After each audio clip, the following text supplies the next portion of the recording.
around the world. You join us live here at the National Water Sports Centre, Home Pierpont in Nottingham for day one of racing at the 2025 National Schools Regatta. We've kicked off with the first time trials of the day, the first racing here in what's going to be a jam-packed weekend of racing for all of our young athletes looking to compete here for national credit in this UK-wide competition. We start off with the J14 second 8 octuple girls time trials. We've got 14 contenders. They're already shooting their way down the 1,000 metre course here at Home Pierpont, led off by Surbiton High School, shortly followed by Lady Eleanor Holly's G and Lady Eleanor Holly's H, then Putney High School, Headington School, St George's College, Putney High School, Surbiton High School, Bedford Girls School, Wimbledon High School, Bedford Modern School, Godolphin School G, Godolphin School I, and King's School Chester. Cracking start for Surbiton High School, already making their way through the first couple of 100 metres. This octuples racing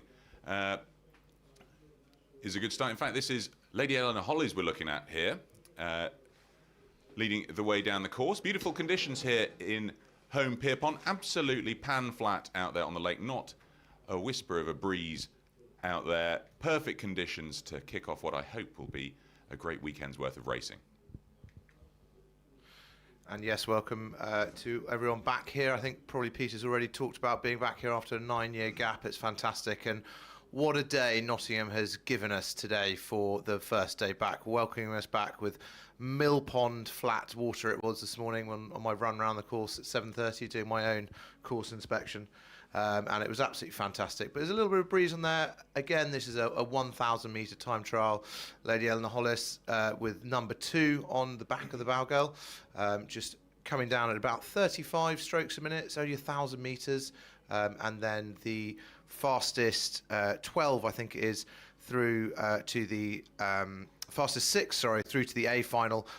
And then crews 7 to 12 will be in the B final, and then the remaining 2 crews will also be in a C final later on this afternoon. This, the Tristan Hewins Cup for the Junior 14 girls second 8 octuples, with a fantastic group of girls coming down here. So Putney High School, their boat number 4 you can just see going through, and as you can see looking down the course, if we go here, we've got boat number 5 as well. So that is Headington School, one of the titans of the girls rowing, schoolgirls rowing over the last few years, coming down there as well.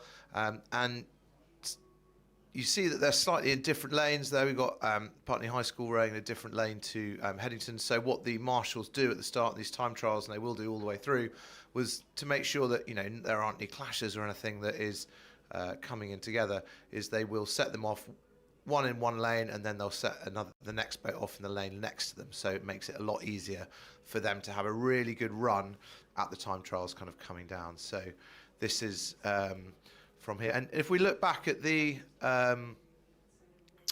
some of the down the course, we've got Putney High School down there. Going back up here, we've got boat number 1.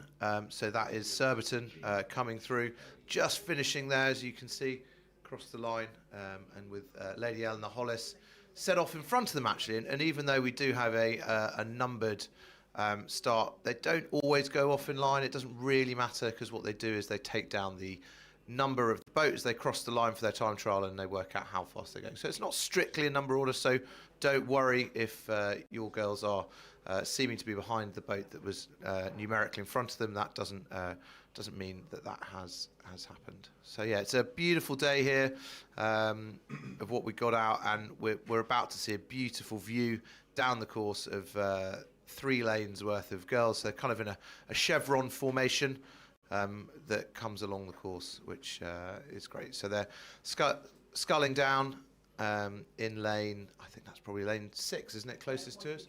1, 2, 3, sorry, yes, lanes 1, 2 and 3, so a little bit different from if you were at Dorney last year with the numbering. So again, a different... The lanes are the same way round as Dorney, the finished house on the other side, so we get confused. There we go, that's That's us then. So yeah, so I've just been informed by one of my colleagues who's done a little bit more commentating and umpiring at Dawley this year. That actually the lanes are the same way around. It's just us in the commentary tower that have switched over. So that's boat number 9 there, just coming down. So we've got Bedford Schools, Girls' School, which is doing a really great job sculling, a little bit lower, rating about 34 as we come down the track. And in the bow we've got Heidi Kraling. In the 2 seat we have Lena Bradburn. In the 3 seat we have Maya Ladher. 4 Serena Hirani. 5 we've got Ari Cunningham. 6 seat we've got Grace Randall. Poppy Foster Glennon's in the 7 seat, and the all-important stroke seat is Annabelle Fletcher, setting the rhythm for the whole boat and making sure they do everything that they are supposed to, and steering the course and guiding them down is Sophie Howard in the cox seat. So as you can see down by the finish, you've got the first boat kind of coming past us, rowing nice and easy. Again, the time trial finishes at the 1,000 metre mark, so if you are looking to 500, sorry, the 500 metre mark. If you are looking to support your team, have a little wander up the side there, up the road, and you can get the finish at the 500 metre point just up the road there. And although you are on the YouTube, spectators are reminded to please stay off the road. Are we live? And although we are live on the YouTube, so many of you may be at home, we're also aware that some of you might be watching on site today, and that is great news. Please do remember, spectators, to get off the road on the south side of the lake as soon as you have got to your marquee. That road is a really important piece of safety access and for umpires getting up and down the course. There are barriers to try and keep you safe. It is really important, and we would really appreciate your help today.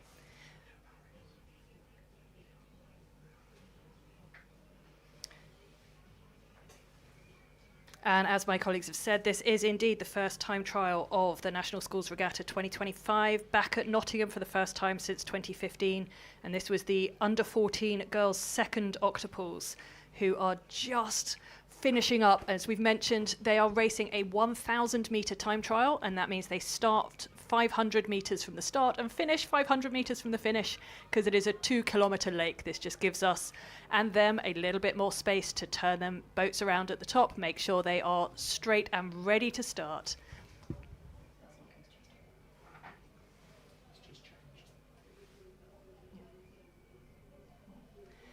And on the screen now, we just have the octuple from King's Chester coming down through the middle of their time trial.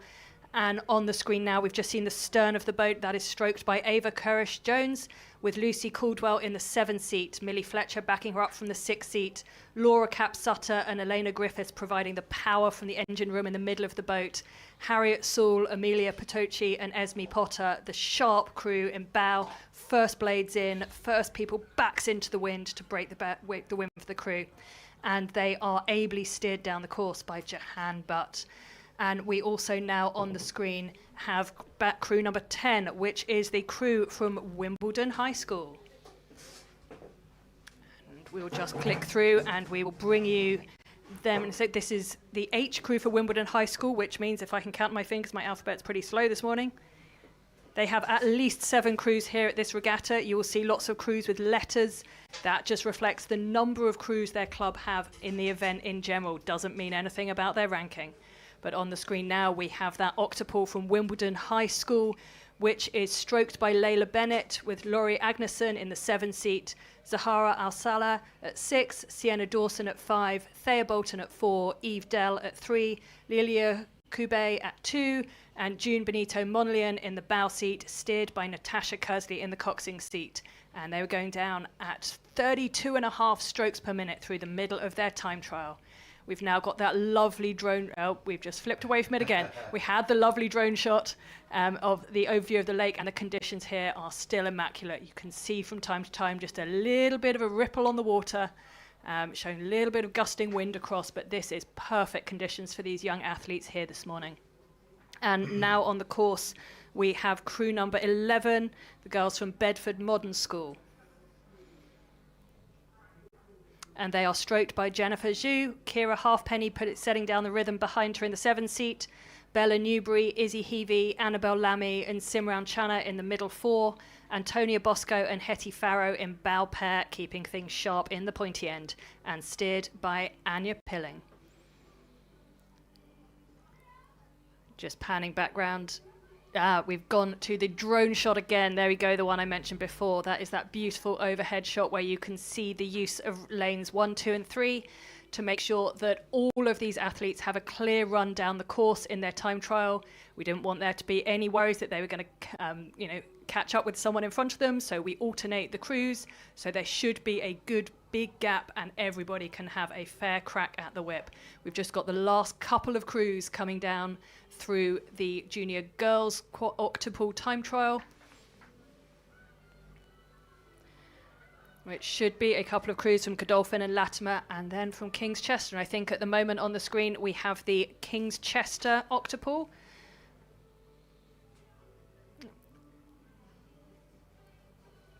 who we believe are the concluding crew in this race. And those of you on the live stream be able to see the live finish times and the positions as they go across the line. And as a reminder, as my colleague said a minute ago, fastest 6 go straight through to the A final, but everybody gets a second race. Crews 7 to 12 go on to race each other in the B final, and the remainder through to the C final later this afternoon. And I think I'm going to ask a question of our multi-talented commentator umpire Caroline in a minute. But just to let you know that the results you see on the screen aren't official yet. These are as they cross the line, as their timing. So they all have to be officially approved. And then if you head on over to the National Schools Regatta website, the results will get published and finalised there. So Caroline, can you just talk us through some of the logistics and some of the things from an umpire that you look for when you're doing a time trial across a laned course as opposed to when you do one on the river? So how does that kind of differ? To be honest, time trial umpiring is quite a lot easier. As we do with all of rowing umpiring, we look for 3 things. We look for safety, we look for fairness, and we look for everybody having an equal chance to have their best race and their chance to win. So we're keeping an eye out for there not being any safety incidents. Sometimes that might be, it's rare on a lake, but that might be hitting someone else or catching a crab and causing equipment failure. We are looking for fairness and having an equal chance to win, so making sure that no crews are straying into lanes that other crews should be in and either interfering with them, just getting in the way, or maybe even fouling and hitting another crew. So as umpires, all we would really do at that point is make sure that the crew who is in the wrong place gets out of the way. And also, it hasn't happened this morning so far, I don't think, but what we also do is make sure that anyone who might get overtaken by the crew behind them in the same lane gets out of the way. The fastest crews do have priority, so we just as umpires need to make sure that the slower crews give way to the faster crews to make sure they have a clear run down the course. I think we can just see one of those examples there with crews 12 and 13, which look like are the Godolphin School, one of their boats and the other Godolphin School boat. And we're assuming, as this is the second J14 octuples, that they've also got a third boat, probably in the first J14 octuples, as I flick forward in the programme to see if we can find it later on. I'm sure they do, which is fantastic to see. Probably 3 boats from Godolphin in this J14 girls octuples. So a really great number of girls rowing there. So it's or sculling, I should say. So that's where we are at the moment. So that's crew number 12, the Godolphin G boat, and they are coming down quite nicely. I think they had a really good race. I think the Godolphin I boat, the number 13 boat, seems to having a few tricky incidents with some geese maybe slightly further up the course, and it's one of those pieces of Nottingham National Schools, lots and lots of geese around. Saw some goslings this morning, so if you are into your nature and things, have a little wander around, you might spot some little ones around. But yeah, they're taking a slightly more of an interesting route down lane number 6 there, close. Lane number 1. Closest to us, but the girls in the 12 boat are having a bit more luck, so maybe an issue with the rudder potentially with their boat, but they seem to be nicely together, going down at a slightly lower rate than we saw slightly earlier, but yeah, moving the boat through the water quite nicely. So must be quite comforting to be racing their fellow teammates down this course, having trained with them down on the tideway. They will be here as well. And a different setup, as we can see in the background, with all of the boats parked on the side of the hill. And if you were here 9 years ago and before, that's where a lot of the marquees and cars used to park. And we've switched it now so that the tower side or the south side of the river, I think we always used to say that it was centre side was how we used to refer to it. We've got all the marquees on down the road there. And as my colleague Caroline said, if you are watching on your phones and listening up, just remember to keep off the road. It's not supposed to be a thoroughfare, but more of an access to getting to and from your tent. But yeah, do listen to all the marshals and all the safety bits.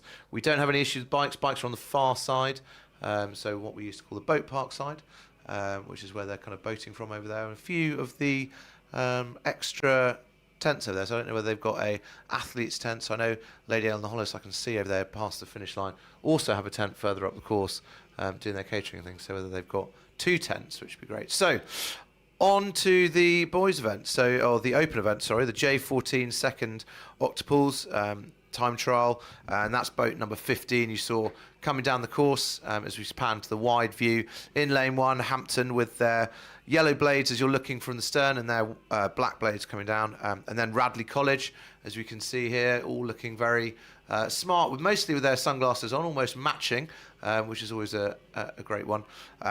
Coming down in lane 2 next to them, I think, and then as you can see over there in lane 3, it looks like it might be Dulwich as opposed to St Paul's that we would expect as boat number 17, but I think that's the blue of Dulwich College just over Radley's shoulder, as you can see, and coming down nicely. There are those geese that I mentioned in the foreground. If you are here, have a little wander. So they are coming down here really nicely. Back to boat number 19, that's Windsor Boys School, sculling really well. One of the, again, kind of heavyweights of schoolboys sculling, having won the championship quads a number of times, as well as Annually Regatta in a few months' time, having lifted that trophy as well. So it's a great outing to see them here. And there in the background, we've got one of the catamarans, the umpires' launches.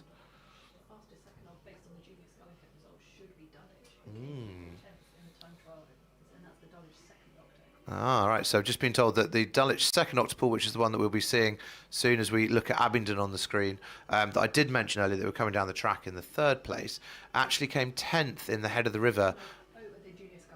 The junior sculling head, sorry, different one. Which used to be called the school's head, but it's obviously changed now. A different event now. Right. This one's at Dorney. Right, here we go. This is slightly out of touch I am with them. So that you can just see Windsor Boys and Abingdon there in the foreground. I'm just trying to have a look at those blades to see who that might be in the 3rd lane behind them.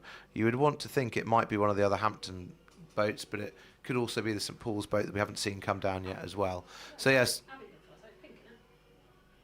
the second boat there. I was talking about the 3rd one in the background is just going out of shot. So finishes now. We've had Hampton have come through, Radley have come through, and Dulwich have also crossed the line.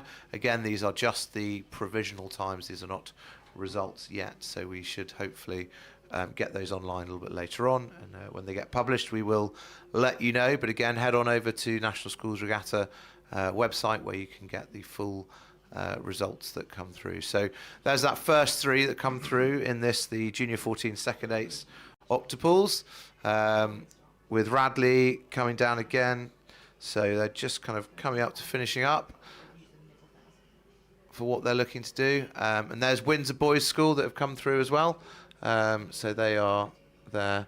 And just a reminder, this is the middle 1,000 of the course. So from 500 metres gone to 1,500 metres gone, which you can see. So here's in this shot here, you can see back up to the start where that Windsor Boys crew is coming through with what looks like an Abingdon school and maybe another Hampton school as well. And we've got another Radley crew over there, boat 23 that should be. So this looks like Radley, Hampton and Abingdon coming down the middle there, as we see from there our spot. And there's Windsor Boys School coming down the course. It looks like they've only got one of the one boat in this second event, which is assuming they've got a boat in the first one as well. And you can just see these times as people are coming down the course and finishing off with their provisional finish spots on the screen. So St Paul's seem to have the fastest time so far at 3 minutes 26. So doing a good job with that 1,000 metres. So and they'll be racing over 1,500 this afternoon. So we will see a slightly longer course. And this looks like St George's College, just on the screen now, sculling really nicely together, I think. And despite the really sunny weather, you can see that there's still a little bit of a chill in the air, but it will no doubt get warmer and hotter later on as we go through the day. So St George's College, boat number 24 there. Boat 26 in the foreground. We have Windsor Boys School again, their second at octuple, and Shiplake, the unmistakable, I suppose you call that maroon, yellow and black colours of Shiplake, coming down the course there in the lane next to them. So it looks like they're in lane 2, coming down towards the finish line, it looks like, as they're going down. So you can see a nice little tussle hanging on there. Can the Shiplake boys hold on to those Windsor Boys, and can the Windsor Boys people push away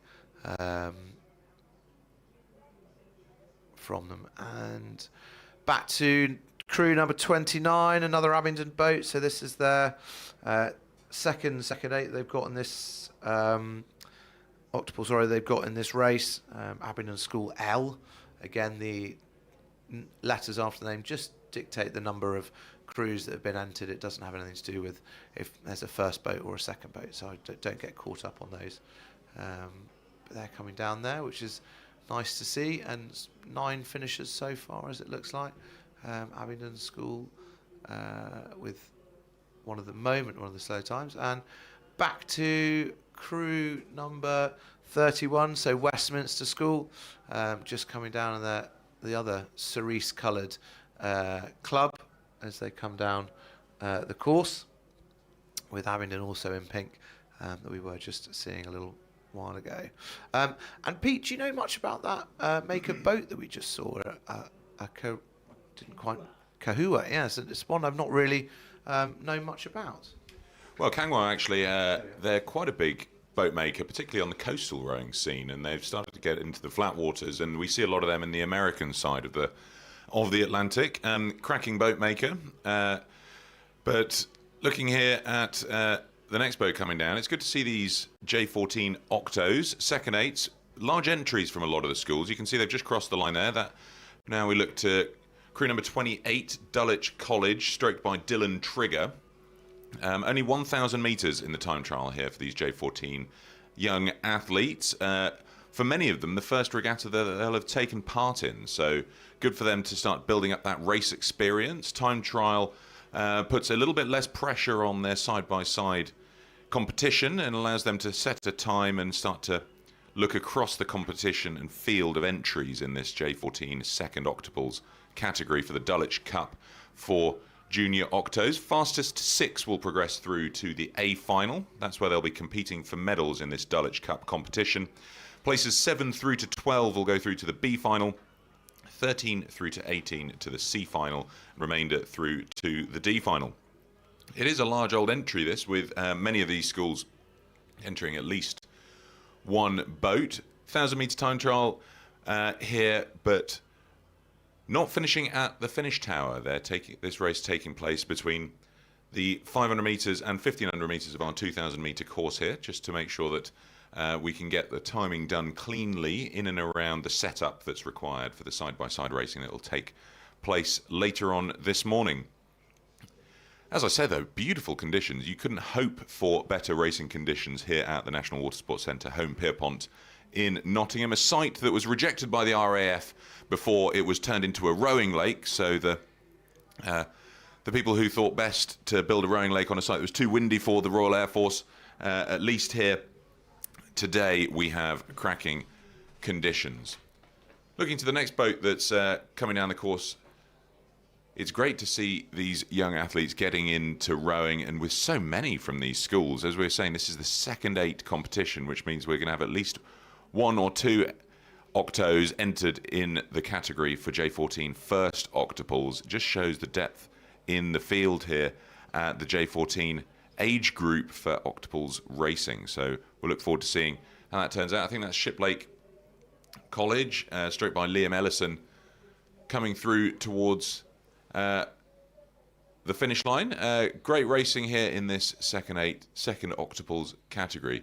We heard from Zander earlier that they're racing across lanes 1, 2 and 3 to make sure that if you catch up with the crew ahead of you, you don't get hindered in setting the fastest possible time for yourselves. That means that they really aren't able to gauge who's setting a faster time or who is a little bit off the pace. We can see crew number 32 there. That's Bedford School, stroked by Abe Raghunath, coming up towards the finish. Stroked by Abe Raghunath, coxed by Max Blake. Looking here then at crew number 27, that's Reading Bluecoat School, stroked by Henry Whitechurch. New director of rowing there, JJ, previous athlete at Leando's, taken over the entire rowing programme at Reading Bluecoat School and turning things around quite well, actually. We'll look forward to seeing how their first 8 competes in the Championship 8s category later on this weekend. Reading Bluecoat starting to rise up the ranks of schoolboy rowing. This octuple, stroked by Henry Whitchurch, coxed by Oscar Ainley. Looking to set the fastest time they possibly can. It's tricky to get a read on who's setting that fastest time. We're seeing times here of 3:54, 3:35, so those are the times to beat. Quite a wide spread of differences in the time. You can see there's over 30 seconds there between some of the contenders, so we can at least look forward to some hot competition in that A final for this category for the Dulwich Cup.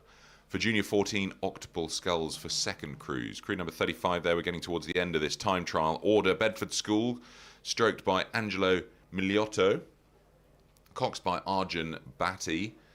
Supported there by Martin Sun, Edward Pember, Sebastian Radden, Aaron Zhao, Sebastian Carter, Barney Perdue and Elby Mantini. I do love watching this octuples racing, though. It's we don't get to enjoy octuples at any older age category than J14. But when you get an octuple moving well, it's one of those things that I love watching at the older categories is the quads racing. There's something about sculling blades moving all in unison. Great showing of that here from Reading Bluecoat School, just as they cross the line finishing their time trial. It'll be interesting to see how their time pans out. I think that was them there with the 4:01, so a little bit off the pace for a place into the A final. We might see them get into the B final. Looking here at crew number 38, we're moving on to the next race, which is the time trial for the J14 coxed quads. Bow loader here as we look at Walbrook, stroked by Hannah Nyman.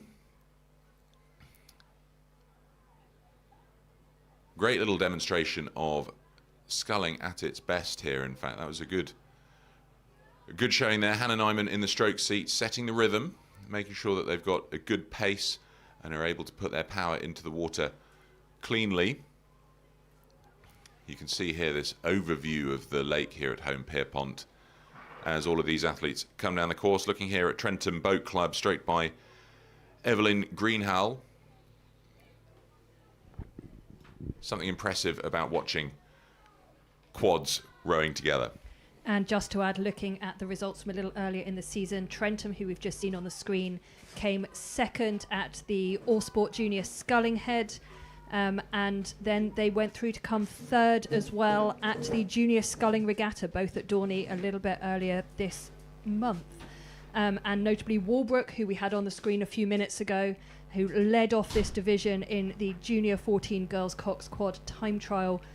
Walbrook won that event both at the All Sport Junior Sculling Head and at the Junior Sculling Regatta, so they will be one to watch this weekend. And now on the screen, that looks like we have Sir William Perkins School. I'm going to guess that is boat number 42, which is stroked by Sophia McGregor, backed up by Lainey Bradley, Scarlett Preston and Alessia Goodall, with Chloe Hoops steering them from the front of that boat. And now that is crew number 38. We are back with George Watson's College, who are stroked by Bianca Ferroni, with Chloe Richardson in the 3-seat, Flora Wilding in 2, Isla Adam at bow, and steered by Evie Vernon Coyle. And for those of you who might be wondering, we're seeing a lot of these boats with the coxes lying down at the front. From time to time, you will see one that looks a little more like the coxing position of the 8s and the octuples, with the cox sitting at the back. Both of them are completely fine and absolutely allowed. At the highest levels, it is thought that the cox lying down at the front distributes the weight just a little bit better. And right at the top levels of rowing, where you're looking at those fractions of a second, they thought that that was a way to find a few thousandths of a second, and it's been become a common sight on the circuit ever since. It's a little bit more comfortable for the cox sometimes, having coxed one of these boats many times myself. You get to lie down and it's lovely. You have a really open view forwards. There's no rowers in your way, but what it does mean is you can't actually see your own rowers. So it's a little harder to coach the rowers for training, but it is a lot easier to see where you're going.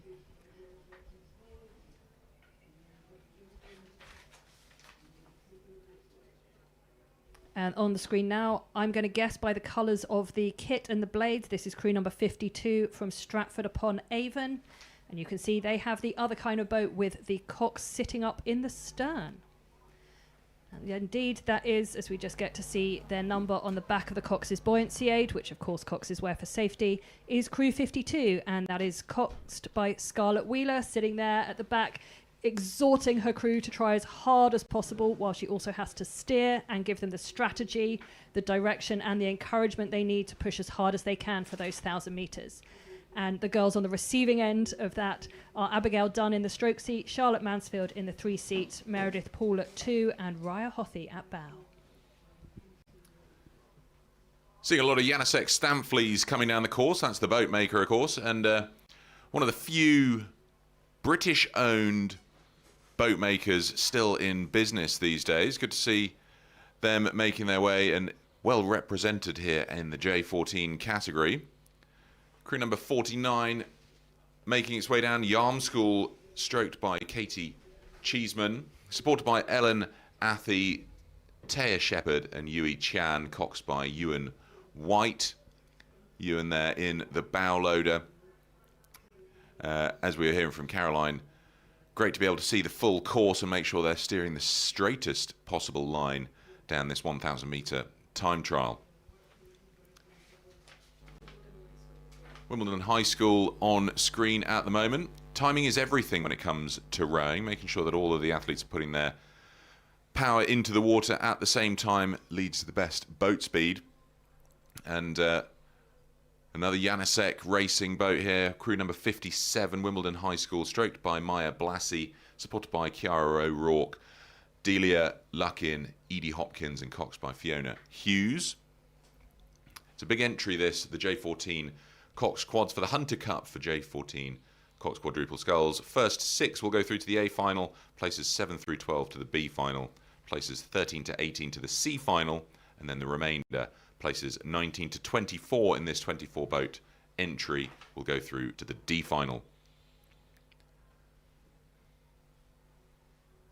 Very red crew here on the screen making their way down the course. This is Wallingford Rowing Club's Q boat, stroked there by Esther Matthey, supported by Ruth Peters, Amy Guyett, Grace Davis and coxed by Harriet Bailey. Coming down thick and fast at the moment. Most of these crews will be looking to try and get under that 4-minute threshold. Haven't seen one come down under 4 minutes yet. 4:01 the closest we've seen so far. But crew number 61 is Kingston Rowing Club, stroked by Maggie Adair, supported by Gao Fei Chen, Sienna Modesto, Isla Jones, and coxed by Amelia Austin. And if that's the Amelia Austin, I think it might be. Last time I raced here in a boat, her mum was in my crew and we went on to go and win gold for England. So there is some good rowing facts in those genes. Wow, look at that. That's amazing. Well, hopefully that has transferred down the generation and moving the boat along really nicely there. And on to crew number 59, which is Wallingford Rowing Club. They've got a couple of boats in this event, and with a really big field, as Pete was saying. We've got 13 that have crossed the finish line so far, so Trentham leading the way so far, just at 4 minutes dead, and just a 100th of a second behind them at the moment at Putney High School. So 4 minutes dead is the time that you're looking to try and get to if you want to get into that. And just a reminder, straight to finals. So the first 6 fastest through to that A final. So they'll be going through later on today. And on the screen now, can't quite catch the number. I didn't recognise the blades either. So 58 is Wallingford now coming on screen. But I think over there in the background of the shot is another crew that I don't recognise. One of the Bedford crews, I'm being told by Caroline helpfully, which is very nice. So yeah, great sculling there. Everyone's sitting up nicely. A fast-moving quad is definitely one of the ones that you can enjoy sculling in, I must say, which brings us back up the course, as you can see over there in lane 3, coming down nicely. A little bit of blade work, just missing a catch there. Always really important, as Peter was saying, about having the blades going in at the same time. You can see the cox just talking there nicely to them to try and make sure that everything goes in together. And here we have crew number 50, who we have as that is the distinctive luminous yellow blades of Thames Scullers. I can't believe you even hesitated on that one, Zander. I know it's one of those things where they're a slightly newer crew, and there's just the first race of the morning. Well, not the first race of the morning. We've been on air for over an hour now, but or just come up to an hour. Sorry. So it's just getting your head back into which blades are which from which crew. So yeah, Thames Scullers, one of the newer boat clubs again. Last time we were here, National Schools 9 odd years ago, whenever it was, up at Nottingham, I don't think they were in existence. Yeah, they're relatively No, they new are club. definitely newer than that, based just near Reading. But that definitely, the Dayglow yellow does mean you know when that you definitely need to see them coming. And Hartpury University and College Boat Club in the foreground again, one of those slightly new ones, a brilliant rugby centre that feed Gloucester Rugby Club down there. We had a number of tussles playing them at university, a very, very good sporting academy, sporting college that they have now, so they go straight from school up into the university college, and it's a centre of excellence down there in the West Country, which is nice to see. So Hartpury sculling along nicely as they cross that line. Back up to boat number 56, it's Queen's Park Chester, one of the 10 or so boats that are on the course at the moment. We have 19 that have crossed the finish line so far. Queen Elizabeth High School have just nipped in front, crossing the line slightly faster than Trentham, so they have got under that 4 minutes, which for 1,000 metres, and these J14 girls, and as you can see across this wonderful view that we've got from high up here on the tower above us, just a beautiful view down the side. So 1,000 metres done in under 4 minutes, which is a great achievement by them. So yeah, Queen Elizabeth High School 5 seconds in front for the moment, but again we've got a lot of sculling still to go, with probably about half the field still to go through.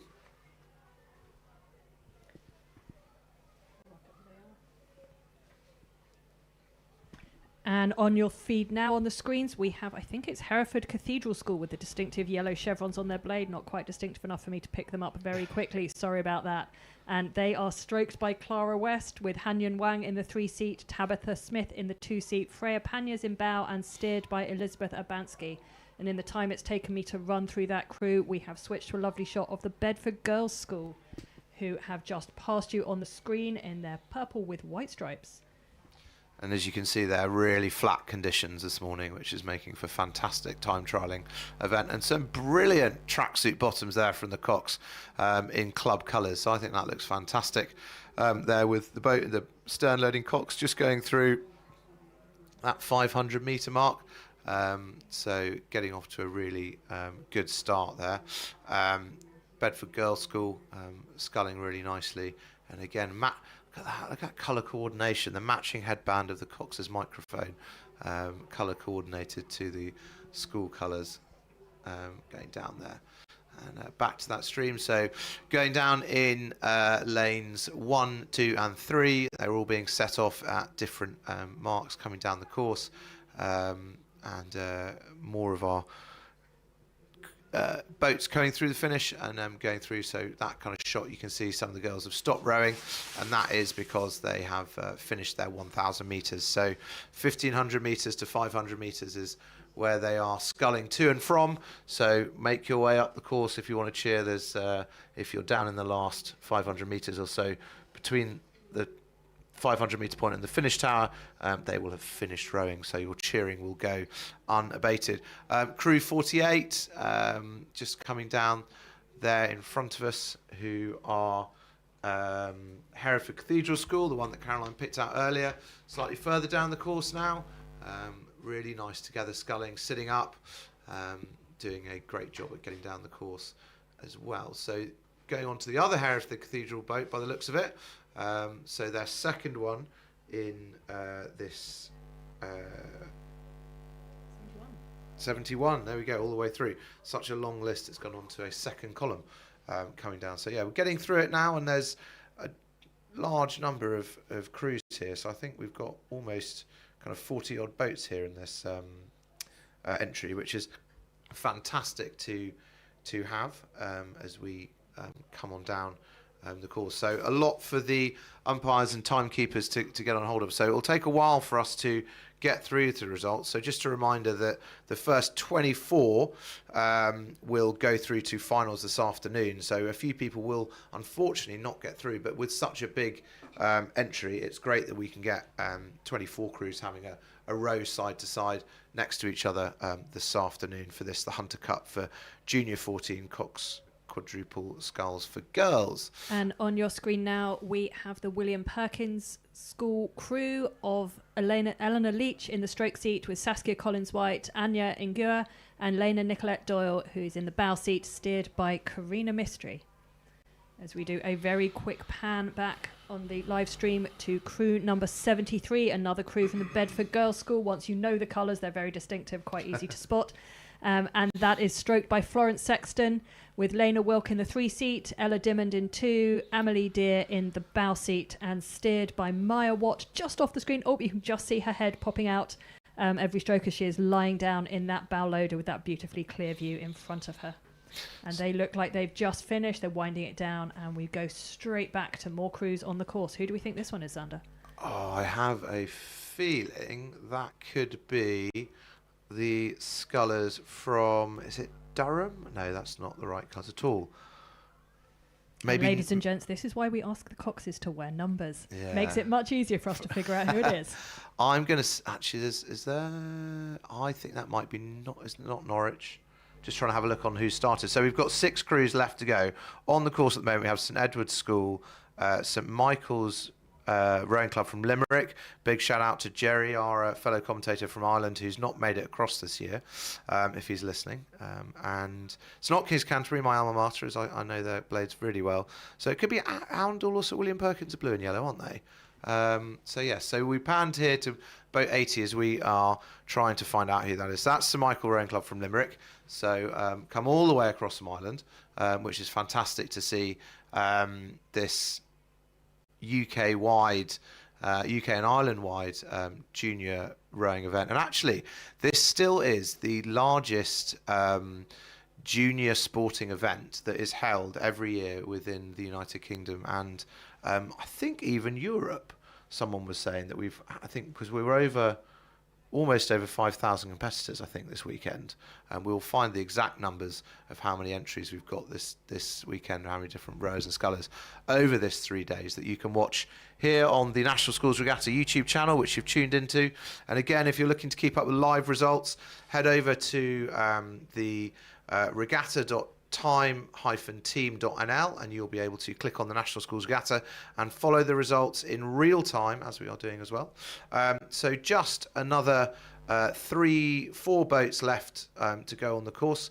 And as I say that, both Guildford A and B rowing clubs have started, as well as Maidenhead on the court, Queen's Park, Chester are on the course. We're waiting for Kew House School, again, another one of those slightly newer boat clubs or school rowing clubs that 9 years ago weren't rowing, and it's great to see them here. So their first trip up to Nottingham, which is fantastic. Though I know for their coach, he's been here many times before. Tiffin School, still to get onto the state boats, but yes, we have everyone started apart from those three. So St Edward's School, sculling really nicely there in that the J14 girls coxed quads. Coming down the course, the coach Cox sitting up nicely, stroke with her little blue piece of kit there, which is her own little stroke rate. So if you've ever done an ergo or something like that, it gives you the output, how fast you're going, how many strokes a minute are, which is what you need as a stroke. And it gives one thing less for the Cox to do, to constantly call out that stroke rate for them, so that the stroke knows which part of the course, how they're going. And normally you start off very fast at the start, winding it up, and then you will hit what's called a stride or a rhythm, and that's your kind of race rhythm going throughout the course. So normally that's kind of in the mid-30s somewhere, putting down a nice long chunky rhythm with lots of coverage, and then the stroke can really keep an eye on that with the stroke rate coach in front of them. A lot of that info comes through the Cox box as well, so the wonderful bit of kit that you see the Coxes with gives them lots of information, as well as the stroke rates that they are doing. So here is Guildford, as we can say, boat number 43, Guildford Rowing Club A, by the looks of it. Stroke by Harriet Thorpe, which looks like doing a really good job. Nice matching sunglasses in that boat as well, so it's good to see them coming down the course with this bright sunshine that they've got out here for fantastic weather that we've got here, Caroline. Indeed. And one thing that's actually quite interesting, seeing as we've just on the lovely drone shot again for a moment, Xander was mentioning how much information you get on the Cox box. It can be a little bit overwhelming. You get stroke rates, you get times, you get speed per 500 metres. There is a fantastic resource for all the Coxes out there called the Winning Cox, otherwise known as WOX, who provide loads of free webinars and information for Coxes, including how to not be overwhelmed by all the data on your Cox box. They did that really recently. And now on your screen, we can see crew number 65, who are another crew from Queen's Park Chester Rowing Club, as they make their way down the course, and that is stroked by Harriet Lawrence, backed up by Lucy Ellis, Eden Williams, Susanna Nolson, and steered by Amber Mulholland in the Cox's seat. And as we said, this is the last few crews coming down for this time trial in the J14 Girls Coxed Quads, who will be competing later this afternoon for the Hunter Cup. And that is Guildford on your screen now, that crew number 43 in their distinctive green and yellow. And I was going to attempt to give them all a shout out by name. Ah, there we go, the Wi-Fi sorted itself out. That is stroked by Harriet Thorpe, with Tally Beert, Leela Chuhan, Emily Onions, and coxed by Holly Vosloo, as they come down towards the end of their time trial. And you might notice that some of the crews are a little bit out of order. This is just to do with what time they get in the queue to put their boat on the water. We try and keep them in order. We try and shuffle them around. But those of you who have been watching the event before at Dorney will notice that this course does not have a separate warm-up lake. Everyone just goes up to the start in lane 7. It is wider than usual, so there's a bit of a space for warming up, but it does mean it can be a little bit more of a challenge to get people in order. So those of you who might be watching from home today but are coming later this weekend to compete, please do remember to read your marshalling instructions. Please do remember to make sure you get in the queue to boat at the right time so that you can be in order for your race. Makes it very much easier.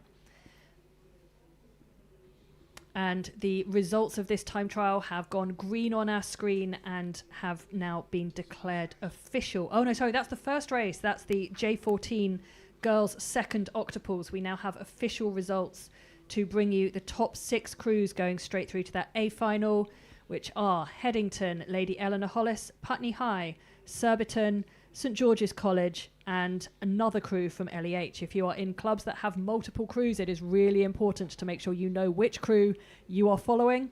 The letters might not always really be intuitive, and make sure you know which race you need to follow later today. But if you had a stake in the J14 Girls Second Octos, do make sure you get on the results and have a look for the time of the later race that you need to look at, because they are now official.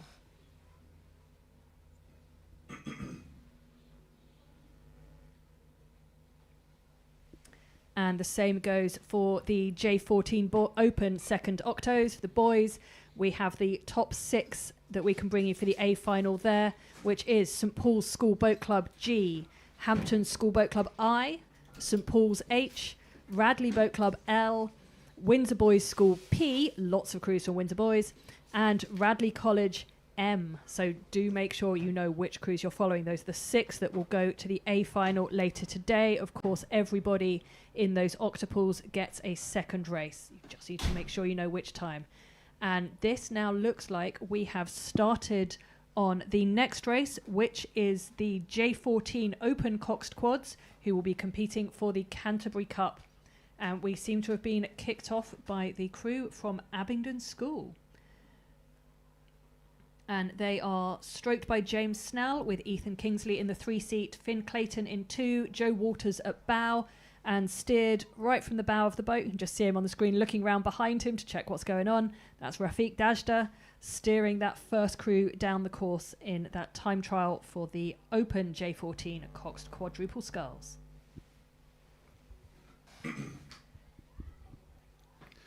First boat leading the way down in this category. Same progression system in that the first 6 will go through to the A final, and then in tranches of 6 going down through to the B, C and D final. So another large entry here. Seems to be a popular category, this Open Coxed Quads for J14 athletes, young athletes here. As I was saying earlier, for many of these crews and individuals, it'll be their first regatta, and it's a major one in the season, the National Schools Regatta here for 2025. Beautiful weather here. A few ducks getting disturbed out there on the water, but on the whole, this is exactly what we would hope for, with time trials to make sure it's the fairest possible conditions as these crews set their times, and then hope to compete in their finals, whether that's an A final where they'll be competing for the medals for gold, silver and bronze in their category, or all the way down to the D final. And they'll be racing nonetheless in front of friends and family. So if you're tuning in from home, we hope to bring you all of the live action here from the home Pierpont National Water Sports Centre, just on the outskirts of Nottingham. Being the J14 event, it's still a 1,000 metre time trial. Plenty of distance to separate these crews based on their ability. We're looking here at the next crew coming down the course. Kingston Rowing Club K boat, stroked by Leonardo Sinigalia, supported by Frederick Kunk, Zachary Pender, Morton Smith, and coxed by Alexander Collier. Standards continue to rise as we watch these boats now. These no longer the second boats. These are the top boats for their age category, and you can just see the difference in their technical ability and their blade work. Sculling being an unforgiving version of our sport of rowing, because you can easily spot when a boat's not working well because blades are out of sync. But we're getting a great demonstration here of sculling at its best, because this is perfectly in unison, and it does look great when you get quadruple sculls working together. Stratford-upon-Avon Boat Club's A boat, stroked by Reuben Stanford, supported by Connor Birrell, Herbie Schickel, Tristan Hammock, and coxed by Lillian Parsons. And when we say supported by for seats other than the stroke seat, that's probably a little bit unfair, really, because every seat in a boat, particularly in a quad or a 4, has a really distinct skill set that you need in. There is no escaping the fact that you have to put a lot of work in these boats. So normally at stroke, you'll have the person who is best able to set the rhythm. That's often someone, and I found over my years with rowing, who's also quite musical. It's really good for going in there. 7 in an octo, 3 in the 4, so the person immediately behind is someone who can really help to transfer that rhythm back to the rest of the crew. And traditionally, you want your strongest athletes in the middle of the boat. So the person in the 3-seat in these quads needs to both be really strong and have really good rhythm. And at bow, you generally want your most technical rower. Typically, their blade work needs to be super sharp. They need to get their oars in just before everybody else and really make sure the bow of that boat picks up out of the water and keeps running on. So really technical rower at bow. And at 2 is that compromise between technique and power. Needs someone with both of those skill sets. So although we tend to say stroke, then supported by, that's just because the order they sit, not because anyone is less important in those seats. And now on the screen, we have the quad from Pangbourne. And you can see it looks like they have put their tallest athlete in the middle of the boat to really, really help with that power. And that is crew number 93. That is Pangbourne College Boat Club's D crew today, who's stroked by Oliver Whale, with Otto Taucher in the 3-seat, Leo Webb in the 2-seat, Fergus Bland at bow, and steered from the stern of the boat that time by Zach Robbins. Out to set their pace. Just panning back to see who else is on this time trial now. We are with boat 92 with that distinctive white and blue kit that those people who are on the regatta circuit regularly will recognise quickly as Henley Rowing Club. This is their G crew of John. I'm going to go the other way around this time. This is Jonathan Payne in the bow seat, Oscar Mackenzie Smith in the 2-seat, Noah Cottam at 3, and William Askin at stroke. And they are coxed by Emma Grote. Again, lying down at the front. And we're back into the black and green of crew 102, who in this case is Trafford Boat Club. I'm expecting they have been pretty happy that the National Schools Regatta has returned to Nottingham. Probably saved them about 2 hours of driving to get here. And that's one of the reasons, I think, where we have considered bringing National Schools Regatta back up into the Midlands, moving it out of the south of England, providing that little bit more equitable distance for many of these crews who come a very long way to this very high-profile regatta. This is the highlight of the season for many of these athletes. The crews we might see on Saturday and Sunday, particularly the under-18s, may well go on to Henley, but at the J14, J15 age categories, this is really the pinnacle of the rowing season for these age categories, and it is great to have so many competitors here today. And it used to be the first time that you do side-by-side 6-lane racing as a junior 14 would be this Friday, as it was. There was a brief moment where the J14 category was jettisoned because there were so many entries before we went to 3 days up here at Nottingham, and then there was a J14 national schools at Peterborough with a slightly shorter course, so 1,000 metres there on their 6-lane racing. But it is great to see side-by-side racing, which will come this afternoon, what called the A, B, C and D finals in this occurrence. So we have coming down at a bit of a rate here, I think, as we look across around halfway through this time trial. It looks like we've got Bedford School as well as Brentford.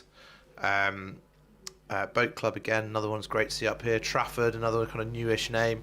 Kings Ely are on the course there as well. Marlow is still going down, as well as City of Bristol Rowing Club. I got a telling off one year, as I said, Bristol City, and very much not the football team, but the City of Bristol Rowing Club coming down as well.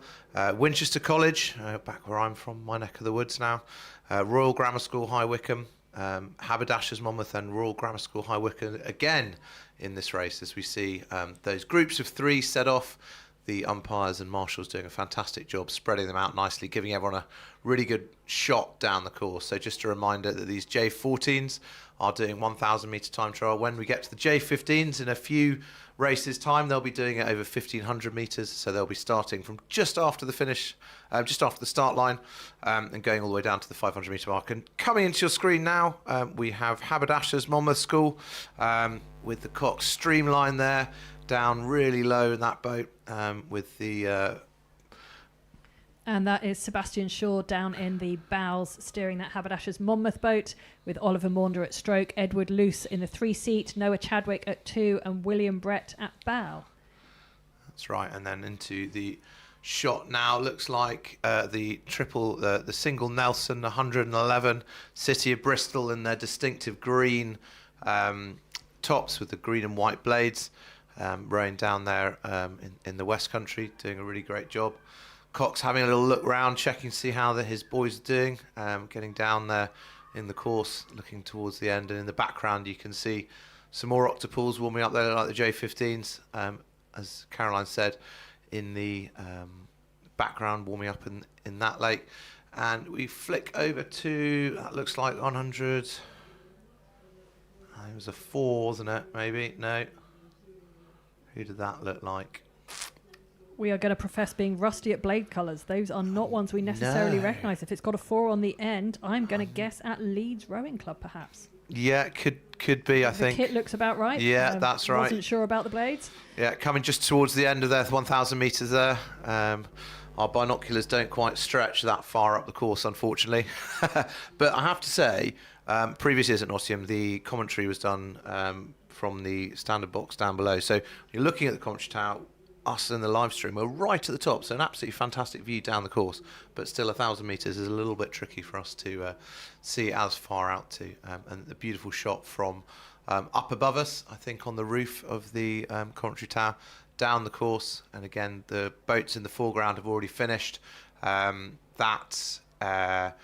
can see the second box on the right hand side, the little timing box, that is the 500 metre mark timing box, so that is where that race finishes from. So they will cross the line there and their time will be taken as we scan back up the course to see how they're getting on. So the next boats have started and some more finished. So the running order at the moment, Abingdon School leading the way with Henley Rowing Club, Warrington Rowing Club, Marlow Rowing Club, Brentford, and in that all crucial 6th spot as Oundle School. So those are the 6 fastest at the moment, having crossed the line. Again, we don't have official results for this one yet, as we're still going on, and more schools are starting as we go down the list of clubs here today. And just looking at those results we have in on the time, these crews are really looking for something around the 3 minutes 50-second mark for that 1K to lock in their spots straight through to that A final this afternoon.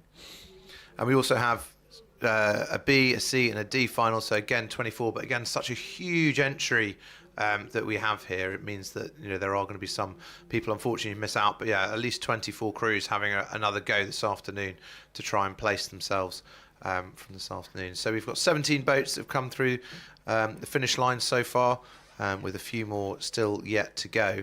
So a ginormous entry, as we were saying, on both the quads as well as the girls quads. So this are the open J14 coxed quads, which is a great race. We got a medal back in the day, long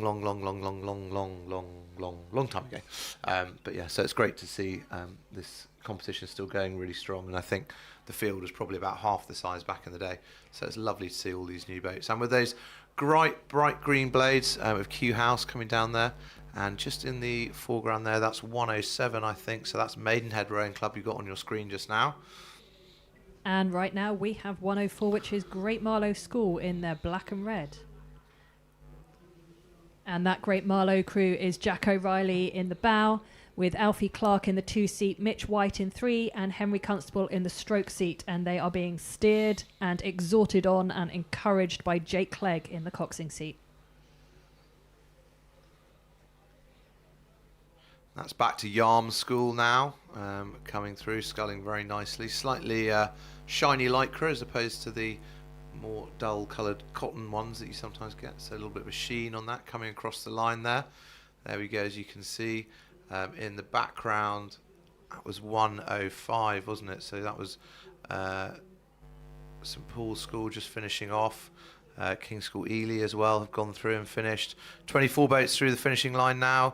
Durham Amateur Rowing Club are on the course. We also have Lancaster Royal Grammar School, Great Marlow School, St Paul's School Boat Club on the course as well. Maidenhead, Wallingford, St Paul's Boat Club, St Paul's Boat Club, the L boat, so these are the different ones, and then also Emmanuel School on the course at the moment. So still another 5 to 10 to get through as we are going down the course now. So that's 105 you can see in the foreground. That would be our St Paul's crew, just kind of going past Emmanuel by the looks of it. So 500 metres across the line. So they seem to have caught up nicely. Again, we don't know where they started compared to that crew that we can see in front of us. So it could have been, they could have gone faster, they could have gone slower, we're not quite sure. So that's boat 121 coming down the course. And that is indeed Emmanuel School, and they are stroked by Thomas Lemon. And we are just loading the rest of the names to give them a little bit of a shout out as we get a nice tight shot of those athletes. You can see the effort that they're putting in. You can see the focus on their faces. It's really good when you see them not looking outside the boat at all, just focusing on what they're doing, on the person in front of them, absolutely in the zone, absolutely listening to what the cox is saying, watching what the person in front of them is doing and just driving that boat towards the finish line as fast as they can. And that Emmanuel crew are steered by Timothy Robb, with Christopher Verma in the bow seat, Titus Coningsby in 2, Ahil Shah in 3, and of course the quickest name that we had, because it's on our other piece of paper, Thomas Lemon in the stroke seat there. That is looking pretty tidy as they come down into the later parts of their race. And I mentioned earlier about crews needing to get close to that 350 to get into the top 6, and we do at the moment have 4 crews who have hit the 350 to go through, and that is looking very competitive at the top end. Abingdon still holding that fastest time so far with a staggering 3 minutes 41.9 seconds. Henley in that second place, Leeds just behind them, split by just 0.4 of a second. Yarm also just getting that 350. And then at the moment we have Warrington and Wallingford rounding out the top 6, but this race is still in progress. We've still got about 10 crews on the course and another 5 or so to start, and this could be anyone's. This is the time that crews really need to start to race themselves. It is a little bit harder racing against the clock than racing against the people around you. All you know is how it feels to you. You might know whether you've overtaken a crew next door to you, but you might not really be the same speed as them. It's very hard to know how you've gone in a time trial. It's like being in your own little bubble, in your own little world of pain, just pushing as hard as you can against the clock for those 4 minutes or so to see how fast you can get the boat down the course to get through to those finals. So the 2 Tiffin boats on the course, and there's my alma mater, King's Canterbury. Look great to see a J14 Cox quad rowing pretty tidily, I think, there.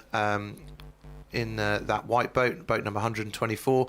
Just in the background as well as another St Paul's boat, and we have the 2 Tiffin boats that have also gone off to go. So the only boats that we're waiting to go across the start line: Clare's Court, King's College School Wimbledon, Lancaster Rural Grammar School Boat Club B, and then the 1863 Club and their D boat. So King's Canterbury there in the white boat 124 coming down in lane 1. Looking back over to, what's that? It's 123.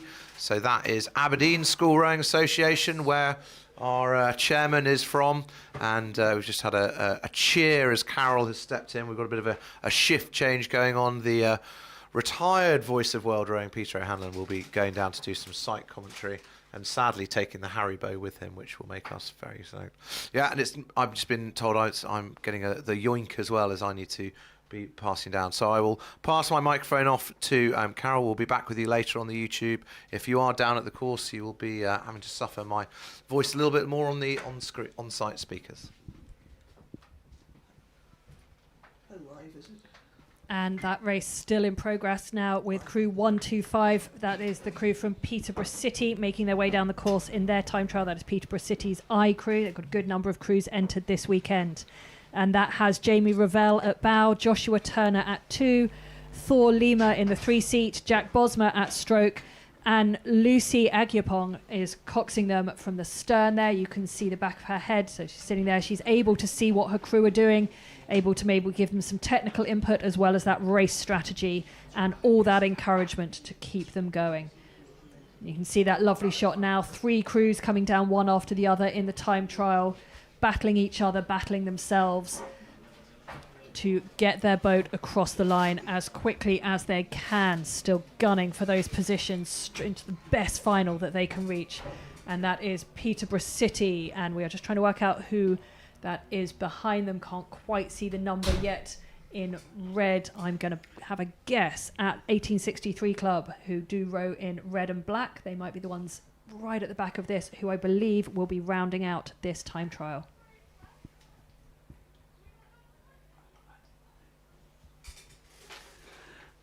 Well, I'm delighted to join Caroline up here in the tower, and some of the fantastic pictures we're seeing. Crew 130, indeed, the red and black is 1863. Well spotted, Caroline. And I just came up, as Sina mentioned, for Aberdeen Schools, so delighted to see them here this morning. And as we've been looking, you've got some fantastic views of these crews racing. Nice time trials going on, and some of these crews managing some nice overlaps even in the time trials.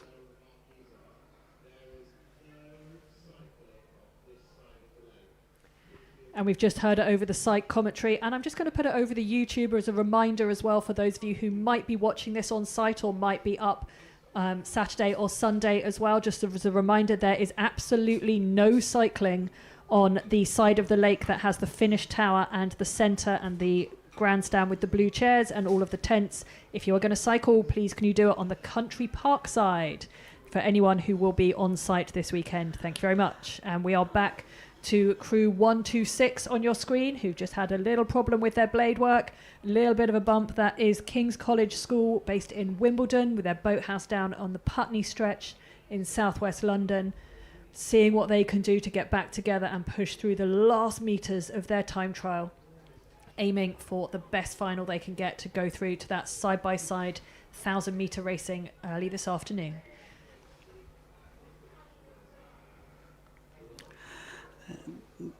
Just looking up the course at the moment and the warning about cyclists, you can see the number of pedestrians on the park side or the grandstand side. There's an awful lot of people on the road. The road is still being used for access by officials and people working on the regatta. So I would encourage people, if you're coming spectating later in the weekend, to keep on the grass, not walking on the road. And I think if you are cycling up there, you'd be taking your life in your hands, because there are so many pedestrians. And just in front of us on that crew there, just a really nice look of looking down the course towards the octos who are going to be coming up shortly. And I spotted a 7 on their bell number. I think that may well be the Lancaster Royal Grammar School crew of James Raymond, Alex Wilkinson, Oliver Neal, Ethan Wilson-Fish, and coxed by Freddie Howard. And back on the screen now, we have the KCS crew again, number 126. Seem to have sorted out their little issue they had earlier, working pretty well together now, really trying to keep themselves straight and focused for that last little bit. The boat rocking around from side to side a little bit. It can be a challenge to keep these boats stable. You've got a lot of moving parts. You've got a blade in each hand.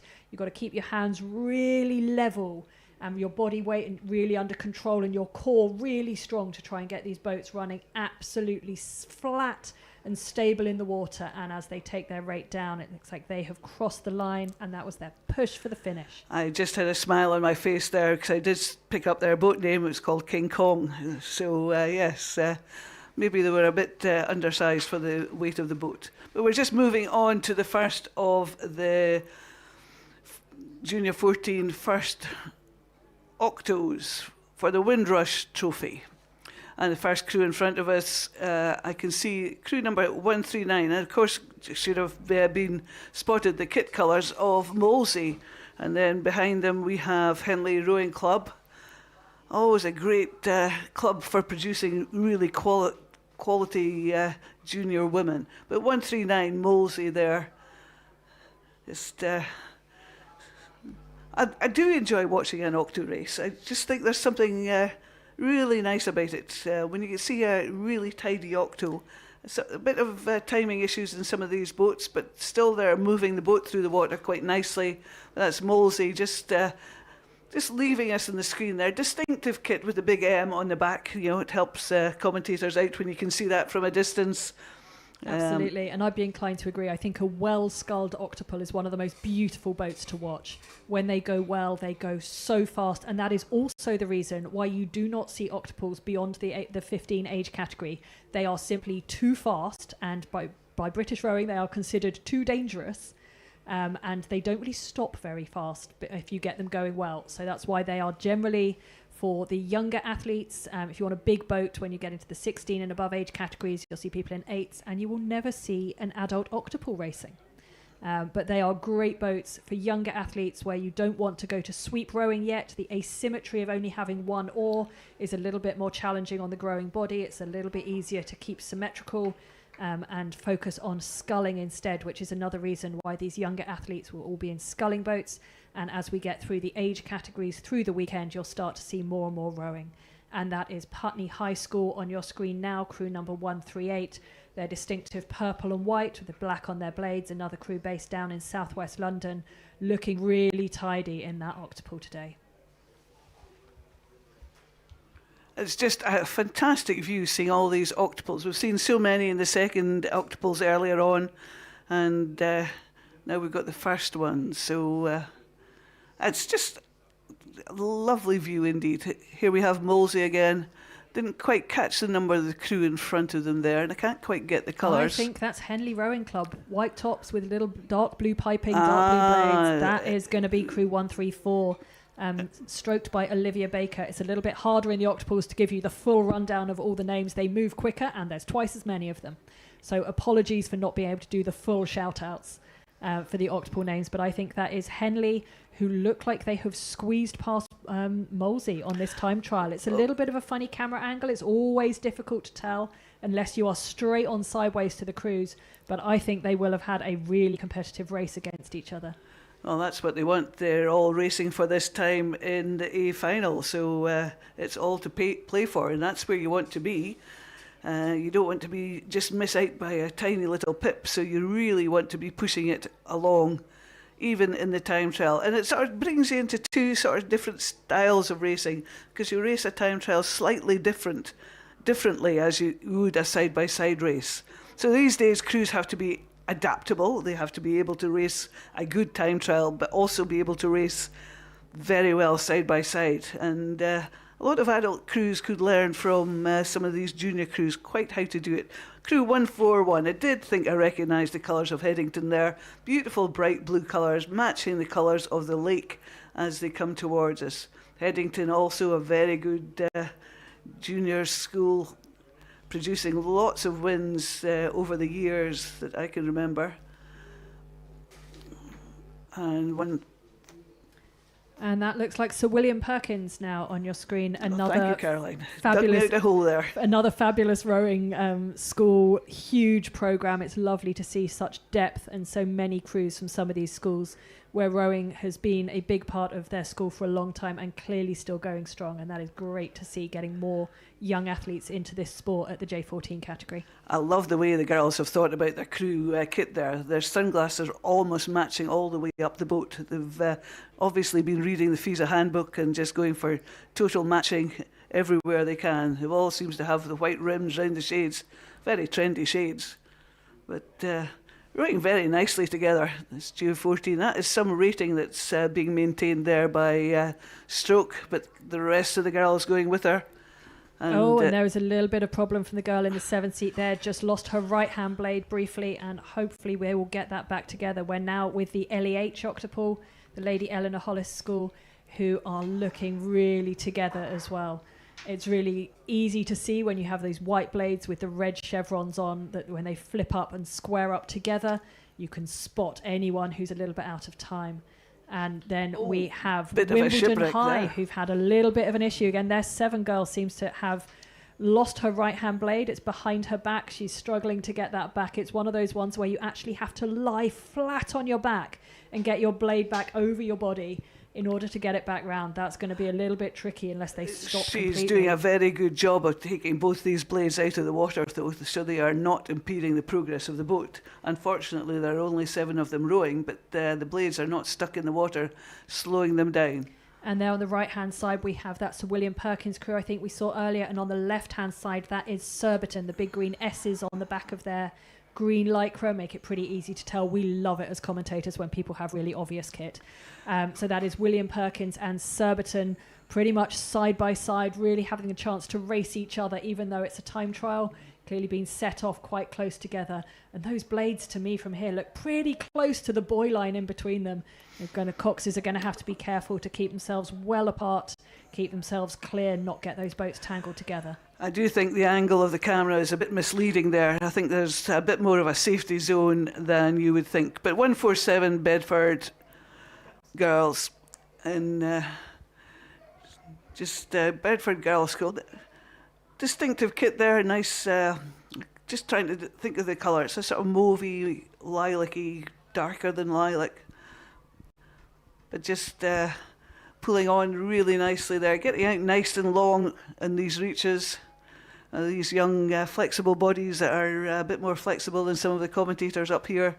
I'm speaking of myself, of course, that just struggle to get all that way to front stops. 144 is Emmanuel School, and they're being followed by Grange School, just in the bluish kit there.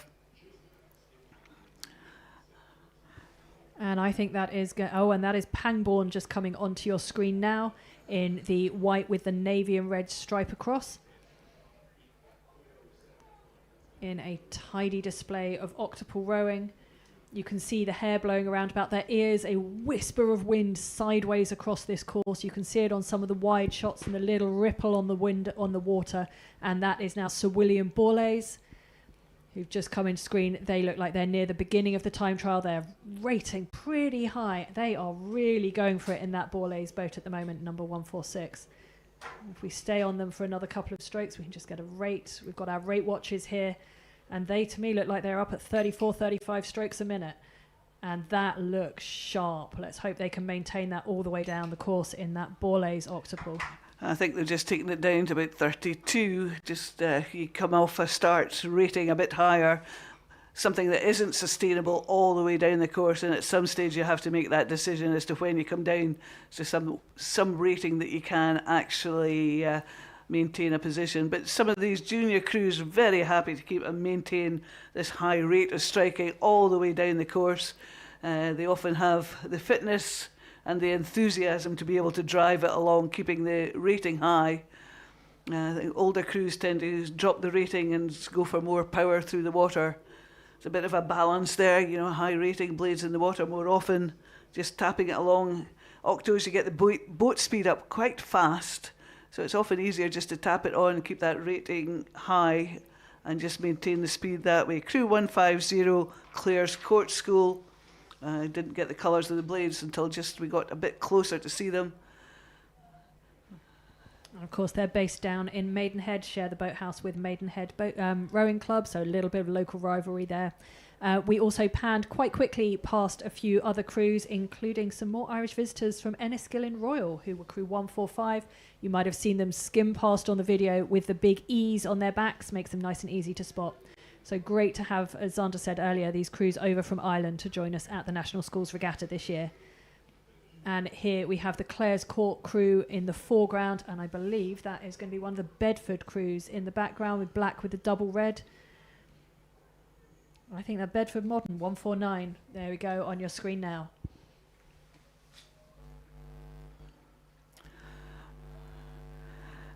Caroline's got her eye in for all these colours. It's been a while since I've commentated at the National Schools Regatta, so her eye's much sharper for kit colours. I was having a moan downstairs when I was doing the stream for the venue that sort of kit seems to change year on and year out, and sometimes you'll blink and the kit will have totally changed, and what you thought was one club has turned into something else. Yeah, this is the benefit of umpiring as well. I've seen many of these crews already this season at the All Sport Junior Sculling Head at Dorney earlier in the year, some of the older crews at the Schools Head, some of the younger crews from these clubs at Maidenhead Junior Regatta just last week. When you're out on the circuit a lot, somehow they just get ingrained in your head. But I'm generally a Thames region umpire. This is about as far north as I get, so I will apologise in advance for anybody north of the Watford Gap. I'm going to be rubbish on your blade colours, but we will do our best. Well, that's probably why I've been sent down to come and join you. There's Clare's Court School, just nearest to us, and we had just King's Canterbury, just nice shot of the Cox there. Cox. King's Chester, do apologise. Cox is an integral part of these boats. Cox is there to give instructions, to maintain the straight line, but also to encourage the crew along. So people say, oh, I'm just the Cox, but you're not just the Cox, you're actually an integral part of the crew. Without the Cox, the crew would go nowhere, and go nowhere pretty fast. And the Coxes are, of course, the drivers, the strategists, the coaches, the cheerleaders, the hype beasts, the calmer downers, and everything else that you need. I'm sorry, I get a bit enthusiastic about this because I was one for a very long time, and I think it is fascinating to, when you really start to understand rowing and really see the difference that a good Cox can make to a crew, they really can be the difference between going through in these sorts of events and not. So a massive shout out to all the Coxes, all the retired Coxes, all the parents listening on the YouTube who used to do this yourself or whose children Cox. That person is the most important one in the boat. I totally agree with you, Caroline. I'm forever telling people to value their coxes, because without the cox you wouldn't get it out in the water.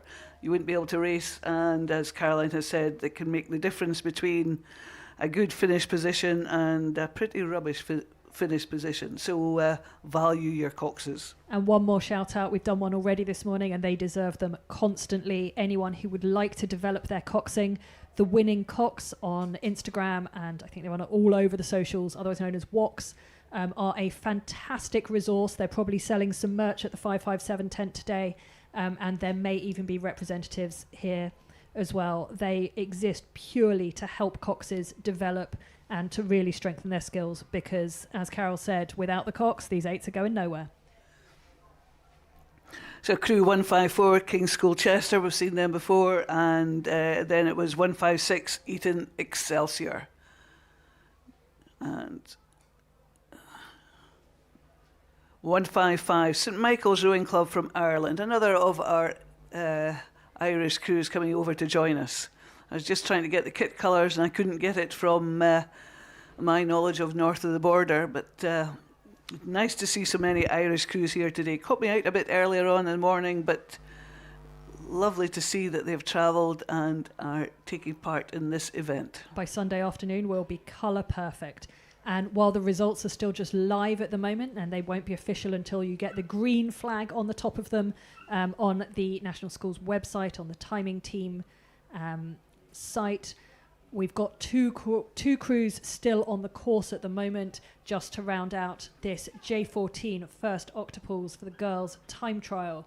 We are looking for the 6 fastest crews who will go through to the A final. At the moment, that looks like it is going to be Headington, Enniskillen, Henley, Surbiton and LEH, but with 2 boats still on the course, that is not certain. Oh, I can only count to 5. Okay, 6. We need the 6th crew. That's St George's College at the moment in that 6th place. Just waiting for those last 2 times to come through and it to go green. But crews looking for something around 4 minutes or faster to get through straight to that A final.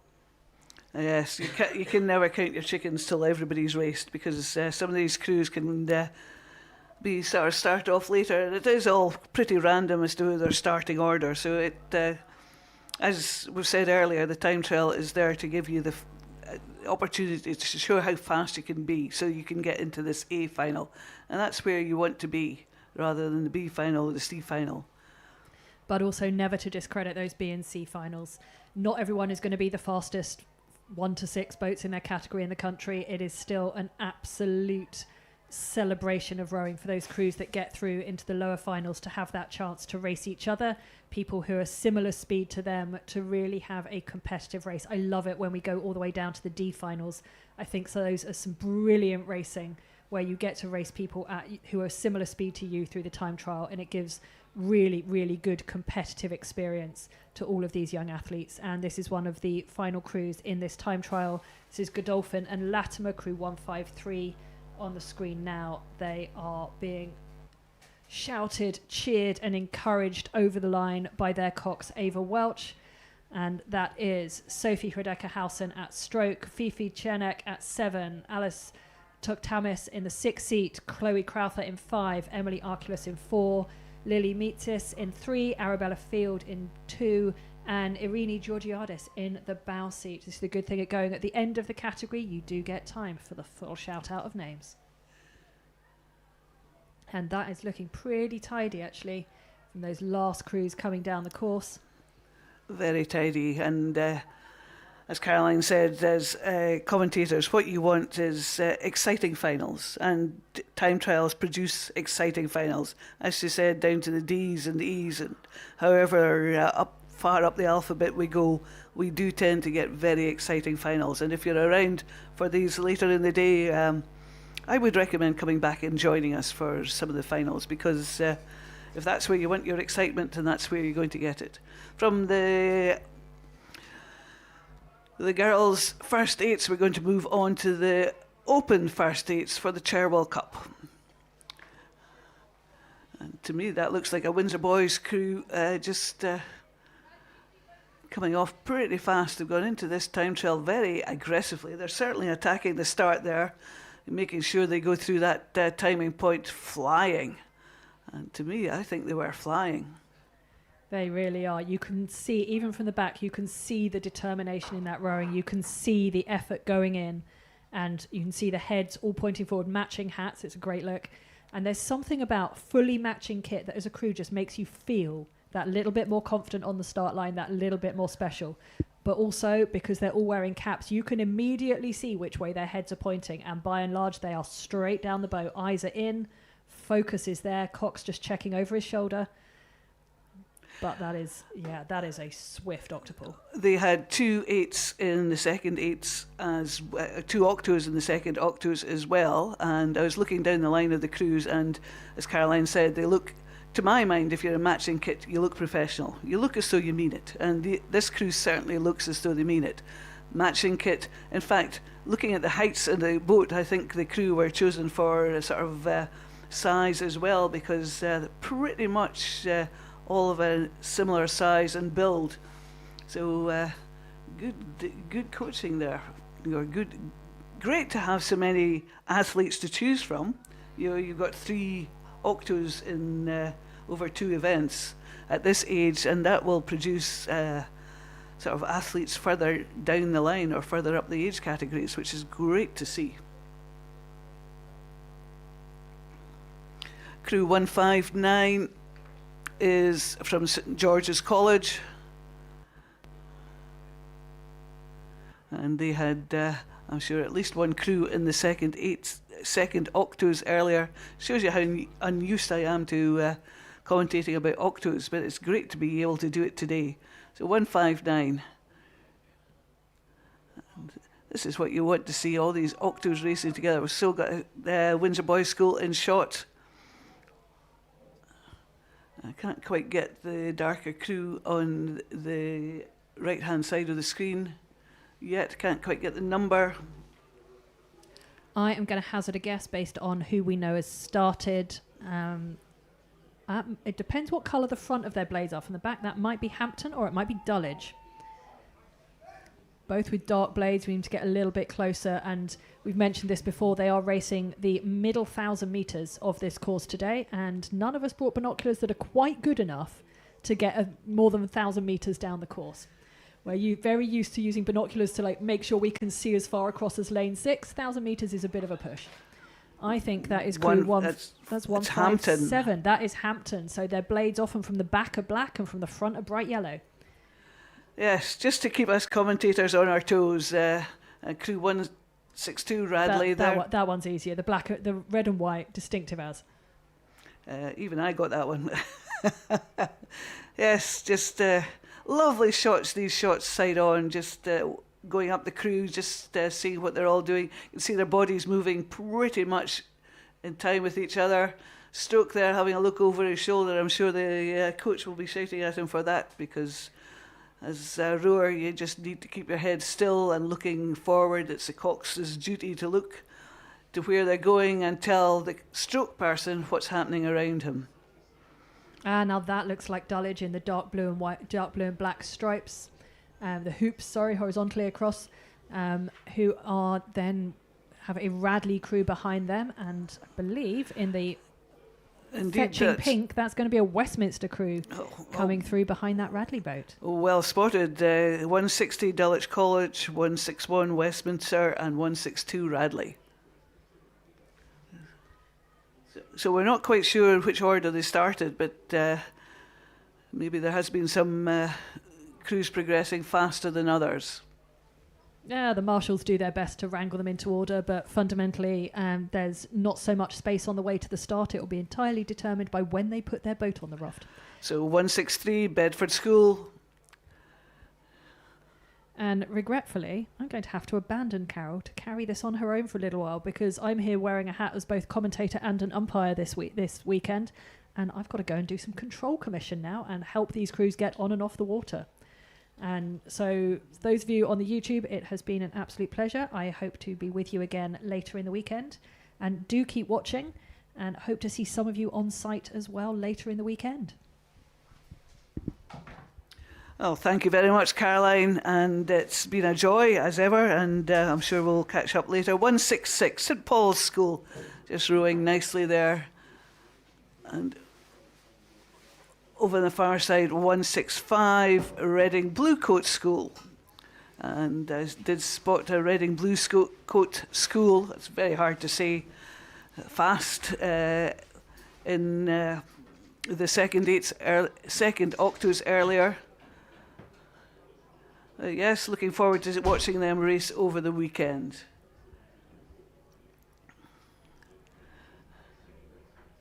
As I've said earlier, it is such a delight to watch so many octos racing, and for some of these coaches to have three, enough pupils to be able to choose 3 separate octos to come to this event.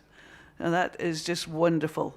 And it is such a lovely day for racing. A few clouds, little cotton wool clouds, have bubbled up in the sky, but nothing to impede any racing there. And 169, we have Clare's Court School. Just, the cameraman giving me the opportunity to get the 3-letter acronym at the edge of the boat as well. These crews really pumping up the rating there, keeping these ratings very high at this early stage of the race.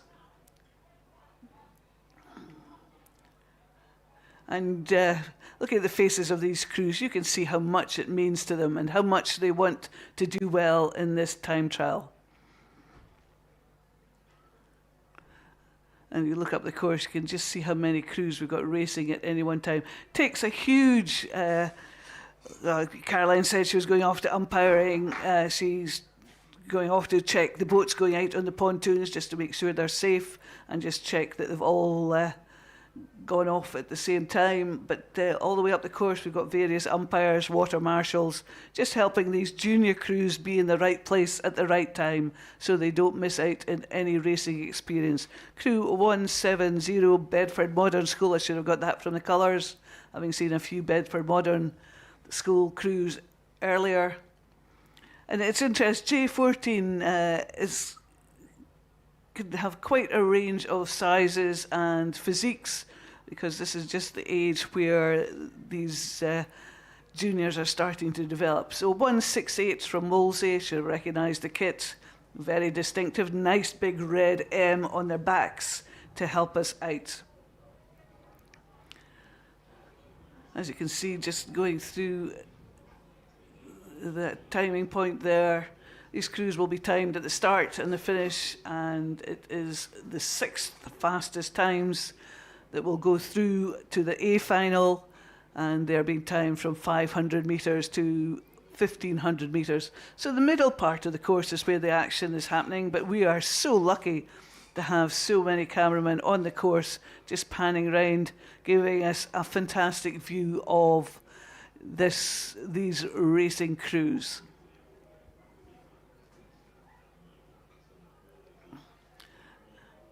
Distinctive red kit of Bedford Modern, and I can get this kit now. I think my eye is coming back to where it should be. This is Shiplake College, the nice and multicoloured hoops. Shiplake, of course, sort of just between Henley and Reading. Really good rowing school, lots of pedigree there. And there they are with their octo racing towards us. I should be able to get you...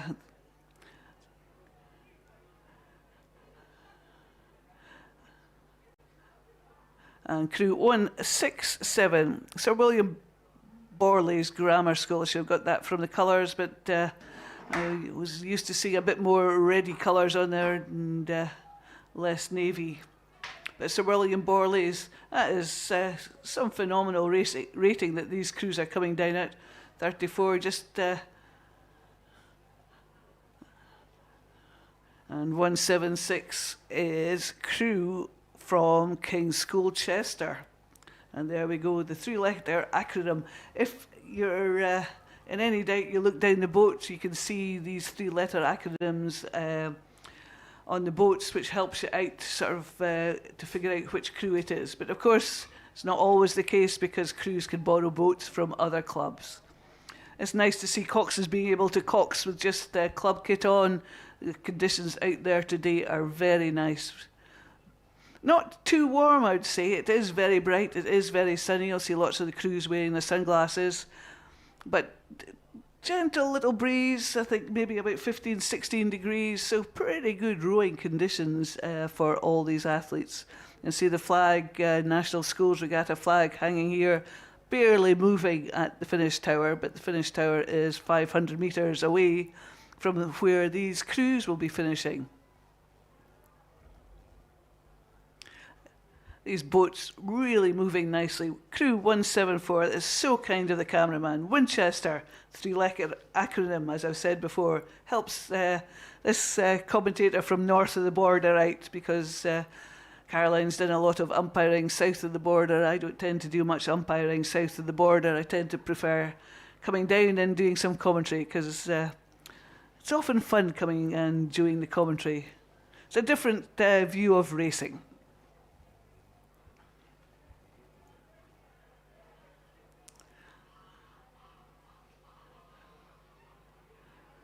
And from the shot there, you can see all these crews just lining up to get started for their time trial.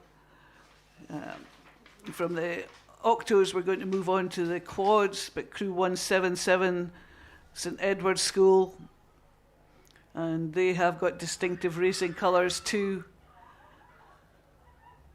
Just very concentrated on the two-man there, just concentrating what he's doing. 173, no, it's 178 is St Joseph's College. Another crew from Ireland just coming towards us. Back into the booth with you, Carol. Nice to see you after Caroline has been relieved, as she is double hatting today, being an umpire extraordinaire. A fantastic qualified British umpire. So really great weather still persisting here. So into the... So 179, sorry to interrupt, That's right, don't Sander, worry, sorry to interrupt. I'm sorry, about- we're missing a couple of the Irish crews there, and it's always nice to give our foreign competitors a shout out. So 178, St Joseph College from Ireland, 179, Enniskillen. Yeah, and our commentator who's not here this year, Jerry, from his club over in Galway, he's hopefully he's tuning in, as other people are as well, and you folks obviously are. And it's great to see these boats moving so quickly. Just to think, in 5 short years' time, they'll be hoping to join up on the start line for the final of the Queen Mother Cup, which is the open blue ribbon event, and then obviously the Ailings Cup for the girls 8s, which has been an interesting domination over the last few years. But Shiplake College seem to have just crossed the line as well, which is great to see. But these first 6 spots for that A final: Radley College, St Paul's Boat Club F, Dulwich College, Hampton School, Bedford School, and Windsor Boys holding on to that last important 6th spot. As you can see them all coming down the course. Again, if their crews in the slight foreground to the left-hand side as you're looking at it have already finished, they finish off at that second timing booth, and back to Enniskillen here on the screen. Isn't it helpful when there's a letter on their backs to help you out? Because Molesey have it, Surbiton have it. It does help just a little bit for us poor commentators, because black kit is sometimes very hard to discern from black navy or whatever it is. But there they go, just nice crossing that ease. 500 metre line to go. Which is nice. And Carol, maybe you can tell me. I've not been up to Glasgow and Strathclyde for their rowing late. So at Dorney they start off at 2,000 metres and start off with 0 metres and end at 2,000 on the finish. What do they do up north with the numbering? Do they start off with 2,000 or start off with 0 up there? It starts off at 0 up at the 1,000 up at the start, and you work your way up to the 2,000 metres. I think that's a FISA regulation, isn't it? Is it? I think that's probably because this is a bit of an older venue, and I don't think they do international regattas here anymore, which is probably why the old numbering is slightly different from what it used to be down at Dorney, and then up at the international venues up at Strathclyde and Glasgow, which is nice to see. But it's, as I said before a few times, and we'll probably get bored of hearing us on the live stream, it's fantastic to be back up here in Nottingham. But this is one of your first times here commentating, isn't it? No, I used to commentate way back before it moved so far south.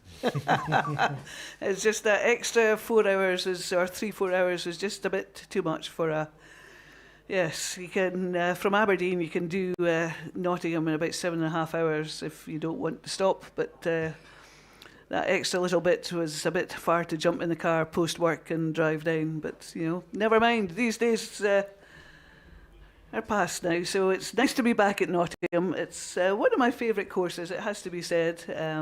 As long as the wind's not blowing.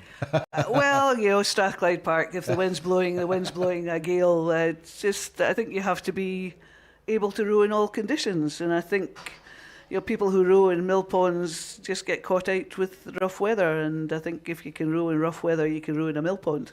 Yeah, definitely. And talking of rowing in good conditions or bad conditions, we've got some more results. I think we've done the first couple of races. So race 101, race 102, the results are official. Again, you can go and have a look on the time trials. And we've done the J14 girls coxed quads. But what we've not done, Carol, I don't think we've run through the results of the J14 open coxed quads. So the first 6 through to the A final: Abingdon School, Henley Rowing Club, Leeds Rowing Club, Yarm School, Warrington Boat Club E and Wallingford Boat Club N are the first 6. They're going through to the A final later on this afternoon. And then the next set of crews into the B final. Again, a ginormous entry here. So unfortunately, not everyone's going to go to a final. So the B final is Marlow Rowing Club Boat M, Bedford A, Oundle B, Stratford A, Stratford-upon-Avon A, and Winchester College Boat Club and Durham Amateur Rowing C. So those are the boats going through to the B final this afternoon. Into the C final, Kingston Rowing Club K, Aberdeen Schools Rowing Association. You can cheer, it's okay. Don't have to muffle cheer. You can cheer loudly, Carol. I think partisanship is very much encouraged here. Henley Rowing Club G, St Paul's Boat Club L, Royal Grammar School High Wycombe A, and rounding off that C final is Trafford Rowing Club B. And then the D final, the last 6 in a D final. So if you haven't heard your name yet and you don't hear your name in the last 6, I'm afraid that's all you are doing for today. But these lucky 6 are going to be in the D final. So Pangbourne College D, Great Marlow School J, Brentford Boat Club B, Peterborough City Rowing Club I, and City of Bristol Rowing Club D, and rounding off that all-important 24th spot is Bradford Grammar School. So the next ones, unfortunately, Lancaster, Kings Ely, Yarm School K, Tiffin School K, Wallingford Rowing Club O, Maidenhead B, St Paul's School Boat M, 1863 Club, Queen's Park Chester, King's School Canterbury, Kew House School, King's College Boat Club M, Emmanuel School, Royal Grammar School High Wycombe, Tiffin Boat Club, Haberdashers Monmouth, Lancaster Royal Grammar School Boat B, and King College School L, unfortunately, are not progressing forward to a final this afternoon. And that is the results for the J14 Open Coxed Quads. And again, you can check out those on the Time Team's website. You can see the live races. The link is on the National Schools website if you want to go and find that. So we have a little bit of a break now as we reset. So what's happening here is we're moving up to the J15s. And what's the difference with the J15s now, Carol, from the J14s? So give everyone online a reason why we're going to be down for a little bit, and there's a little gap in the racing. Well, one of the reasons for the gap is that the J15s are going to be time trialling over a longer distance, and it's also a chance to give some of the officials, we're talking about the officials helping run the event on the course, some of the umpires have been out there for quite a while, and it's often time for a shift change when you've got a change of distance and venue, and just to get fresh eyes on various parts of the course. So the starters will be swapping over, the umpires at the various time points will be swapping over, but we're also going to have moving to a 1,500 metre course. That's right. And then the next event that we will be looking at is race 107, which is the J15 Girls Coxed Fours, and the start time for that is 11:30. So we've got about 10 more minutes just to wait. And this is the Katrina Jacks Trophy for the J15 coxed fours. 6 fastest through to that A final. Then we go all the way down to a C and a D final. And we have Leeds Rowing Club, Barn Elms, Bedford Girls School C, Tideway Scullers B, Brentford I, Godolphin School J, Aberdeen School Rowing Association, School B, Wimbledon High School E, Kingston Grammar School E, Kingston Grammar School F, so there'll be 2 Kingston Grammar Schools. That will keep us on our toes a little bit later on. Emmanuel School B, Emmanuel School C, again 2 doubling up as well. So William Perkins School I, Queen Elizabeth High School, Wallingford Rowing Club, St Edward's School, Royal Shrewsbury School, Godolphin K, second Godolphin boat in that one, Bedford Modern School, Stratford upon Avon, Sydenham High School, King's Canterbury, my old school there, and Tyne to finish us off. So a really great 23 boat field with fast 6 going to the A final, and then 12 to 18. 7 to 12, sorry, into the B final, 13 to 18 to the C, and then the last remaining ones into that D final later on this afternoon. So, Xander, I don't think I've commentated with you before, but this is time to fill in. Where do your loyalties lie? Are you a sculling man or are you a sweep man? Well, I started life with the fantastic junior sculling coach Alec Hodges, who helped to make Tideway Scullers the kind of powerhouse that it is now on the Tideway, and he used to run some fantastic summer rowing courses, and it was sculling courses, learning how to scull. And I did my sculling course many moons ago, so this must have been back in 1995 or 6. And on my sculling course was none other than one Debbie Flood. So she and I learnt to scull at the same time. She obviously went on to win Olympic medals and had a much better rowing career than I did. But she started to learn how to scull at Tideway Scullers on the Tideway on one of these sculling courses. So it was a fantastic entry into it. But following that, I went to King's Canterbury, where I did mainly sweep oar stuff. So, and then I used to sub in every now and again for Imperial Medicals or Imperial Medics up in London, where I did my degree for a little bit. But I was mainly moved into being a rugby man. So my brief encounter with rowing was very enjoyable. Have 2 medals here from national schools in Nottingham, which is good. I probably would be banging on about the J15 Open Cox Quads, which is the next one, the Mariners Cup, and how all the way through the season, interestingly, the first name on that list, Westminster School, we had a tussle all the way down the course, and so that was the first medal we won here, and then also a J14 silver medal and a double as well. So a couple of national medals, but never the one that we wanted. We came so close in Child Beale in my final year here in 2002, losing out by I think a foot to, I can't remember who it was now. I think it was Monmouth maybe. Oh, that's harsh. A foot, yeah, a foot, very so that was very sad, and we hadn't won a medal for a long time. But sitting in the 4 seat in front of me in our boat was one Tom Ransley, who is helping out with Winchester College now. He lives down in my neck of the woods. Both live in Winchester, and of course he went on to win bronze and gold medals at the Olympics as well. So while my rowing career itself was not very illustrious, should we say, the people I rowed with, it made me feel I helped them progress. Absolutely, and two medals at national schools, not to be sneezed at. No, it's lots of people come here for many years and don't win anything. I think it's fantastic the number of events we had. It was a bit of a shame that the J14s got canned when I was a J14er in Peterborough, but then it's been great that they've moved the regatta to 3 days. Obviously, you can't really complain that so many people are trying to enter that you don't have time for a full racing program, and so it's amazing. I think we've got over 5,000 competitors here this weekend over the 3 days, and today we have the nice summer weather on the Maybank holiday weekend, but I think tomorrow and Sunday it's returning to more traditional Nottingham weather, but we shall see. I don't know. Nottingham on a good day could be wonderful. What I just love coming to National Schools Regatta, and have done I haven't been to any for quite a long time, but I used to love coming when my sons were racing, was just how much a spectacle it is. Just crowd watching, the buzz about the whole venue. It's exciting. There's lots of people out there. There are lots of people cheering on their schools, their clubs, their crewmates, and just enjoying the whole experience.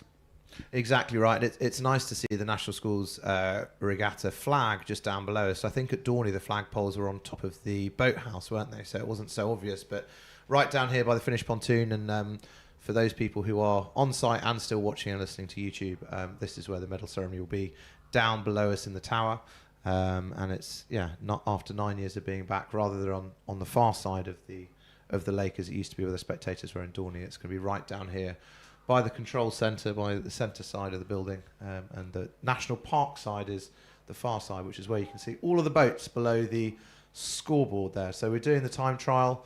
Again, you can check out those results online, and let's just have a look and see if we've got any more that have come through as official yet. No, I don't think we have. We are still waiting for the official results for the J14 girls first octuples and the J14 boys first octuples to be made official. So I'm going to do that thing which you never do when you're commentating and have tech that's working, is refresh the page. But luckily, nothing has crashed. We're still waiting for those to come through. But unofficially, Carol, do you want to run us through the girls' first octuples J14, what we've got going through to the A, B, C and D finals? Oh, I'm going to have to stand up for that. I'm a bit short-sighted. Oh, no. So, interesting mix. Oh, wow. So going through into the A final, we have Headington School, and then they're followed by Enniskillen Royal Boat Club, Henley Rowing Club, Surbiton High School, Lady Eleanor Hollis, and St Michael's Rowing Club from Limerick. Isn't that great to have two Irish crews in the A final? That's fantastic. I don't think I remember seeing two Irish crews in a final of anything for a number of years, actually. St Joseph's normally compete in the open categories, as normally we'll see them this afternoon. So they'll be racing tomorrow, I think. And then in the B final, the next six crews coming down are St George's College, Leeds Rowing Club, Great Marlow School, Eton Excelsior, and Putney High School, and rounding off that B final, Sir William Borlase Grammar School, Boat K. But again, these are unofficial results. We haven't got the big green tick on them yet, so just to let you know about that. And then into the C final, I'll save your eyes, Carol. Don't worry. We have Pangbourne College, Bedford Girls Bedford Girls School Rowing Club, King's School Ely, the Grange School, and King's Chester, and rounding off that C final is Molesey Boat Club. And then in the D final, which are the remaining boats minus one, I think, is we have Emmanuel School, Wimbledon High School, Sir William Perkins School, Clare's Court, Haberdashers Monmouth School, and Bedford Modern. And unfortunately, Godolphin and Latimer do just miss out on that D final by so close. Not very much time in between it at all. So as you can maybe see on our live stream, if you're keeping up, you can see a gathering of boats up at the far end. And I think we've got, it's either geese or one of the boats is making its way across the course. So looking at your screen from right to left, you have lane 1 on the right hand side and going all the way over to lane 6 on the far side.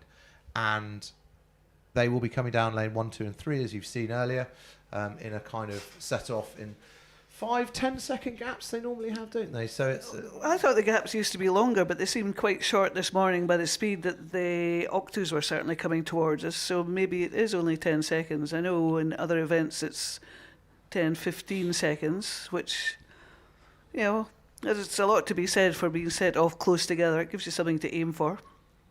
Yeah, and I think that the fact that we've got 3 different lanes means that hopefully everyone should keep to their own water, which probably allows them to get them off in a little bit more of a quick fashion, which is nice. But we are 2 literal minutes away from the kickoff, which is really good. And of this next race, which is race 107, the J15 girls cox 4s. Again, this is a time trial. This will be over 1,500 metres rather than the 1,000 metres that we have seen previously.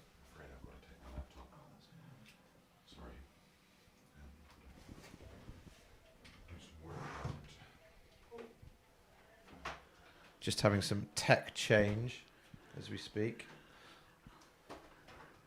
It's so lovely. Xander and I were commenting earlier about how many people there were on the banks spectating, which on a Friday is quite nice to see that often you come to 3-day events, the Friday is often a quiet event because people tend to come for the weekend. But I suppose for the National Schools Regatta, if your loved ones are racing on Friday, you make pretty strong effort to get there with grannies and aunties and uncles just to spectate on the national arena, because it is a great place to come and watch racing. It's, as I said earlier, the atmosphere and the buzz is just really exciting, really good. So within a few more minutes, we should have the first of these crews coming towards us. You'll see them in the top of our screen just making their way over into the lanes. The umpires up there will probably try and get them into some numerical order, so they'll be coming down as they've been drawn, which helps the starters, the start team officials, helps the finishers if they're coming roughly down in the order that they were drawn, and their timing point will be 1,500 metres for these J15 athletes. So as Caroline was saying earlier, we were talking about sculling and sweep rowing. When juniors start racing around about 12, 13, 14, they tend to be sculling. That keeps the body a bit more in balance. They've got 2 blades, and they don't tend to get sort of issues with backs and problems with leaning into your rigger. So sculling much safer for the growing and developing body, especially during that phase where there's a lot of growing going on. Junior 14, 13, 14, that's when a lot of juniors make their big growth spurt, and this is where you don't want to damage these athletes, which is why we keep them sculling rather than sweep racing. Yeah, it's a good reason why sometimes we always get asked that question, don't we, about why don't they row when they're younger? But I think that's kind of worldwide, isn't it? I don't think other countries row them any younger, do they? No, I think all of them start sculling early on, and I think it gives you a great balance for picking up sweep later on. In fact, I started the other way around. I started when I went to university sweeping, because I'm a big heavy person, and only got introduced to sculling later on because I became injured as a sweep rower. So you go into sculling and you find that your body's a bit more balanced and you don't get the same shoulder problems or back problems. So even for older people, not just the juniors, sculling can be kinder on the body. And it's interesting that those that seem to be able to be more proficient in a sculling boat generally are able to be a little bit more flexible with which side they row, whereas a lot of time if people have only had 1 year of sculling at school, then they are a little bit less able to necessarily pick which side. And it's almost like snowboarding in a way, whether you're goofy or fakey in terms of are you stroke side or bow side. I'm not sure, typically with a snowboard, you will push someone off a step and the foot that they stand out with dictates which one you should put forward. So that's the way to determine that. I still don't really understand how coaches decide whether you're going to be bow or stroke side. I think normally it's just what the boat looks like and the makeup. Well, I think it's need. Usually it's need. You often have maybe 2 or 3 people in the crew who are established on their side, so the person you suck in has to be the other side. Yeah. There is, I often think as a coach that it's good to push people out their comfort zones, swap them onto the side that are less comfortable on for a few outings, because sometimes that sharpens up what you're supposed to be doing with your hands and your body, and then when you go back on the side that you're more normal on, your technique's a bit sharper. That's fantastic. Yeah, no, it's just trying to cast my mind back to which side of the boat why I ended up on stroke side, but I can't remember. But I did. That was my kind of stronger side. But I could do bow side as well, so I did both at a competitive level, which was nice, which is unusual for lots of people. It's either one or the other. Yeah. And it's funny, you'd think that just doing it in reverse, you'd be able to do it, but not necessarily. Some people find it very hard to get their brains around the sort of separation. For those who are not into rowing, if you're sweep rowing, 2 hands on the one blade, the inside hand, the hand nearest the rigger, the outside of the boat, and that's your inside hand, tends to do the turning of the blade, the feathering and squaring. The outside hand on the end of the blade is the one that pulls the blade through the water, and that gives you the connection with the water. So your 2 hands are doing 2 different things, So sometimes moving a person onto the other side, they just can't quite forget which hand's doing which, so they end up feathering and squaring with both hands and pulling with both hands.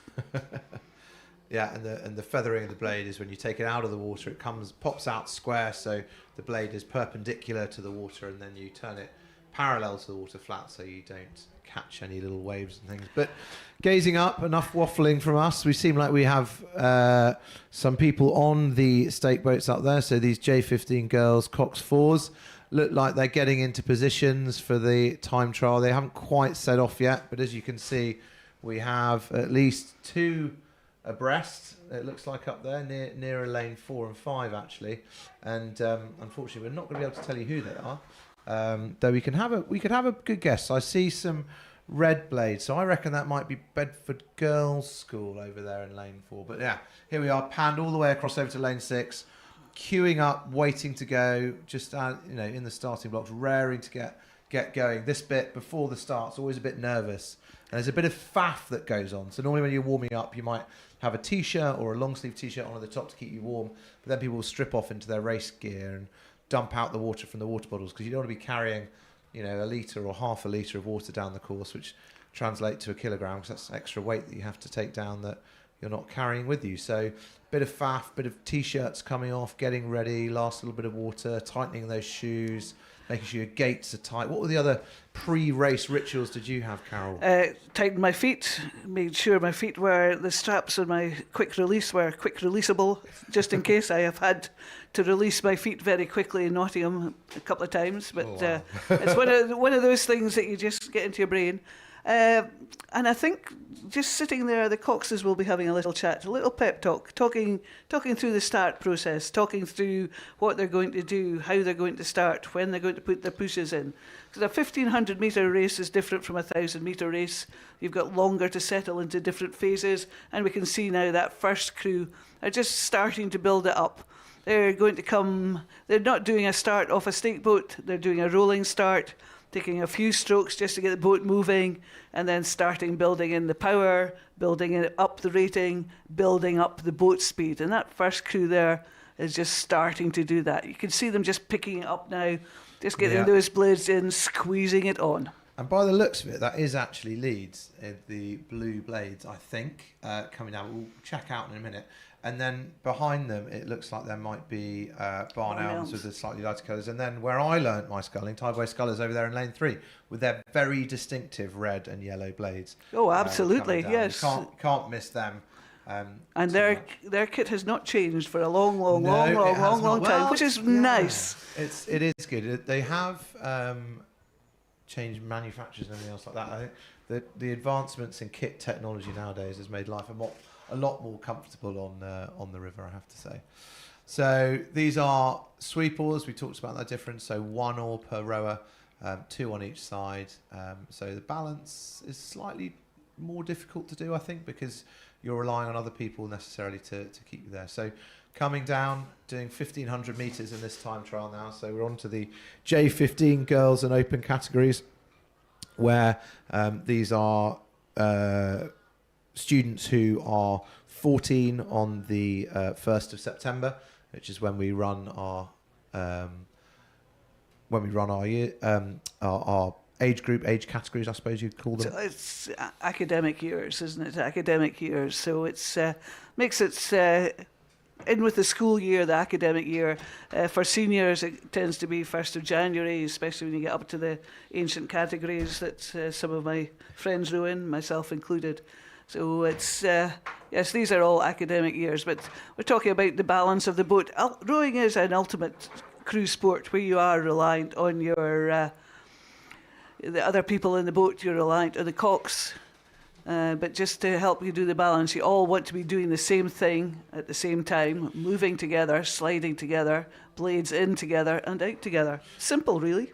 And the speed of the boat is always generated by, it's going fastest at the finish, which you might think that doesn't really make sense. But actually, when you take the blades out of the water, it's less resistance, and that's where the stroke finishes off. And you can see there, you saw in the previous shot, we had Leeds Rowing Club, boat number 180. And there, just in the foreground, we have Barn Elms crew who are rowing very nicely down in front of us that we can see.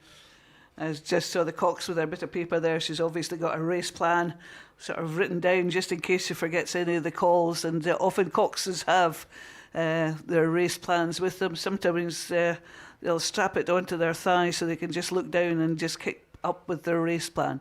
But there we go, leads coming towards us. These crews having to race 1,500 metres now. Just take a bit longer. Here's the Tideway Scullers crew, crew 183. Distinctive kit, distinctive blade, distinctive boat with the chevron painted on the canvases.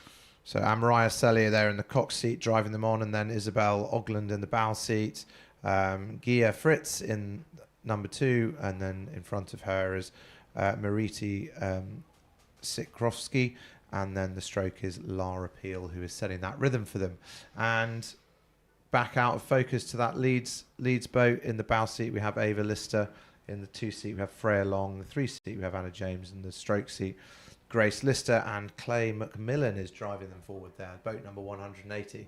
1,500 metres, so it won't be quite as frenetic as we saw this morning, so a bit further to go. So generally they will be in a longer race, moving slightly differently. So if we just see there, back to Bedford Girls' School, and they're rating along at about 33 strokes a minute. So in a cox 4 especially, where you're having to carry the cox with only 4 people to carry her along, they generally rate a little bit lower than you might see in some of the bigger boats this afternoon.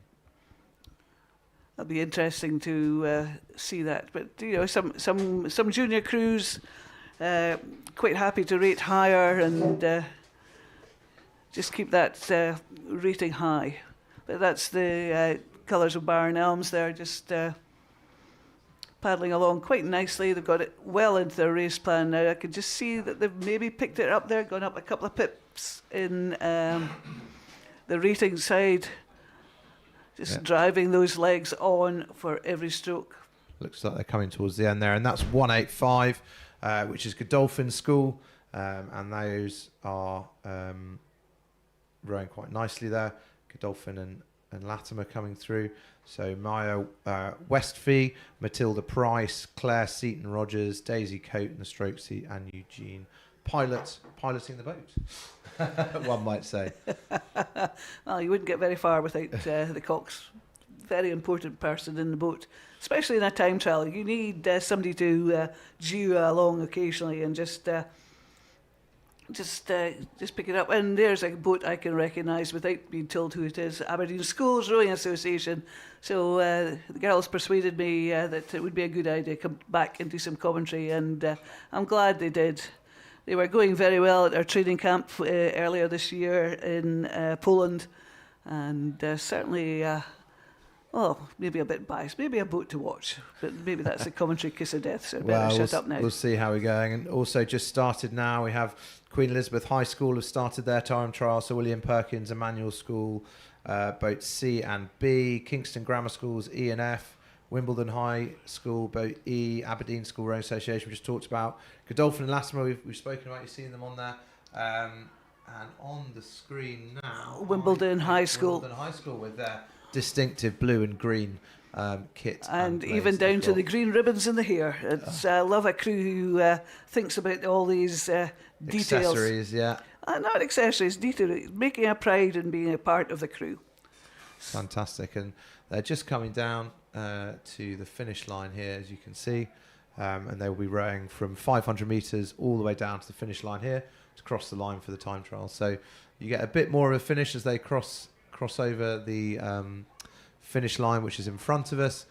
We're looking back up the course, as you can see on the side of that box. That's 200 metres to go, so really when they hit that mark they will be going hell for leather, and that's Tideway Scullers School coming down there in your shot, just approaching 200 metres to go or so, and crossing the line now. Barn Elms, they've crossed the line here, which is great. And it's Godolphin just coming towards us, and just coming towards us in the line, just passing the finish line there. You can just see it, the yellow board with the black line through the middle, and that's the finish. And here we have Tideway Scullers just going through the line, finishing their time trial. Just saw them as they were coming towards the line there, just picking it up and making a sprint for the finish. 189 Kingston Grammar School. And there are two Kingston Grammar Schools. That's the F boat, and 188, which we might see is the E boat. So again, double check which ones your boats are. These aren't any ranks. Just remember, it is the order with which their crews were submitted and how many crews have been submitted. So I'm sure tomorrow we'll see going down the bottom of the alphabet, P's and Q's and R's and S's. Fergus was saying there are 32 crews from the Windsor Boys School. Interesting. I wonder how they're going to label those. Double letters, I imagine. Hexadecimal, maybe? Oh. Who knows? It'd be interesting, yes. But huge entry from the Windsor Boys School. So Tideway Scullers School, with 3 boats having crossed the line now, are in that top spot. This again is 6 fastest to that A final, then 7 to 12 to the B final, 13 to 18 to the C final, and then the rest through to the D final, as we have 23 boats in this race, I think. So that will work out quite nicely for them. So everyone goes through. And just finishing their race now. That looks like the girls from Bedford School. C, their C boat, boat number 182. I haven't got my eye on the colours yet. 188 is... that's the other Kingston Grammar School boat. Yeah, that's their E boat. So coming down the course, I think they've probably got, by the looks of it down the course, they're about 250 to go. So just starting to wind up. As you can see the boats in the background, which is where the boat park is across the far side. Nice for these athletes to finish actually on the finishing line, because they've got the changing colour of the boys to give them an indication of how far out from the finish they are, which always gives you an indication as to when you need to lift it for the finish line, because the J14s racing 1,000 metres didn't have that sort of advantage of that. The last 250 metres, the boys turn red from the yellows, and then you know that you are in the real business end. However, unless you're in a really, really tight race, if you're not in the right spot with 250 metres to go, you've got a lot to do to get up to there. So that's the Lady Eleanor Hollis old boat. Seems like they've lent that to another crew, and I'm struggling to work out who that one is. I don't recognise the blades or the all-in-ones. That's 192. So William Perkins School. Yeah. In a Lent boat. It's very good to see clubs helping each other. Yes, very much so.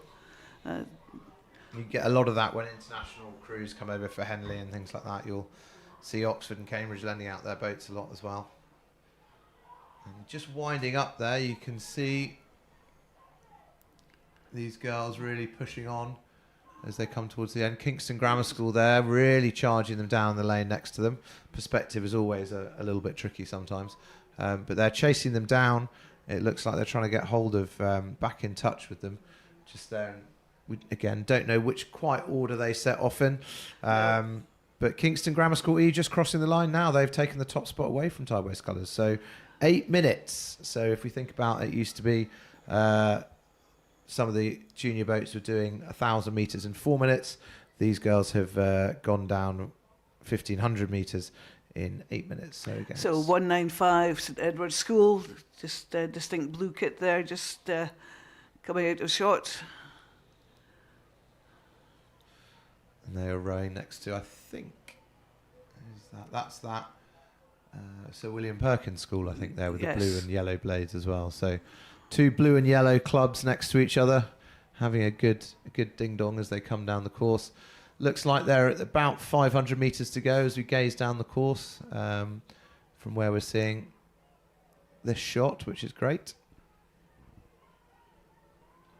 And panning out to the finish now as these girls here. They've just picked it up. I just caught them out the corner of my eye. Cox obviously made a call.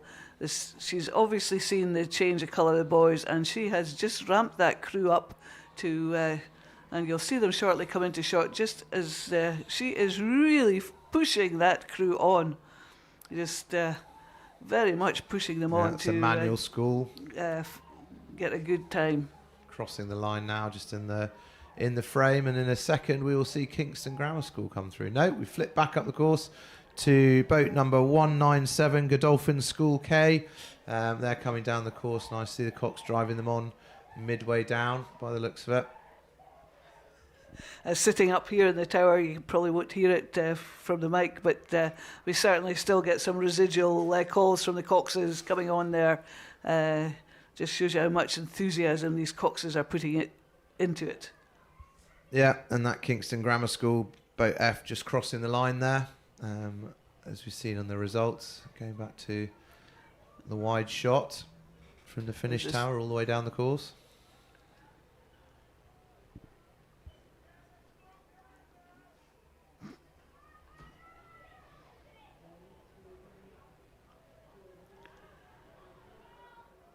There we are, Bedford Modern School. Bersh's Bounty, look at that great boat name. Oh, yes. There are some cracking names of boats that I've been spotting. Yeah, some very interesting ones. I can let you into a secret. Most boats from Aberdeen will have D somewhere in the name because we all row in the D. And most boats, the girls were rowing in Defender, and there's always a D somewhere in the name. So yes. St Edward's School. Yeah, there are other boats, I think, coming down. And their distinctive colours. A lovely shot of the boats ranked up on the bank there, and just do a quick calculation as to the value of some of these boats that are ranked up there. It'd be a nightmare of an insurance dog. 201 is Sydenham High School. That's another new name that I don't recognise as one of the stalwarts and It's great to see all these new clubs coming in, and we've talked about being back at Nottingham again for the first time in 9 years, which is great to have. And I think back then they wouldn't have had Sydenham High School sculling or rowing with us then, so doing a really good job there. No, absolutely, and as we said earlier, it is so nice to see so many different clubs with so many different crews involved, and today is only Friday. I know, we've got Bedford Modern School just in the front of the shot with the Bersh's Bounty, as we said, and I think in the back is Stratford upon Avon, that 200 boat, which on the right-hand side of your shot there, further away from the camera, as Bedford Modern come through the shot. And we've already started the next event as well. So race number 108, the J15 Coxed Fours, the open category for the Mariners Cup, which I have a silver medal for back from in the day, long time ago now. So those boats have started. The Westminster boys, Westminster School, 2 boats have started. Kingston Grammar School's also started. Both of their boats, as well as Great Marlow School and King's Canterbury randomly from down below in the and list. You just mentioned Westminster. You can see the distinctive colour of Westminster in the middle of our screen there. It's coming towards us in their time trial. An interesting story about how they were allowed to race in that colour from beating Leander in a race one year is how they were allowed to race in that colour. It used to be only Leander who did it, but Westminster School 8 beat Leander 8 and won the right to wear pink, which is a fantastic little story. So there we go, both Westminsters, boat number 204 and 205 coming down the course, almost at that buoy changing colour, having a good race with each other. You know, they would have trained and raced on the Tideway lots together, so being next to each other is probably really helpful to have them as we kind of come down. So just looking over the finish line, I think that's Shrewsbury School crossing from the girls' race still, and they've just crossed the line and had a really good row, actually. They put themselves right in the middle of the pack. At the moment, the fastest 6 in that J15 girls, Cox Fours, Kingston Grammar School, the E-Boat, Tideway Scullers, Barn Elms, Aberdeen Rowing Association in that 4th spot, Leeds in 5th, and Emmanuel School in that 6th position at the moment, but still all to change. It's not an official result yet. You can never say, it's the umpire's decision that when it becomes official, and we get a little tick on the screen to let us know that it's official. And that's Kingston Grammar School just in the middle of our screen there. These junior 15 boys really pushing it on hard there, just as they're coming towards us. There's the distinctive pink of Westminster, middle of the screen, followed by the other distinctive... Oh no, it isn't Westminster behind them. That's Kingston behind them. That's Kingston right. behind so them. The 2 Westminster boats and then the 2 Kingston Grammar boats. As well as we've got Brentford are now on the course, as well as Great Marlow School. We also have Wallingford, King's Canterbury, both of their boats have started. So they obviously, talking to Caroline earlier, would have got up to the start nice and early, and so the umpires would have just sent them off rather than trying to be a stickler for which order they go off in. It all doesn't matter. It's about getting everyone safely down the course as quick as possible. So here's Bedford Modern in the picture, I think that is, or is that Great Marlow? No, Great apologies. Marlow School, I think. Similar colours, yeah. No, Mike. See, it's very hard sometimes when you've got blacks and reds just to figure out which black and red crew we're looking at. But They seem to be moving the boat quite nicely. oh, they are. Kingston Grammar School there. Really nice to have the letters in the backs to help us out. Yeah, as poor that's the D commentators. boat, yeah. No, the C boat, apologies, 206, that's their C boat, so C and D, the markings down.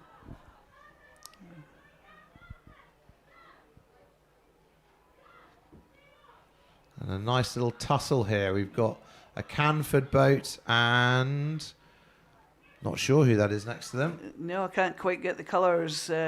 Maybe it's 2 Canford boats. 229 is Canford School, and Canford School, I think that is. Ah, Yeah, 230. 230, yeah. Wow, well spotted. Yeah. There we go. Our, the voice of world rowing, recently retired Peter O'Hanlon's alma mater, Canford School. 209, Great Marlow School there, just central shot. The water's looking still very nice out there. Little baby duckling just floating past on the screen. Of course, it's that time of year for the little baby ducklings to get in the way of rowers. Always a bit of a hazard on the river. Yeah, and we don't have cars this year driving up and doing the commentary, but they also used to get in the way of the cars as well. But not this year, as we have a reconfigured Nottingham, a new look Nottingham for 223 Emmanuel School, just in shot there.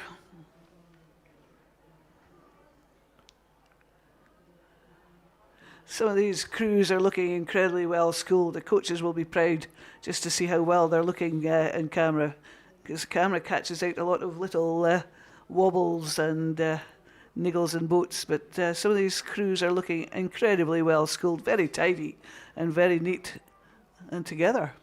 Yeah, 26 crews in this, the Mariners Cup, and there is King's School Canterbury. That was me a number of years ago in this event. In the time trial, we've got 2 boats into this one, which means assuming we haven't got an 8 for the J15. So trying to catch up with Bradford on the Bedford, yeah, on the inside. Look at them there. So yeah, some nice long strokes, which is good. Stroke maintaining a nice rhythm, nice rating, just keeping it going. Really getting a lovely long reach there. Let's see how they get on the timing, shall we? Well, yeah. See how they do. So already we've not got our first ones past the finish yet. I think these coming here, Kingston Grammar School is going to be the first one. We've had 2 Westminster boys finishing the race, and now Kingston Grammar School crossed the line in front of us. A 214 Queen Elizabeth High School. I should have just waited for the 3-letter acronym on the edge of the boat. It's a great tool for commentators as well, being able to spot these out. I think it should be my mastermind subject, I think, if I ever went on that. That'd be a fantastic one. So Westminster School, Kingston Grammar and Westminster School, the L and K boats respectively have crossed the line and finished. They've got times in the books. But again, the first 6 going through to that A final this afternoon, and this is the Mariners Cup. And crossing the line just below us is Bedford Modern. They're coming into shot, and see how they get on in a second. Great Marlow School. I've done it again. And they've actually done really well. They've displaced Westminster. They've gone straight to the top of the leaderboard, which is good to see. Oh, that's impressive. Yes.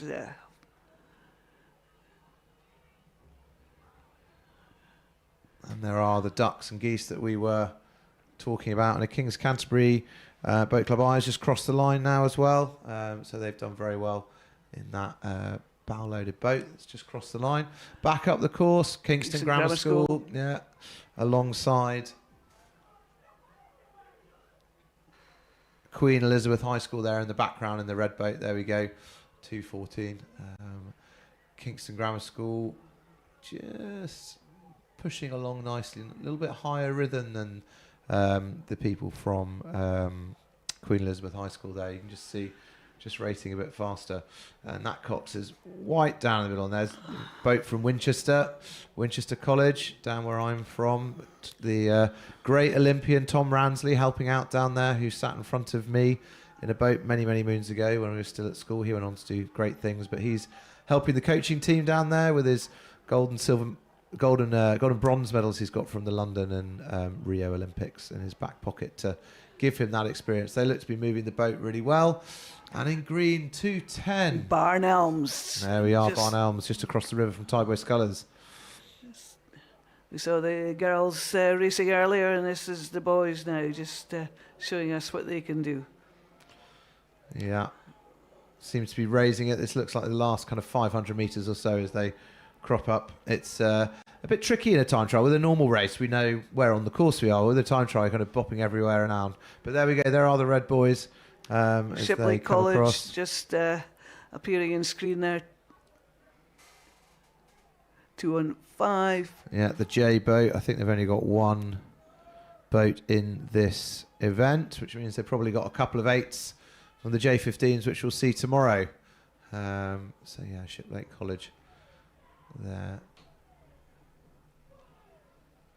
Cox driving them home, and there we are, the last 200 metres or so. That looks like the King's Canterbury boat again. Their second boat from the looks of it, which I think is their I boat. 2:18 coming through the shot. It's just lovely watching these crews just lift it as they come into the change of the colour of the boys, just picking it up and sprinting for the line. And you can often hear the coxes just make the calls as they're coming towards us, sitting here in the tower. And there we are, King's Canterbury crossing the line there in the shot view. Rowing all the way through the line, really important. Back up the course to 2:16, Wallingford Rowing Club, their I boat. They're distinct, I don't know what we call that, claret and light blue? Hard. It's a distinctive colour combination, and I love the blades that they're sort of triangles, because you can spot them from quite a good distance. And the really nice thing is that the fronts and the backs of the blades are painted identically so that you can see them coming. Yeah. So I always like it when a club thinks about their blade colours and gets it sort of both sides the same, so it could be helpful for the commentators. There's the view of Shiplake coming towards us.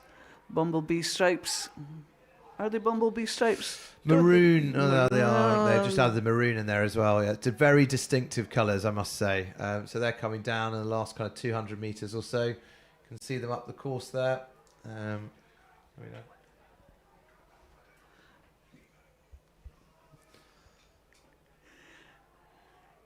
$2.13, St George's. Yeah, another school that's come up in the last kind of few years as well, hasn't it? The last kind of 15 years, it's kind of really become. So there's obviously two lots of kit there, that the diagonals go one way for some people and the other way for others. I think I would find that it might appeal to my nature to have the colours sort of matching up with the sides you're rowing. The sides and strokes, yeah. But stroke side, yeah. So yeah, so there we are. You can see down the 3 boats there, a really lovely echelon you can see across the course. First one obviously going off in lane 1, which is closest to the camera, all the way back to lane 2 and 3. And we've got St George's College over there on the left-hand side with... I think it's St George's College. St George's College on the right-hand side as well. So. And the reason there was sort of different diagonals, that was my giveaway on that one. Well, they're racing their schoolmates again, which is good. And they are coming down the course, which is nice. And it's thick and fast here, I tell you. We've got 14 of this 26 field having crossed the line. At the moment, we have Great Marlow School, Camford Boat Club, Brentford School, Westminster School, who are the early leaders. They were first across the line, so that could be why. Kingston Grammar School C and the other Westminster boat, their D boat in the top 6 spots at the moment, so they will go through to the A final later on. Still quite a few crews to race this event, though, so don't count your chickens. No, we've got another 12 still on the course, or 11 still on the course now, as we've got. So Great Marlow School, the 2 St George's Colleges ones we've just talked about, Shiplake College, Wallingford Rowing Club, Kew House. That's really unhelpfully reset in the middle of my commentaries. I've lost my place completely. 225, we have St Edward's School there, blue and yellow, nice distinct colours to help us out. And Cox there, a really nice coxing position, quite low in the boat, just minimising any wind impact that she has. But you can see her chatting a lot way to her crew. She's probably not chatting. I'm sure there are strict instructions to every member of the crew telling them exactly what they should be doing when. And she can feel from the cox. You may think it's a difficult position for the cox to be in, but the cox gets a feel from the boat for how the boat's running underneath her, so that even though she can't see what the crew's doing, she can feel what they're doing. So she will be giving them feedback all the way. So here's a good one to test me. 221, we have St Joseph's College, Ireland, and that's why I didn't recognise it. That's the 3rd Irish crew we've seen this morning. We've mentioned them, so really great showing from the Irish contingent this morning. Oh, here absolutely. And in fact, from the girls, we had 2 Irish boats in the A final. In the A final this morning, the J15 girls quads, I think, wasn't it? Yeah. Yes, the quads. So yeah, so making a really good showing. And they're very distinctive blades, and I should know who that is, and I can't quite place it. Well, funnily enough, I was thinking I would hope you'd pick me up on that one and get me out the hole, because I think I recognise those colours, I recognise the blade patterns, and I can't get it. Just, I'm sorry, it's gone. Oh. That's a much better shot.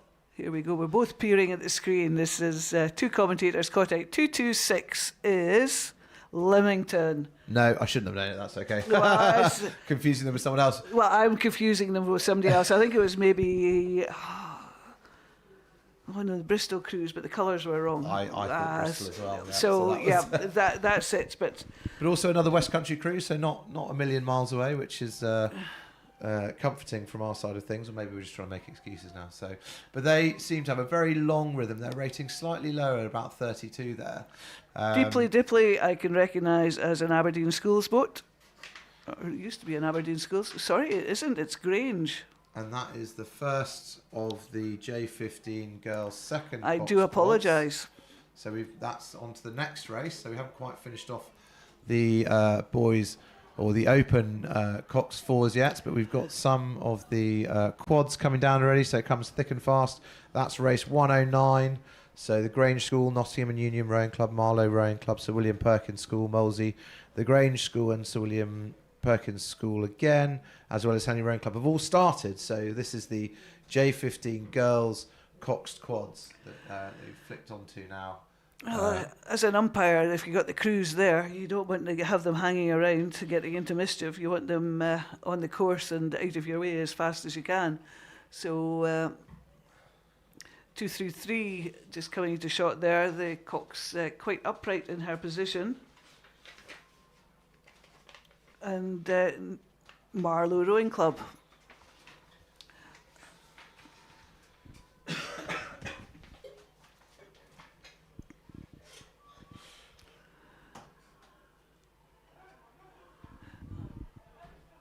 And still they're coming towards us. Just so many crews, so many things happening. So the Lovely Grange to School see. there in lane 2 by the looks of it. They've gone off. So boat number 231 coming down. Again, this is a 1,500 metre one. We had 1,000 metres from the time trial this morning from the for the J14s, and now onto the J15s. We are at 1,500 234, metres. Sir William Perkins there. I should have got it from the blades, but I'm still trying to get my eye in this morning. Just this afternoon. By Sunday afternoon, I'm sure we'll all be absolutely firing on all cylinders as the regatta kind of winds down. But yes, it usually takes a couple of days just to get there and get the eye it's back time in. to go home again. No, I know. 236 there, coming through the Grange School, as we've mentioned. Really lovely coloured boat, actually. Coming through. For some reason, I thought they used to be green, but it's... I thought they were green, which is why I'm looking at you a bit confused. Grange School Rowing Club. Maybe they've had a colour change, or borrowing some boats, maybe, or just decided to have a bit of a marketing for us up. So they're in the Swift racing boats, much more. Lots of very good singles they used to make, I have to say. Some good boats to row in. Got all different types, makes and models. Everything that we are seeing here today. And we've been joined by another one of our colleagues. How are you getting on this morning? We're just loving it. What a great day to be in Nottingham, and never seeing conditions like this. And what a great number of competitors as well. Fantastic. So it's Matt Britton here. Really delighted to be here at the National Schools Regatta and loving the show. So that's Sir William Perkins School and Henley, two really experienced clubs with girls rowing. So great to see them there. Yeah, I love the focus on their faces, don't you? I mean, it's really, really a brilliant event to come. These crews probably have only raced about 8 or 9 times since they started rowing, so it's fantastic composure. Well, yes, serious, focused, listening to their cocks. And at this age, they've still got the cocks with them. They go up to J16, they'll lose the cocks and have to go coxless and have to get the commands from within the boat. But having had maybe a couple of years' experience in coxed quads, that will probably serve them very well for being coxless in their rowing future. It's a nice rhythm as they come through the middle of the course there. The windmill just turning ever so slightly, a foretell perhaps of winds to come as we go through the weekend. But for now, the conditions remain lovely, benign, fantastic conditions as we look there at those. You can see from above the pattern of the time trial, chevrons of crews pacing down the course, looking for their positions in the finals to come after our lunch break this afternoon. And Xander, you've seen the conditions. It's been pretty unchanged, hasn't it? The wind hasn't picked up at all. Yeah, some of us were up nice and early this morning, Matt, and it was actually completely dead flat mill point at 7 o'clock when I went for my run this morning around the lake, which was lovely. But there's a tiny little bit of wind. But you know what? It's perfect rowing conditions today as we see the crew from City of Bristol Rowing Club, not Bristol City. I was told off many years ago for getting that wrong, being told not a football club, but yeah, they are sculling very nicely down there, down in lane 1. I think just in the background, I think that's probably Great Marlow School we can see. And is that Bedford Modern, maybe? I have to see. A few looks over the shoulders there. I think they can feel that they're closing in. It's quite useful even in the time trial when you're trying to row in your own bubble to get a sense that you're moving on the other crews, isn't it? Being just in touch. They seem to be sending them off in kind of threes, and at least there's someone to row against. There's nothing worse than being sat there in a vacuum as Kingston, that's 244 over on in lane 3, are trying to chase down the rowers there from Great Marlow School in the foreground. Yeah, that's what we were just picking up, wasn't it? Just looking around because they can feel that they're moving, and Great Marlow School, they're trying to push away and keep their pace going. So this is into the last 200 metres there, and just crossing the line. I think that's the first one of our schools that we think was Nottingham and Union. Or was that Marlow? No, Marlow crossing the line with the very upright cocks. So we've got the line on the finish, and over crossing now. So William Perkins School there coming across the line, isn't it? Making sure they row all the way through, and it's a little bit easier for these J15s to actually get to row through the finish as we go back to our shot down the course. So you can see there those little triplets that we're talking about, and you want to make sure that the umpires want to give you a bit of space to make sure everything's safe. We had Caroline talking about that earlier, but as a cox and as the crew, you want to be as close as possible to that other crew, so you can either hang on to them or row past them. So 239 in the shot there. So Marlow Rowing Club again, one of their other boats. Again, looking at the letters at the end, this is Marlow Rowing Club Q. And I think Windsor Boys, Carol, who's just switched off ship, said that they've got 32 boats for Windsor Boys this regatta, which is a lot. That's a fair old number, isn't it? What a strong programme that is, attracting talent all the time and developing people. And we often see them at Henley. We've seen Windsor versus Windsor finals there as well. So very inspiring to see the quality of sculling out here. last time the regatta was here in Nottingham, we probably had quite a lot less competition in the junior sculling, so a decade's made a huge difference to our sport there. As we're looking at 2:45, that's Northwich Rowing Club. They also have had a fairly good showing, certainly in the boys' quads or the open quads at Henley over the last few years. Had a couple of very good crews that have gone through. But the girls' crew, the J15 girls, who seem to be sculling really nicely down through this 1,500-metre time trial that we have this morning. Just a glance over, boys are red, which means they're nearing the finish, and their cocks driving them on as they come just in front of us here. Yeah, we're sitting here on the finish line in the tower. We've got a lovely view right the way up to the start. Super clear day here at Nottingham at the Holme-Pierpont National Water Sports Centre. Back in the day when I was rowing, it was the scene for the regatta for about 40 odd years. Shifted south, but it's back north, right in the geographic centre of the country, for 5,000 plus competitors over the next 2.5 days. Yeah, and this is that little tussle between Great Marlow School and Kingston Rowing Club.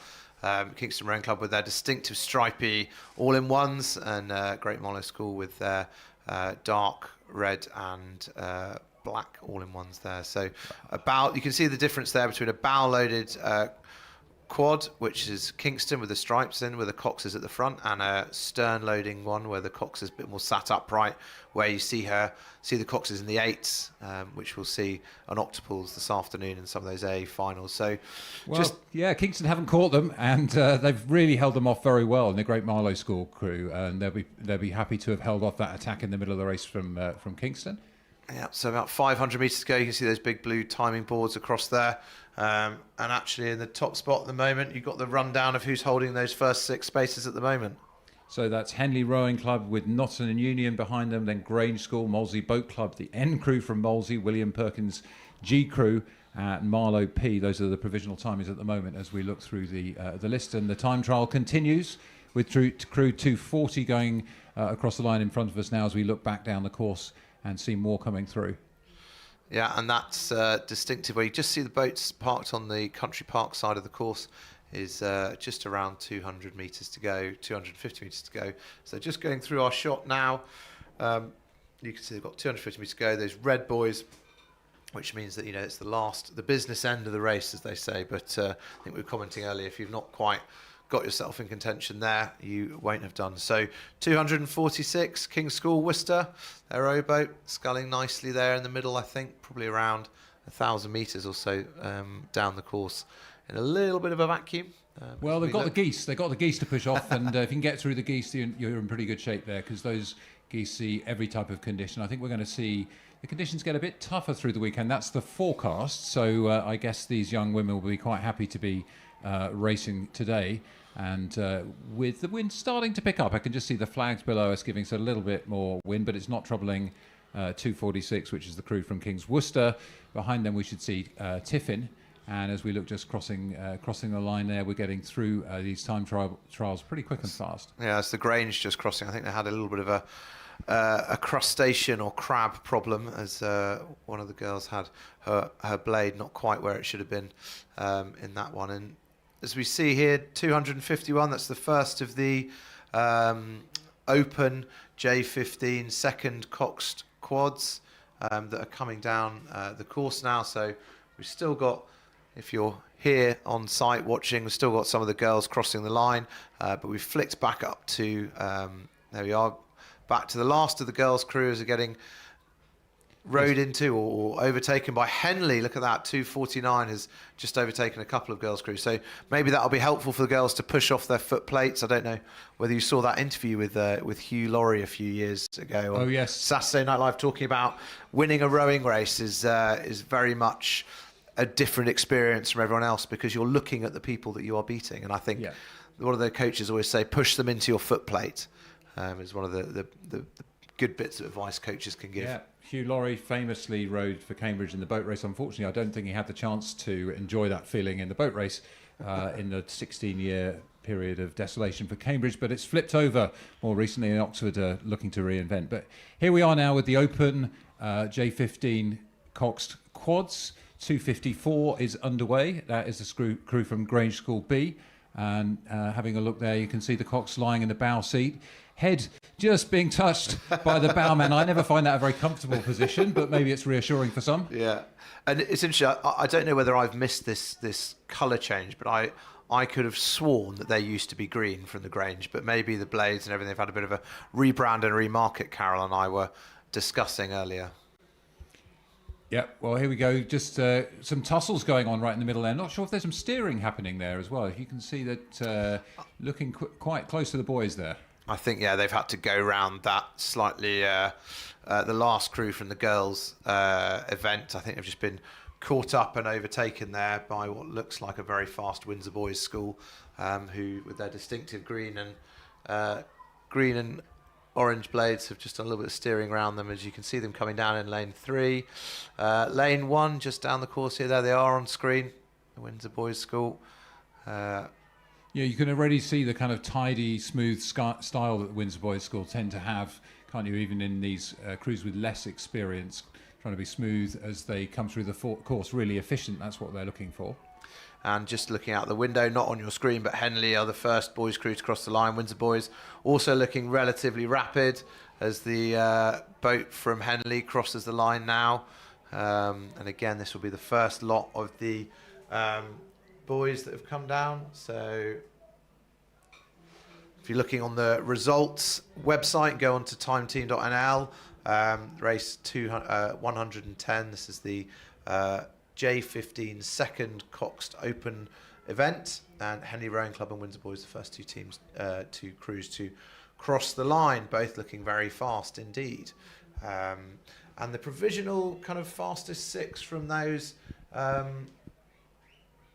race before the girls, J15 second Cox quads, the first 6 who are hopefully going through to that A final: Henley Rowing Club, Nottingham and Union, Grange School, that Sea Boat, Molesey Boat Club, Sir William Perkins School, and rounding off that A final, Marlow Rowing Club. But again, that's not quite finished yet. We've still got 2 girls on the course, Tiffin and Windsor Girls School, just kind of finishing off that girls' time trial. Yeah, but now we're into the thick of the J15 Open Cox Quads events, and we can see some of the crews really giving it some in the middle of the course there. There's Bryanston, looking confident, pushing hard on those legs. Nice to see a good strong leg drive there from Bryanston, coached by Richard Bolton, former crewmate of mine, very strong coach in the British rowing scene for many, many years. And there's the Grange School just crossing the line there, looking like they've given it their absolute all. Closely followed by that Windsor Boys School, as we were talking about. They seem to have a really good tussle down the course as well. So those two crossing the finish line. Back up the course, closest to the camera there is the Grange School. And then, Matt, I am going to struggle a little bit with those blades that are slightly further away from us. Without the Cox having a number on his back, which is very difficult to... Yeah, but blades look black, but that's not the colours of Molesey on their shirt, so we'll have to get a bit closer to see what we've got there in a second.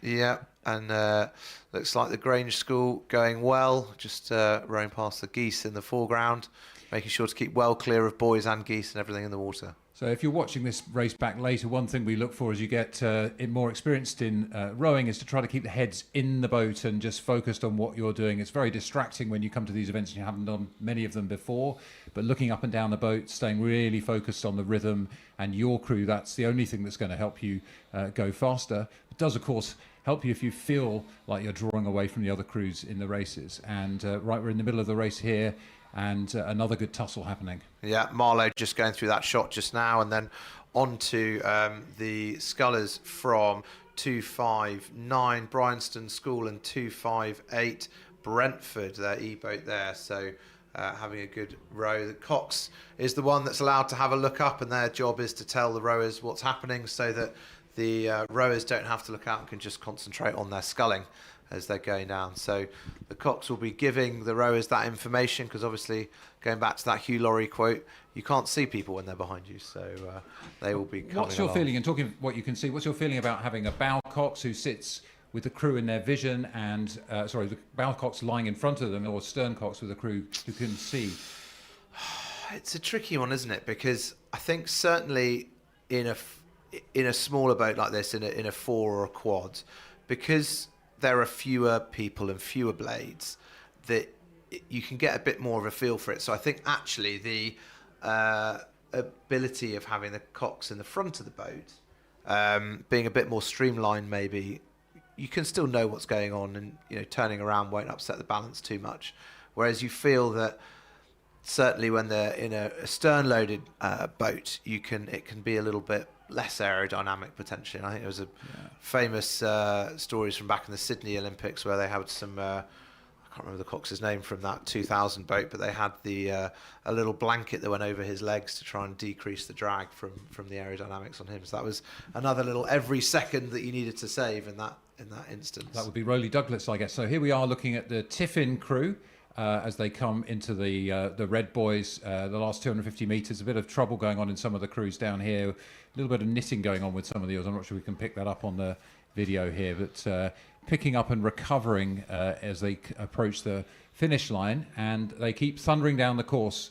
Here we go. You can see, as I was just calling it, the bow has had a bit of a disaster with the oars there. Maybe there's a breakage. It's a broken oar, that looks like. Yeah, that used to be £100, the coach said, if you can break an oar. So a bit of a shame for that boat, number 257 there, which is Sir William Borlase. So not the regatta they would have liked to have. Maybe there'll be enough to get in a second race this afternoon, as I think they're all going to the D Just final. looking as they come underneath us, you can see it's obviously had some sort of a crab, and then the oars got caught under the rigger. The metal riggers snapped that carbon oar in two. So very, very unfortunate for them. But the rest of the Open J15 crews surged towards the finish line, trying to get the extra half second, extra quarter second that might put them up into the final above them. And we're looking now at crew 270, and that is Magdalen College School F. They should be the last to have started in this event. Sometimes the start order is not quite as printed, but that's the Magdalen School. Yeah, so they're coming down. They're in the middle of the race now. I can see them kind of down the course there as they kind of come across. St Peter's crossing the line underneath us, being chased down by Marlow as well. And then a little bit of a vacuum back there to what looks like Mossbourne in the middle of the course now, as we go back down. And just coming into sight there on our screen, it looks like a good quad there, and then the Tiffin School as well in front of us here. A little bit sedate, the Tiffin School there. I think you might want to see a little bit of a higher rate of striking at this point in the race as they're coming towards the finish line. But good strong strokes. You're looking for the oars to be long through the water, the legs connected, and we can see some of that going on here. So there's lots to learn every time you race and every time you compete. And the time trial, quite a lot of nerves to get out of the system. So crews will be looking to place themselves well for the finals later, and then really deploy what they've learned through the season. That's right. At the moment, those top 6 spots for the 6 fastest finishers, we've got Windsor Boys School, Henley Rowing Club, which the first 2 boats crossed the line earlier, if you remember, as well as another Windsor Boys School, so boat M and N respectively. Bryanston in that 4th spot. Mossbourne Rowing Academy have actually crossed the line already in 5th, and holding up that last 6th spot is Marlow Rowing Club. So at the moment, those are the 6. I think 268, is that St Peter's? That is King's Worcester. King's School Worcester. They've had a kit change as well. I tell you, they need to publicise their kit and blades and send them ahead of time. It's like football. I think people are buying replica kit. It's a money-making scheme for the kids at King's School Worcester. So everyone's buying their kit, and this is the latest ensemble that they put together. They're looking quite tidy together as well, not just in the sartorial stakes, but also in the timing of the movement. And then Molesey crossing the line now, finishing having had a good scull there by the looks of it. Yeah, we barely saw them. They must have gone fast as the Swan serenely dips into the water, enjoying the spectacle we've got out here today. And look, we're back with some women's quads now. So this will be onto the first coxed quads for girls, I think. Yeah, so that's crew 274.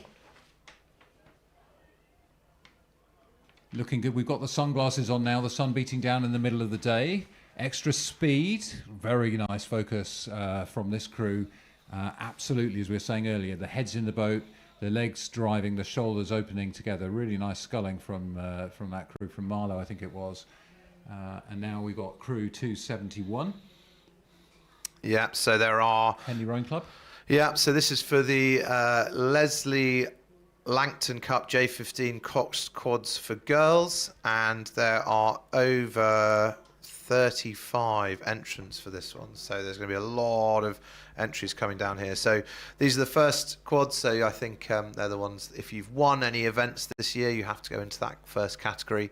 And if you are the first boat, some will also enter multiple boats in there. So what's that? 277 coming down the course. Trentham Boat Club seem to be sculling nicely together, which is really important in a quad to get the timing really on.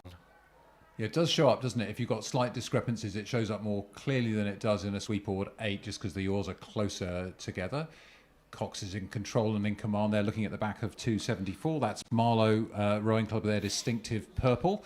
Again, some really good sculling there. You can see the synchronicity. If you're not somebody who's super familiar with rowing, what are we looking for? We're looking for long strokes, the oars going in the water, the spoons of the oars going in the water right the way at full reach, and then the legs locking in and pushing in a loose, strong, relaxed way through to one extraction together. And if you're getting that going in a quad, then the boat will do some work for you.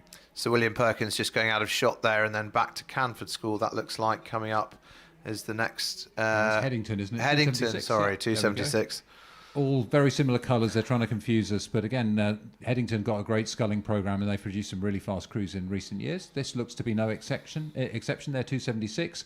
Very focused coxing. You can see the calls, just getting them to work their way through the middle of the course here as we look back.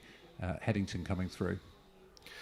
Yeah, very good rowing pedigree. It was one of my rowing memories, was the transition from an LEH dominance in the 90s and early 2000s to Headington winning the Girls Ailings Cup 9 years in a row, which is a bit of a record. And over 50% of the last 20 years have been dominated by Headington winning that event, which is quite a feat.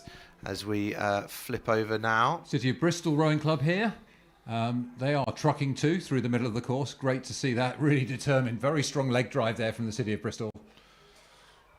Yeah, probably doing one of their pieces in the middle. It looks like they had a call from the Cox to put in their piece in the middle. A race plan's put together, and you do different things at different points down the course, and just in a really strong rhythm there, coming down the course. Yeah, I think the time trial can be challenging, is it? Because you can sort of feel a bit like you're rowing in a vacuum, and you're just trying to do your best pace. And you know, in theory, that would be to even split the course and just make it feel like it's getting harder and harder and harder. But quite often the excitement of a time trial, you tend to really deploy a lot in the first half of the race and struggle a bit in the second half. And that's one of the things that comes with a bit of experience, is knowing how to get the best speed over the time trial to get yourself well positioned for the finals in the afternoon. And distinctive stripy all-in-ones, that looks like Kingston Rowing Club. And if they're going to schedule, that should then be St Mary's School, Cambridge and Yarm School. I'm not familiar with the colours of St Mary's School, so I won't take a punt on that one just yet, depending if they've started in order or not. You're all about the colours today, Xander. So here we go at the first three of these crews. We've finished the first four now with Marlow crossing the line. The first four of this quite lengthy time trial goes from crew 271 right up to crew 307. So that's 38 crews, 36 crews, I think. So it's a mammoth event. Just shows the depth of competition we've got in some of these boat categories. It's fantastic to see so many young athletes competing, many of whom I think we can confidently predict will be featuring in the higher age classes as they go through their careers, and look forward to seeing them on the international stage as well. Many careers starting here. Yeah, and when you add it together with those 17 crews from earlier from the J15 second girls quads, it's very Star interesting. Wars here. So Princess Leia, the crew there. What a great name for a boat. Bright yellow, and away they go. BBC 400 and the Princess Leia crew. 288, that is the Brentford rowing club there. Yeah, we saw the Brentford young open crew earlier, and now the junior women's J15 women's crew from Brentford. So good showing from down there, south West London. And that is 291. I think that's Tiffin School coming through. Or is that? No, that's not. It's 281. Apologies. That's St Mary's. There we go. That was the boat we were looking for, and they seem to be coming down. Very nice neat plaits in all 4 of their hairs, nice matching with the ribbons. Carol was talking about that earlier. It's great when the crews accessorise a bit, otherwise with hats or sunglasses and ribbons in this case, just to get that crew bonding together a little bit more. We're which really is great. starting to turn the time trial into some kind of a catwalk show here. It's good to have your expert commentary on hairstyles as well. I'm looking a little bit more at the sculling, and again, I'm really impressed by the synchronicity of some of these young crews. Yeah, they seem to be putting down a really good show there from up in Cambridge, where they'll be rowing, doing their sculling normally, coming down a nice Stamfley boat. They look very neat and tidy, which is what you kind of need to do. And that's the Tiffin boat. I'm not sure which one of the crews that one is. 291, that one is. Yeah, Tiffin D, that is. Spirit of 76, was it, on there? It was indeed, yeah. So bows they're there. just coming into those red buoys, marking the towards the end of the race. As, Taking that punk spirit there of the Sex Pistols with the non-matching outfits. I don't know if they've got safety pins going on, but that's the spirit they want, and quite an aggressive style from the Tiffin crew there too. Yeah, really pushing towards the line there, towards the end. Back up the course now. That looks like a Marlow boat to me. Just trying to focus in on that number 290. It looks like Queen's Park. It looks like it instead, not a Marlow cruise. Yeah, Queen's Park, Chester, rowing club that will be.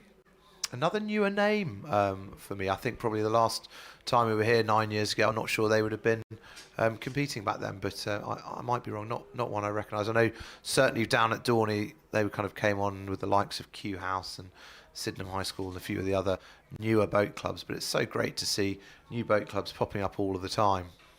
Yeah, great demand for the sport, particularly among young women, which is fantastic to see. It's a really great sport at this age, teaching you self-discipline, self-awareness, dependence on each other, and just brilliant to see so many young women competing. I'm noticing a few of the crews just straying across the lanes a little bit here, a little bit of a crosswind as we come down the course perhaps, but it's still pretty light, pretty benign, so maybe it's a bit of an experience lag we're seeing there. Another wave coming through the middle of the course as we look from our tower and zoom in on the next 3 crews coming through. Yeah, so that looks like 295, I think. That'll be Peterborough City A crew, if you're right there. Yeah. Good eyes there. Yep, absolutely.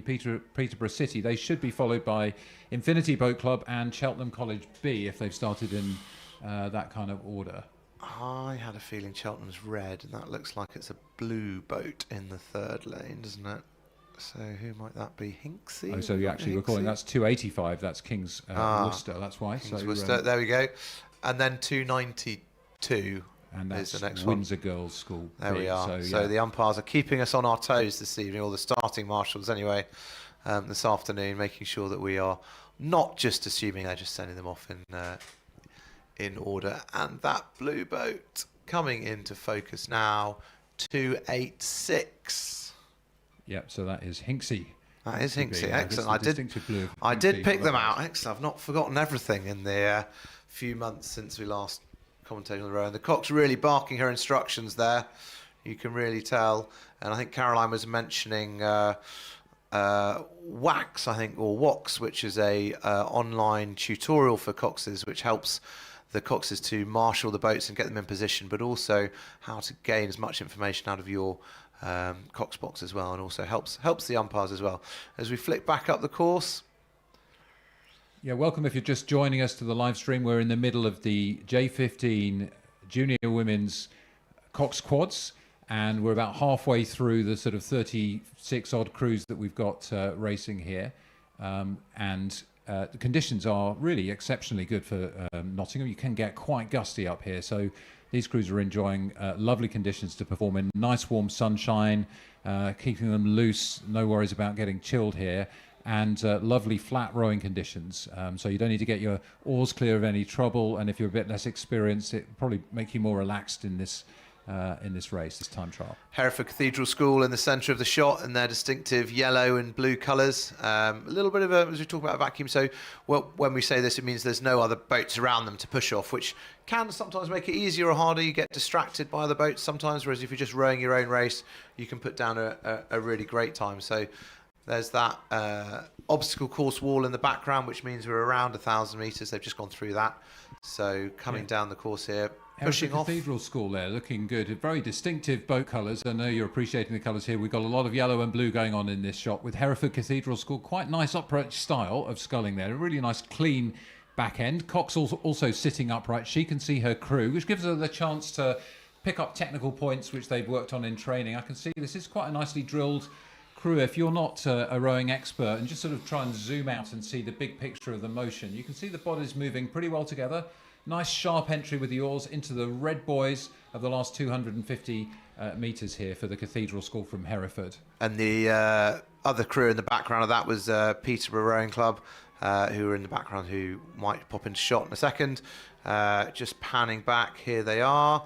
Thank you very much in the tower. So just noticing the difference there, slightly less crisp blade work, so the entry maybe not quite as neat and tidy. And all of that means that we'd expect to see the Hereford Cathedral School boat being slightly quicker than Peterborough, but as we say, we are getting to the last 200 metres, so you never know. It might just be that they're putting down all the power, and so the technique decreases slightly a little bit. That's the point we were talking about earlier, really, the pacing of these things. It can be difficult to get it right in a time trial. Going a bit hard, a bit early means a bit tired, and when you get tired, then maintaining that sort of technical discipline becomes a little bit harder, and it's a bit easy to miss the front part of the stroke row a little bit short and a little bit less efficient. That's part of the problem with getting the pacing right. So we look back down the course, we can see some interesting steering going on to the bottom half of our picture here as the crews try to straighten up. You don't really want to be coming close to contact with the buoys in these conditions. You can see, though, there's a little bit more of a crosswind in the first part of the course than we can see down here. We are slightly sheltered in the finish tower in our commentary position. Yeah, the National Schools Regatta flag limply on the flagpole below us. And I believe that's Putney High School, boat number 300. Yeah, Putney High School there, slightly further down the race order. And again, just missing a little bit of the catch there, probably, I think, compared again, if we go back to that Hereford Cathedral School boat, who seem to be pretty good. They're still on the course, actually, so we can't tell you how they're doing in the rankings, but we can see them just coming towards the finish there over those people, which is a lovely shot with Peterborough in the background as well. We should mention the spectators because there's an incredibly strong hat game we just saw there, but I must say the marquee contest, which you can't really see because we're shooting all our footage comes from the side behind which are all the marquees, but the schools really raise their game year on year with the marquees here. And Hereford Cathedral just crossing the line there, and I imagine there we are, lovely little panning shot of the marquees up there with all of the... It's teasing our viewers, isn't it? You can barely see them, but these are majestic, almost citadels being furnished by some... I saw some schools, I won't mention them, who've got their own branded deck chairs. I mean, that really is some raising awesome, the game, isn't it? Awesome trolling to be done. So John E. Bell, crew 302, that's Durham School, as they're going through into the middle part of the course, coming towards the closing sections now. Another club that will be glad of the venue change from down in Dorney, I'm sure, saving themselves a good 4 hours or so in with a boat trailer strapped to the back of you as well. Driving south is never going to be that fast. They're looking pretty good. St Peter's School up from York, again, another one of our northern clubs, which is great to see them. Some pretty tidy rowing there, a little bit of an off balance just on the catch there, but actually they're looking quite crisp. They seem to be doing well. 500 metres to go. And commentator's curse, I do apologise, but they've got that crab back really quickly and just taking advantage of that. A Yarm School who've just popped into shot. See if they can catch up. It's always quite nice, whatever's going on, if you suddenly feel you get a little bit of a leap on a crew out of the corner of your eye, whatever the cause, that will give Yarm School a bit of an extra surge, and they look like they're taking advantage of that. Again, very focused. Push the legs down and give it a go. See if you can come through. That's right, and actually just in front of us, Infinity Boat Club, you might be able to hear the shouting out of our window. Some very vocal supporters. It's great to see everyone supporting their clubs, crossing the line now underneath us. They're from Infinity, they're down in Kent, have I got that right? Infinity is this fantastic project up in Teesside, which is about community rowing that's been started by a small group led by Stephen Peel. So fantastic project there to be more inclusive in our sport and bringing fresh talent in. It's going incredibly well. They're putting some wins on the board, so it's great. That's fantastic. I'm confusing them, I think, with Invicta, which are the Kent boats. So, here we are, 306. Kings Ely up there. They train on the same stretch as the Cambridge University Boat Club crews. slightly different Pantone of light blue there. But yeah, huge, long, straight stretch, never floods because, of course, it's in the drainage plains of East Anglia. So there we are, up by Ely Cathedral, and away they go. Yeah, they're doing nicely. Coming down the course, I think a little glance around just to see where they are. And that's 3:02, so down there's back to Durham School again. Our second look at them as we come in with 500 metres to go. Looking very tidy again, maybe missing a little bit of the catch. But yeah, nicely balanced, really good getting up and out there at the catch to look, get I think the the blades catch in is one of early. the hardest parts of the stroke to master in your early years, because you've got to move pretty quickly to get the connection you need, and the precision that you just talked about, Xander, requires you to be loose as well. And as you get more tired down the course, that gets a little bit harder. We see some of the crew struggling a bit more technically, as you might expect in the second half of the course. As we look towards the finish line, you can see the racks and racks of boats that are going to be racing over the next few days. That's right. And crossing the line now, we have the girls from Tiffin, I think it was. No, sorry, Yarm School, just crossing in front of St Peter's there. Those two that we had a little focus on earlier. And then just a little bit back, Wayne, I don't think we've mentioned the crew coming down here, which in green, which we've just flicked away from. Crossing the line, coming up to the line now. Just trying to spy their number, but I can't quite see it. And back up the course, a little bit of untidy play, but yeah, there we go. Back to the view, crossing the line, just now coming across, which is great. Nice to see that. Fantastic on the line shot, which is what we want to have for those tight finishes. And as you cross hopefully. the line, you really want to feel like you've left everything out there, because the goal of the time trial, let's not forget, if you're not too familiar with the format, is to get into the best final that you can. We group the crews by their finish times, and we'll be able to see how that pans out as we complete the time trial here from the Junior 15 junior women's coxed quads, looking at City of Ely Rowing Club there again. Yeah. Sorry, King School Ely. King School Ely, yeah. Coming there. And actually, we've just found out that the Open event has started as well. But at the moment, still holding on to that top spot is Headington School. We commented on their dominance in the girls' rowing and sculling world for the last few years. And then Henley Rowing Club, Durham Amateur Rowing Club, Hinksey Sculling School, Marlow Rowing Club, and Peterborough City making up the top six. Henley also got a very good pedigree in young girls sculling. They were the first ones to win the girls event at Henley Royal when it was introduced, with our fellow commentator Martin Unsworth, who you will hear on the site commentary and also on the live stream. His daughter was in that crew and then went off to Florida in the States to do some of her university rowing. So there are, back with the Open quads now.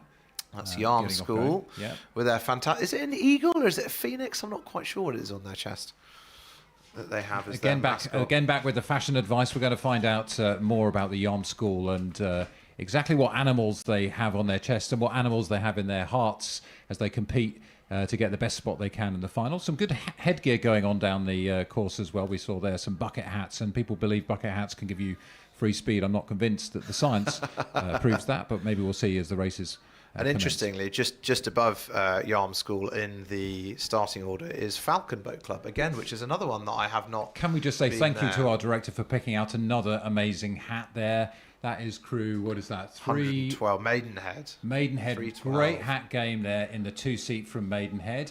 And here we go, look, interesting assortment. 2 buckets and 2 backwards baseball hats. I'm not sure I approve of this one. That's Henley Rowing Club. I think back in the day they would have got told off for unmatching headgear. I'm not sure whether it's a FISA rule that they still have now or not. I remember the first time I went to a Worlds event being told that even if we didn't have matching socks that we could be disqualified. I think that was just putting the fear of gods into us. But Windsor Boys School generally don't go for divergence sartorially, nor indeed in the rowing, and that's the kind of system that's produced Very tidy quad, a lot of champions. Yeah. Very tidy quad. And I think if we go back to what we were talking about before, that point at the catch where you're actually the most vulnerable as well, because you're kind of all the way forward with your legs compressed as much as you can. Your arms are out of the boat. So actually it's the kind of the most vulnerable point of the stroke. Getting that in quickly is good. So there is Falcon Boat Club that we mentioned before, with their really beautifully coloured blades. Look at those, kind of diamond pattern on them, which again is another new boat club that I haven't heard much about. I don't know much about them either, I'm afraid. I don't know, Matt, whether you've got any info on them. No, chip in the comments in the live stream as we look again at Yarm School with their mystical beast on their chests. Again, I think you picked up that point about rowing long at the front end of the stroke. That's where we talking about the legs being compressed. I see a nice compression there, nice long strokes from the Yarm School. We still have the girls' crews finishing underneath us in the commentary tower, though. So the tail end of that last girls' event just coming through. I think about 3 or 4 crews still to finish. Yeah, so a couple of the girls' crews, and actually that Henley quad that we saw earlier with the bucket hats are just about to cross the line, coming into a shot now. Look, I think they're going to be one to watch for those later races. So the J15 first Cox quads, the open event, and again, a really fantastic 42 crews in this open event. So it should be a real good scrap between these boys. And that is one that I should recognise. 326, sorry. Oundle School, yeah.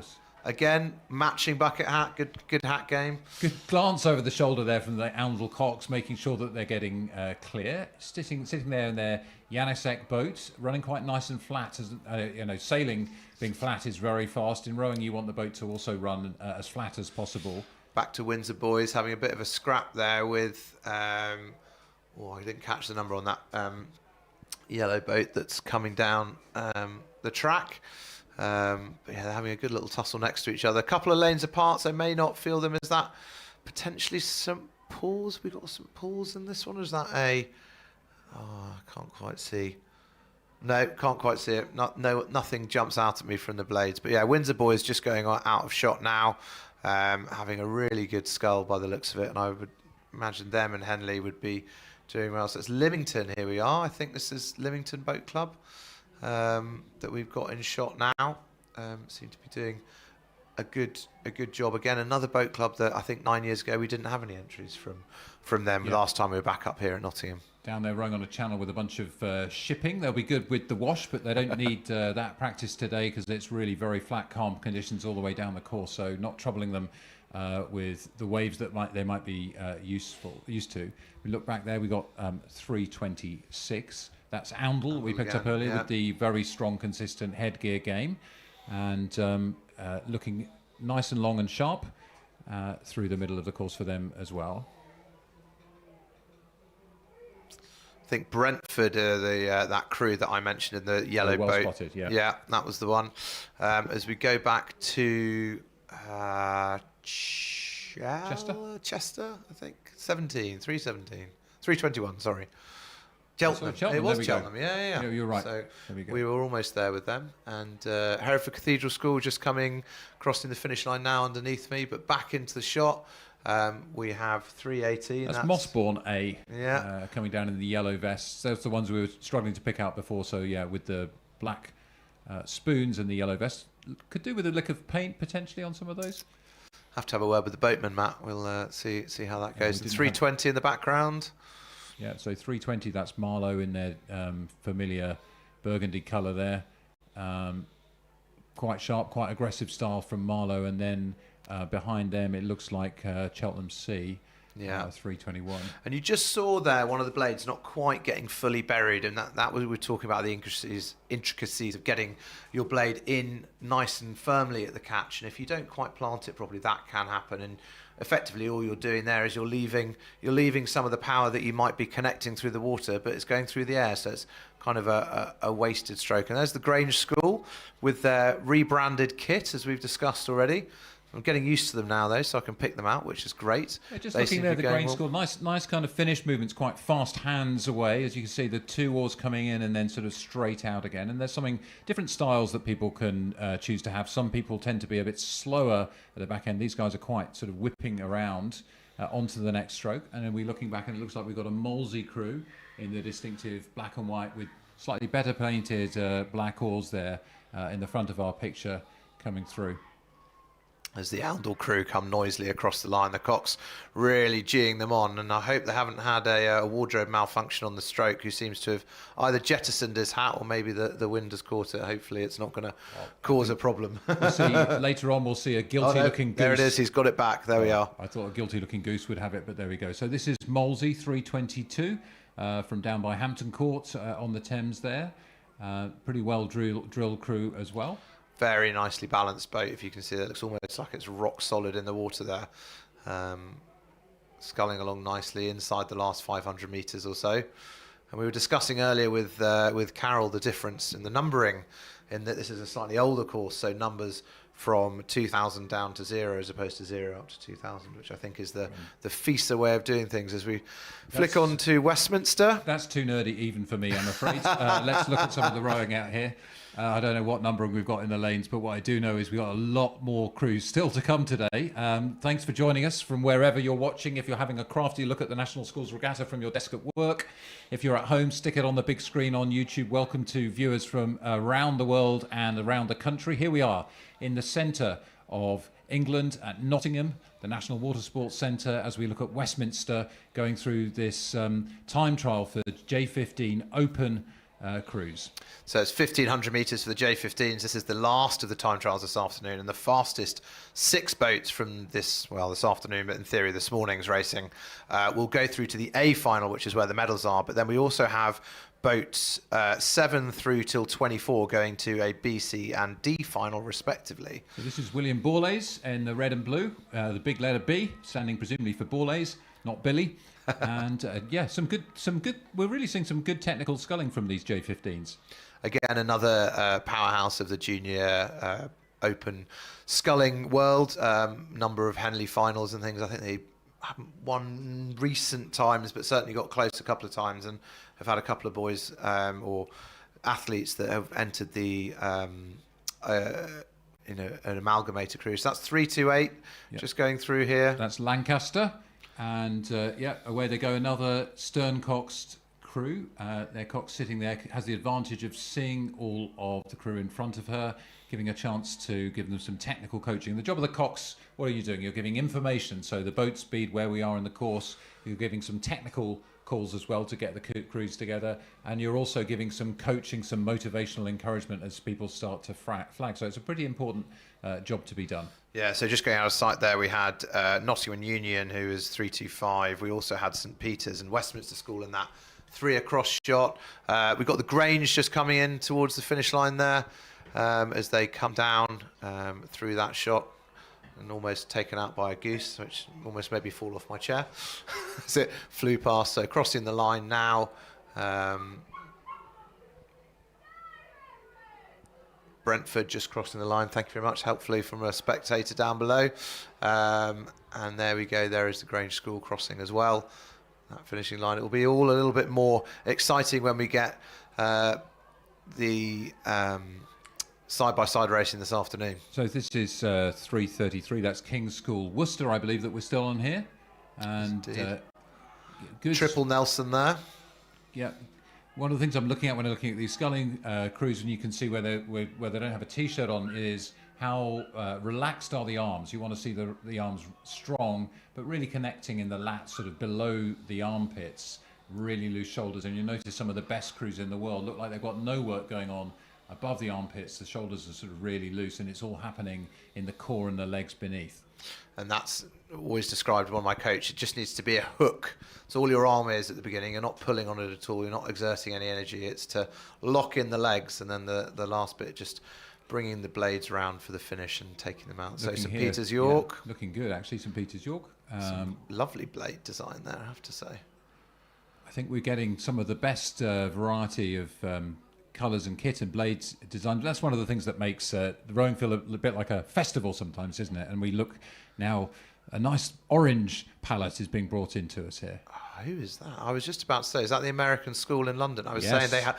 I was just thinking that they have. I was literally about to say the American School in London with their really nice bright orange kit, and our producer, like he's reading my mind, has shown us them. So again, I do actually remember the American School. The first they had a few single scullers. One was a tideway sculler and went to the American School in London, was the first kind of entries when we were still at Nottingham. So about 10, 15 years ago, they had a few single and double entries. But then over the past few years, they've really ramped up the number of students rowing, which is fantastic to see. And 334 there is coming down to the front. That's Tiffin School in the front of our shot, with the American School in London just behind them. So welcome if you're joining us early morning in the USA.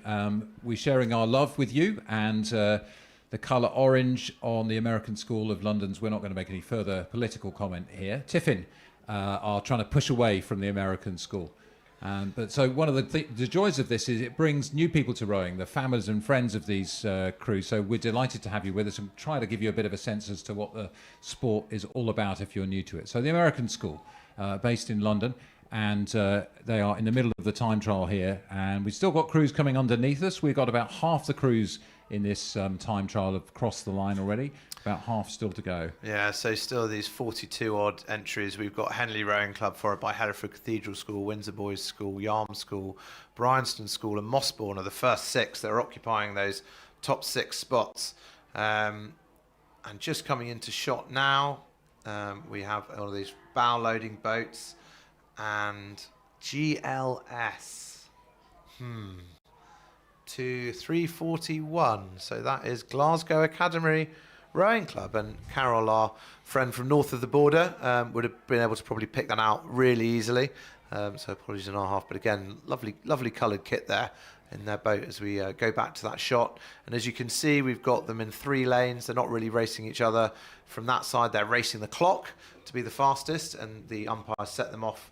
1 in lane 1, 1 in lane 2, 1 in lane 3, and a little trio by the looks of it, and then a bit of a gap till the next one. Yep, so still enjoying the beautiful conditions. The wind stays pretty benign all the way down the course as we're looking here. What's that, a 349? Hard to make out in the bright sunshine at the moment. 340 maybe, Royal Chester. Yes, blue Royal Chester, 340. Which looks great, and they seem to be moving the boat quite nicely, which is a good one. There we are, 344, the Nelson touch. Yeah, that's Norwich School there, 344. Yeah, need to sculling nice and tidily. I think they're maybe missing a tiny bit of the catch, maybe it's just an off balance one, but I think the coach Cox is driving them on nicely. A nice view of the Cox box, which is that round thing that you can see poking in front of him, showing the speed and the time and the stroke rate, which he'll be calling out. And sometimes the stroke, who's the one closest to us with those fetching sunglasses on, will have a little gadget in front of him that's telling him the rate and things as well.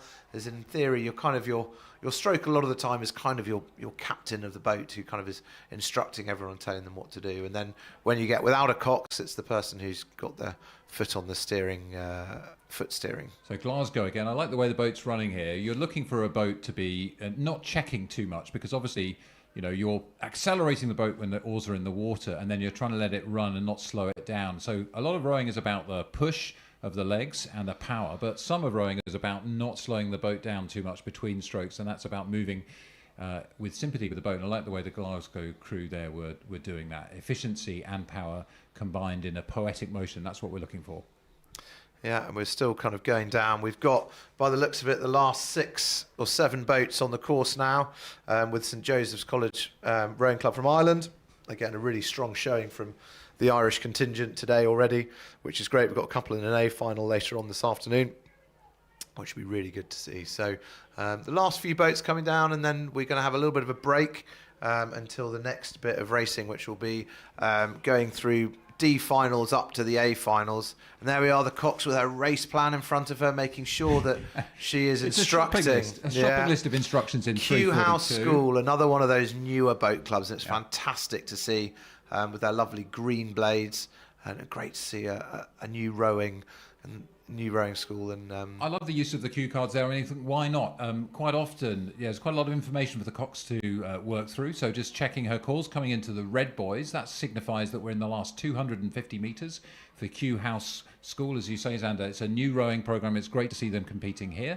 And the They have got just, about another 10 strokes to go till they cross the line. They'll be glad of that, because it can feel like a very, very long way, this 2,000 metres, when you're not so familiar with rowing.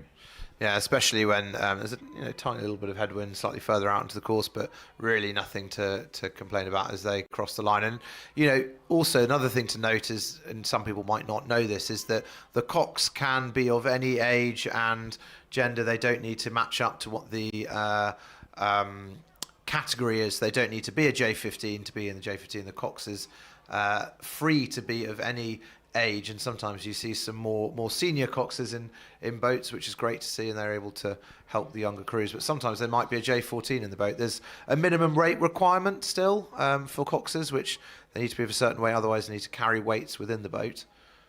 We can just see that we are now at the tail end of this final time trial of the morning session here, as we can see the safety launches starting to follow the crews down the course.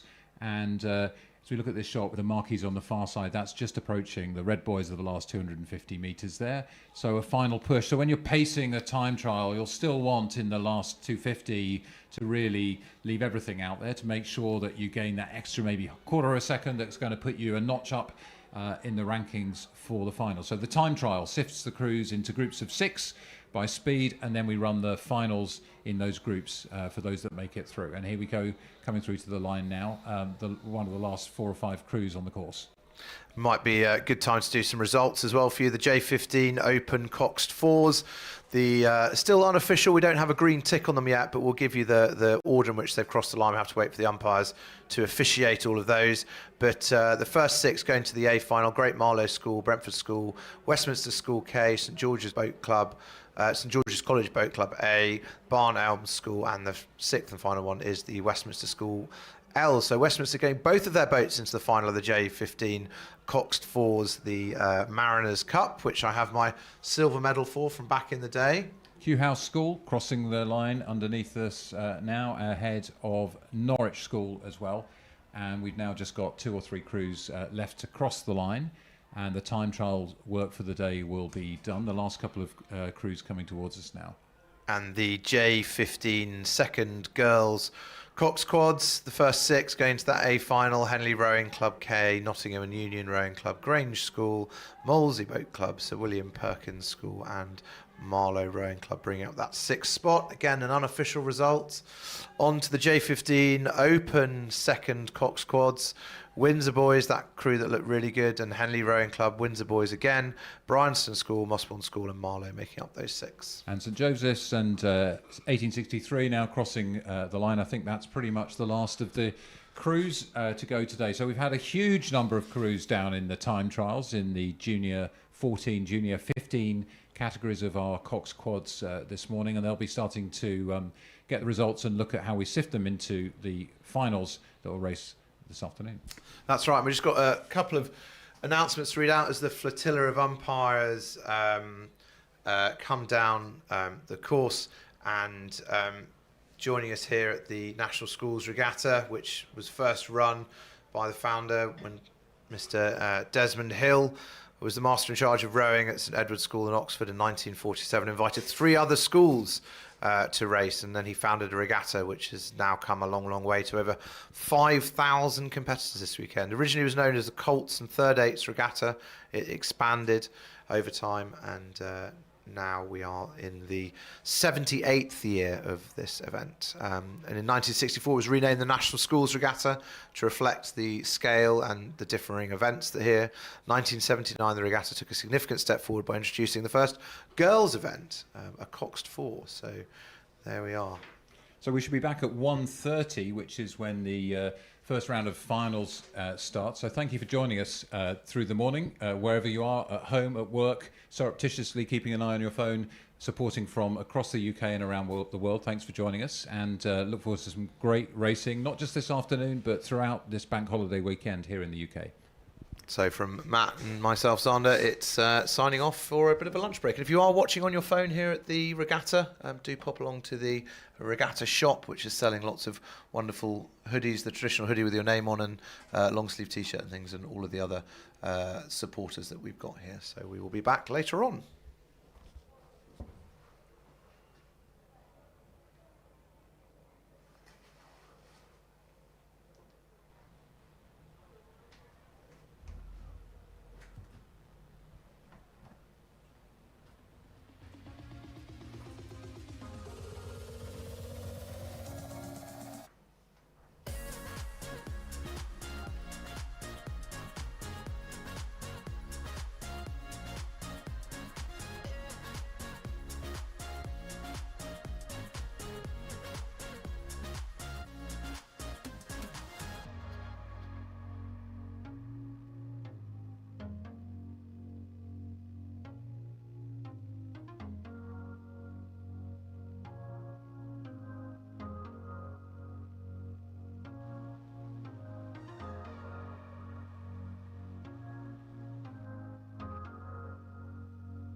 Welcome back, everyone, to day one of the National Schools Regatta 2025 here at the National Water Sports Centre.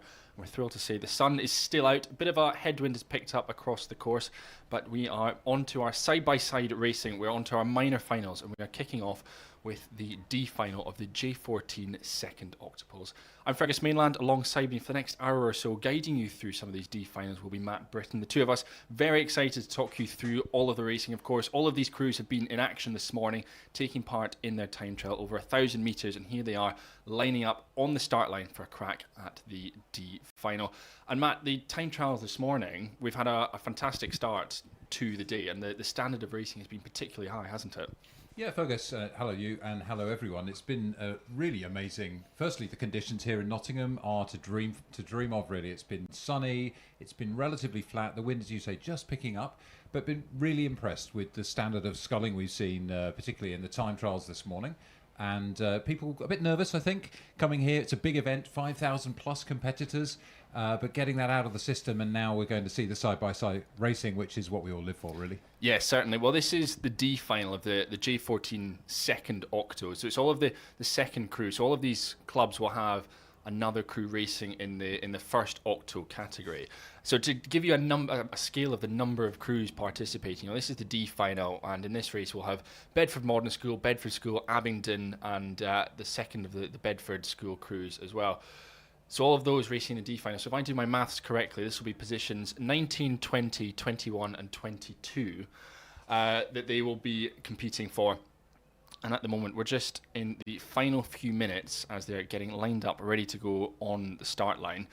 And we can see from the screen at the moment, it's a couple of gusts across the course at the moment, which particularly for some of our younger crews might be a little bit challenging to line up on the start. Yeah, I mean, you can get pretty challenging conditions here at Nottingham. If you're watching us and you've rode here before, you might remember some of them. So right now I think it's relatively calm still, but the wind is forecast to be picking up through the afternoon, and you typically get that anyway, don't you? So and you can see those those dark marks on the water in sort of bands that suggest the wind's just coming across the trees there a little bit, and the windmill in the background starting to rotate a little bit more, so it is picking up. And we'll be looking through the D finals to start off with. We've got some octuples and we've got some coxed quads to come.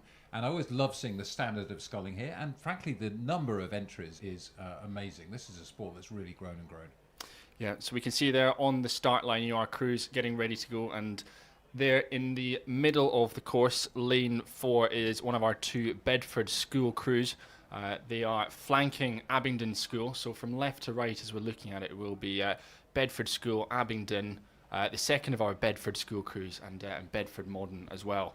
So a nice local derby to kick off this racing with these crews from the U's. Yeah, you can see Bedford Modern there in the red. That's lane 3, and next to them in lane 4 in the dark blue, it's Bedford School. So Bedford and Bedford. Abingdon School, and then Bedford next to them as well. And yeah, those chevrons, if you're not familiar with the sport, what are all those kind of stripes doing? They're there for the coxless boats we sometimes have racing. The athletes can look back and see that they're in line. And one of the things that's most important here, it's not too tricky today because the wind's not swinging around, is to make sure your crew gets off dead straight, because you're going from static to full power, and you really want to be getting underway without any steering that could disrupt the flow of the boat and disrupt the athletes when they're really trying to deploy maximum watts. Yes, certainly. Well, there's a confirmation of your start list. Bedford Modern, Bedford School, Abingdon and Bedford School. I think what you'll be able to see on screen, you'll have quite a few of those athletes in the bows of the boats, at the bow seat, the 2 seat, the 3 seat. There'll be a lot of communication going on with the coxes at the moment, chatting away, making sure that those in the bows are just tapping away, making sure that their bows are probably pointing into the wind. So as and when you get to the point where the umpire is saying attention, go, your bows will swing round with the wind in a straight line, ready to rock and roll, rather than starting off at a squinty angle.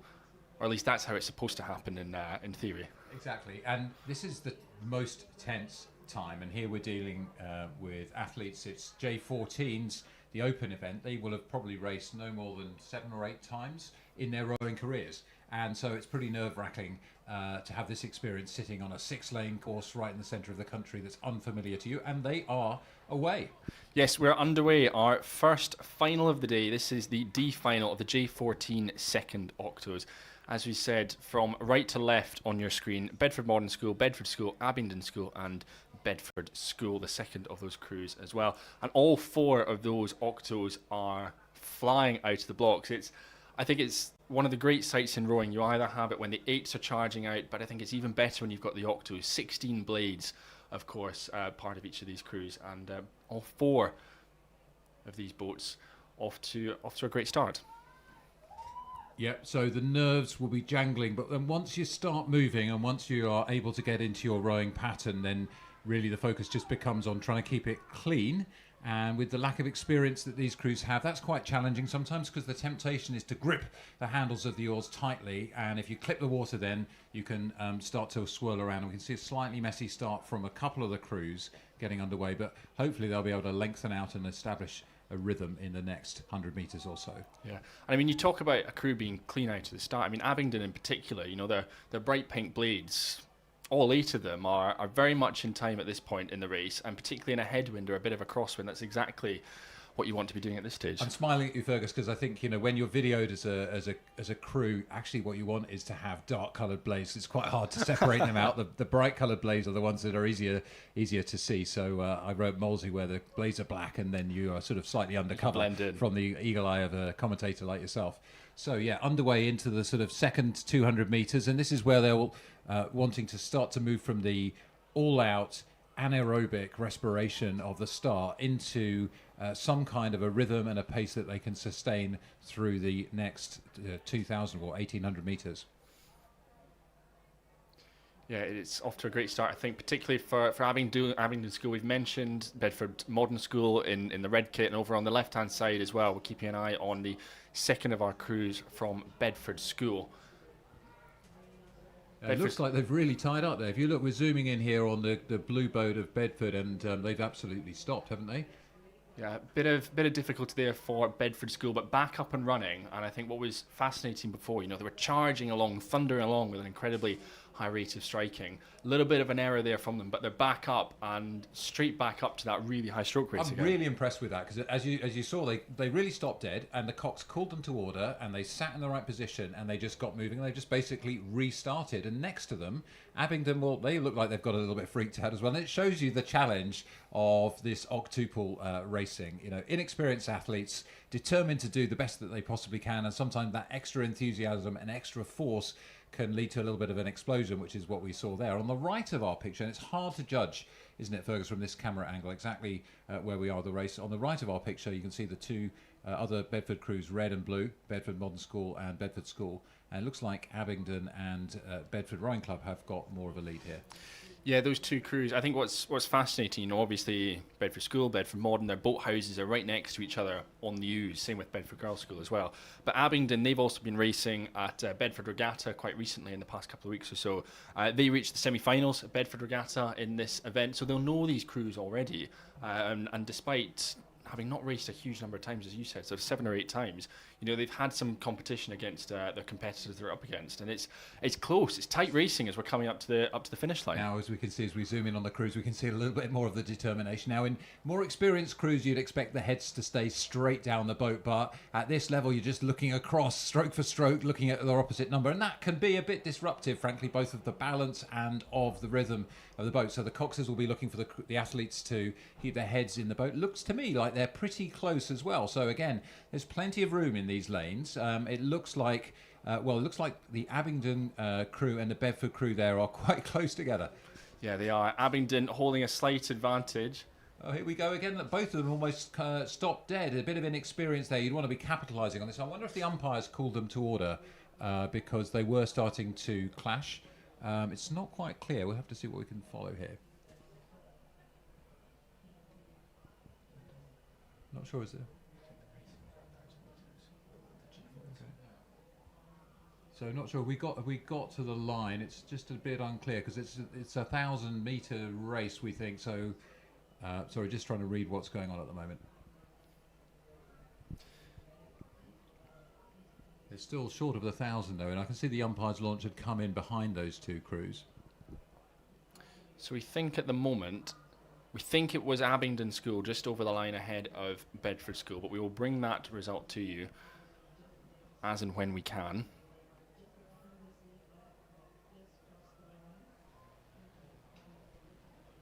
Yeah, so there we are at the 1,000-metre mark. So I thought that tie-up happened just before the 1,000 metres, which was why we were slightly confused. But we're getting some provisional times up now, so maybe they did make it, in fact, to the 1,000-metre line there. So most of the racing here is over the 2,000 metres, and calling exactly where that line is without the normal finish line wires and overhead cables and so on can be a bit harder from our angle. So the bevy of Bedfords looks like, as Fergus was saying, Abingdon School took the lead there with Bedford and Bedford in second, third and fourth place. But we can move on though. We've got plenty of D finals, and then we'll move on to the C finals, and then we'll move on to the minor finals. But with D finals at the moment, and the next of our races is on the course, and that is the D final for the girls J14 coxed quads.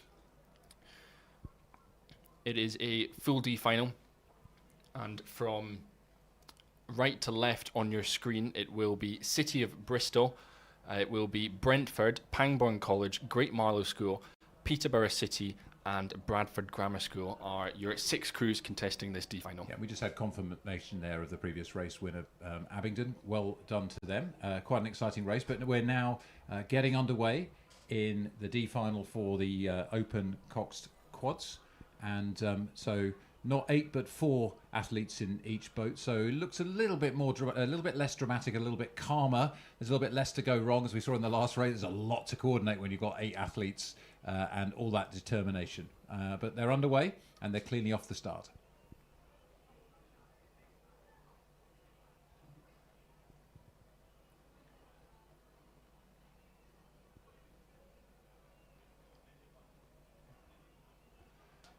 Yeah, again, it looks to be another great start for all 6 of these crews, and particularly in these headwinds that we've got blowing, and a bit of a crosswind coming across the course. You know, doing very well to keep clean, keep sharp, coming out of the blocks. But you know, at this point in the race, I think we're very much looking at the crews in the middle of the course who look to be etching out an advantage over the field, and that'll be our crews, probably from Pangbourne College, from Great Marlow, and Peterborough City.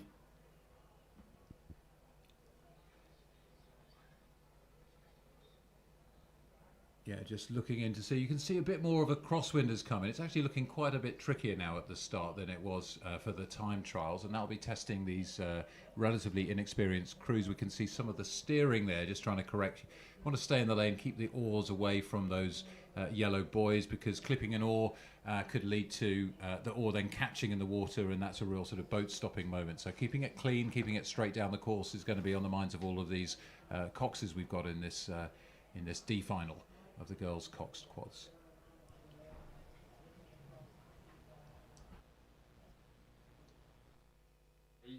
I think I was called that wrong. Yeah, the graphic on screen is that. Yeah, the girls. But the girls aren't listed there. No, I know. I can't find it on here either. So.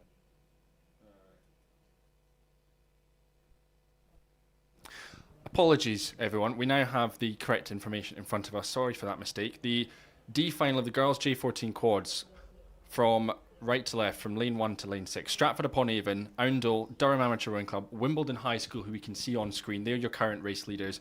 And going with them, Hereford Cathedral over to the left, as well as Tees Rowing Club, rounding out this D final of the J14 girls' quads. Well called, Fergus. Yeah, looking at the Wimbledon school there, they're sitting in quite a comfortable position already at this stage in the race. Nice upright sculling style from them, nice and together. You can see the crew behind them struggling a little bit more in those conditions, which have picked up. The wind has become a bit more challenging, as you can see in the hair of the athletes. So look over the Cox's shoulder to check that they've still got that lead from Wimbledon. Yeah, terrific start there. And again, you know, it's a brilliant position for these crews to be in, right out in front, exactly where they're wanting to be. But just as we say that, you know, and as the camera angle can be deceptive, well, just a couple of lanes across to them, it is the girls from the northeast of England. It's Durham Amateur Rowing Club They themselves now into first place in this race. The advantage is with them. They've got about a length or so's lead over their opposition from Wimbledon High School as we're coming up to the finish line. Really strong row from Durham Amateur. Yeah, it looks really lovely, doesn't it? You can see long, a bit more loose, a little bit more relaxed. That comes perhaps with sitting ahead, but they got there through that power, through the 1,000-metre mark, and they'll be called to unwind. They'll be really happy with that result in the D final. Slapping the side of the boat and congratulating the crewmates, delighted with that result. Well done, Durham. Yeah, terrific. High fives all round there from the crew. They are thrilled with that performance. As they should be. And now we'll get the rest of the crews coming across the line.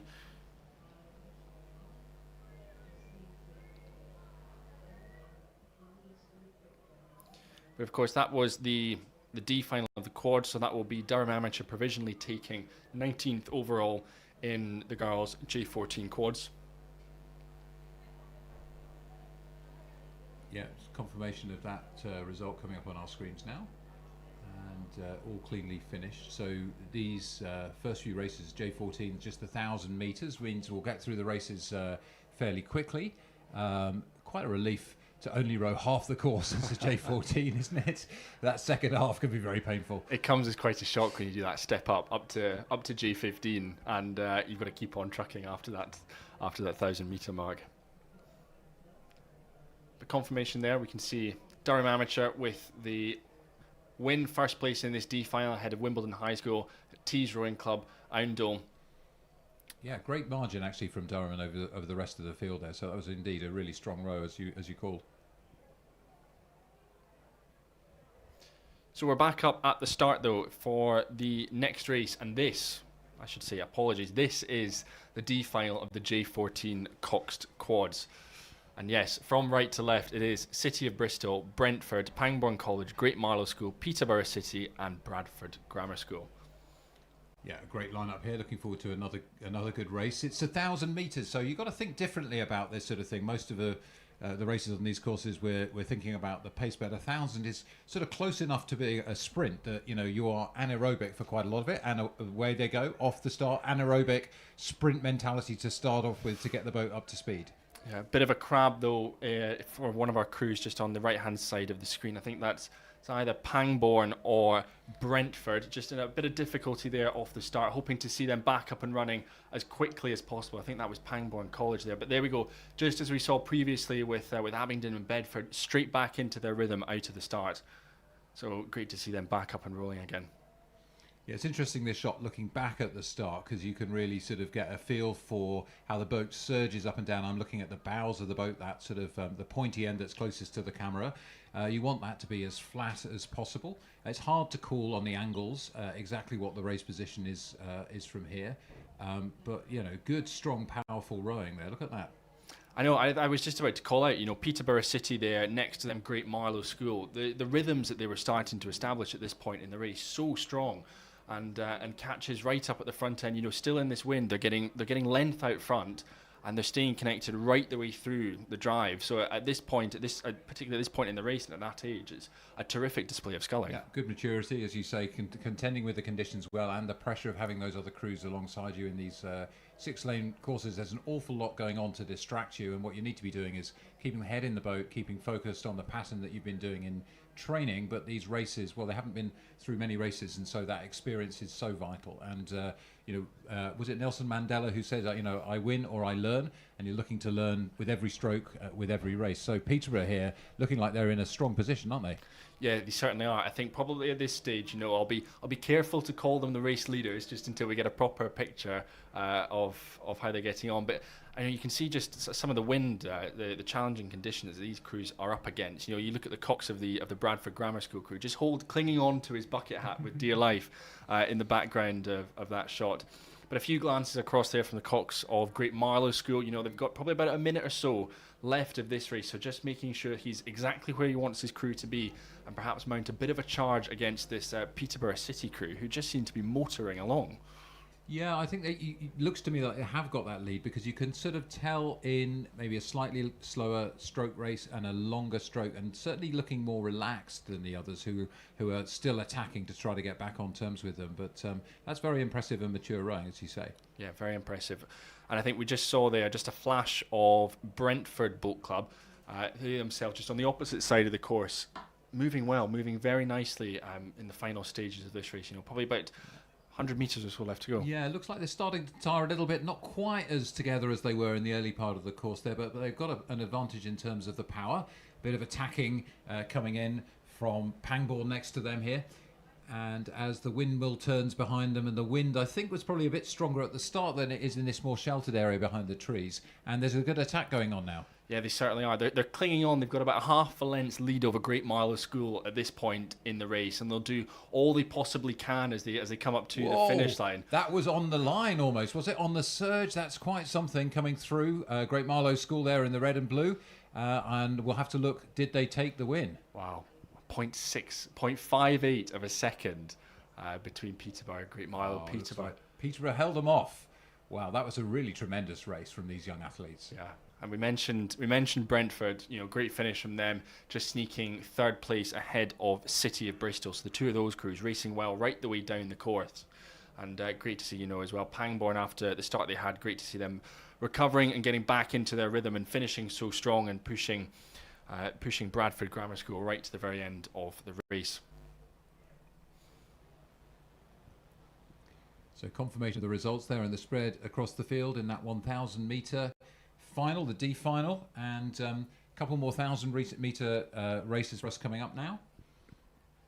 So you should be on to the J14 Octos for girls next. There's the confirmation of the result. Peterborough City over Great Marlow and Brentford.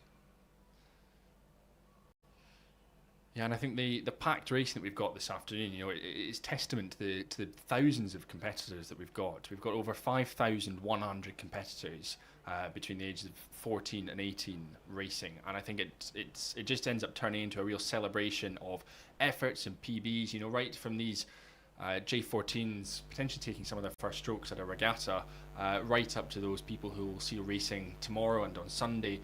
Who are vying for places in Great Britain junior teams at the World Championships, at the European Championships, Coupe de la Jeunesse. So, it's a real festival of rowing this National Schools Regatta, and we're thrilled to have everyone watching along either on the banks or on our live stream. We hope you're enjoying the coverage of sunny Nottingham. Yeah, if you are sneaking a peek from your desk at work, or if you're sitting at home with this YouTube stream stuck on your big TV, we're delighted to have you with us as we're looking forward to the next race. You can see on the screen there the contenders for the girls' Octos. We love these crews. They're so exciting. If you were with us for the earlier races, then you'll see the kind of action you can get, stoppages and startages, and a bit of knitting going on some of those boats there with the tricky windy conditions. But here we are on the start, and we can see the crews just getting attached. I can tell the crew in white there looks like it's Clare's Court Boat Club, just pushing the boat backwards, and there's somebody lying on their stomach there who will hold on to the stern of the boat, little sharp stern, hands in the water to keep it straight, and then it's up to the cox to get the crew to nudge one way or the other to get the boat ready to go straight as a die down that 1,000-metre track. And on a day like today, it's not a bad job, the state boat roll.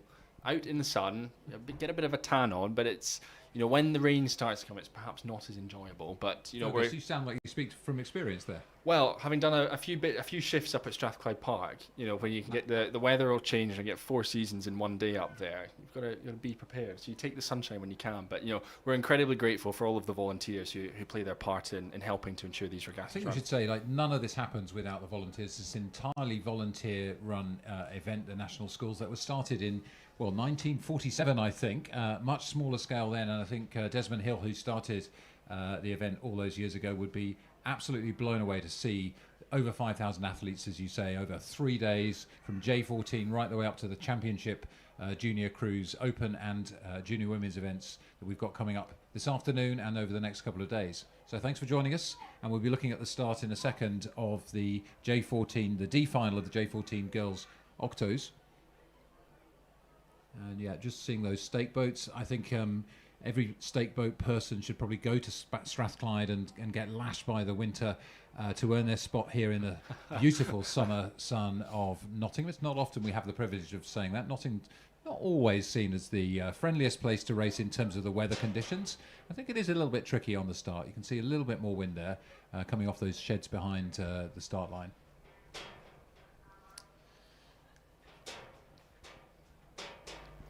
Yeah, it looks like, though, we've got all of our crews lined up. We can just see some of the bows just dancing around a little bit with the wind. So there'll be a few taps from our bow seat or our two seat, just as we said, making sure everything stays aligned, and that when your bows do swing round, you're dead level and you're not going off at a squinty angle. Yeah, so it's always the most nervous time, I think. You're sitting on the start, you're ready to go, you're fearing what's ahead of you, you're nervous, will I make a mistake, how painful is it going to be? And meanwhile, you know, there's a crew next to you that maybe isn't quite attached or isn't quite ready. The umpire's waiting, the starter's waiting with their flag to give the go, and it's the time when you think, oh, I really wish I was somewhere else. And once the race starts, of course, that's where you want to be. Right, exactly where you want to be. Yeah. So we can see there's underneath our cameras, there's a huge array of marquees from the schools and clubs that are supporting their crews here. Huge atmosphere. I walked all the way up to the 1,000-metre mark, and literally the whole way up there, the tents are there and the supporters are there cheering on these crews. Well, I think it's about 80 marquees are lined up on this side. And you speak to members of the organising committee, and they talk about they'll post the link as to when the marquees will open, and you will have within a second. I think it's like Glastonbury tickets. You'll have them booking in to ensure that they can be right where they want to be. Yeah, here we can see. I mean, the marquee game, frankly, is as competitive as the game on the water. I saw earlier, I won't mention the school, one school had got branded deck chairs. I really felt like I should perhaps have a little nap in one of them. But it's wonderful to see parents, grandparents, siblings. It's a real family festival feeling, as you could say. Sometimes a little bit of questionable music being played across the Tannoy system to get people going, but we don't need any music to get the excitement going as we look forward to some of the racing we've got this afternoon. Yeah, we've got the marquees. You know, they're going to be I think stretching up to about 1,000 metres worth of marquees that we've got here, and with that comes hundreds and thousands of spectators who will be coming along and watching, as you said, friends, family. You know, we've got over 160, 170 clubs are here racing this weekend, you know, from across Scotland, England, Ireland, Northern Ireland, and Wales as well. So hello to all of you. We're delighted to have you. We're underway now in the Junior 14 Girls Octos. We've got Haberdashers, Monmouth School Rowing Club, Sir William Perkins, Emmanuel School Boat Club, Wimbledon High School Boat Club, Clares Court School Boat Club, and Bedford Modern Boat Club. And Bedford in the red there on the far side next to Clares Court in white. Yeah, great start, I think, for Clares Court. We've already seen Wimbledon High School in action this morning. They took a great second place in their quad race just a few minutes ago. And, you know, particularly if they're heading up to the 2,000-metre start point, they'll have seen their quad doing well. They'll be wanting to replicate some of that success, take a bit of inspiration from them. And it looks like that's exactly what they're doing. They've had a really fast start, along with Clares Court and Bedford Modern just about hanging on the end there. Yeah, the start looked to have been really pretty clean from all the crews, which is great. So we should have a good race unfolding as we get into the second and third 100 metres of this, just 1,000 metres. So you've got a sprint start, then you need to have a little bit of more relaxed session in the middle, but before you decide how early can you afford to sprint for the line at the other end. So it goes by in a flash for these young women, probably the 7th, 8th, 9th race that they've ever done. So it's quite an intimidating thing, but so far, cool heads on these young shoulders. Massively. Well, two of the crews that have just come out of shot there. We just had Emmanuel School and Sir William Perkins School. Emmanuel School, you know, one of the clubs that are really entering en masse. They've got more than 20 boats across all of their categories. I think only beaten by Windsor Boys, who've got 32 crews entered. So hello to all of the Emmanuel School crews that will be racing today, Saturday and Sunday. They're off to a great performance here in this D final. I think trailing just ever so slightly Sir William Perkins School, who might even have the advantage. You know, we talked about Wimbledon High School, but at this stage I think we'll keep an eye on them, but we'll keep an eye on Sir William Perkins School as well. I think if you're watching us from wherever you are, it's quite hard to judge the angles, so you'll hear us being a bit cautious about calling exactly what positions there are until we get alongside with the camera. But it looks like Clares Court School in the white have slipped a little bit back in the race, and well, that Wimbledon crew looks really strong, doesn't it? Yeah, there was a glance round from their cox, and I think, from a cox's point of view, when you've got to do a big glance round over your shoulder, that's the position you'd far rather be in, rather than having to look ahead or look off to one side. You're in a very commanding position at this point in the race.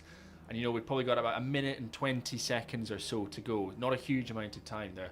We're about 300 metres left for this crew. Yeah. And particularly in an octo, we talk about how difficult it can be to make up ground in an 8. Well, it's the exact same for an octo. You've just got 8 more blades. Yeah, exactly. So we're looking there in the red at the crew from Bedford Modern School Boat Club. They're looking across to see if they can get back on terms with Wimbledon. Hard to judge from this angle, but it does look like Wimbledon are well out in front. I think they've got 6 seconds from Emmanuel there, and Sir William Perkins, who are just out of shot to the right of our picture, coming in 3rd position at this point. Yeah, Sir William Perkins School, great start. We talked about them earlier on in the race as well. That's them just coming back into shot there, along with that crew from Emmanuel School. One of over 20 crews that Emmanuel have got. So I think we've got Wimbledon out in front, clearly ahead in this race. Really great performance. But that race at the moment for 2nd, 3rd, 4th, for all of the minor positions is great. Yeah, exactly. So if you're in one of the crews behind here, you can't see where Wimbledon are, and you're conscious of the crews that are in your sort of peripheral vision, and that's what they'll be trying to do. And the coxers will try to keep the athletes focused in their own boat, because you can get overexcited and start looking around at where you are, also getting very, very tired by this point of the race. But there we go. Wimbledon have got that look of confidence that comes from sitting in front of the field. The shoulders relax a little bit more, the timing gets a little bit sharper because they're a bit looser. Look at those shots there. Nice relaxed shoulders. You see the legs pushing strongly. Good strong body swing through as they come through the 1,000-metre mark. That's the finish line for these J14 events. Well done, Wimbledon. That was a really lovely row. That was very terrific. Commanding. Terrific performance there from Wimbledon High School. Great programme. They've produced a lot of good crews over the years, but you can see they're really happy with that result. As we look back across the field, we can see Clare's Court School and Bedford sitting, coming across the line now. And there's that Sir William Perkins School who are racing for 3rd, but it looked like Emmanuel had come in 2nd. So look at that. Wimbledon opening up an 11-second margin over Emmanuel, who were 7 seconds roughly ahead of Clare's Court School, and then Sir William Perkins and Bedford Modern and Haberdashers coming in at the tail end of the field.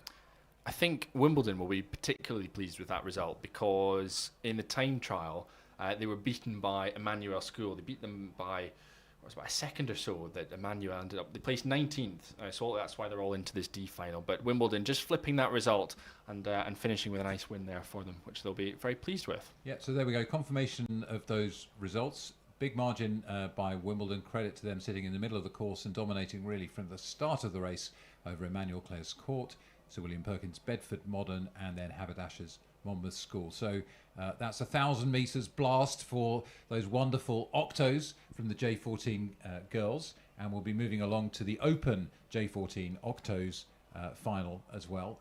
Coming up next, you can see the Open boats starting to attach to the stake boats. We were just talking about that. And what have we got in this race? Well, it's Bedford Modern in lane 1, then Norwich 10-2, King's College School Boat Club, Grange School, and St Edward's School.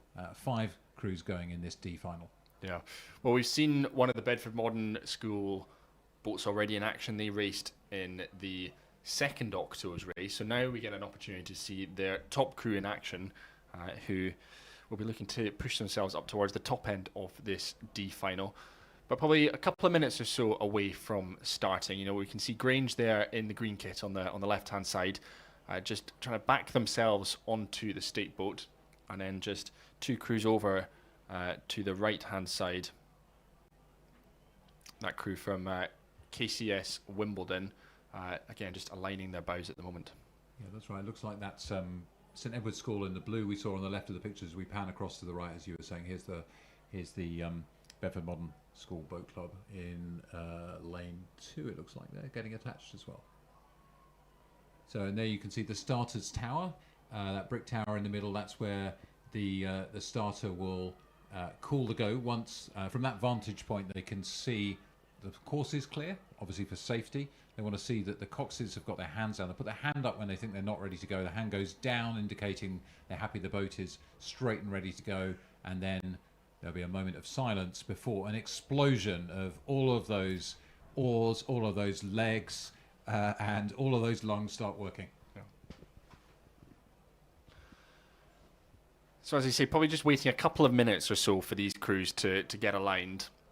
You know, the wind at the moment is blowing from left to right as we look at it, hence why we've just got a couple of the bows out of alignment, which is why, that communication is just so key between the cox and between the those athletes in the bow seats at the moment. But there we see just a reminder of who is racing. Bedford Modern School, Norwich School, KCS, Wimbledon, Grange School and St Edward's Teddies will be on the left-hand side of your screen.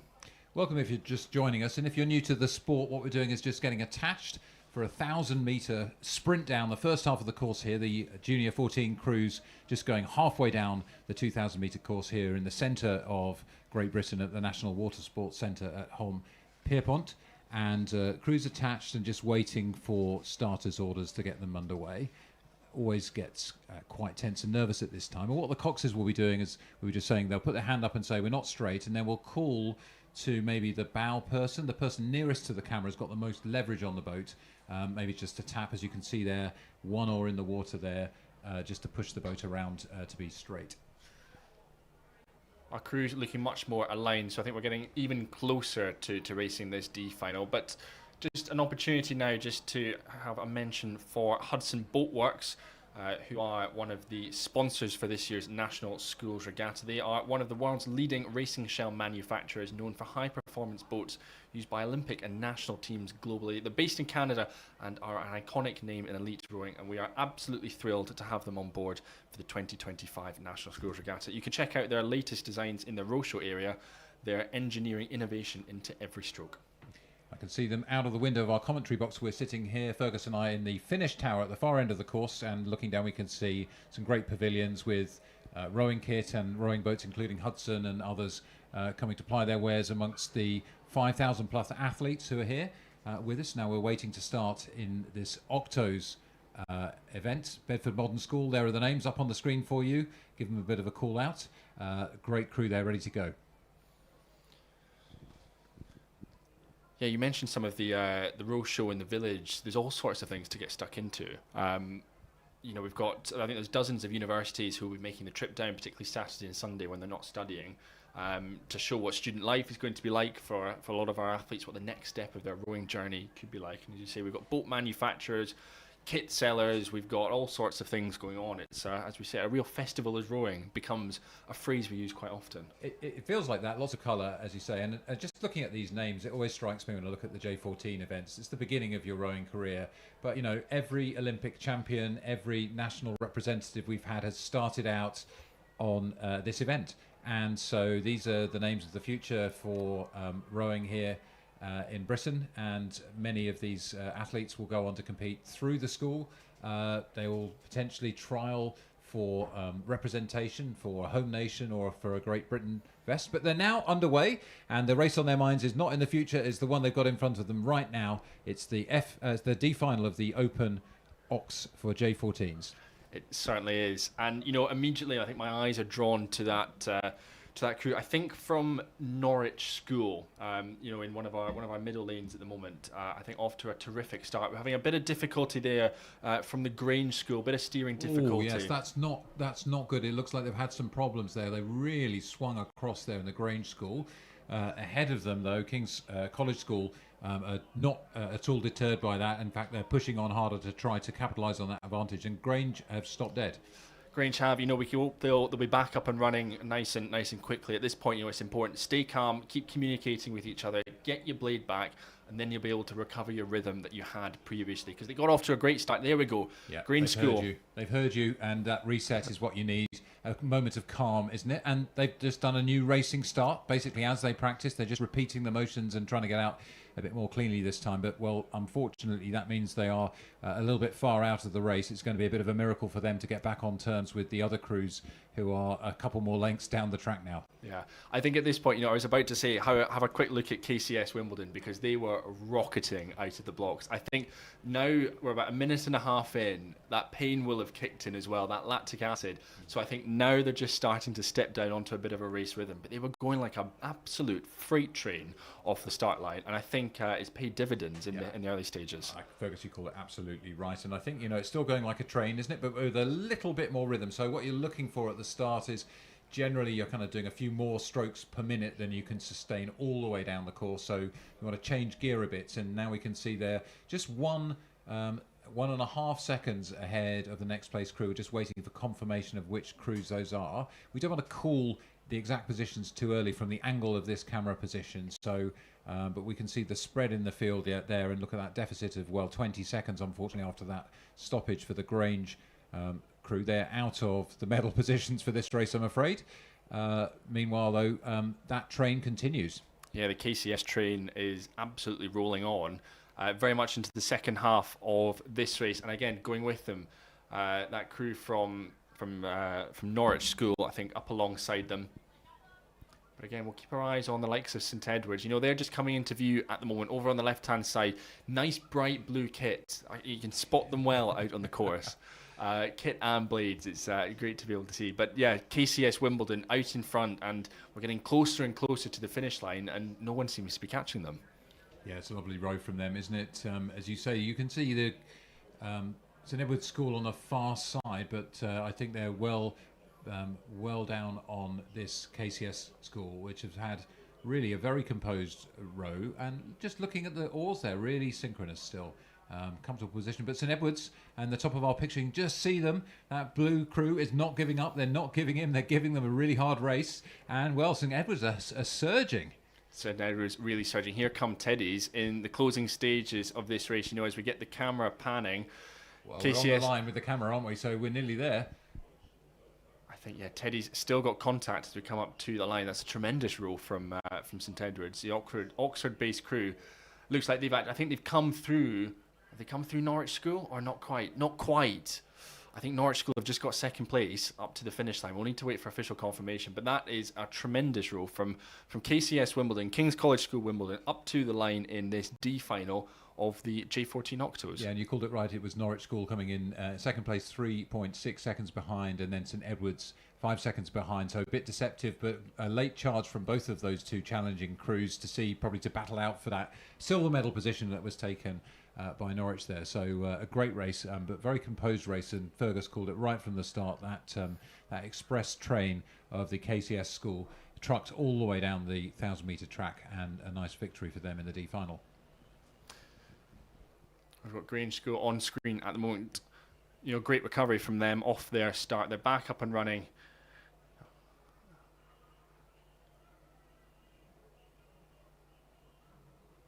Couple of disappointed faces there, but once they recover their blades and roll back down, it's the sort of thing you can look back with a tremendous amount of pride, I think, on your performance, regardless of what has happened out there on the course. I think, I was chatting to Lola Anderson, the Olympic gold medalist, before this event started, and she raced for Surbiton High School, and we'll see their crews racing across the weekend.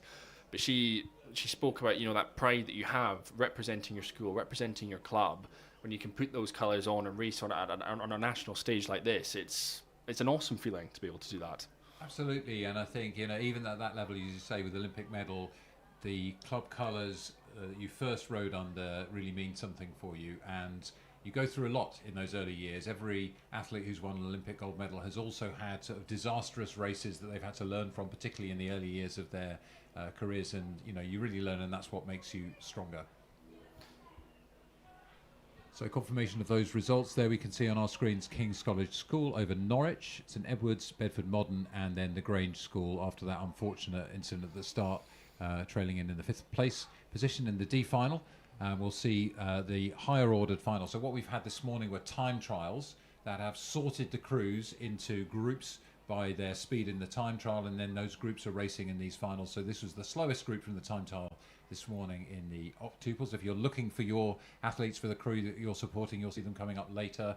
you can go to the National Schools Regatta website or to the Time Team Regatta Systems website, as you can see here on your screen. If you want to get more detail yourself as you're watching from home, just open another tab on Chrome.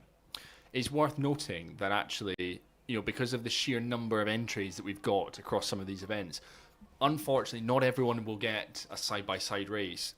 So it just means that, for those who are racing on Saturday or Sunday, the time trial is so important because the time trial will determine whether or not you get to race for medals or whether or not you're racing for positions down the line. So you've got to give it your all. You've got to give it the absolute beans in the time trial to ensure you give yourself the best possible opportunity to finish as high as you possibly can down the line. But we are underway. Our next race on the course is the first of our C finals. Done the D finals, on to the C finals. And this is for the J14 girls' second octos, and just 2 crews racing this one.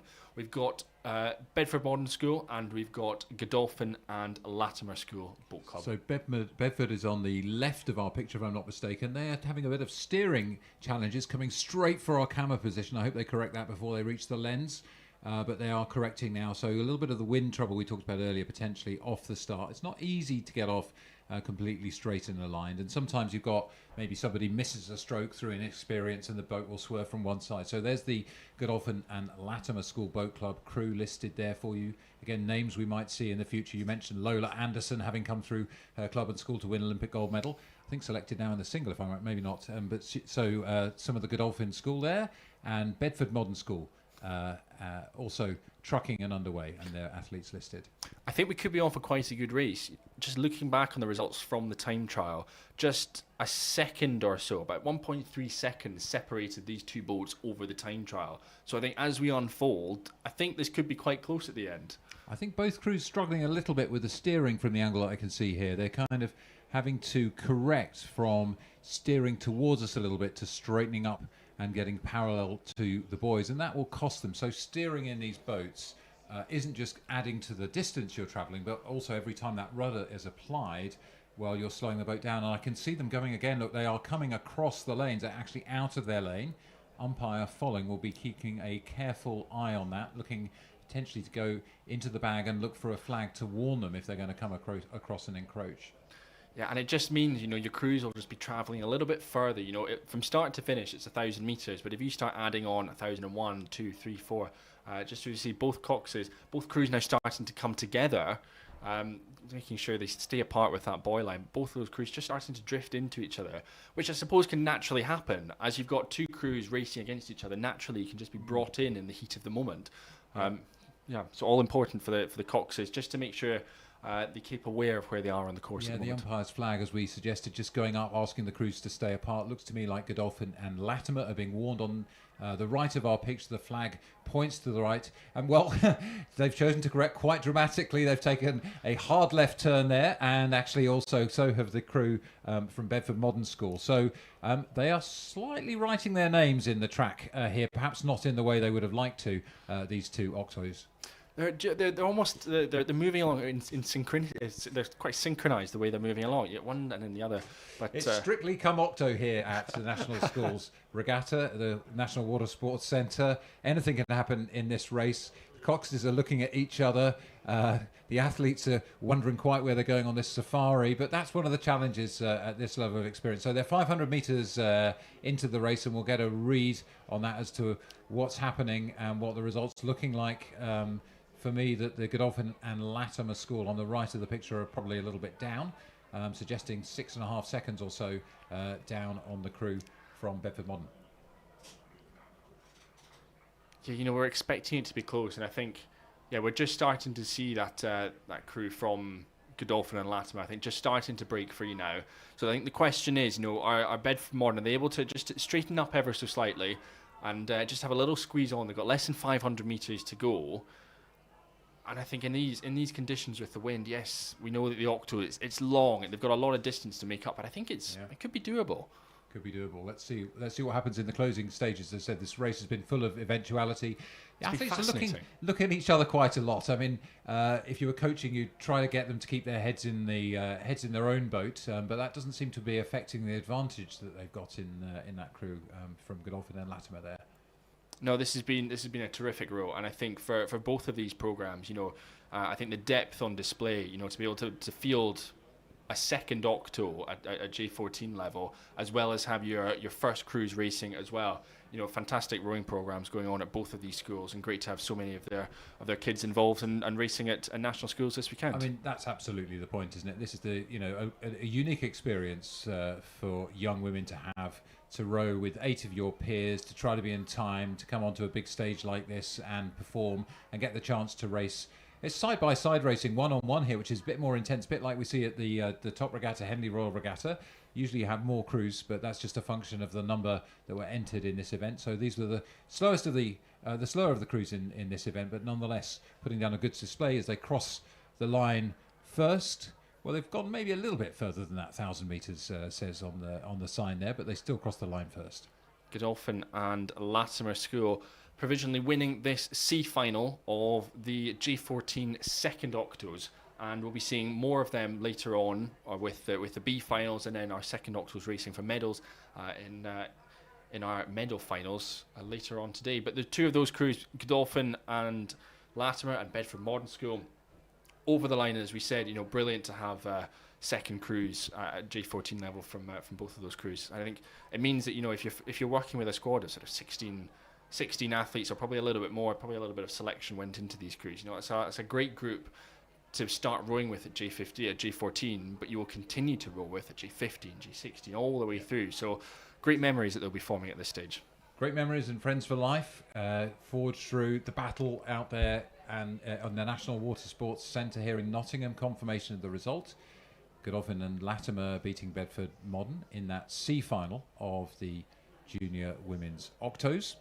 But we are about to get underway in our next race, which is the C final of the Open Octos at J14 level. The Open Octos are underway, as we can see from our pictures, just a few strokes off the start. The races are coming thick and fast here at the National Schools Regatta. Welcome if you're just joining us from around the country. Here we see the lineup: Shiplake College, Dulwich College, St George's College, then Windsor Boys School, King's School, Chester, and in lane 6, Reading Bluecoat School. So Shiplake on the right of our picture and Reading on the left. Looks like we've had some steering calamities and a little bit of a stoppage there. Who's that there in the... Wow, that'll be St George's. St George's crew, indeed. And they're just going for a restart, but they've lost an oar there. And, well, that is, I'm afraid, going to keep them well out of the medals. So what's happened there, the oars kind of flipped and stuck in the water, and that really stops the boat dead. They will have to straighten up and start again. Meanwhile, the race continues several lengths in front of them.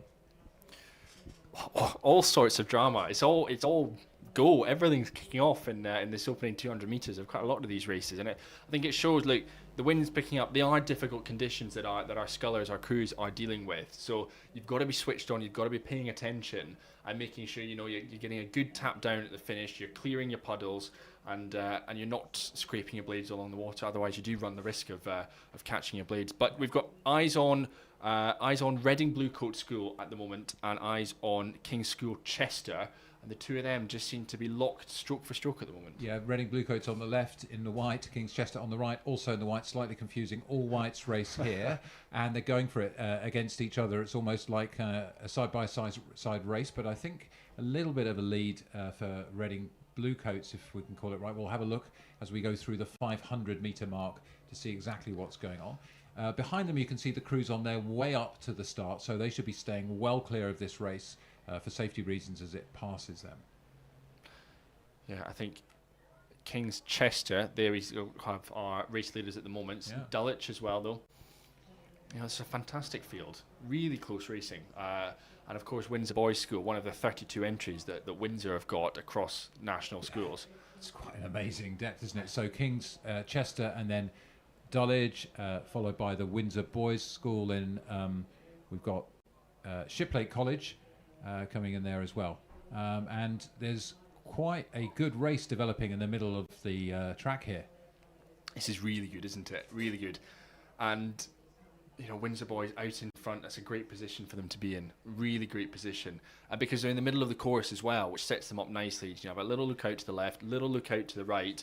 But it'll be bizarre for them. They'll have been having to adapt to the issues that St George's College had early on, but making sure you don't get distracted by that. Eyes straight down the boat and just kick on, and they've kicked on very, very nicely. They're looking well, but I think, King's School Chester there as well, also powering away, and the Reading Bluecoat School on the far side as well. So there's still a good race underway here in the open event of octos for J14s. This is the C final, so we've got the B and an A final still to go. 12 more crews racing here, but Windsor, that amazing sculling program, they have led through the middle of the race and lead as we go through the finish line, which is at 1,000 meters here. And just in front of us there in blue, we've got the crew. Oh, hang on, here we go. Chuffed. Windsor boys, chuffed with that performance. Yeah, really pumped, aren't they? That's lovely to see. Really good. Really pleased with that. And a really good race, actually. Pretty close race there. Yeah, I think particularly coming from behind as well, having the confidence to be down behind King's Chester in the early stages of this race. Big bicep show there from Windsor. But to be able, I think, to roll through King's Chester like the way they did, it means a lot to them. Really means a lot to them. Yeah, it does, and that will give them more determination to recommit and go again into the next season. So this is really the peak of the racing season for them this year, and they'll be really happy with that, as you can see on their faces. And a great race through the field. I was about to mention the Dulwich crew that came in third. They were charging for the line as well. Really good racing brains on their heads as well.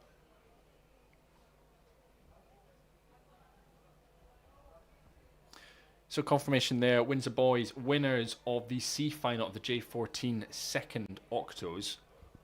It's quite exciting. We get to turn over the sheet now on our on the high-tech monitor we got in front of us. On the commentary notes in front of us. We're sticking with C finals for a couple more races, and we will be with the C final for the Open J14 coxed quads. Yeah, just looking at the confirmation of the margins there in that last race, a really great race. First, second and third place is just 3 seconds between them there, so it's lovely racing and exciting racing, which we can sometimes expect from those octos. And again, a few challenges, but it just shows you never give up, never give in. They restarted and they got back into the race there. So now we're going to go up to the start to take in what's happening in the C final of the girls J14 coxed quads. This is the C final. We saw the D final a little while ago. So lining up here for us in this final, in lane 1, St Mary's School, Cambridge. Lane 2, Maidenhead Rowing Club. Lane 3, the Red and White Stripes of Kingston Rowing Club. Lane 4, Hereford Cathedral School Boat Club. In lane 5, Yarm School. And in lane 6, it's Thames. So 6 lanes of racing in the Junior 14 girls coxed quads. And we saw the D final earlier, so those were the slowest 6, and now we're into the kind of next tier. These all raced off in a time trial this morning. They've had a bit of refueling over lunch, and they are just getting ready, tapping. You can see the oars tapping around as they try to line the boats up on the start and come under the starters' orders.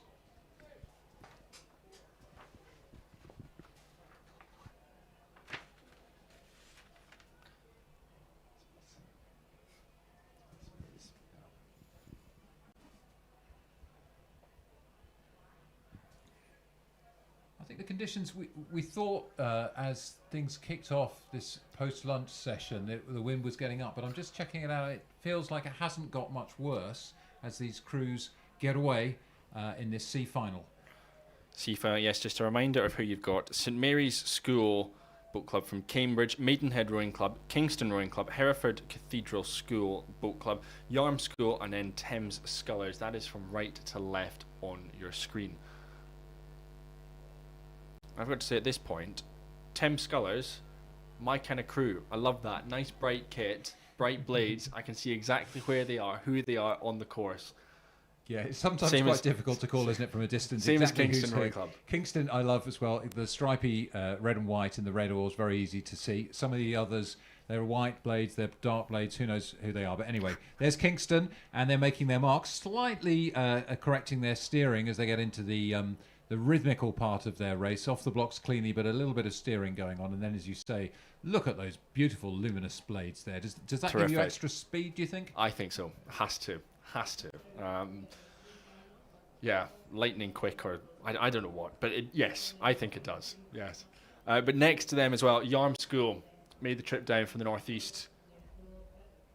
And again, moving quite nicely. But, I think Thames Scullers, doing well there. And again, if they've got some of their crewmates, some of their competitors just lining up ready to race just in the background, they'll get a nice cheer from them, not just on the left, but also as they get towards the finish line, they'll get that big roar from there. You think about the experience of a competitor here. Those crews behind are waiting to race. They're feeling nervous. They're looking across a race that's just started, thinking, I wish that was me. I've got probably another 10, 15, 20 minutes before I get on the blocks. But right in the heart of the race now, we can see, as we take a wide look across, the crews are well spread out across. It's a little bit hard for us to judge at this point who's doing well. We're getting on for a couple of minutes into the race. They'll be coming through that 500-metre mark, and we'll get a fix on the positions. We certainly will. But I think in the middle of the course at the moment, I think particularly Hereford Cathedral School, I think are going quite well. They've got their yellow boat just off to the left-hand side of your screen. We'll see if the prediction comes out. I'm going with Hereford Cathedral.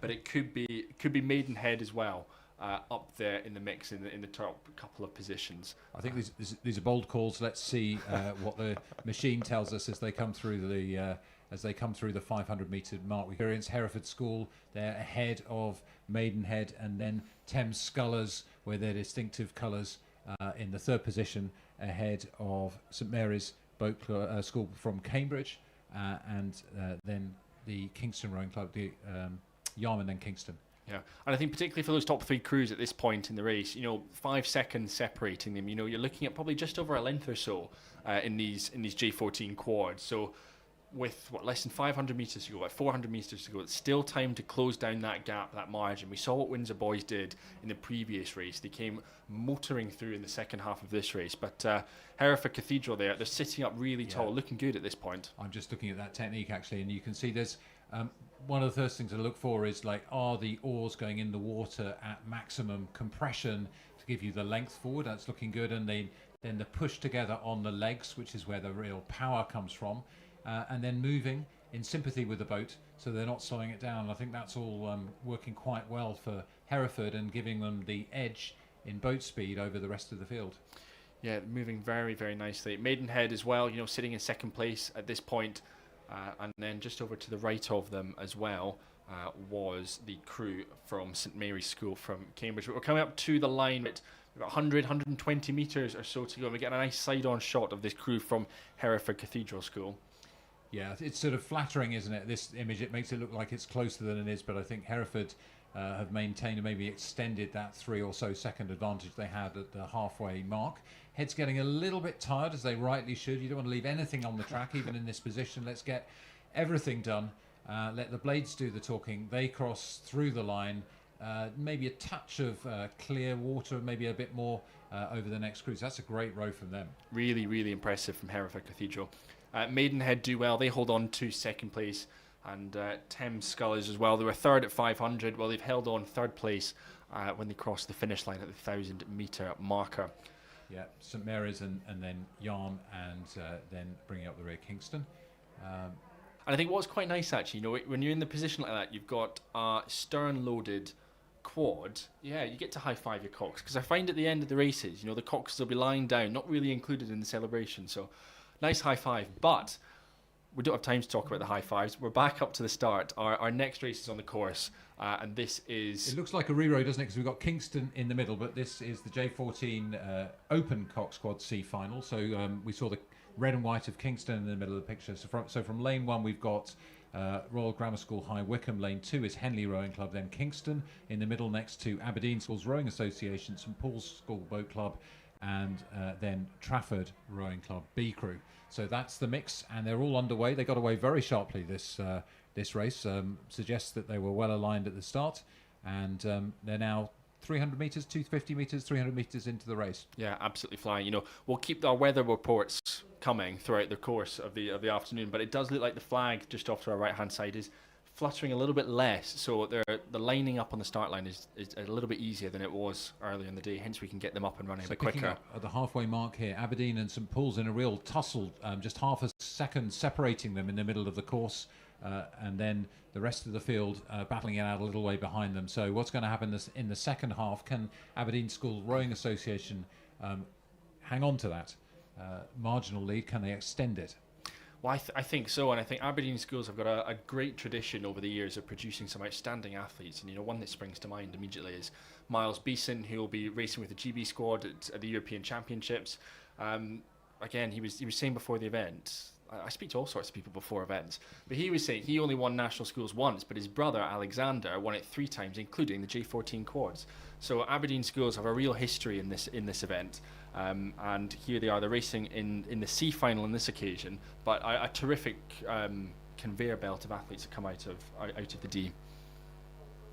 Yeah, absolutely. There's quite a lot going on in the middle of the race here. The Coxes looking round in that bow-loaded crew over there. They're sitting right up, so he's got a good view across the field. But there we go. Really strong long strokes going on in the middle of the race. 14 and 15 in the middle of the race there. Bow ball for bow ball. Look at that. The lead might even be changing. It's hard to tell from this angle.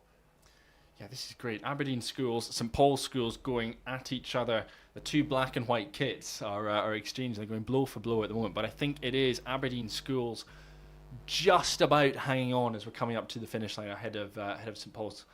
Yeah, they took that half a second and they made it into close to 2 seconds. So actually they accelerated away a little bit in the second half. So a really great performance for them, as you mentioned, the pedigree there.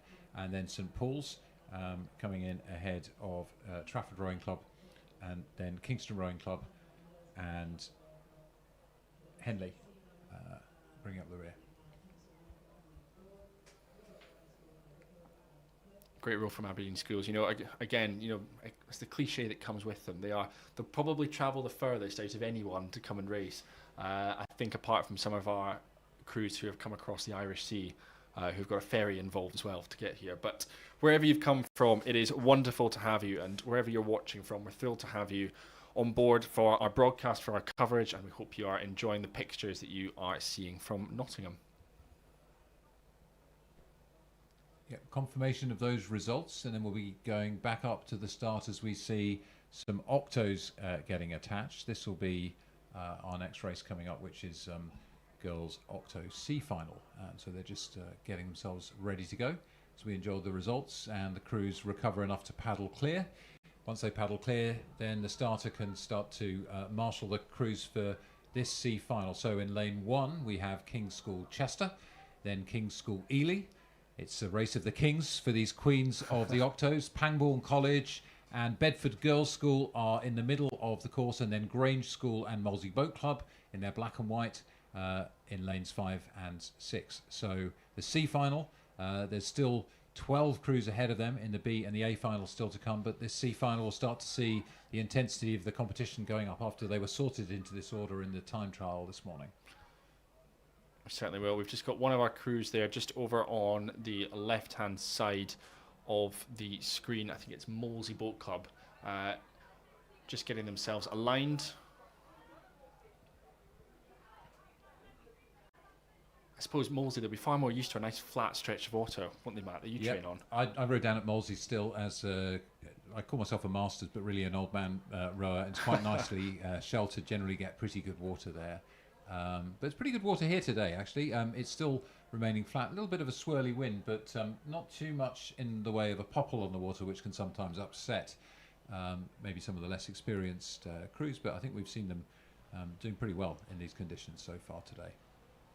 So yeah, just getting attached, you can see, I'm not sure which crew that is, just backing the boat, in other words, moving it backwards by rowing in the other direction from normal, so that they can be grasped by the stake boat person there, who will hold the boat steady and ready for them to get underway.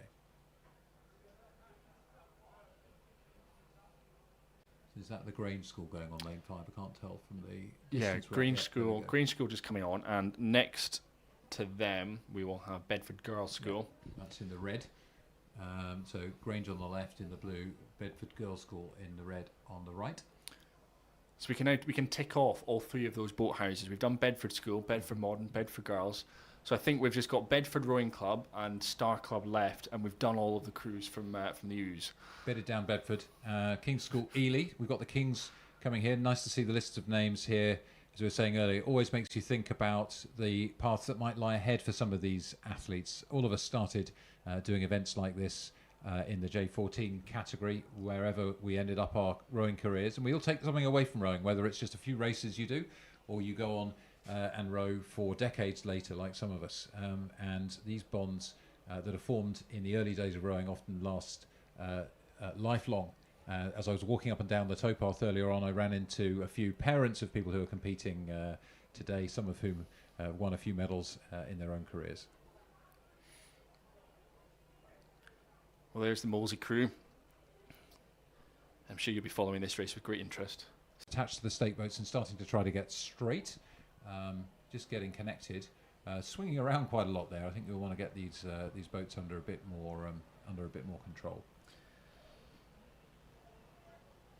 Yeah, we can see there the Pangbourne College crew. Just a bit of difficulty there up at the start line.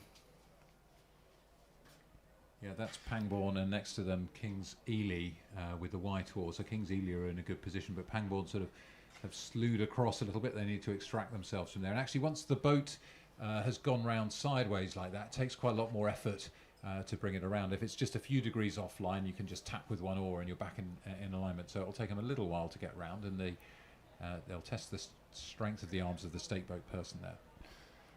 Well, we hope you are enjoying our live stream coverage. Our live stream throughout the regatta is provided by Gigabox. Thank you very much to them for setting everything up, manning the cameras, and we've got much more to look forward to. Over 24 hours of live racing will be coming across the whole weekend, and once we get to Saturday and Sunday, then we get to introduce the drone footage as well, and that's when it gets very exciting. The live streaming is funded by sponsors and private donations, so thank you very much to everyone who has made this live stream possible, and we are delighted to be able to bring you these pictures from around the UK and around the world, wherever you are tuning in from. It's also worth noting at this point, we are thrilled to welcome Sporting Elite on as a sponsor. They are a specialist consultancy helping young UK athletes secure US sports scholarships, combining academic ambition with elite level sport. Well, we're back with the racing though, because we are underway. Our race is underway. It is the J14 Girls Octos. It's the C final, and all crews away cleanly. Academic ambition, but actually sporting ambition right now on the course. Nice clean start from these girls Octos, junior women, junior 14 women. So a great experience to come here to the National Schools Regatta with so much history and to race so many other crews. I've just been super impressed by the depth of talent, how many entries there are here, and they're underway very cleanly, all of these crews. Yeah, they are. And I think similar to a lot of the Octos we've just seen in the previous race, you know, the first few strokes, the first minute of this race, it's so aggressive from all of these crews. They're desperate to get their bow balls in front, and you know, particularly in the middle of the course, you know, Bedford Girls' School, nice and distinctive in their pink kit, going particularly well at this point, and yeah, all 16 blades looking very good. So from the left, you can see on the left of the picture, there's the black oars of the Molesey crew just going out of shot. Next to them, Grange School. Then we're zooming into the centre of the picture. That's Bedford Girls' School Rowing Club. And next to them in white, there's the Pangbourne Boat Club, right in the middle of the picture now. And just looking down, well, they're both going pretty well. Pretty solid start by all the crews. Yes, we're probably coming up to 400 metres into this race. It is the C final of the girls J14 Octos. We had a little bit of difficulty on the start getting them up and running, but we know that Bedford girls are going well in the middle. Matt's got his eyes on that crew from Molesey on the left-hand side. Grange School as well, just sandwiched between those two crews, going well. But of course, just on the right-hand side of the screen at the moment, you know, we'll keep our eyes on Kings, the battle of the Kings in this girls' race. Kings Chester, Kings Ely, the two of them, just maybe a little bit further back on the other crews at the moment. Yeah, it's a battle royal here in Nottingham, the National Water Sports Centre, as we look to get our first read at the 500 metres mark. That's the halfway mark, and we can see there's an advantage of getting on for 4 seconds between first and second place. But let's see who that is. It's hard to tell from this angle, so an anxious moment. Fergus is sometimes tempted to make a prediction. Who are you calling it here? Sometimes it depends how confident on the prediction I am at this stage. But I think if I was... Oh, yeah, Grange. Do you know what? I'd go with Grange on top out in front. Grange over Molesey. We thought the Molesey crew was going well on the far side of our picture. Next to them, it's Grange School. So these two crews on the far side of the course going neck and neck. 4 seconds is quite a margin to make up in 500 metres. So Molesey have got their work cut out for them, but they're rowing pretty well together, I'd say. Yeah, they certainly are. And I think, a lot of these crews, as they come into the final couple of 100 metres, then you start to see the eyes glancing, the heads rolling around a little bit, but not Molesey. They're absolutely dialed in at this point. But Grange School, just as they were at 500 metres at the halfway point, they're still leading this race. And we've probably got about 150, 200 metres left before we get to the finish line. So this is where I'm afraid the body starts asking questions of the mind. Have you gone too hard too soon? What have you got left in those legs? Can you keep the rowing technically together yourself? Can you keep the crew cohesion together too? But I think Grange are managing to do that pretty well. If anything, they're looking a little bit more confident and a little bit longer as they come through the second half of the course.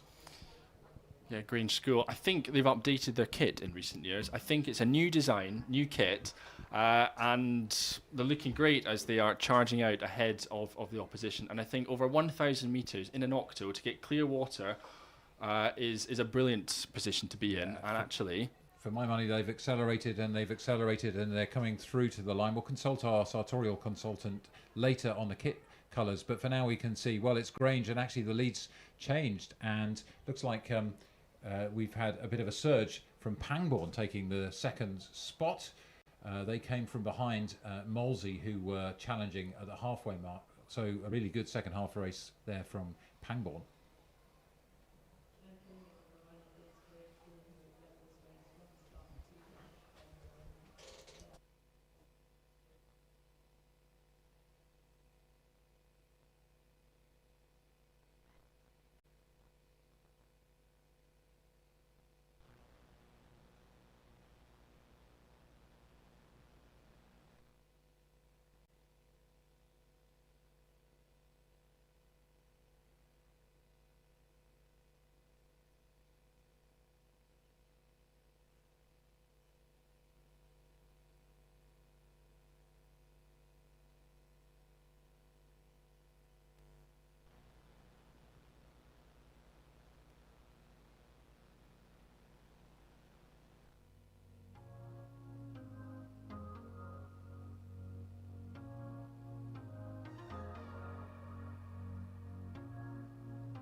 Talking. that one there.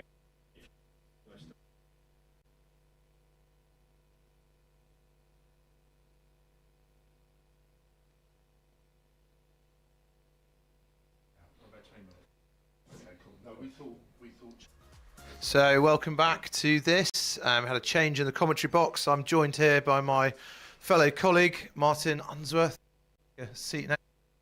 And what have we got here, Martin, on the thing? We have the J14 First States Octuple, the C final.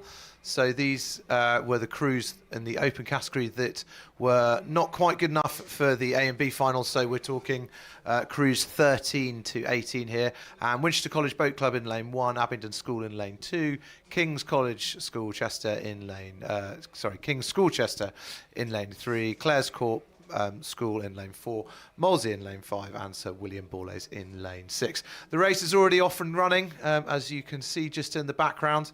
And as with the commentators we've got at the moment from these positions, the first kind of 250 metres is always interesting to see how they get off the start line and get the blades rolling and going. They'll be into their rhythm now as they go past those markers down the course. And you're going to ask me now who's in the lead here, and I quite honestly do not have a clue. It's very difficult. Oh, there's a little bit of a nasty crab, yeah. That looks like Molesey, doesn't it? Yeah, the crew. Oh my goodness, they're having an absolute disaster. They're trying to get their rhythm back together as the camera pans across to what looks to be the leaders. Sir William Borlase, yeah. So closest to us, you can just see Abingdon there in lane 2.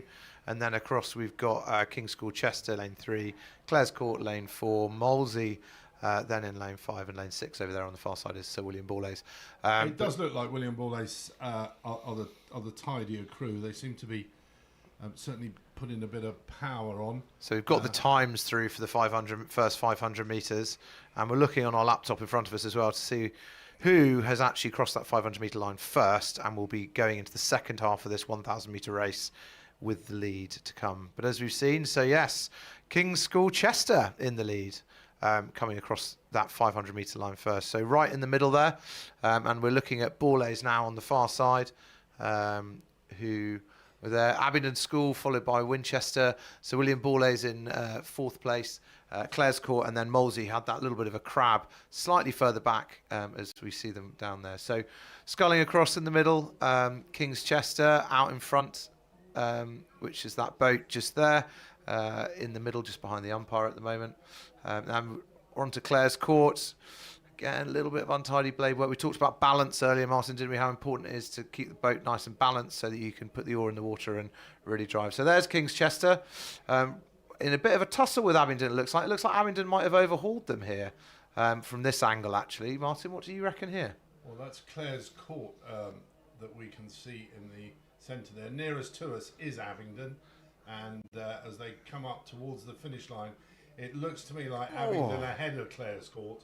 And I think Chester might have got them. King's School Chester, I think, may have dropped back there. I think Chester just got Clare's Court on the line there, but a really good row from Abingdon, being a good little bit down at the 500 metres. Yeah, no, you're right. Clare's Court came in second. I think it'll be very close. Yes. I'm always right. Look at that. Look at that. Less than half a second difference between those two.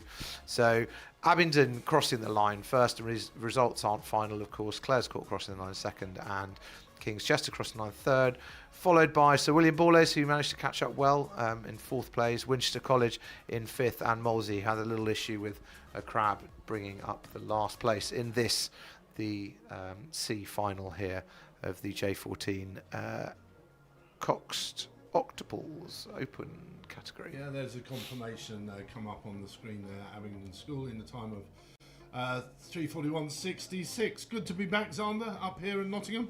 It is good to be back here, and there's a little bit of a breeze just blowing here, and Nottingham can be slightly windy, but I think we're going to be pretty lucky today anyway, which is great. But it's lovely to be back. The sun is shining. It's much better location, I think, for the majority of people. We are always get accused in the south of being a bit southeast biased, and so I think coming up to the middle of the country, we've seen a strong entry from all parts of the UK, including our Northern Irish teams. And we do have a couple of people from the Republic of Ireland that have come across, but certainly it's great to see all of the countries from the UK represented, which is fantastic. Saw a great minibus last night. I mean, if there was a minibus competition, the coolest bus I've seen is St Joseph's from Ireland. The Bish, it had written on the side, eh? That's what our friend Jerry used to say. The Bish was their nickname, I think, is what they were called. So, on to the next race. We have the J14 second 8B final. So, these are for the girls. So, Godolphin and Latimer in lane 1, closest to where you are on the camera side. Surbiton High School, Putney High School, Wimbledon High School, Bedford Girls School, and King's School Chester. And this is the next race that will be starting off. As you can see, our kind of schedule timer a little bit behind at the moment, but it should all be okay.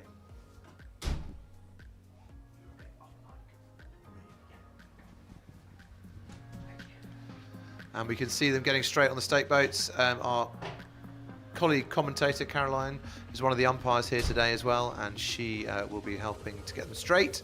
And as we said that, off they go with a splash and a splutter of blades. And you can see there in that picture that green light. So that's a red light before the start.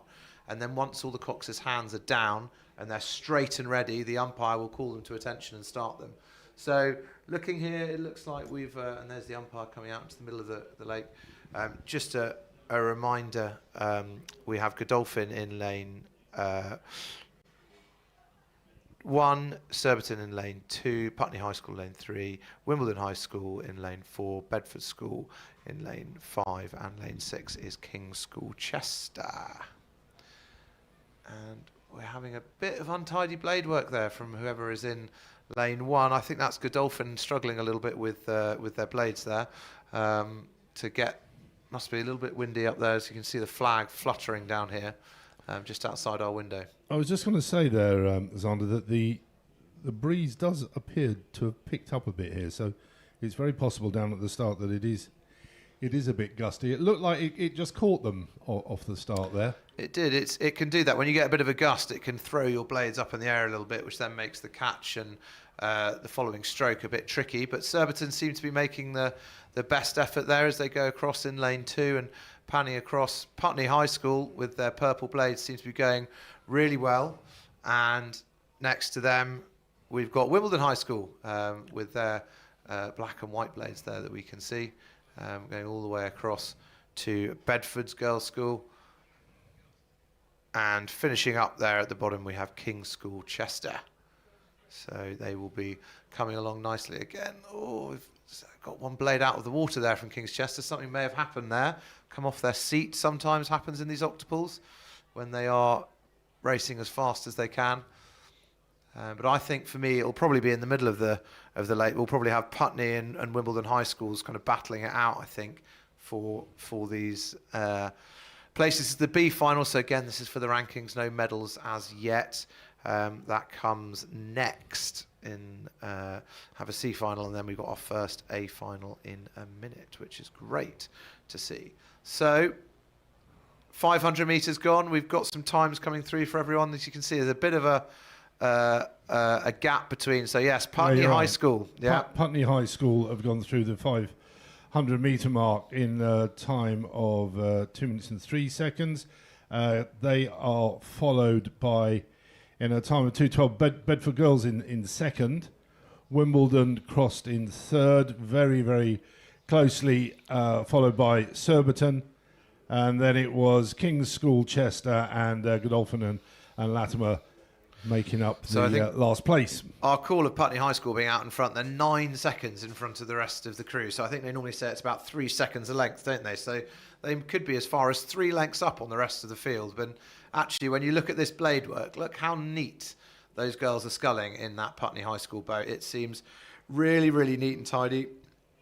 When you look at some of the other boats next to them or in the same shot, you can see how much neater and tidier they are, which is crucial when you've got 16 blades all trying to move and be put in the water at the same time. So I think we're going to presume that actually the battle's going to be for second, third and fourth, really. It seems like they're all very close together down there.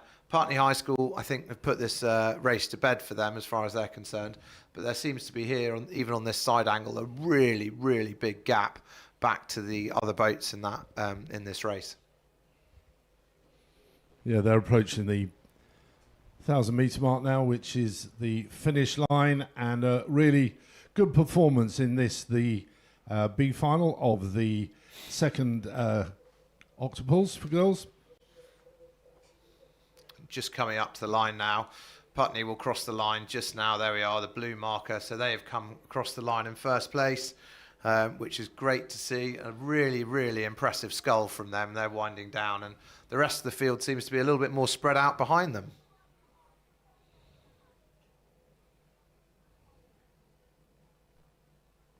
So yeah, a big gap back as we see. But look at this racing. Look at that. Bedford High School just in front of Wimbledon High. I think are just in front of King's Chester, and then just following up, we've got King's Godolphin on the near side. So yeah, King's School Chester, but just squeezing out Bedford, and then Wimbledon High School into fourth place. So a really good 3 abreast little race there for the minor placings in this, the B final.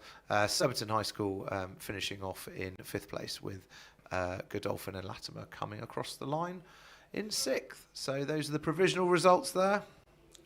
Next up then, it's our first A final here, for the Tristan Hewins Cup, the J14 second coxed, it's the octuples, isn't it? It is indeed. It's the girls' octuples. In lane 1, we have St George's College. In lane 2, Putney High School.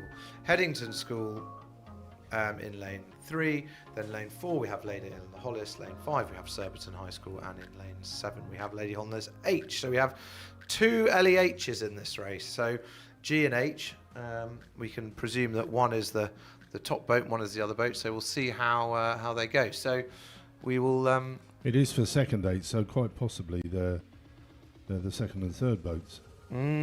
Exactly. So Headington School in the middle there, one of the powerhouses in rowing now, and we'll see how they get on. So St George's, Putney, Headington, Lady Eleanor Hollis, Surbiton and Lady Eleanor Hollis. I'll have to say LEHG and LEHH. It's a lot of H's to squeeze in if we've got those two on the commentary. So looks like they're getting onto the stake boats up at the top there. There's only a small gap between them, and I think going back to what we were saying earlier about making sure we get these octuples straight and level, but then also that the other octuples are going down the course and getting off. So we can see them there. You see those lights that I was talking about in the background. When they're kind of set and ready, the red light will go on and then the green light goes green and off they go. So those big yellow boards, they're called sighting boards. So this helps if you don't have a cox to work out when you're straight and level.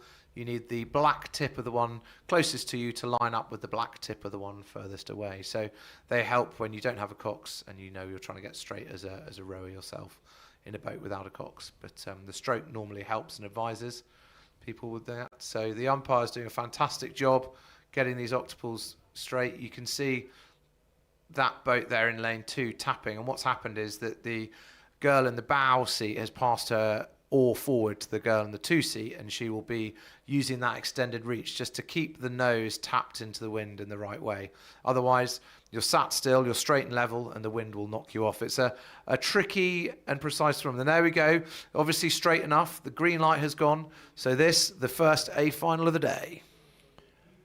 And we suspect this is going to be between the Oxford schools, Headington and LEH. Headington in lane 4, LEH in lane 5. Looking at the screen here, looks as if Headington have got off to a particularly good start.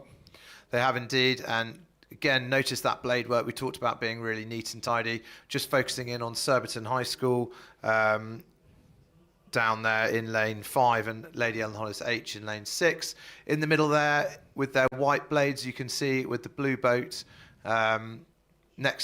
blue racing all-in-ones next to them with their yellow boat, Headington LEH in those 2 middle lanes with a swan just going across the course. Hopefully that gets out of the way and doesn't cause any problems. So probably into their stride now, a couple of 100 metres in, about a quarter of the way through this 1,000 metre race in these for the J14 octuples as we're coming down. So LEH over there on the left-hand side of the screen and Headington School on the right-hand side of the screen. Both of them rating nice and highly as they come through, probably about 250 metres.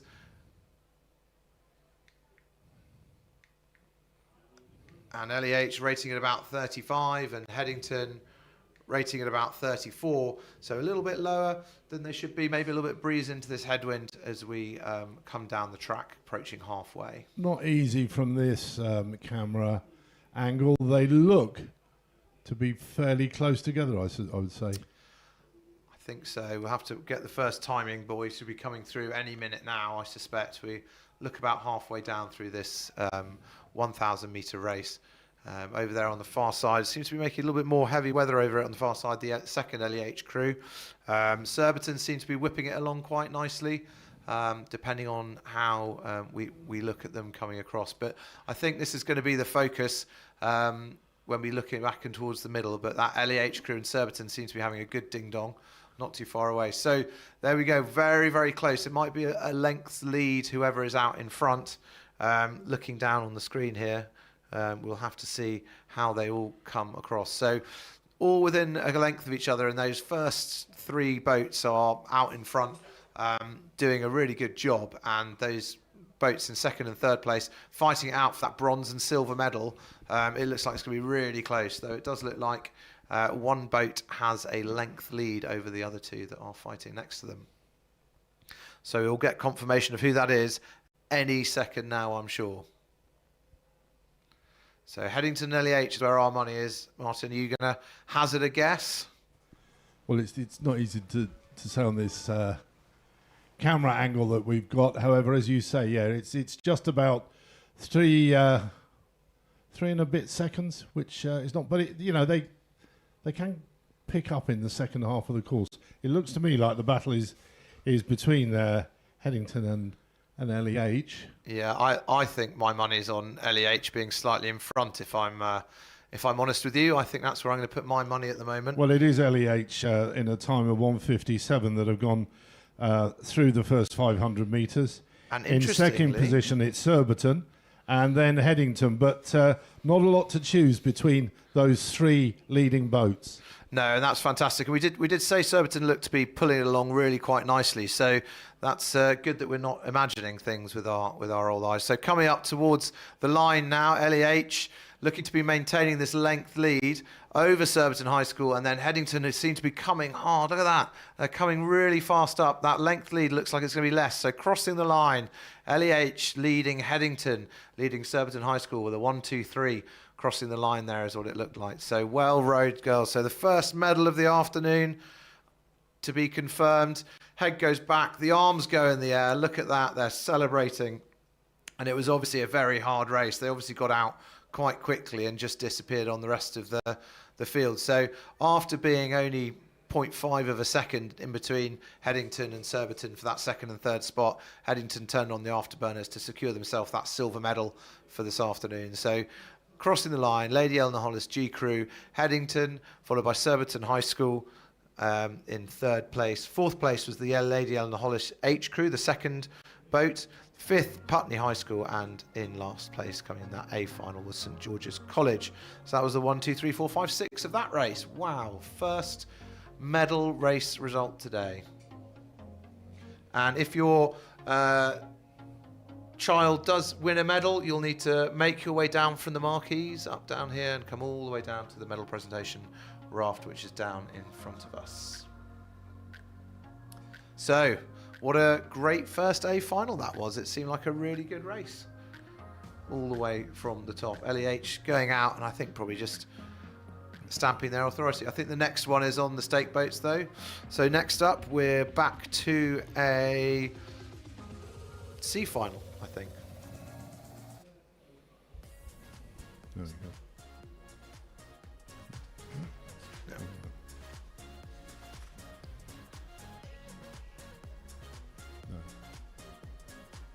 So the B final. Yes, it is. Yeah. It's a B final here, Zander. It's the Dulwich Cup for Junior 14 octuple sculls for the second cruise.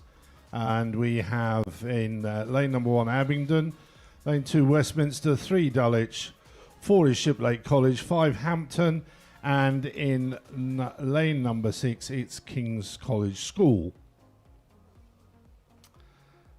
Excellent. And so they're off. The green light has gone. I think especially with these octuples, the moment they get them semi-straight, they just get them going, get them away as quickly as possible. And again, really nice tidy blade work. You can see there in the middle. Looks like Shiplake College are off to a good start, as well as Dulwich, just closer to them. And then on the near side here, Abingdon, a little bit less tidy than the other three so far. Coming down the track. Hampton also looked pretty tidy, scanning across to King's Wimbledon as well. It might be between these three in the middle again, as it's a chevron shape that we're working on today with the fastest cruise in the middle.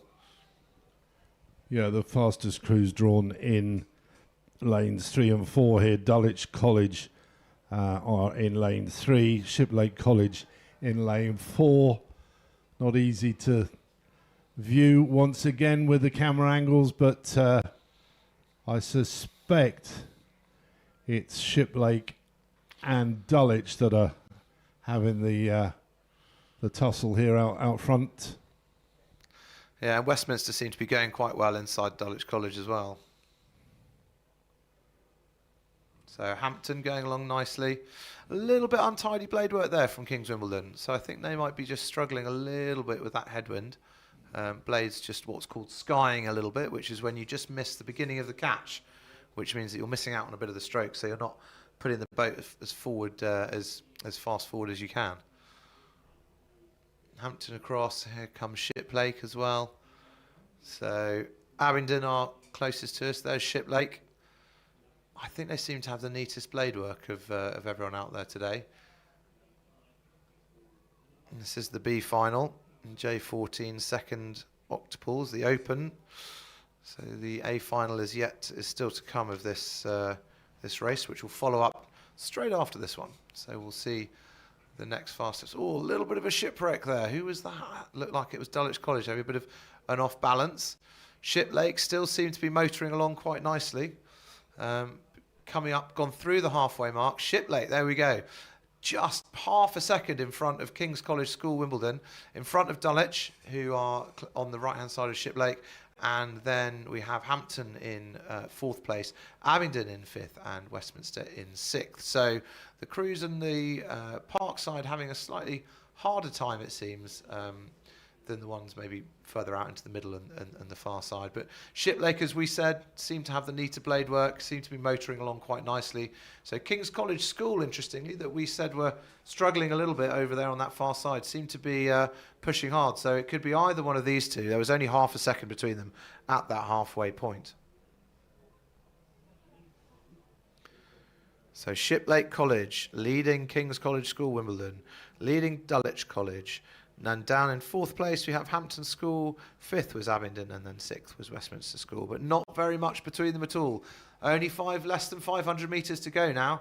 Approaching probably the last kind of 10 to 15 strokes that they're going. So the boys in the Shiplake boat, can they keep in front of King's College School Wimbledon? Did the Wimbledon boys just have a really fast start? We'll have a look. I think Shiplake still maintaining a slight lead over Wimbledon. You can see the rate going up and up as they come towards the end. Shiplake ahead of Kings as they come to the finish, and the 1,000-metre mark is the finish line now, and it looks like Shiplake College crossed the line. It seems like ahead Dulwich of King's School College, and then Dulwich looked to cross the line in 3rd position. Shiplake celebrating. Oh, a bit tired actually as well. No, Dulwich looked like we were coming actually at the end there. Happy boys, there we go. Thumbs up to the coach and to the parents. That's great, great news. Dulwich were a little bit further back, but they seem to have caught up really well with King's College School Wimbledon. So have had a good second half of the race, so to speak. We seem to have a couple of issues still with Abingdon and Westminster. They've slowed down as they cross the line to round off this B final of the J14 second Open Octuples. And on to the A final. So again, next set of medals. Who are runners and riders here? In lane 1 we have Radley College. In lane 2 we also have Radley College. So Radley M and Radley L. In lane 3 we have Hampton School. In lane 4 we have St Paul's School G. And lane 5 we have St Paul's School H. And then Windsor Boys School in lane 6. So we have not very many crews in this final actually, because there are 2 from 2 schools. So we'll only have the different names of 4 different schools in this. So we'll see how they've gone. And they're off. They're off for the A final. And again, the blade work seems neat. So that's what we'll be looking for, the neatest blade work and the send on the boat. So St Paul's G is in lane 4 and Hampton School in lane 3 are probably the fastest 2 from those qualifiers there. And St Paul's H as well, and Radley College L will be the next fastest ones. And they look like they're all going quite well. So that Hampton crew looks like they're motoring along quite nicely, as well as the St Paul's crew. So maybe not quite tideway buddies, as Hampton are slightly further up the Thames. But Windsor Boys, I wouldn't count them out. They seem to be going quite well, especially as the way that King's College School did quite well over on that far side. So they might have something to say about the lane draw, given the fact that it should be chevron with the fastest in the middle. Yeah, Windsor Boys School at the top of the screen there. The boys all wearing white hats. They look to be going along at a fair old rate there. I wonder if they are ahead. They certainly look to be knocking it along there. 38 strokes a minute. Yeah, which is high in an octuple. It's all about spinning the hands. So are they? It looks like the Cox is having a look and really motivating and having a look across at that other St Paul's boat that they're racing next to. So we've got the times in, so we definitely know we've got people going through the 500. So in the last half of the race now. So we will see who is in the lead in a momentary second or two when we get the crews published. But it looks like that St Paul's boat might be fighting out with the Windsor Boys boat and Hampton in the middle. I think those are my 3 that I'm going to bank on that are doing well. So our St Paul's in lane 4, that is, in the middle there. and then Radley College there. So St Paul's G and H, there we go. So actually the two St Paul's boats are the ones having most success at the moment. So St Paul's G leading St Paul's H. And then it is Windsor Boys. Boys in third. There we go. So the top three. Hampton in fourth. So maybe just one out of place. And the two Radley boats just struggling a little bit, I think, closer to the camera. So the last kind of 300, 250 metres, racing your school colleagues. But it does look like it's that G boat, the St Paul's G boat in lane 4 that is commanding the lead as we kind of come up towards the line in this race. They look like they've got a decent amount of clear water over the other St Paul's boat and the scullers from Windsor Boys. So St Paul's look like they're going to come up and cross the line. Yeah, and there it is, the 1,000 metre line. The finish, St Paul's crossed the line in a time of 3:38. St Paul's Boat Club G. St Paul's H crossed the line in second place, and in third it is the Windsor Boys School. Radley have overtaken Hampton there to get fourth spot, Hampton in fifth, and then Radley back in fifth. 1, 2, 3, 4. But yeah, there we are. So it's St Paul's, Windsor Boys, Radley, Hampton, and Radley.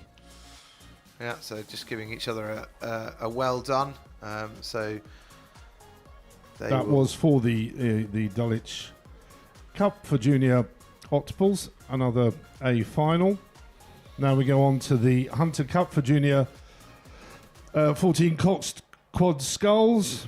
This has in lane number 1 George Watson's College, 2 Walbrook, 3 Tentham, Queen Elizabeth High School in lane 4, Putney High School in 5, and Headington School in 6. Yeah, and they've already still focusing on the boats. So they're off now. They're off at the top of the course. So they've started this next race, which is great. We'll just have to flick back up to the top of the course. I can see on one of my other screens, which is great. So Wallingford, Guildford, Sir William Perkins, Marlow, Queen's Park and City of Bristol. And they're already off the stake boats, probably done a good couple of 100 metres already, and they are coming down the course.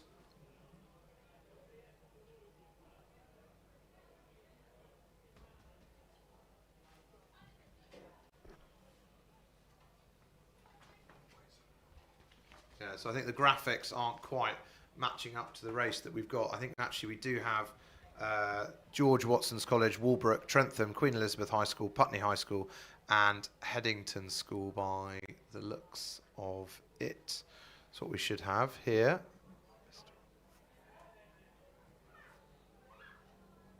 Yeah, so this is the Hunter Cup J14 Girls Quadruple Sculls. It does look like green, yeah. So yeah, we don't have a B final by the looks of it. So straight on to this one. So ignore the graphics on the screen. This is the A final with George Watson's College in lane 1, Walbrook in lane 2, Trentham in lane 3, Queen Elizabeth High School in lane 4, Putney High School in lane 5, and Headington School in lane 6.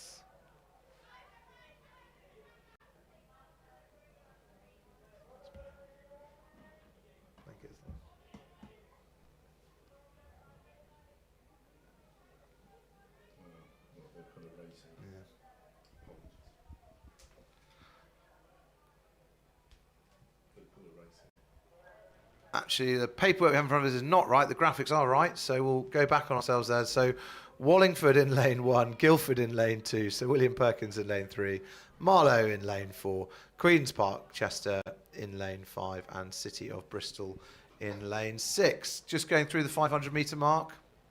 And it's Sir William Perkins that crossed 500 metres in a time of 2:05. Not very much in it. Really, really close here, as we've got Queen Elizabeth High School. It's I'm just looking here at the screen, and it looks to be actually Queen's Park Chester that crossed the line in second place. Guildford Rowing Club in third. but not very much between them, as you can see on the screen there. It's less than a second, which is probably about a third of a length for these short quads that they've got going on. So City of Bristol there, number 40 on the back. The Cox sitting quite far back up in the seat. Was quite proud there of that bow loading boat. As we pan out second half of the race, this is where you really need to put your legs down for this 1,000 metre race. So probably only about 300 metres to go, and Queen's Park Chester seems to be doing really rather well by the looks of it out there in lane 5. Cox is having a look back on them. So William Perkins in lane 3 as well, probably still maintaining that lead just over them as we come towards the finish line at the 1,000 metres. So looks like Sir Williams Perkins School is leading Queen's Park Chester in second place by the looks of it, and crossing the line just now to finish their 1,000 metres. Look at that, which is fantastic in this B final for the J14. Yeah, Sir William Perkins crossed the line there ahead of Queen's Park Chester, City of Bristol Rowing Club, and then it's Marlow, Guildford and Wallingford. We have the race we've been desperately trying to talk about, and it would appear it will be the next one to go, which is for the Hunter Cup for Junior 14 Cox Quad Sculls, and it will be George Watson's College, Walbrook Rowing Club, Trentham, Queen Elizabeth High School, Putney High School and Headington. So the official results: Sir William Perkins in first, Queen's Park in second, City of Bristol third, Marlow fourth, Guildford fifth, and Wallingford in sixth place. So if we have a look back up the course, the next race is already off and running. They're sending them off thick and fast.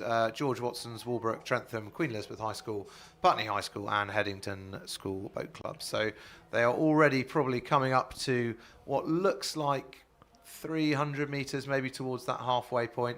So a bit of the race already gone, and you can see the next boats behind them getting onto the stake boats, trying to make up a little bit of time here. They're running a little bit behind schedule, but nothing that can't be made up.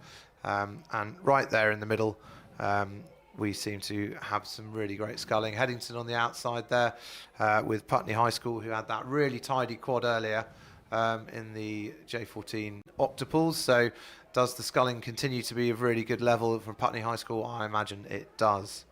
Queen's Park seems to be going well as well, and across to Trentham in lane 3 as well. So Walbrook with their green, black and yellow blades, and then panning out to lane 1. I think slightly off the pace, maybe George Watson's College coming over here closest to the camera. So you can still just see the remains of that race just kind of paddling light in the foreground, but don't worry, that's not a crew right out in front. That's the previous race. So 6 abreast. How are they doing? Oh, all spread in within 6 seconds of each other, which is pretty close in a fours race. So out in front, we have Walbrook, I think, in front of this one. Yeah, no, it's Walbrook that crossed the halfway in a time of 1:57. Literally just half a second behind them is Queen Elizabeth High in the centre. They're followed then by Putney, but not much to choose between those leading boats. Headington, in fact, just 3 crossed seconds the line. off the pace, 3 seconds. So it's very, very close, this one. Yeah, and it seems like there's going to be a thick and fast 500 metres. You can just see the Cox there of the Queen Elizabeth High School boat, just having a glance across, seeing how they're getting on, just to make sure that they're keeping touch and keeping pace, not to miss Walbrook over there. Walbrook and Queen Elizabeth High, they've got the Trentham boat in between them. So from the wider angle, we should be able to see that the battle here between Walbrook and Queen Elizabeth High School. It seems like Putney High School may have put a bit of a push in here, so we'll just have to see how that has helped them out. They were sitting in thirds through the halfway point. How have they fared in the second half of the race? By the looks of the camera, we might be Putney High School leading Headington, who seem to be coming quite hard and fast towards this end. So the final few strokes here. No. No, it is Walbrook, I think. Yeah, Walbrook are going to take it. I think they're going to cross the line first. It's a little bit deceiving there. So Walbrook crossing in front of Putney High School, which looked like Headington coming in, crossing the line third, is what it looked like. Walbrook, Putney High School, followed by, no, it was Queen Elizabeth It High was School. Queen Elizabeth High School, yeah. Over Headington. It's tricky sometimes with the camera angles that we've got, but It was it'll be very, a bit very better. tight, that look. I mean, there's barely half a second between those two. Exactly. Yeah. Exactly. No, it's not easy on the camera angle. Hopefully, when we extend the race and the finish line is up at the 2K, it will become a lot clearer. But 1,000 metres, this one at the top of the course here at the National Water Sports Centre here at Umpiring in Nottingham. Beautiful afternoon, little bit of breeze.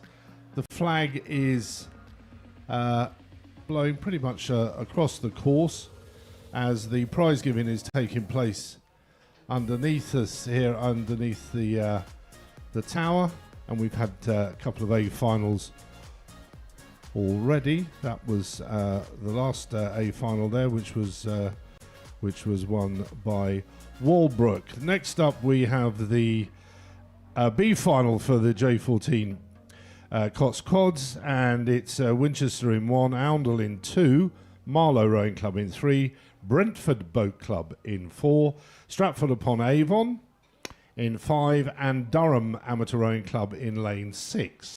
And they're already into their race now, aren't they? So we are probably past the stride. So the start, you whip your blades up really, really quickly, slightly shorter strokes on the slide. Probably do half, three-quarter, full, something like that.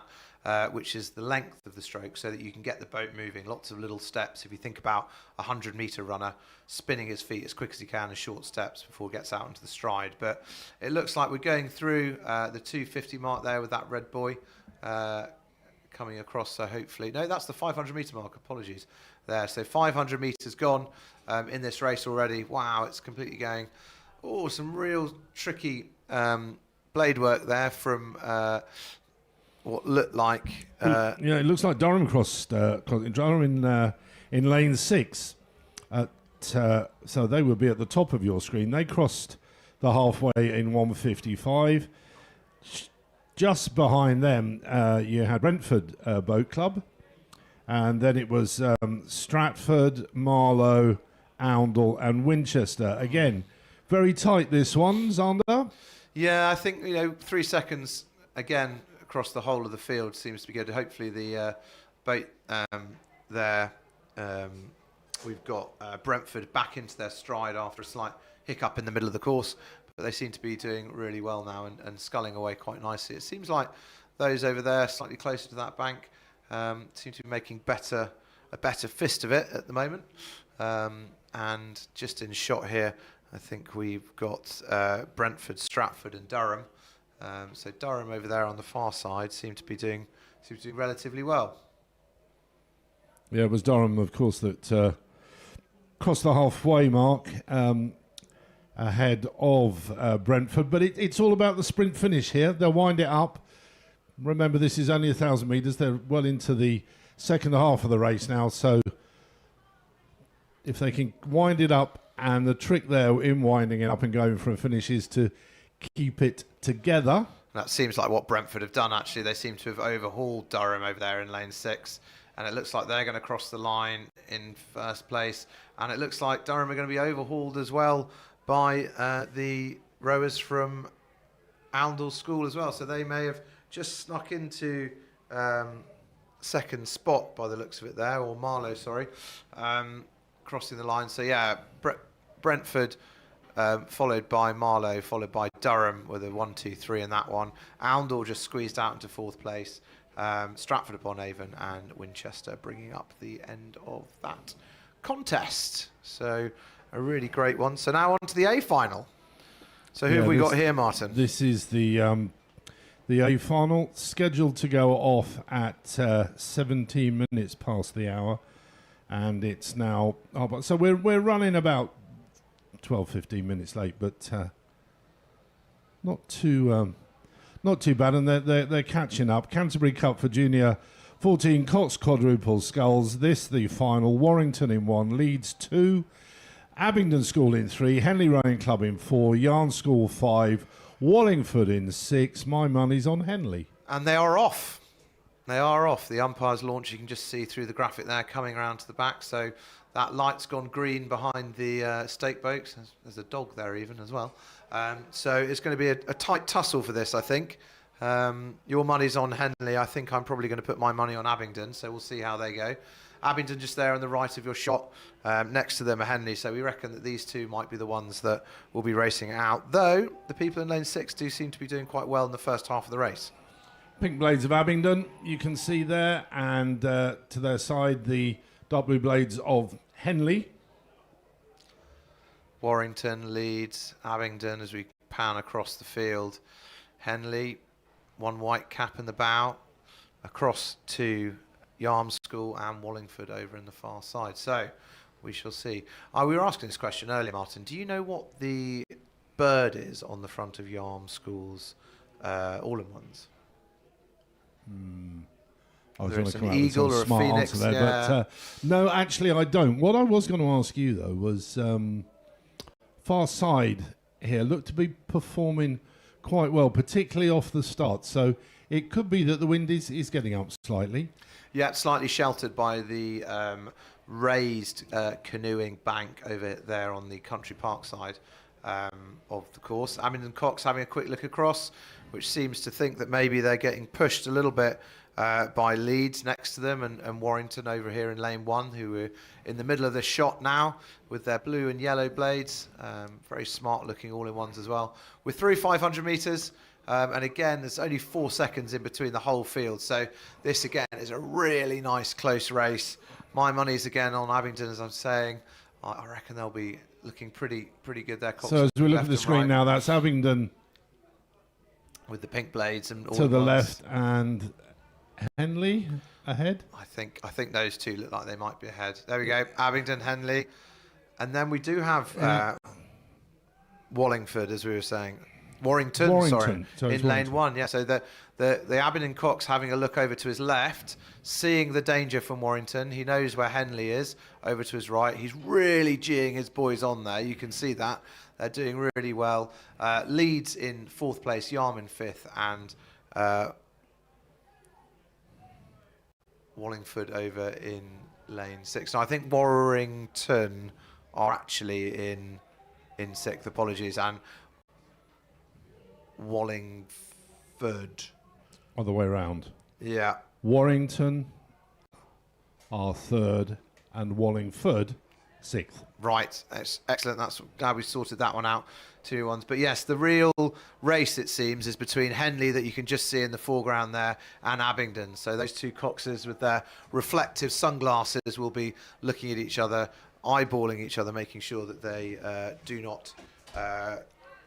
Now then, here we go. So you're on Abingdon, I'm on Henley. Henley with a bit of a finish note. I think they've left themselves a bit too much to do. They've got a bit to do there. It's the finish line there now, and yep. Abingdon seem to I have owe kept you. out. Yeah, you got Abingdon. Well done. Oh, look at that. Fantastic. Another medal for them. So the Canterbury Cup will be winding its way down to South Oxfordshire. To Abingdon, who take that. I'm very happy about that result. Henley, a very close race in 2nd place. And Leeds managed to come through. So they were always there. They were in 4th place at the halfway. So they've managed to overtake both Wallingford and Warrington and come up into 3rd place. Yarm just being squeezed out of it by a couple of seconds. But again, a fantastically close race for everyone. It seems that there might have been a little bit of a shipwreck for one of them. So here are the unofficial results, as they're saying. We do need the umpire to confirm. In Abingdon with the gold medal, Henley crossing the line, taking the silver, and Leeds with the bronze. Yarm School followed up by Wallingford and Warrington. But that was a cracking race that we just really, had there, really good, yeah, for the Canterbury Cup. And remember, if you're watching this on site, on streaming, the prize giving takes place at the foot of the tower, and really good race that for the Canterbury Cup. So our shift is over. We're going to hand over. Oh no, we have 2 more races, I think, Martin. Don't get too carried away. Oh, I was halfway out the door then. For the Windrush Trophy, Junior 14 octuples for first cruise. So this another A final. And No, I've jumped ahead there, Yeah, haven't I? no, it's the B. Yeah, it's the final, Windrush Trophy for the Junior 14 Octuples. This is the B final. Swilling Ball Ace in lane 1, Eton Excelsior in 2, Leeds Rowing Club in 3, St George's College in lane 4, Great Marlow School 5, Putney High School are in lane 6. And as you can see the ripples down the course a little bit. You can it's not very windy at all, but it's just enough when you're trying to get an octuple with junior 14 rowers who haven't necessarily done that many stake boats before. Getting them all attached and straight can be a little bit of a challenge. So what will happen now is they'll be doing their best to get them on their stake boats and get them straight and ready to go. So the B final here of the junior under 14 octuples for girls, the B final, which should be a cracking race that we get underway as soon as they are straight and ready by the looks of it. So we're looking for those green lights, as you can see, and it looks like we might not have a full contingent on the start line yet. Whether people are late or have scratched, we don't seem to have anyone in lane 2 by the looks of it. So we might not have Eton Excelsior in this one, or maybe they are just late. If they are late, our friend Caroline, if she is umpiring, will be giving them a warning. You get awarded a false start in rowing if you're late to the start, don't you? You do, Xander. So what are we thinking? Excelsior have not made the start. Ball A's Excelsior leads St George's College, Great Marlow and Putney High School is the menu. The umpire launch heading down the middle, so it doesn't look like this is going to go off immediately, does it? No, it's lane 3. Apologies to Eton Excelsior supporters. It is lane 3 that doesn't seem to have anyone Leeds. in. Yeah, Leeds don't seem to be in attendance, and it might be that they've just got stuck down the course. Sometimes it's a bit tricky to get through. We talked about the return lake that you're used to having at Dorney, so the warm-up lane is much wider, so you're able to get people across. But it does look like there's a crew. Here we go. Yeah, there are a couple of crews coming along. Here we are, out into the race. So we will get them all attached and ready by the looks of it. So don't panic if you are tuning in to watch the Leeds final and the B final. They do seem to be arriving just a touch late for the start. So that's what happens. You get awarded a false start and you get a stern telling off from a stern umpire normally, don't you? So yeah, I mean, to be fair, they're trying to catch up, and these crews have probably been waiting out there for a little while. So it's a really good job the volunteers here do, the umpires and everybody associated with the regatta. Huge thanks to them. Without all of their support and free time, you know, this simply wouldn't be possible. But it's a huge event. It looks even bigger. I don't know whether it's because we can see all the boats here, but somebody was saying there was over 5,000. Over 5,000. And how many clubs was somebody saying? 161 different clubs will be competing this week. So that's this weekend. Sorry, and so that's absolutely 161 fantastic. trailers. At least. Well, unless maybe they're sharing some. I mean, I think we were talking to your esteemed Olympic gold and bronze medal winning son, and who is the coach at Eton College, saying that they had 2 trailers that they brought up with them, so full of boats. And I think we were talking earlier, you may have heard on the live stream or just on the on-site commentary, that we had 32 crews from Windsor Boys. So they are 32 independent crews that they'll be doing. So if you're watching this, you've seen the gymnastics that getting onto a stake boat where the stake boats are anchored into the end of the lake requires. You have to go across the lanes and then spin your bow in and then back it down. And backing down in a headwind is really tricky. And the cox needs to look behind them and get the stern of their boat into the stakeholders' hands without crashing the boat into the side, as you can see. So what used to be called back in the day the stake boat boy, they're now stake boat persons.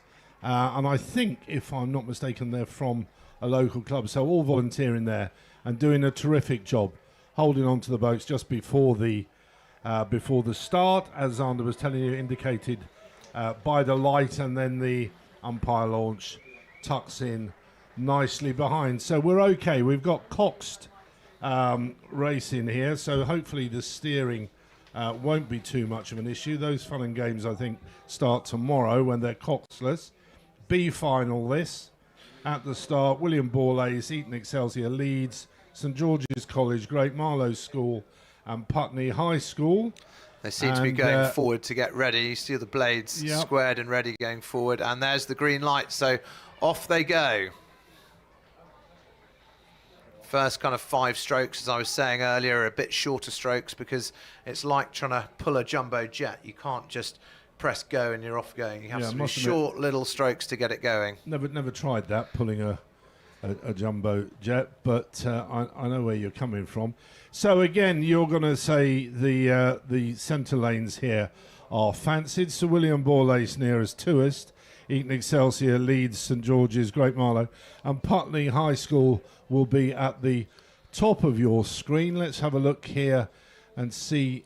Oh dear, there's a bit of talking about steering. That's the curse of the commentator, isn't it? Look, this that's Great Marlow School having a tricky time. The umpire's got them back on station at least, which is good. And next to them we have, that was St George's College having. That's St George's College making a beeline for the boat inside. They've been watched too much of the boat race, haven't they? Where they seem to like to go together and do a bit of that knitting.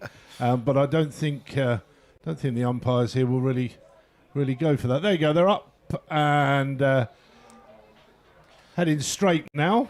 Let's pan across, see what the news is on the other side of them. Yeah, you can just catch the blades of Putney High School, and if you remember, their girls won the C final with a very neat quad. So we're hoping that the ones in the B final will be equally as good, if not better, looking to crawl up the rankings from what could be the 12th to 7th spots today in the octuples. So St George's looks to be doing well, minus that slight steering error.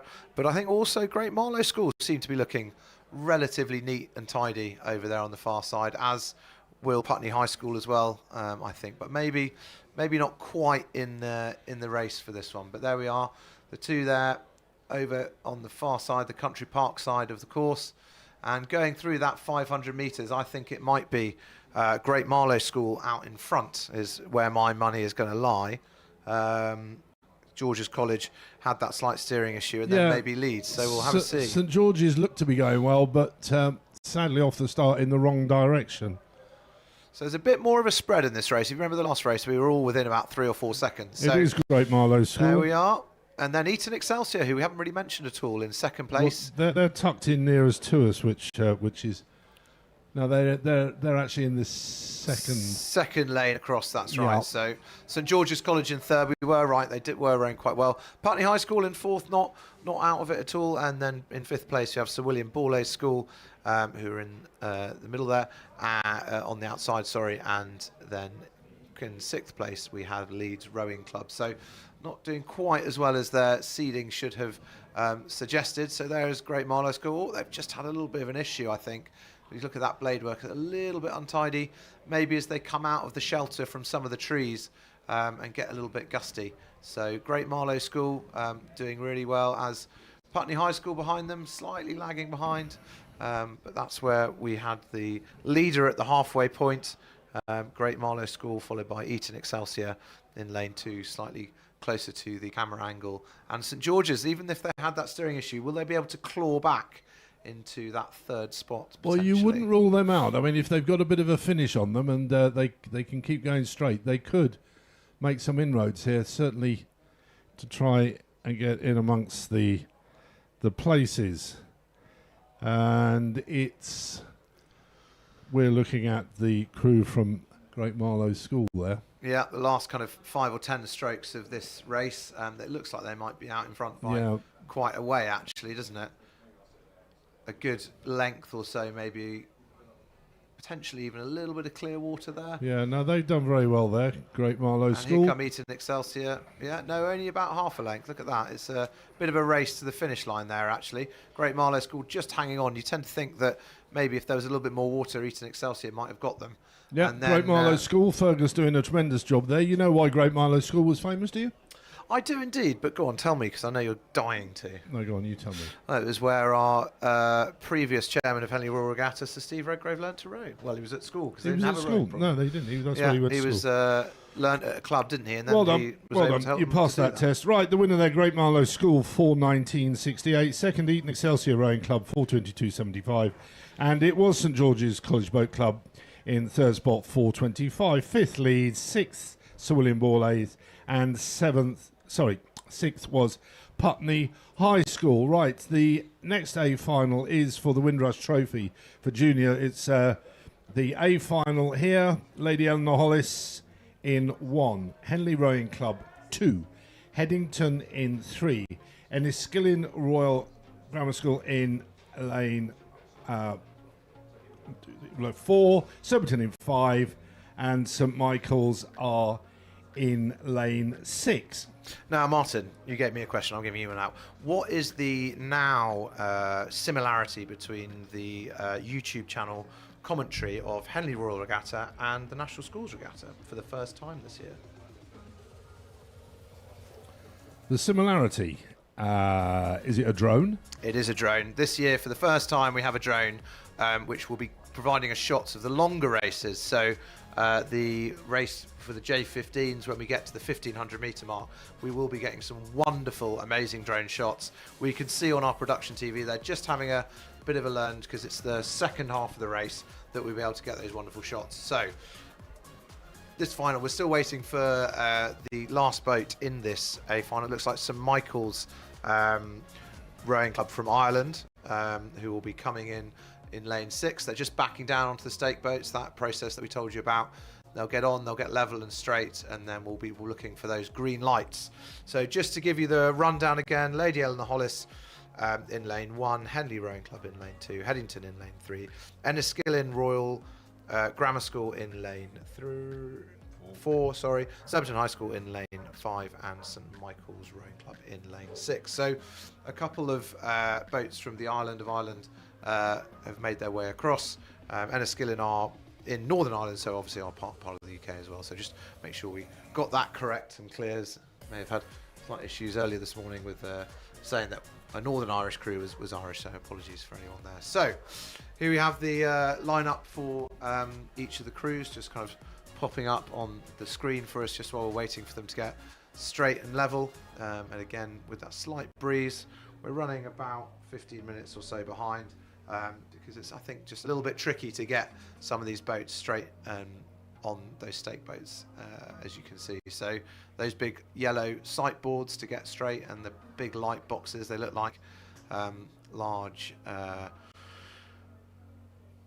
speakers, but actually they've got a green and a red light in it, and once the light goes green, you're going off you go. So you can see that the boat in lane 6 is still at rather an angle, so I don't think we'll be starting them off like that. So that's St Michael's just getting themselves straight from down in Limerick. Good old Jerry will be very pleased about them. So looking forward to some drone shots later on this afternoon, as we said. So just as we get ready for the start of this race, just to remind you that when we flip over to the J15s in a little bit, so that race is scheduled to be at 4 o'clock, but we will be doing 1500 metres.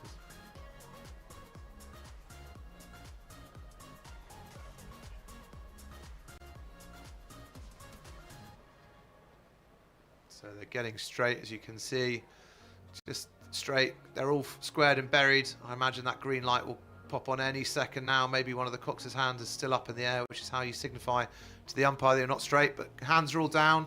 They've had attention and they're off. They're off, yep. You can see that. So just a reminder then of the crews: Lady Eleanor Hollis, Henley Rowing Club, Headington, Enniskillen, Surbiton and St Michael's. Now then, clean start. They're all away. Umpire launch gets in position, following them, and as you rightly have been saying, the faster crews from the time trial earlier today drawn in the centre lanes. So that would mean that Headington and Enniskillen slightly quicker than Henley and Surbiton, and then On the outsides, LEH and St Michael's. But it doesn't mean a lot when you get to a final. You're out there, you're in it, and quite honestly, anything can happen. And we've seen a few incidents earlier, particularly if you can get ahead off the start. It's 1,000 metres, and as it's the final, you know, quite honestly, you might as well go for it. So we're 1 minute in now to this, the girls' final for the Windrush Trophy for octuples.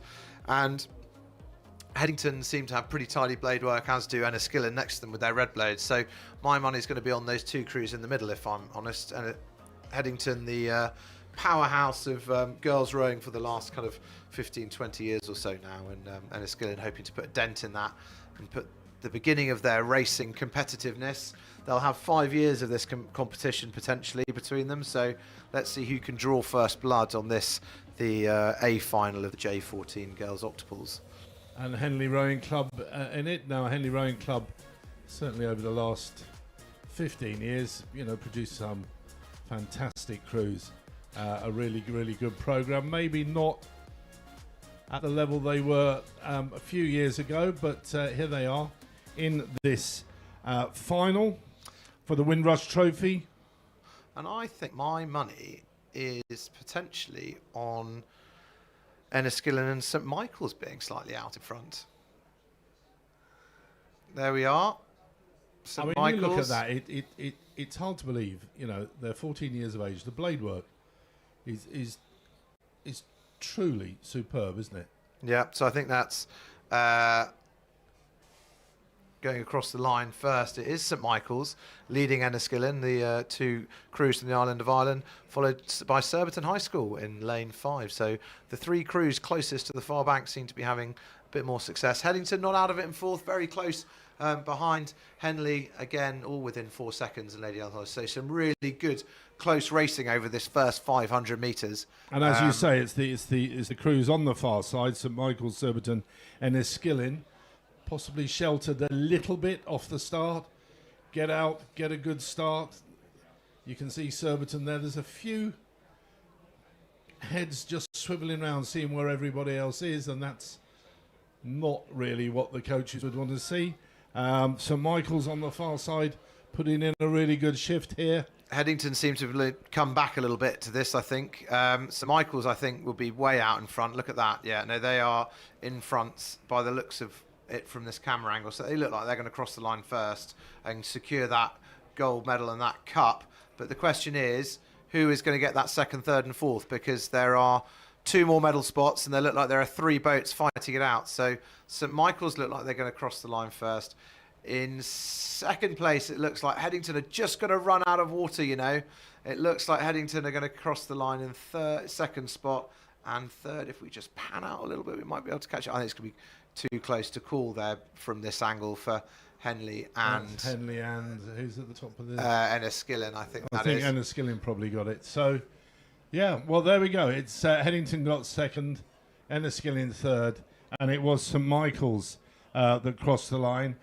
On the far side there, probably not the fancied lane before the off, but well done them. So they are the winners of the Windrush Trophy for the Junior 14 octuples, and I think we are going to have a crew change here. We are indeed. So we are handing over now. So that is us for the day on the live stream, and the next race that our colleagues will be talking you through is the B final of the Open J14 octuples. So handing over.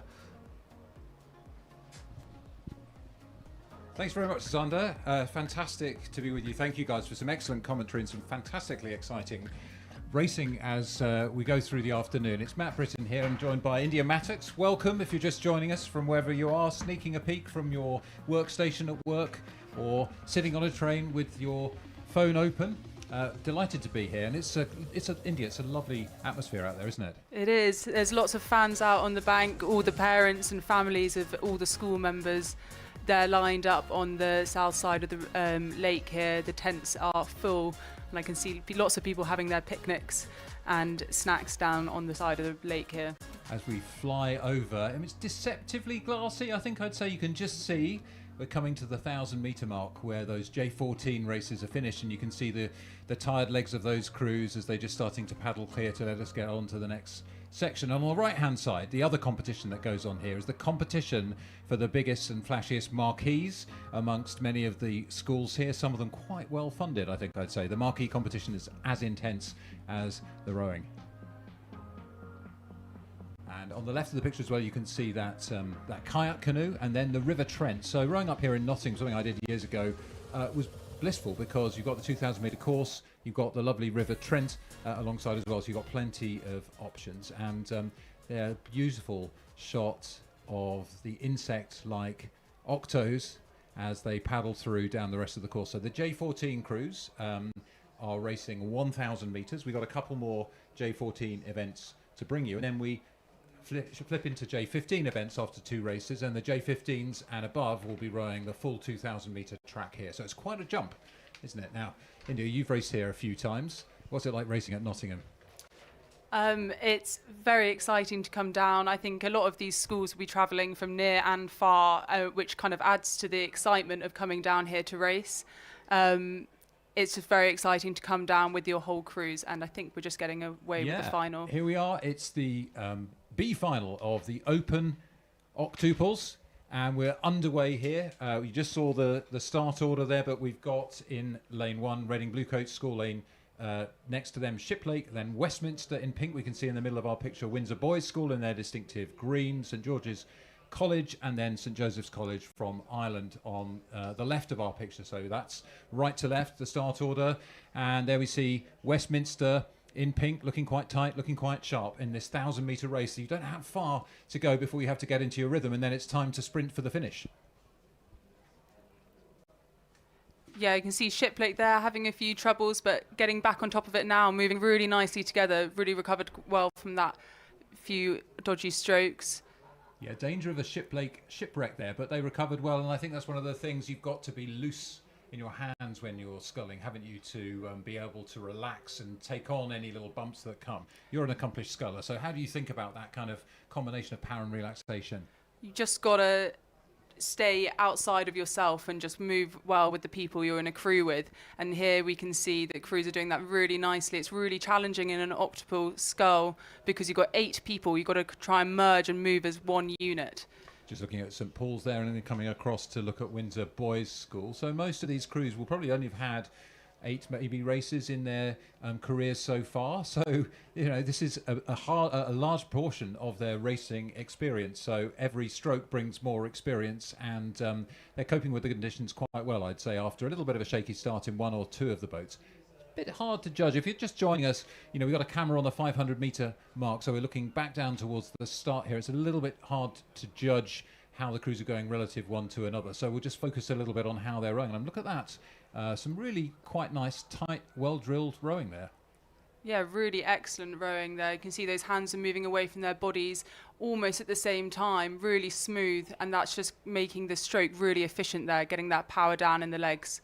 Yeah, so that's St Joseph's College from Ireland, I think, looking really good, looking really strong, looking really together. And we see the 500-metre time there. So St George's, and then we've got St Joseph's in second place, only 1.4 seconds behind them. Then Windsor Boys, 2.5 seconds behind the leaders. And you see the rest of the field. So we've got 500 metres remaining. The crews will be starting to think about pushing for the line already. There's no time to settle in this race, is there?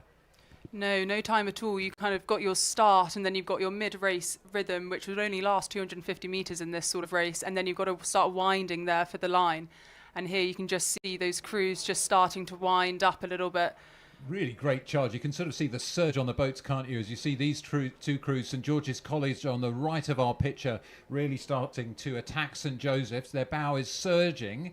Have they got enough of the track left? Well, they are starting to move. Camera angle is deceptive. Alongside them, Windsor Boys. Never forgive them for pushing to the line, but it looks like the 1,000-metre lines come in time. And, well, it's a really close chase for those second and third places. So let's see what we get on the results there. But what a good, hard race that was. Yeah, if you look on their faces there, you can see how tired they were. Yeah, so St Joseph's College there with the win, and just under 2 seconds behind them, St George's College Boat Club. So the race really was there on those two lanes, and then Windsor Boys, then Westminster in their pink, Shiplake, and then Reading Bluecoats School. So a fierce and ferocious race. You can see the different reactions depending on the position. Some tension there, some things to learn for these young athletes. But that's what's so great about this. It's, you know, the early days of what could be incredible rowing careers. Yep, so there we've got the results. St Joseph College, St George's College, Windsor Boys School, Westminster School Boat Club, Shiplake, and then Reading Bluecoat School Boat Club. So that was our J14 Open octuples, and that was the B final. So the A final is just ahead of us.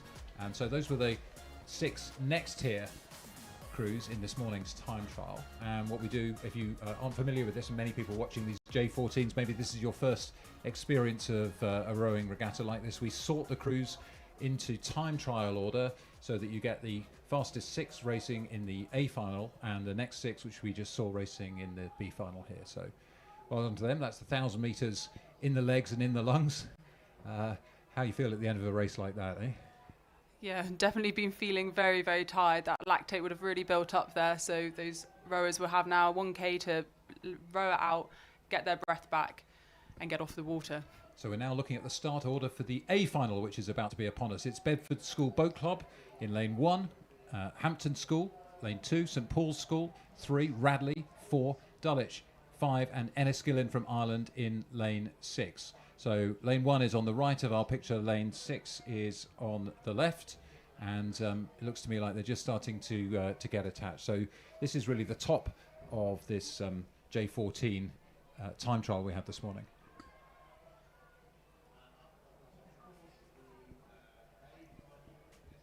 So we can see them just getting attached to the stake boats here. Conditions here, the winds have been a little bit up and down, but it's pretty flat as we saw from those drone shots earlier. What do you think? I think it looks flat. I think the rowers will be saying a different story. It always looks deceptive, and I used to get annoyed with my parents for saying that it looked flat and why wasn't I getting my blade in, but I can assure you it is a lot different when you're out there in a boat.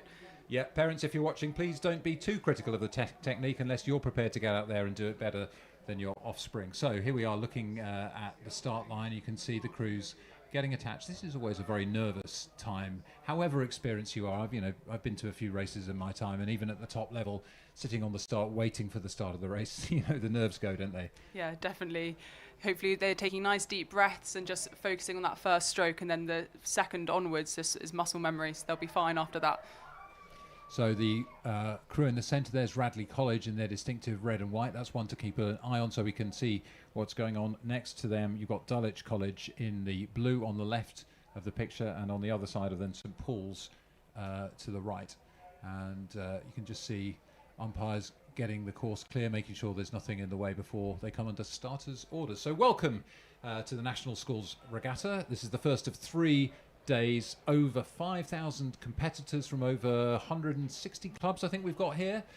This is an event that's been going since 1947, so people here really looking to become a part of history. Delighted to have you with us as we go through the last of our J14 finals today. This is the J14 Open Coxed Octuples. That's 8 rowers, 2 oars apiece. Lots of action, lots that could go a little bit wrong.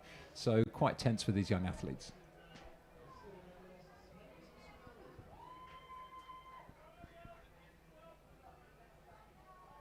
I can feel, India, that you've got those start nerves as you sit here, haven't you? Definitely. Brings me back to 8 years or so ago when I was sitting on that start line. I know exactly what it's like, and it's very nerve-wracking. It's nerve-wracking for the athletes, but the birds are not troubled by all of that as the duck looks on, waiting for this race to get underway as we are. The final of the J14 Open Ox, and it's the last of our 1,000-metre races. They've just raced half the course here. I don't know why we're so generous to the J14s, but that's probably quite enough for them. And actually, it's quite a difference in racing 1,000 metres and racing 2,000. In 1,000 metres, you've got that middle section where you have to be sort of in aerobic capacity, but then you got to start winding it up for the finish pretty quickly, haven't you? Definitely. So that 1K race, it's just the start, and then you hold it on in the middle, then it's just a sprint for the end. Whereas that 2K, you've got to rely on that base fitness and that top tier fitness that you trained for over the winter months to kind of hold you through that middle K, which can feel very painful. And they're sitting on the stake boats here for quite a long time. That does add to the nerves a bit. And if you're the cox here, you'd be talking to your crew and saying, let's stay calm, let's stay focused. Remember how we've trained for this. Keep your head in your boat, because nothing outside your boat is actually going to make you go faster.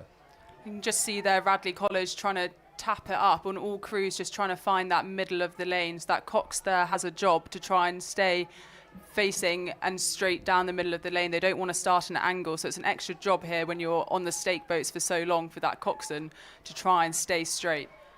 Absolutely right, and you can see, if you're wondering what those kind of big chevrons are behind, some of the boats we race in have no cox, and therefore the rowers who are facing backwards need to have a sense as to, am I aligned to go straight? So you sit and you look and you try to line up those two sets of chevrons behind you to give you a sense you're starting straight. No problem for the coxes to see, because they've got 2,000 metres of buoys ahead of them to make sure that their boat is pointing straight down that middle line. And in that brick tower with the clock underneath it, you can see the marshal, the starter, who's going to be calling them to attention and getting going. This regatta, entirely run by volunteers. We'd say a big thank you to them and to our sponsors who are able to bring this regatta together for over 5,000 athletes and thousands more of friends, families and supporters. As you join us, and the crews are off, the A final of the Octos is underway for the J14s. 1,000 metres ahead of them. Nice clean start. We're watching Radley in the middle of our picture.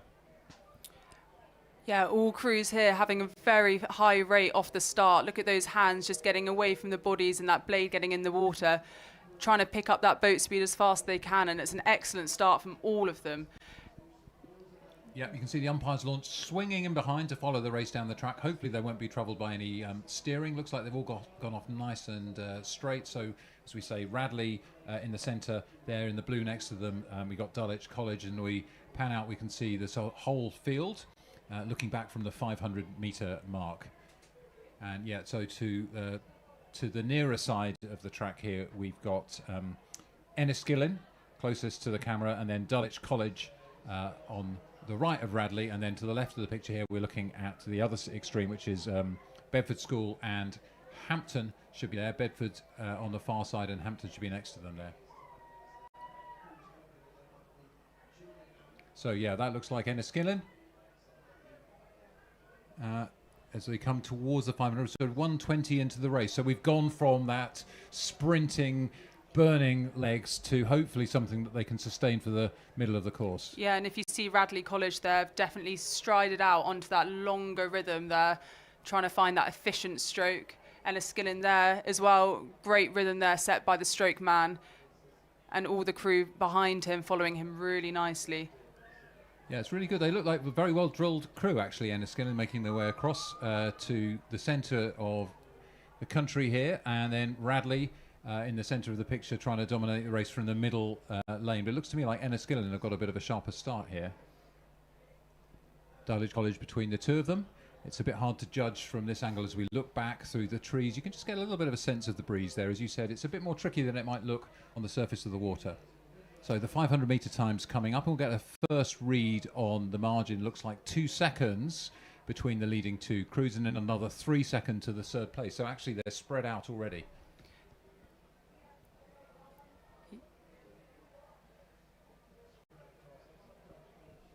Yeah, so Radley coming, still determined to hang on there to that Enniskillen crew, but it does look from this angle as though the Enniskillen crew have got the lead over Radley. We can't see the crews to the nearer side at this point in the race. So in fact, it looks like Radley's got the advantage according to our timing here over St. Paul's. So maybe deceptive angle.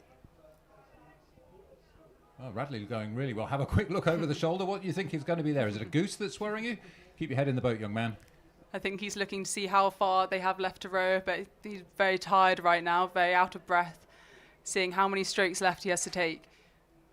Well, I mean, I thought Enniskillen were going well, but actually Radley in the centre of the course there have really charged through. But they're being challenged now a little bit harder, aren't they, by St. Paul's? You wouldn't bet against St. Paul's. They're coming quite close together, it looks from this angle, doesn't it? Yeah, it does. Maybe that wind's maybe pushing them a bit closer together. But yeah, St Paul's is definitely on the surge, moving up through that Radley crew. And well, it looks that's like the Radley end took there. it from the Not celebrations enough in the water. boat, doesn't it? They're absolutely delighted with that, and that shows you how much everybody puts into this race. The delight on the faces of the Radley crew. Good hard race, but they were really consistent through that middle, weren't they? Very consistent. For me, it looked like Radley just settled onto that mid-race rate and just sat there. Very efficient rate of stroke. You can see there St Paul's pushed back quite well, so closed the margin to just over a second on Radley. That last charge from St Paul's was valiant, but it wasn't quite enough, and then Dulwich were left a little bit further behind, and shows you the deception of the angle from earlier on. We'll have to keep an eye on that, and try not to get too overexcited if you're seeing those far crews looking a bit more dominant. So 10 seconds behind to Enniskillen. So beautiful silver sunlight and confirmation there, the unofficial result, but pretty clear. Radley College Boat Club take the J14 Ox Open event over St Paul's and Dulwich, with Enniskillen and then Hampton and then Bedford behind them. So that was a cracking final, wasn't it? Yeah, and very fast times as well. Being close to the 3-minute mark is a very impressive time. So congratulations to all crews there. Wow, we have to take a breath, don't we? Because these races have been coming thick and fast. We're now going to switch gear a little bit because we're going to move into the J15 races. And these races are over a longer distance. So we're going to wait for the crews to clear here. You can see some of the crews starting to get ready to get attached at the top of our picture. We'll be moving on to the J15, the Junior Women's Coxed Fours next, I think. And it's the D final. And you can see there we've got Tyne Amateur Rowing Club, St William Perkins School, Emmanuel School, Bedford Modern School, and Godolphin and Latimer School. So 5 crews going in this D final. If you're just joining us, remember the format here this morning. All these crews have raced against the clock in procession down the track here all the way.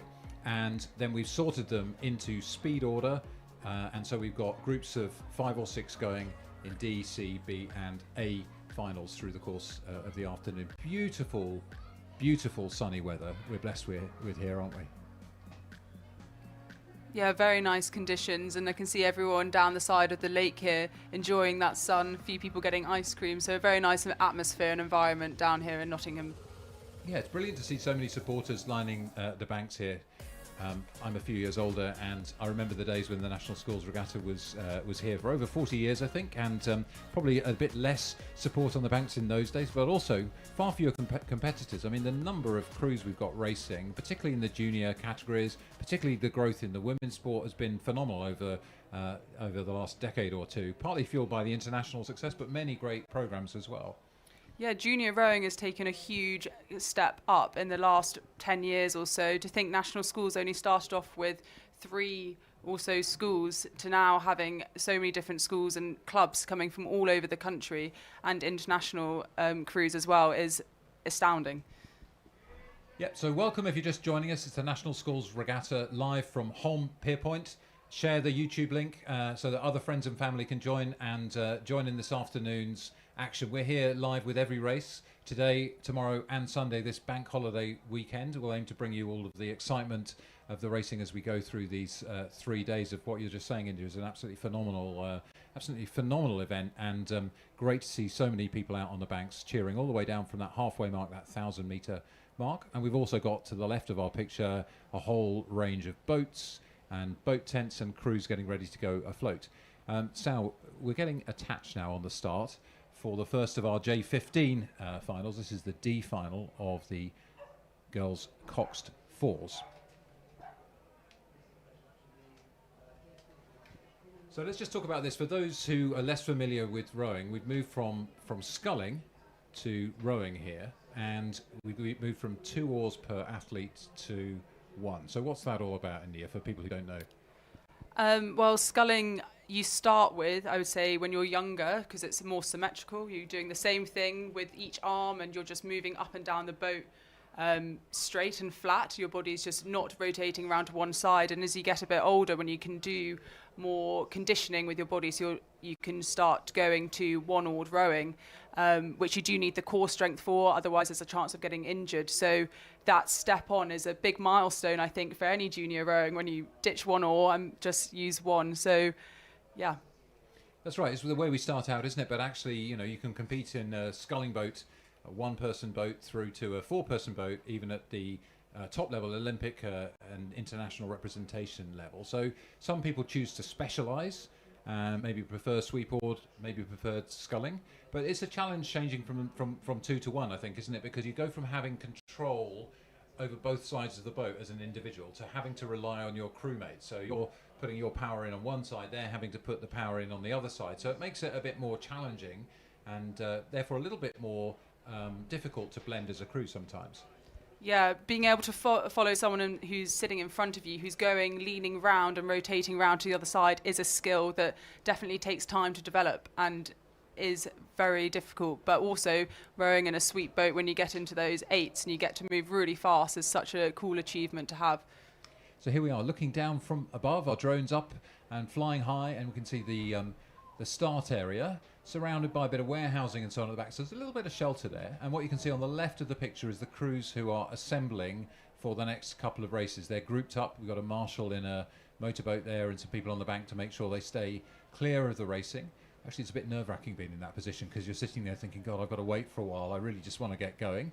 And that's what's going to happen to these young women as they get ready for their race and waiting for the starter to give them the command to get underway.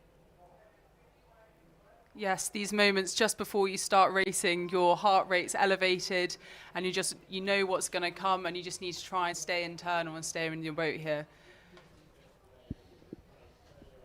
So there's no racking moments for all of the athletes. We should say thank you to our sponsors and to all of the volunteers who make it possible. So all of the marshals, all the people organising, the umpiring is all volunteers who are the backbone of our sport. So big thank you to them because you make all of this possible, and it gives us, the athletes, a chance to compete and experience the joy and the challenge and the frustration of this incredible sport, and all of us the chance to enjoy their athleticism as they put their marker down on the course today. And these crews, some of them will have raced a little bit in the past with each other, so there's a little bit of form. They might have an idea of where they're coming, but also they've just done this time trial to get sorted into this final.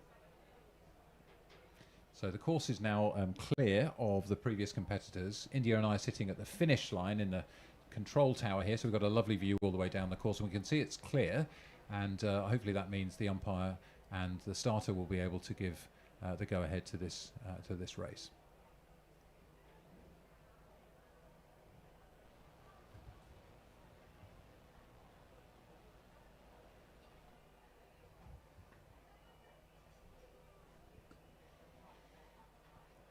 So welcome if you just joined us. It's Matt Britton and India Mattox here with you through some of this afternoon's racing. We've had some great racing already, plenty more to come this afternoon and over the next 2 days from Umpiring, which is the National Water Sports Centre in Nottingham, centre of the country. Centre of attention for junior rowing today in the National Schools Regatta that's been running since 1947. It's come back to Nottingham after a brief dalliance with Eton Dorney for a few years, and it's great to see so many people from all across the country joining us here live, crowds along the bank all the way, as well as many competitors, over 5,000 people here. What a crowd. Yeah, it is very impressive to have so many supporters of rowing and to see these school athletes perform at their very best. A lot of these crews would have been training all throughout the year, these younger years starting in September. So a lot of them, this might be their first regatta, and hopefully they'll do a lot more in the future. So can you remember what it felt like to be J14, J15? Oh, definitely. I think I was quite nervous. Don't think I knew how to deal with my nerves just about yet. But still, it was the squad that makes it so much fun. I'm still best friends with the people I rowed with when I was 13, 14. We rowed together at Nat schools, and we're still meet up now to this day. So great memories all around. Something unique about the sport. I think lots of sport forges confidence and bonds, but in rowing it can be really close forged bonds. You're so dependent upon each other. There's no having like one star in the crew and everybody else is just lifted by then. You absolutely got to combine, and you go through the highs and lows together, don't you? That forges quite a deep bond. Yeah, definitely. Something about being in the same boat together really does create some great memories and some great friendships. And you mentioned sort of learning to get a hold of your nerves a little bit. Tell us a bit more about what you mean by that. What would you tell your younger self, for example? I think ultimately regattas are here for healthy competition and just enjoyment. It's just a progress and a project that you work on throughout the year, and the training makes up 90% of it, and the race is only a small amount. So I wish I had told myself that the race is just something there to showcase what you've done throughout the year and just to enjoy it. Yeah, enjoy the process. I think that's a really good way of thinking about it, isn't it? But it's quite big news when you haven't done many races and you're here and the attention's upon you. And they've been staying at the start for some time, and it's just making me think, I wonder if maybe one of the crews has got an equipment problem, or there's something that's causing the officials to just hold up the race start, because everything's clear and ready to go. The water looks beautiful, doesn't it? Yeah, I hope all crews there are just trying not to look around too much, and whatever the issue is, maybe with equipment or something, that they're not trying to focus on that and they're still just thinking about the race ahead. I'm just trying to see, I can't see anything particular happening to these crews in the centre of our picture. So we've got, let's see what's going on here and see if we can find out for you a little bit more.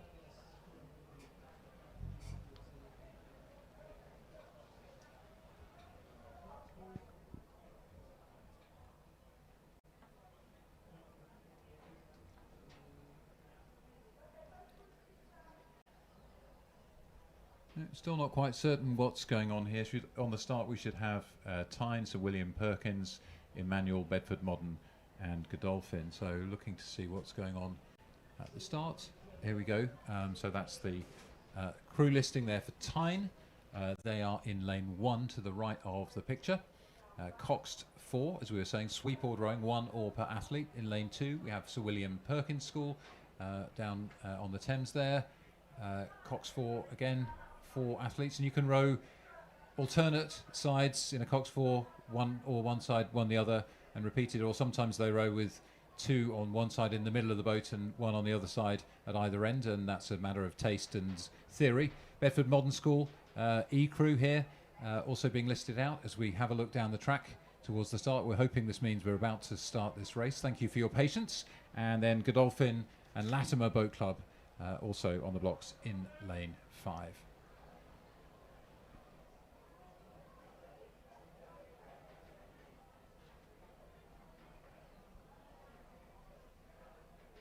Still something going on. You wouldn't expect the umpire's launch to be there if they were about to start this race. So just wondering, sometimes there's a problem with equipment and maybe a small repairs needed, and they've decided to just hold the race and get it away once that repair's made. So we can only speculate at this point.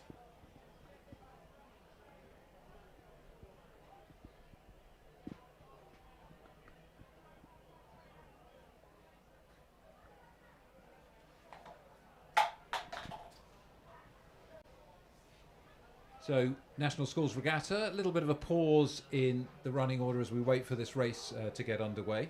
It's a charity, this event, as we say. Thank you to the volunteers for supporting us, and thank you to the sponsors as well for everything they do for us. Elston Consulting, supporting junior sport, is one of those, helping young people build confidence in every part of life, and their sponsorship's helping with this very live stream that you're enjoying today. So thank you to them, and you can check them out online. Use your favourite search engine to find them should you want to know more. So thank you for their support, and to the support of our other sponsors as well.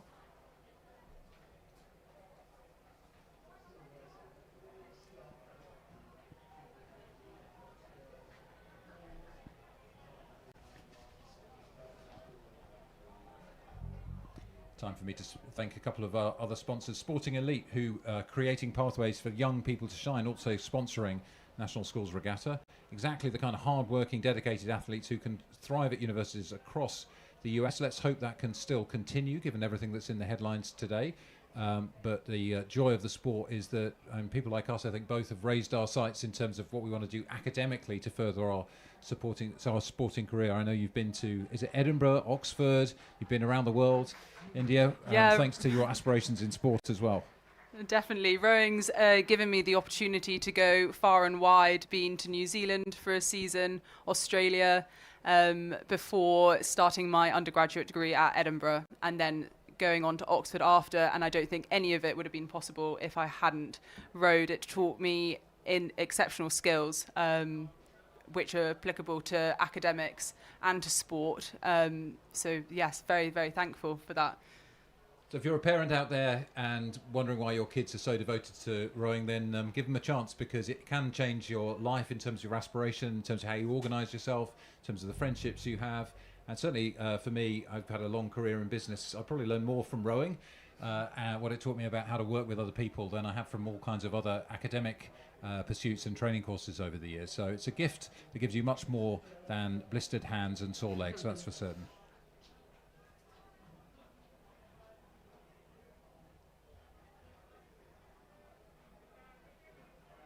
So still no sign of action at the start, and I think these young women are getting probably pretty impatient. And if you're at home, you know, stick the kettle on and we'll give you a yell when the race is underway. Thanks for joining us, and hopefully we'll be underway shortly and be able to enjoy the first of our 2,000 metre races this afternoon.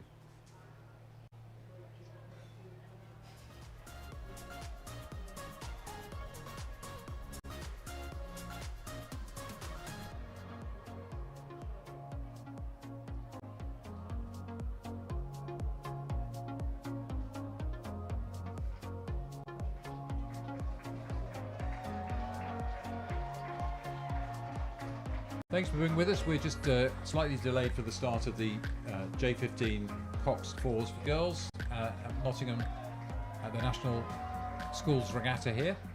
Gives me time to thank another of our sponsors, Hudson Boatworks. I can see their stand just below us at the finish tower.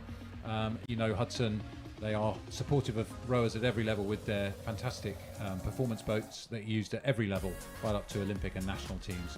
Globally, it's a Canadian company, that they're big in rowing around the world and here in the UK too. So thank you very much for their support and for their world-class boats. Whether you're racing in your first J15 quad or a Championship 8s final, Hudson will be sharing your journey. Thanks, Hudson, and thanks to the rest of our sponsors and all the volunteers who make all of this possible. So we're just trying to have a glance at the tower there. I think we've got a starter in position. I don't know whether that's going to lead to the race commencing. Lots of crews now assembled up the side of the course waiting for their races to start, and we're running a little bit behind schedule. Apologies for that, but it will be about safety, and it looks to me like we are finally away off the blocks in this D final of the J15 girls cox fours. We're underway, 15 seconds into the race. A little bit of tricky steering to contend with at the beginning as we go off the blocks here. Yes, especially as you're moving from a stationary boat to a moving boat, that steering is really challenging, because if you just point it in a slightly different direction to the way the lane is going, a few strokes down the line you might be crossing over a lane. So it's really challenging to get that first few strokes nice and straight. So all crews here doing really well to stay in their lane. Yeah, we're looking here at the right of the picture at Tyne. Then next to them there's the William Perkins School, Emmanuel School, Bedford Modern, and then Godolphin. So as we pan across the course, we can see all of those coming off the blocks, and they're now got a little bit more confident in their lines, I think, and they're underway. You can see perhaps what we were talking about as we were waiting for the race to start, that it's a bit trickier, isn't it, to balance the boat when you've only got one oar each. Definitely. You rely on your colleagues. Yeah, definitely. And it's very easy as well for just a small change in your hand height there as you're holding the blade. If one person's blade is a little bit higher, then that upsets the balance, which can have big crew impacts on the whole crew. Yeah, so we can see across the field here with Godolphin on the left of the picture and Tyne to the right. What's going on now, we're sort of closing in on the crews in the centre of the course. That's Bedford Modern and Emmanuel School in the centre of the picture here, having a good go at each other in the first 500 metres or so of the race.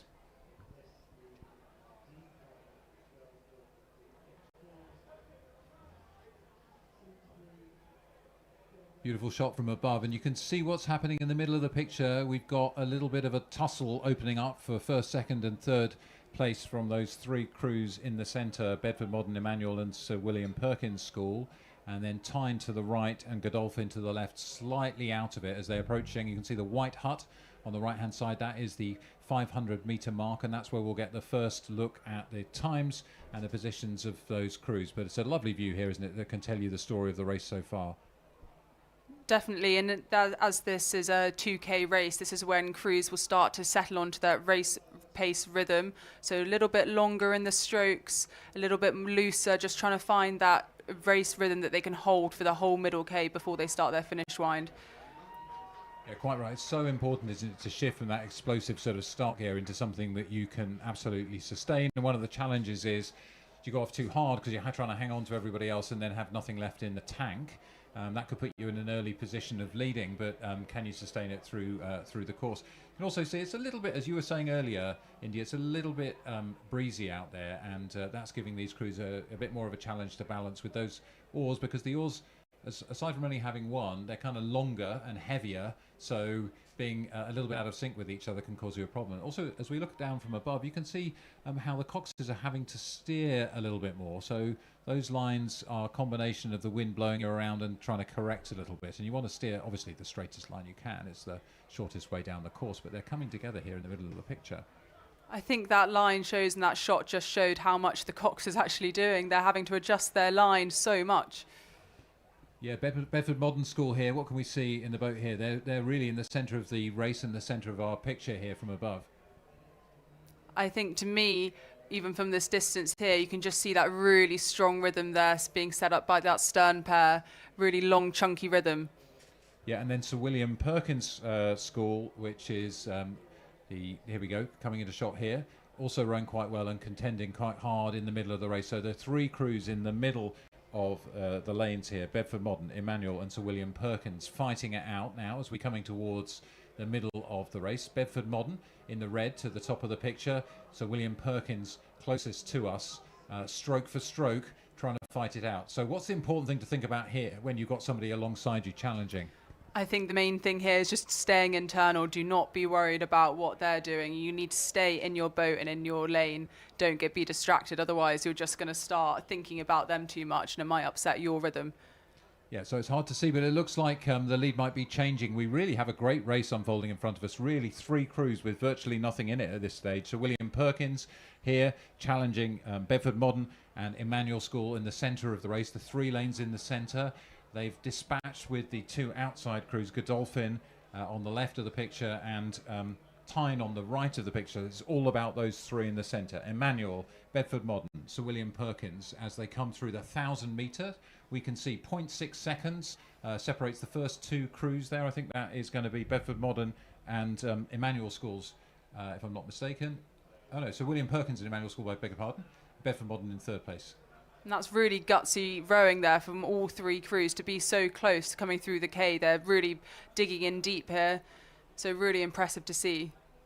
Now, the third quarter of any piece of work is really the most challenging one psychologically. You know, you've come through halfway, you're absolutely cream crackered, and you've still got a long way to go. The last 500 metres, you can always find something because the line's in sight, but this is the really difficult one, and this is where the grit and the training pays off.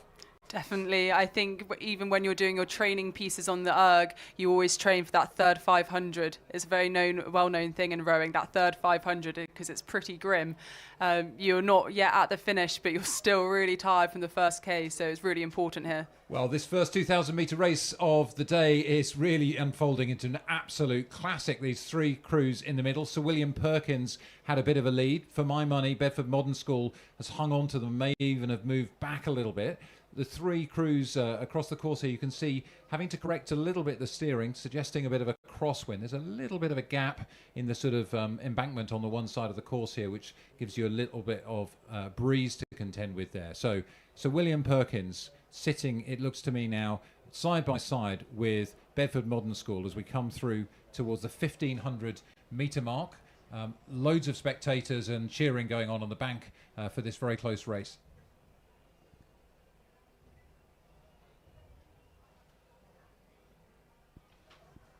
Looks like the lead might be changing, India. Very close. It's bow ball for bow ball. And those girls would see each other looking across. You'll go seat for seat, and that cox will be yelling at the athletes there to keep digging and keep pushing and to push themselves in front of the line first. So for my money, I mean, this is the most exciting part of rowing, when it could be either of the crews. And the question is, can you use that to focus the mind and the body and the cohesion of the crew, or do you start to have questions arising, however much you don't want the body to be asking those questions? Do I really want to be doing this? So at this point, we're saying how tough that third 500 metres is. It's very tough when you've got a crew alongside you. There's still nothing in it between these two crews. So William Perkins School, they're pushing hard against Bedford Modern. And, well, Emmanuel School still in with a chance here as we come to the final 500 metres of this race. It's an absolute corker. Yeah, very close. It's interesting and always a good watch when you see two crews battling it out side by side, and that's exactly what these boats here are doing. Very close. And here, as they're just trying to get past that 250 metres to go mark, they'll be starting their finish wind, which means they'll be taking more strokes per minute, spinning those hands away from the bodies a little bit faster, trying to get that as many strokes in as they can. So it looks like Sir William Perkins is starting to open up a little bit further lead, doesn't it? As we come to the final stage of the race here. So, oh no, Emmanuel School, sorry, ahead of Sir William Perkins. It's, look, absolutely split for split. So you called it absolutely spot on there, India's going through the 500 metre mark. Hard to tell from the angle, but that is quite some race. The last 500 really demanding for these two crews here. Wow, that's just fantastic. Having two crews be the same to the same hundredth of a second is really impressive. Really mature racing here from these girls. The lungs will be burning. The legs will be on fire. It's really hard to concentrate on what you're trying to do technically. And the cox will be trying to cut through that mental fog that emerges to call the crews together and to remind them of those technical points and to really motivate them in the final stages. So they hit the red boys section of the course, which means we're into the last 250 metres. Who's it going to be? Well, Emmanuel School have just upped their rating there. I can see trying to get in all those strokes they can in the last few strokes of the race. And I think it's neck and neck. I can't call it. Absolutely sensational racing. You don't get much better than this. It's bow ball for bow ball. It's stroke for stroke. You can see the rating almost exactly the same. You really have to sit up and kick in the final few strokes, India. I'm going to ask you to call it because it's really hard to see. What's it going to be? I don't know. Maybe Emmanuel. William Perkins. So William Perkins from Emmanuel. And look how they opened up a gap. That pushing each other meant that they opened up a big gap on Bedford Modern in that last 750 metres of the race. What an incredible race. Big congratulations to all the athletes there. That's one they'll remember. Yeah, definitely. It's really exciting to see two crews go side by side for that long. Really impressive racing. So well done, girls. Wow, well, that was worth waiting for. We had a delay at the start. We don't know why, but that didn't detract from one of the highest quality races you could expect to see at this level. It's only J15, so these are young women who are just in their second year of rowing. So Sir William Perkins School beating Emmanuel and then Bedford Modern, followed in by Tyne and then Godolphin and Latimer some way behind. That race in the middle of the course, it just shows you, doesn't it, how that competition can really make you raise your game against each other. Definitely. It can sometimes make the race go a lot faster when you have a crew directly by your side. It gives you something to think about and just trying to keep it simple and just trying to get those inches away from the other crew. So now we're up looking at the J15 Open Cox Fours D final. We've got 1863 Club, King's School Canterbury, St George's College Boat Club, Great Marlow School, Wallingford School and St Edward's School. This race is already underway. These 2K races, we have to start them overlapping in order to get all of the program in. So let's see what's going on. And at the 1,000 metre mark, we've already had a gap opening up across the field that's separated out. So we've got Great Marlow School in first, St George's College in second, and Wallingford Rowing Club in third, with St Edward's and King's Canterbury fourth and fifth, followed by 1863. So that's where we are at the 1,000 metre mark, and a 7-second gap really has opened up already. So it's a pretty good strong lead from Great Marlow School. Look at that. Wow, that's a very dominant lead there from Great Marlow. They're really in control of this race now. All of four of the rowers will be able to see how far the rest of the field is from them. And that gives you a huge confidence boost, especially coming into what we were just talking about with that third 500 being nasty. Exactly. Well done to Great Marlow School, but either side of them, St George's College and Wallingford Rowing Club are battling it out for the second place, pushing each other along, even though, the Victor is pretty clear at this point in the race, barring any mishaps. They're coming towards us now into the last 250 metres. The boys turn from yellow to red, so that the oarsmen have a clue how far they've got to go, and they will really need to put everything into the last 250 metres to see who's going to win that second place. 12:15 behind Great Marlow School, but look at that, exactly the same time at the 1500 metre mark. Another cracking race for the silver medal position. Yeah, these J15-4s are really putting on a show. Those two crews are neck and neck now coming into that last 100 metres. Again, they'll be starting their finish wind, upping that rate and just trying to take as many strokes as they can, just trying to put that bow ball ahead at the most important part of the race, which is the finish. Well, the J15s are really delivering for us, aren't they, as you said, India? It's an amazing race. Great Marlow dominant, but then the race for the silver medal is neck and neck. And what's it going to be? Who's got the ability to sprint the best? Who can tolerate the pain, the lactate? And as they come under our commentary box, it's really, really hard to call again.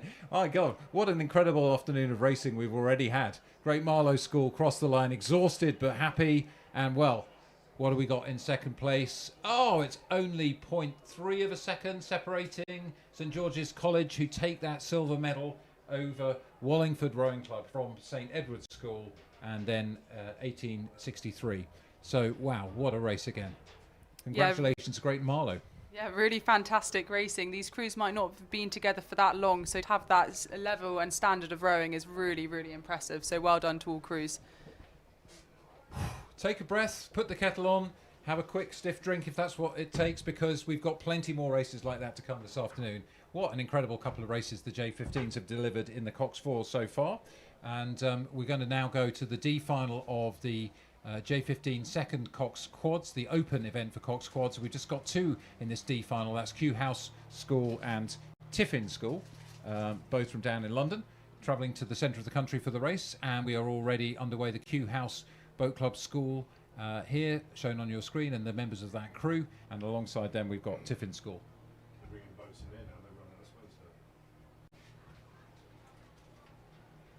You can see both crews here, really long, loose, relaxed rowing, which is really good to see. I think that coming into that area where it's just a little bit more wind on the water there, so keeping that composure, and both crews moving really nicely together.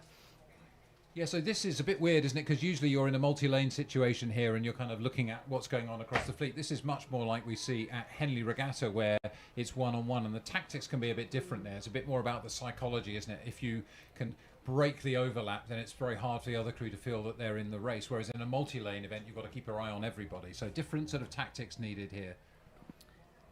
Yeah, and you can see there it's still within overlap between the two crews. Maybe opening up to a length on with Tiffin School there. Yeah, you can see, as you said, the steering kind of correction that is what they're needing to do here. Both crews being affected by that gust of wind, I think, that comes through the hills there. And we can see, Tiffin probably have the edge here, don't they, over Kew House at this point in the race. We're just over 3 minutes into the race, so we'll get another read on the relative positions as they come towards the 1,000-metre mark. A little bit of steering correction going on. Tiffin having a look. Cox looking over their shoulder like that's a good sign that they're starting to break into a clear water lead. Definitely, and as you were saying, you just really want that clear water, because as soon as you break clear water, you've got that mental advantage over the other crew, and you can just keep on pushing away. Rowing is one of those unique sports where you can see the opposition, you can see where they are, and you can see where you are, which is a really positive place to be when you've broken apart from that other crew. So welcome if you're just joining us. We're seeing the D final. It's just two crews here because what we do is have a time trial in the morning and we sort the crews into groups of 6 until we've got fewer than 6 in the group. It just so happens in this event we've just got 2 in the D group, the fourth group of the piece. So we'll watch the faster crews from the time trial racing later in the morning. So we've got Kew House and Tiffin. Kew House still not giving in. Tiffin have got probably just a little bit of clear water advantage now over Kew House. Both crews, not the straightest lines being taken, but not too bad. They're staying in their lanes at least. And here we see the bows of the Tiffin crew here driving away. And this will be starting to feel maybe they've got a bit more confidence here.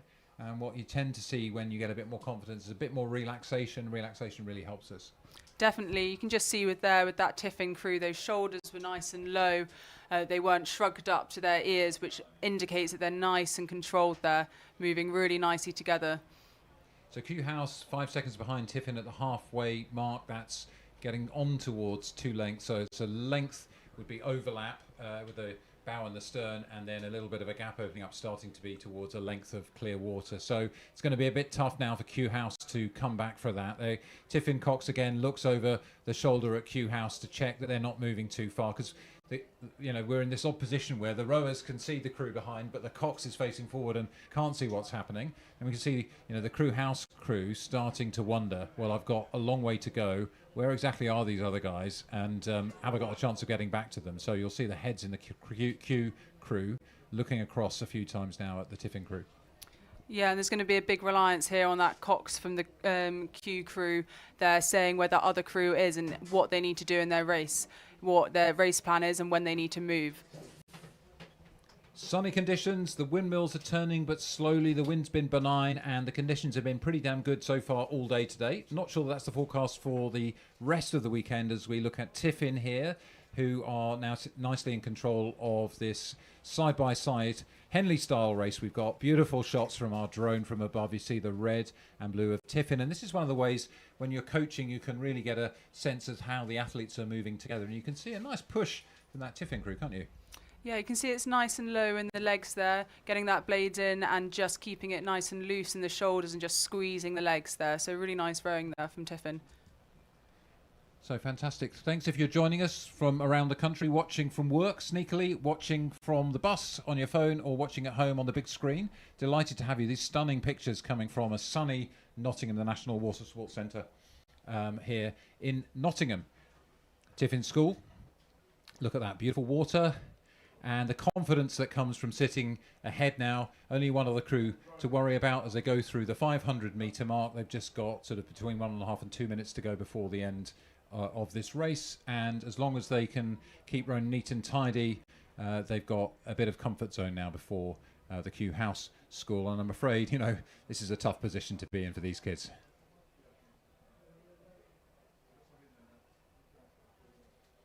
So when you're down like this, what's going on in your head? When you're down like this, you definitely have to have confidence in the training that you've done. You don't want to let that training go to waste. You've done hours and hours of training all throughout the year, and you don't want that to go to nothing just because you're down. So you'll still be digging that blade in and pushing really hard, just trying to make all that training worth it.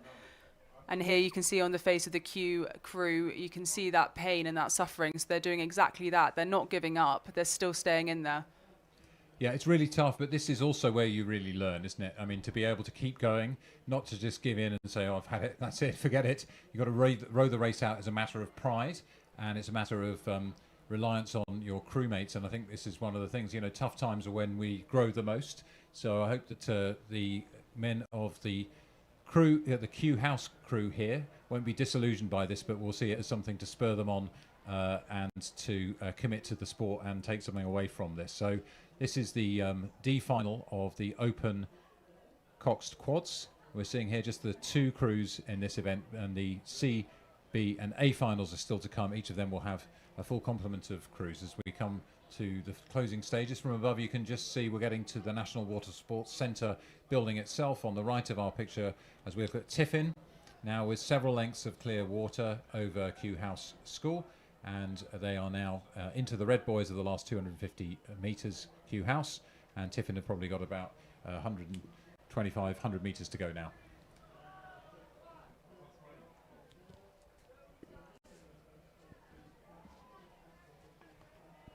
So camera on the finish picks out Tiffin crossing the line. They're delighted by that. This is what it means to them. I think we'll see a bit of a contrasting reaction from Q House, and that captures the sport in one. So well done to Tiffin, great effort from Q House. And now we say thank you to them and we move up the course for the next race, which is well underway. This is the J15 First Coxed Quads, the girls D final. And we've got Queen's Park Chester with Walbrook, Great Marlow, Northwich, Trentham and Yarm School. Lane 6, Yarm School is to the top of our picture, to the left of our picture here. and lane 1 is in the foreground. That's Queen's Park School. So it's already well underway. These races, I'm afraid, because they're longer, we have to overlap the coverage, but we're picking them up as we get to the 1,000 meter mark there. So what have we got here? We can see a good lead there has been opened up, and just checking that we've got that right. Yep.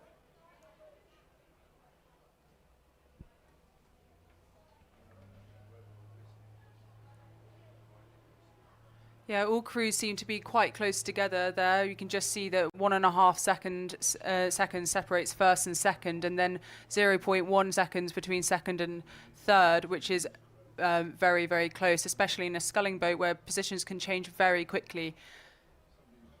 Yeah, exactly. So this field has started to spread out, hasn't it? I think we can see the Trentham School crew there in the yellow and green. I think it is at the back, and Yarm on the left of our picture, and then to the right of our picture, Queen's Park, Chester and Walbrook next to each other. But it's in the middle that the action's unfolding, isn't it, with Great Marlow School and Northwich Rowing Club taking the fight to each other.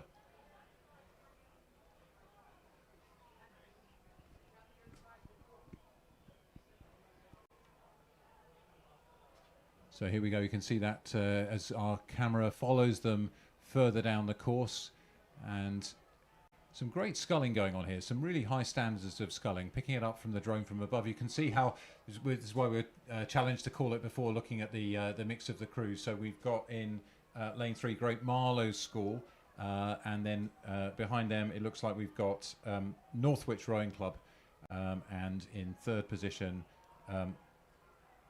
Walbrook. Is that correct? I think so, yeah. And you've got Great Marlow School there, just seem to be out in front, still with a very high rate there, so they're really applying the pressure to the rest of the field.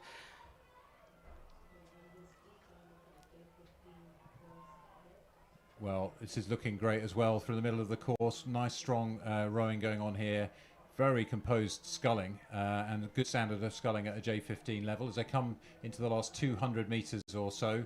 That lead, they're holding on to it pretty well, but being challenged, aren't they, the Great Marlow School crew? Will they be able to hold it through to the end? Yeah, it looks like Great Marlow there being challenged by Trentham Boat Club, and Trentham have put in a big push there, upping the rate. Yeah, very aggressive sprint coming in towards the line. We're into the last probably 90 metres of the race. Great Marlow looking to hold off. Trentham attacking in the final straight. Trentham have maybe gained back a seat or so, but it's going to be Great Marlow School coming through the line in first position, followed by Trentham, and then the rest of the crews battling it out. It's very, very close for the bronze medal position here. Very close indeed. Who's just going to get it just could be on the a photo line? finish. What do you think? Wow. Oh, I don't know. Too close to call, I think. Yeah, very close, isn't it? So it looks like Northwich, in the unofficial results, having it over Walbrook by a millisecond, really, between the two. What an exciting race. There's some really close racing so far this afternoon. Wow. Great row by Great Marlow.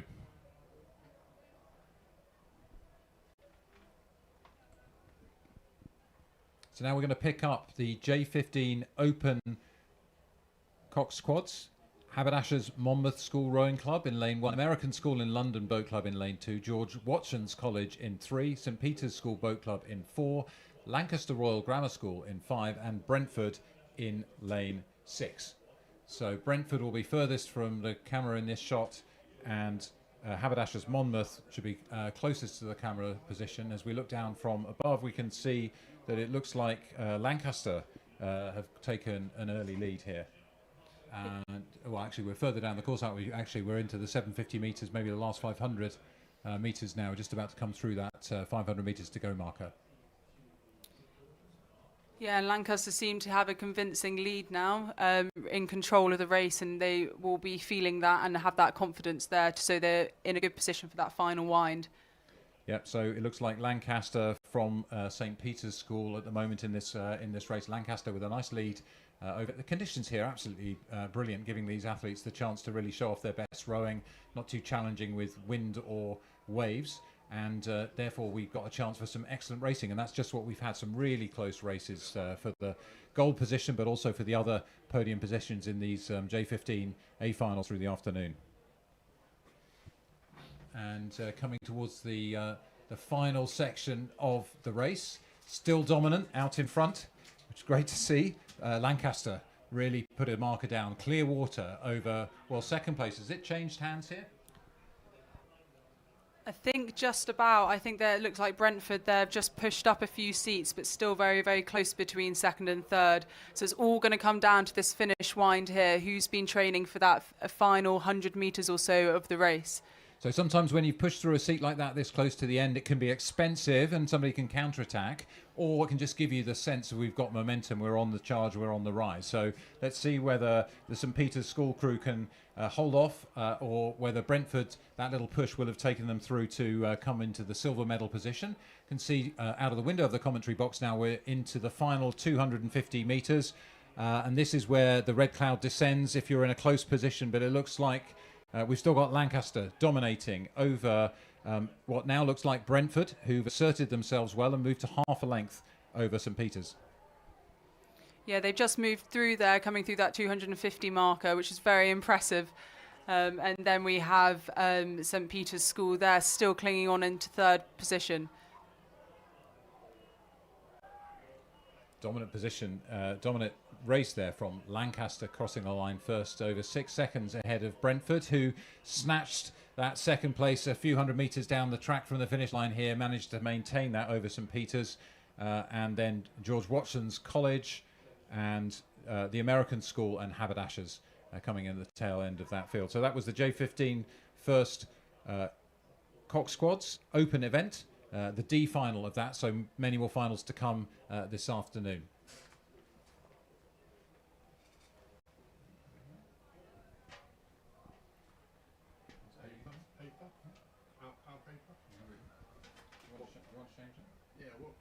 So we're just underway now with the C final of the J15 Coxed Quads for women, and Sydenham High School, Queen Elizabeth High School, King's School Canterbury, Royal Shrewsbury School Boat Club, Stratford-upon-Avon Boat Club and Kingston Grammar School are all underway in this C final, the third of the three finals. I'm going to hand you over to the next of our teams. It's been exhausting, it's been exhilarating. India and Matt signing off and handing across to the next of our excellent commentary team. Thanks for joining us. Excellent, excellent, India and Matt. Thank you so very much. On this, the first day of National Schools Regatta 2025, up here at Holme-Pierpont, back home in Nottingham. And the drone's up for the first time today. I've seen the images. And there we go. Really, really good shots. I'm not sure that the crew in lane 6 would appreciate that bit of steering, but there we are, back to the race. Sydenham High School lane 1, Queen Elizabeth High School 2, King's School Canterbury lane 3. In 4 it's Royal Shrewsbury, 5 Stratford-upon-Avon, and 6 is Kingston Grammar School. They've gone through 1,000 metres, and it is Kingston Grammar over on the far side that lead, and they've got probably just over a boat length's lead over King's School Canterbury. And then in third position it is Queen Elizabeth High School. I'm joined by Pete O'Hanlon. Good afternoon. Hello, good afternoon. Welcome everybody who's joining us all around the world. It's good to be back in this commentary tower here in Holme-Pierpont and with you, Martin. Lovely jubbly, yeah. The sun's out. There was a bit of a breeze. I was looking, but the flag seems to have dropped now, so maybe it's quite not so blowy up at the start. But you can see here from the drone that it is still the crew over in lane 6, Kingston Grammar, that head the field. A bit of a surge coming, though, from Stratford-upon-Avon there in lane 5. Inside of Stratford, it's Royal Shrewsbury, and Royal Shrewsbury look to be digging a bit deep. That looks a little bit pedestrian from that angle, but I can assure you it's not. The girls working really, really hard in this, the C final of the girls J15 coxed fours. Kingston looking good there, 35 strokes a minute, currently leading. They were leading at the 500, leading at the 1,000, continuing to build that lead out now. It's up to 3 seconds from, in fact, it's reducing from 6 seconds down to 3 through that second 500 metre segment. So we'll see how this pans out now they're in this third 500 metres, a crucial graveyard zone, often considered the most painful part here because you've just got to cling on before you can start winding it up for the finish and know you're within grasp of it when you enter the final 500. But we're nearly at 1,500 metres into this 2K race, this C final here for the J14 girls coxed quads for the Katrina Jacks Trophy. And looking down the course now, it looks as if they're coming under a bit of pressure now, Kingston. Grammar Royal Shrewsbury are pulling alongside. I'm looking out of our commentary position here, and they're probably about 300... Yeah, about 300 metres in, and up front, I would, from my angle, it looks as if Royal Shrewsbury have rode through them. They have. They're overrating. They're overrating them by 2 or 3 pips there, and just in the matter of 150 metres, they've moved up a full length and now have about half a length out at the front of the field. So Royal Shrewsbury doing very, very well here in the lead, moving up through Kingston Grammar. Kingston Grammar at risk of dropping back even further as we see third place Stratford-upon-Avon starting to move up the order as well. Now, if they're not sure where they are, the indicator here as they go through the last 250 is that the marker buoys for the lanes turn to red, and they are in the home straight now. Royal Shrewsbury, however, Kingston putting on a bit of a push on the far side. They really do want to try and hang on to second position. Royal Shrewsbury up front, yeah, they've timed that well. They've gone through there. Kingston on the far side in second. Inside of Kingston, we have Stratford-upon-Avon. They look to be comfortable in third, despite the efforts of the 3 remaining crews, in particular Queen Elizabeth High School. But coming up to the finish line, Peter. Yeah, it's a really solid push we're seeing here from Stratford-upon-Avon. They're nearly drawing level for second place in this C final, but the win is going to go here to a fantastic race by King's School Canterbury. They crossed the line a length ahead of a very, very close call between Kingston Grammar School and Stratford-upon-Avon. We'll need to wait for the official result to split those two. I think Kingston Grammar School just held on to it by 0.2 of a second ahead of Stratford-upon-Avon, but a stunning sprint finish towards the line by them. Queen Elizabeth High School Rowing Club then took 4th place ahead of Royal Shrewsbury School for 5th, and then 6th place Sydenham High School.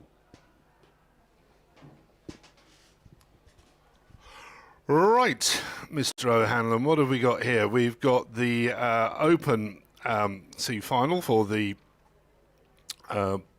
coxed, for the Mariners Cup, coxed fours C final. Emmanuel School, Kew House School, Shiplake College, Canford, Kingston Grammar School, King's School, Canterbury. In that order, lane number 1, Emmanuel, and over on the far side, after a pretty good start, was King's School Canterbury. Shiplake College in the centre looked to be going well, and let's see how this one pans out. So that is Kingston Grammar. You can see there, little head at the front of the Cox. There's Shiplake College in their busy little stripy numbers. And Shiplake training there. It very much looks to me like Kingston Grammar there, Pete, on the top of our screen that lead this.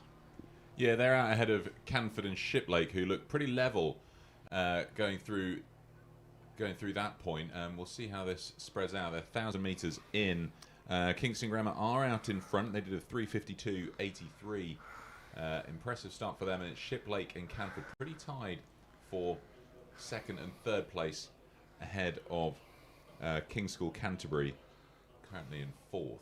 You can see this beautiful, there's some beautiful overhead drone shots when we get to it, that it's a beautiful little echelon formation, only upset by that great first 1,000 metres from Kingston Grammar School, holding on to a pretty strong lead here.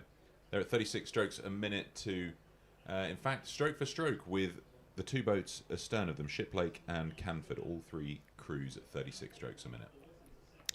The drone shot does expose any steering issues. If you get the overhead shot again on the drone, you can see some of the crews there.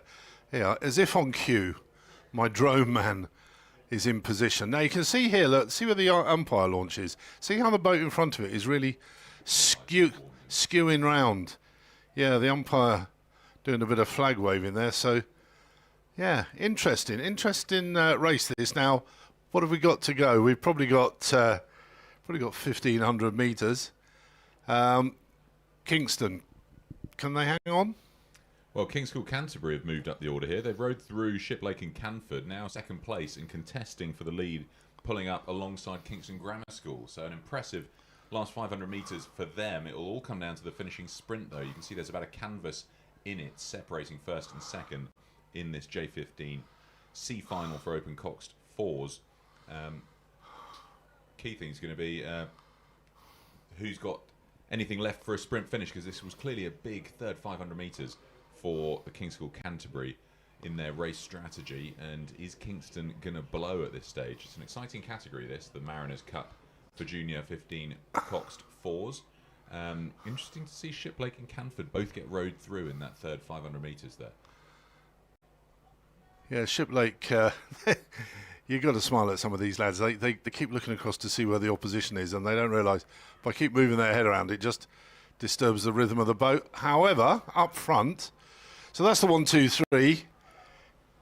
Kingston leading still over King's Canterbury, but Shiplake College back in third, and really hoping to make a bit of an impression coming up towards the finish. Now, Kingston, can you hang on? I wouldn't be surprised if Kings have a real push here, but it looks to me like Shiplake have the better boat speed here. Look, Peter. Yeah, they're at least keeping terms with the front of the field. Canford going backwards at this stage. They're being rowed through here by Kew House School Boat Club. Shiplake just hovering about a canvas of open water behind that tussle for the lead, which is now being won out by King's Canterbury. It is indeed, yeah. They're going through them. On the far side, we've seen this happen earlier today. The breeze just picking up slightly. And, yeah, they've gone through. They've got a length now. Well, they've gone up to 37 strokes a minute, so they've started to really wind it up here. Kingston trying to respond too, but I think they haven't got enough in the legs here. They've shortened up as they come towards the catch of each stroke, and that's just opened the door for King's School Canterbury to row through and take the win, nearly a full length ahead across the line. An amazing final 1,000 from those J15 boys. Yeah, really, really good stuff, this, and it's cracking racing. So where you see, just over 3 seconds, it's about a length, isn't it, as we've just seen? So, yeah, where you see that, it's about a length. So it's King's Canterbury, Kingston and Shiplake there for the 1, 2, 3. And the minor placings now coming up towards the line. Canford just finishing. Next up, we have got the race scheduled to go off at 16:47. What time are we there? It's so we're running about 20 odd minutes behind. King's School, Worcester, Northwich, Windsor Girls. Don't see them around too much. Only Windsor Girl, well done them. Grange School, St Mary's School, Cambridge, and Tiffin, Kingston. Tiffin, yeah. Talking to myself here. The final, C final, County Trophy for Girls, J15, second coxed quads. And they're underway, and off they go. That lump on the left of the screen there. What's that? Oh, it's a swan. It looked like an iceberg. You fool! No, it's a swan. Yeah, good God. Back to it. Talk, Peter. I'm going nuts here. Oh, you leave that poor swan alone, Martin. Well, they're about 250 metres into our 2K course, so we've got no telemetry or time yet from out there on the course. But it looks as though it was at least a clean start for this C final for the junior girls' second coxed quads. No steering issues as yet, but even so, we have seen some steering issues from the coxed boats recently. Looking here at crew 244, I think that was a different race. No, that was Northwich Rowing Club we were looking at a minute ago. But we'll have in a second some split times because they'll be through the 500 now, so we'll be able to tell you who's out in front. So just a reminder then, this is the race 143E. It is the C final of the second coxed quads. Girls, King's School, Worcester, nearest to us, Northwich, Windsor Girls, Grange School, St Mary's and Tiffin over on the far side, or the top of the pictures as you're looking to it, what they call the park, county park, I believe, is the term Xander uses. He uses a lot of terms, but one of them is the county park, country park. Pierpont Country Park. That correct. Good work. Right, we're waffling on here because we actually don't know who's in the lead there, but the camera's indicating that we've got the Northwich in 2:07 go through the time mark there at 500, so they cross ahead of Windsor Girls, and then they are ahead of the Grange. Grange then cross ahead of King's School Worcester, and then it's Tiffin. Right, so we've got that. Not much separating them at the moment. They've only gone through 500 metres, but it's Northwich who've established a bit of a lead here. They've got about a length over a tightly packed remainder of the field, only separated by half a second between second place Windsor Girls and Grange School in third. Half a second separating them, and then it's another half second back to King's School Worcester, and then perhaps 5 seconds, which is a length and a half or so, back to Tiffin. So still all to play for in the middle of this field, and they're only a length down on the leaders, Northwich Rowing Club. So we'll see how things pan out through the 1,000, which we're getting the splits for here. So it looks like Northwich have extended their lead, but that tussle's still very much going on between Windsor Girls School and the Grange School. 0.3 of a second now separating them. So that's it, the 1,000 metres. We saw the youngsters earlier. That's where they'd have stopped at the 1,000 metre mark. So these girls got another 1,000 metres to go. And it looks exhausting. 2K. It's a long way.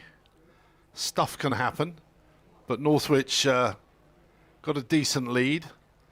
Went through 500 ahead. They've extended that lead at 1,000.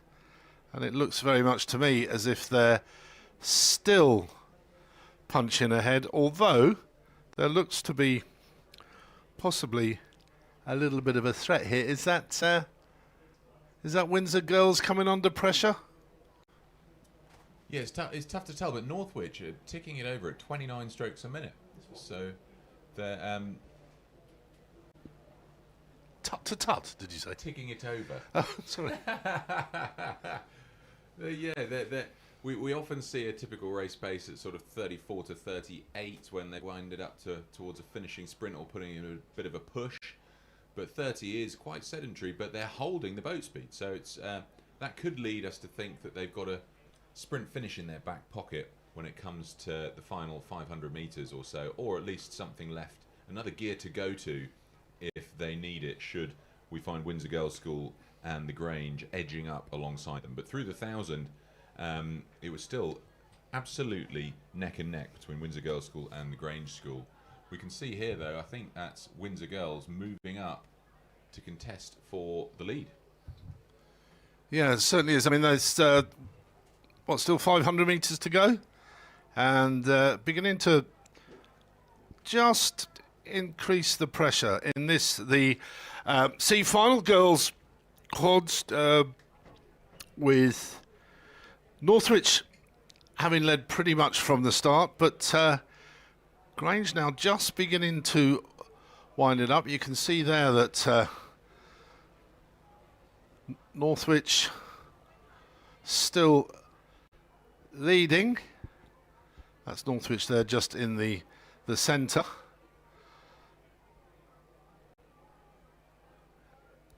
And we're beginning to see them coming into shot now out of the tower. We're pretty much, well, we are on the finish line actually, and if you look to my right, there's 350 metres to go here. 350 metres left of the 2K course. I wonder if we'll see them start to wind things up. I think Northwich were really starting to feel the pressure a moment ago. They've gone up to 31 strokes a minute from 29, so perhaps sensing that the Red Boys are just a couple of strokes away, or at least feeling the pressure from Windsor Girls' School, who've managed to erode that lead down. Oh, interesting. Going through 1,500 metres, there is not even 100th of a second separating Windsor Girls' School from Grange School. They are absolutely level through 1,500, and they are a second and a half down on Northwich. So they've closed that gap. A second and a half will be about a quarter to a third of a length, so we'll see whether they can close that down entirely. In fact, it looks as though they've rode through them just in the last 100 metres here. So an impressive push coming into the Red Boys now from Windsor Girls' School, who are starting to really solidify this lead.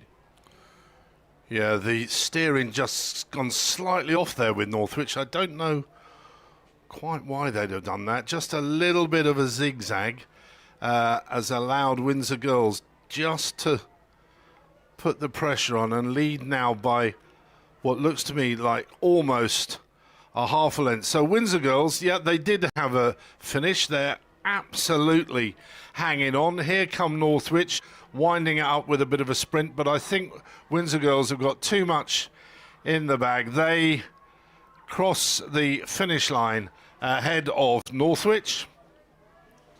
Yeah, they've done well here. Windsor Girls coming in to take the win at 30 strokes a minute. They managed to open up clear water there ahead of second place Grange School across the line, and then Northwich for third. So impressive performance from all of those crews, but I think Windsor Girls School just had that little bit extra into the last 250 metres to seal the win. Yeah, Windsor Girls School, I'm assuming that they use the same sort of boathouse and stretch of the river that the very successful Windsor Boys School. Somebody's telling me Windsor Boys have brought the most boats of anybody to this regatta. Yeah, so well done to Mark Wilkinson and all of those down in Windsor. No doubt you had a bit of a hand in their success, and Windsor Girls, as you say, win that. Right, next up, we have the second final C. This is the Open for the coxed quads, and it's King's School Worcester, Brentford Boat Club, Royal Grammar School High Wycombe, Grange School, Magdalen College School Boat Club, and Sir William Borlas's Grammar School from Marlow. So there we go. King's School Worcester, Brentford, RGS, Grange, Magdalen, William Borlas. Right. What do we see here, Peter, on the screen? The boats in the centre here look to be doing a pretty decent job. Yeah, not much separating them in the middle there. It looks to my eye that it's Grange School out in front at the moment. We'll see whether they can hold on to that all the way to the line, or RGS High Wycombe. Yeah, it's the Grange School ahead of RGS High Wycombe. We're in a bit of a tussle here with Brentford. Although Brentford, yeah, there's not much separating these three boats through the 500, so a good close battle there between Brentford and Grange School. And then on the near side here we can see King's School Worcester currently in 4th place.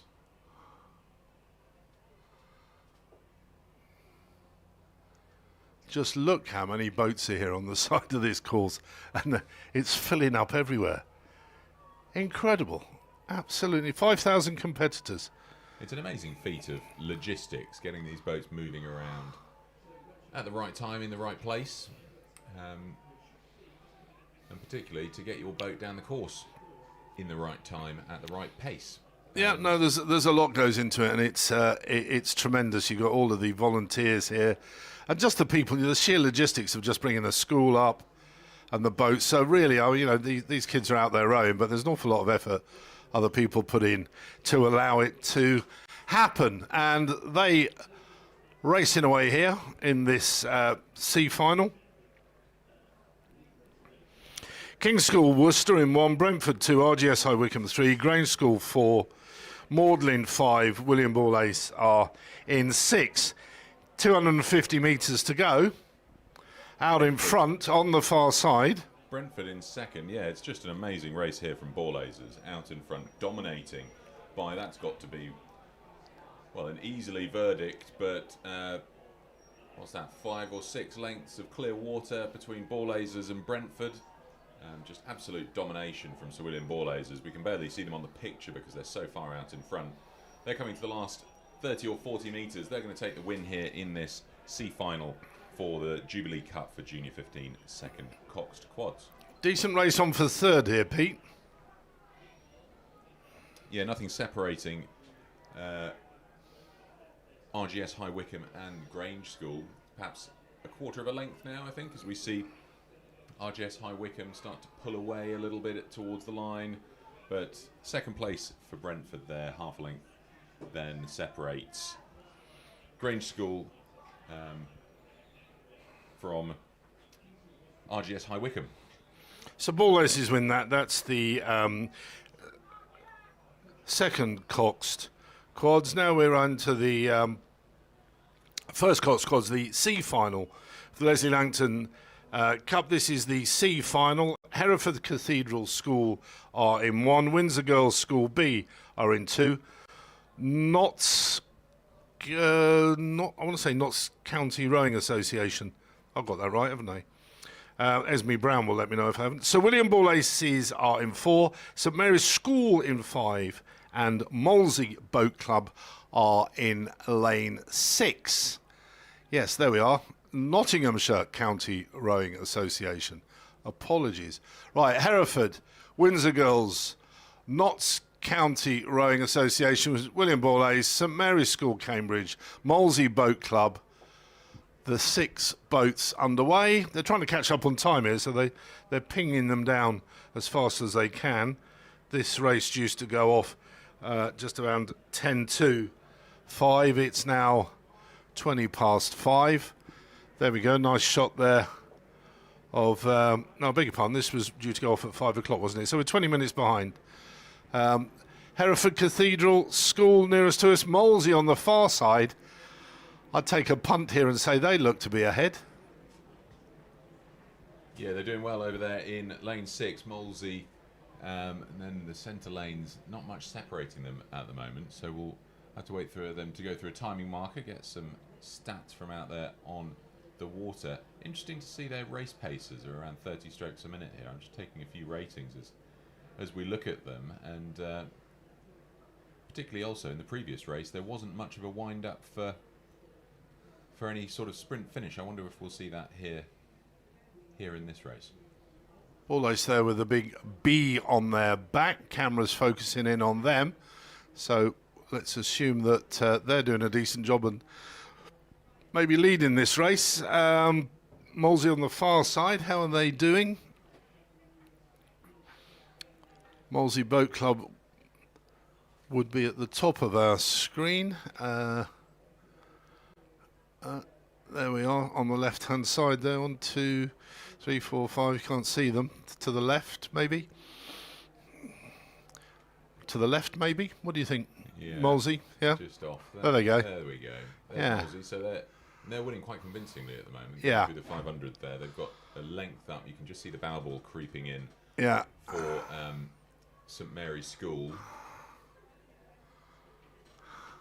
But it almost looks like they're taking it easy at this stage, but they are up there at 30 strokes a minute, working hard to stay out in front coming through this second 500 metres. And it's Sir William Ballazers who are pushing up through St Mary's School at the moment to try and compete for that second place. But we're coming up to the last 500 metres to go in this 2K race.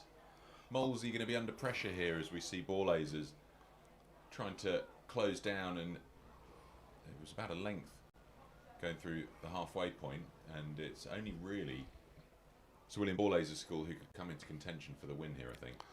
Yeah, Molesey on the far side. So what have they got? Maybe 3/4 of a length lead? There's definitely overlap. Ball Aces look to be winding it up. If you get your little clock out and do your thing, they look to have increased their strike rate here, Yeah, they've got Pete. 35. Good spot.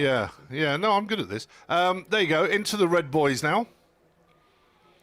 So 250 to go. We see a bit of a response from Molesey. They've gone from 30 to 32. I think it is having the desired effect as well, because you can see that they're still holding it just over a length up on Sir William Ballazers, Yeah. who are really putting the work in now.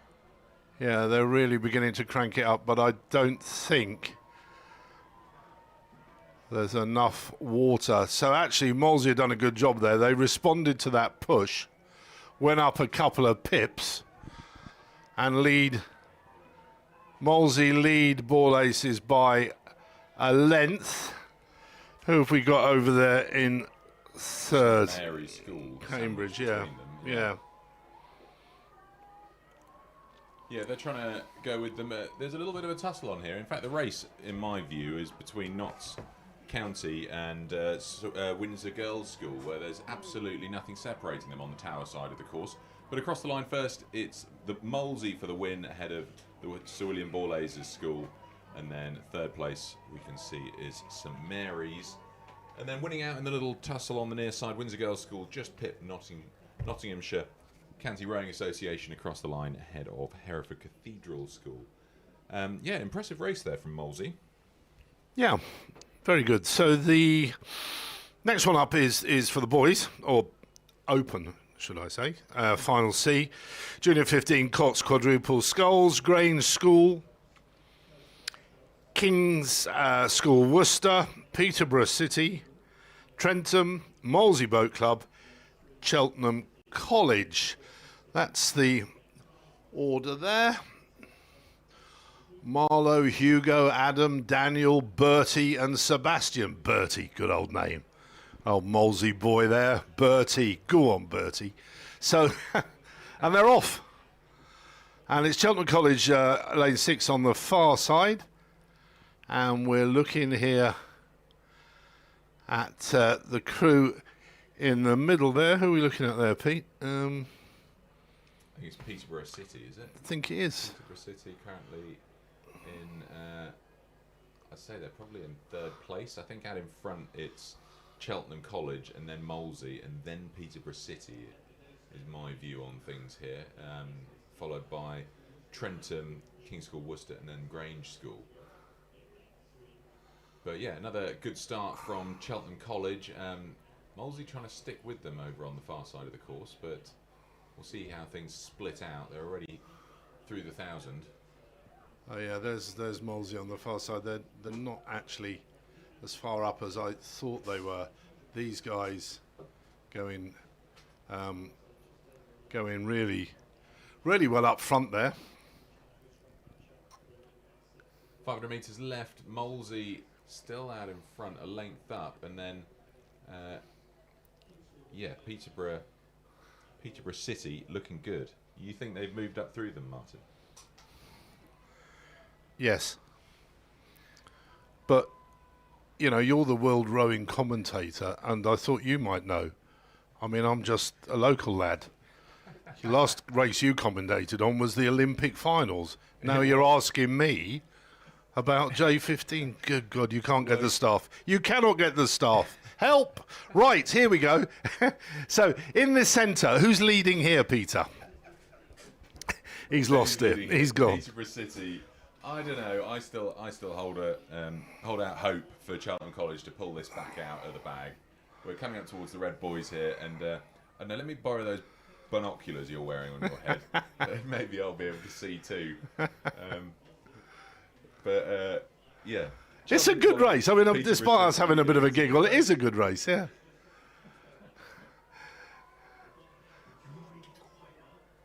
Sorry.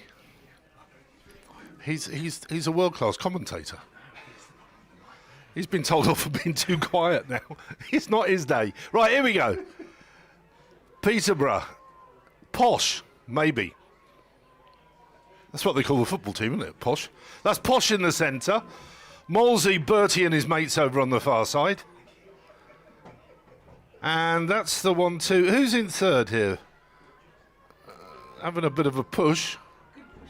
Yeah, It's a very good push it's for not much third. separating King's School, Worcester and Trenton Boat Club. But Peterborough City take the win just over a length up over on the far side, Cheltenham College. And then it's King's School, Worcester who take third ahead of Trentham, half a length up on Molesey Boat Club. And then coming in for sixth place, Grange School. Yeah, cracking push from Peterborough, moving up through the field, through that third 500. I'm enjoying these C-finals. So are you, eh? All your Olympic stuff and your, la-di-da and this country and that. Mate, J15, C-finals here, quality. People Quality. don't understand what they're missing. We need to They talk don't, to mate. They some don't. I might watch TV that. channels and get the coverage sorted. You can get YouTube again, can't you? You just go and rewind it. Yeah. Do you? I'll be doing that. Just to hear you laugh, really. J15 girls, the B final.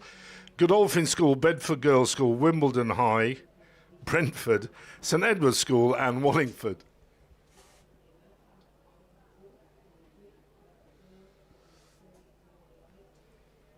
Right, and they're underway. There's no boat number on them. They've got. Not lane numbers. Yeah, they got. Because when they get to lane side by side, I think it's a Well, that's little bit Bedford Girls' School we're Yeah. looking at. On the screen at the moment, alongside Wimbledon High School, it looks like though those are the two crews pushing or contesting the lead What have we gone through? through halfway. yeah. It's, Any clues on the times? No.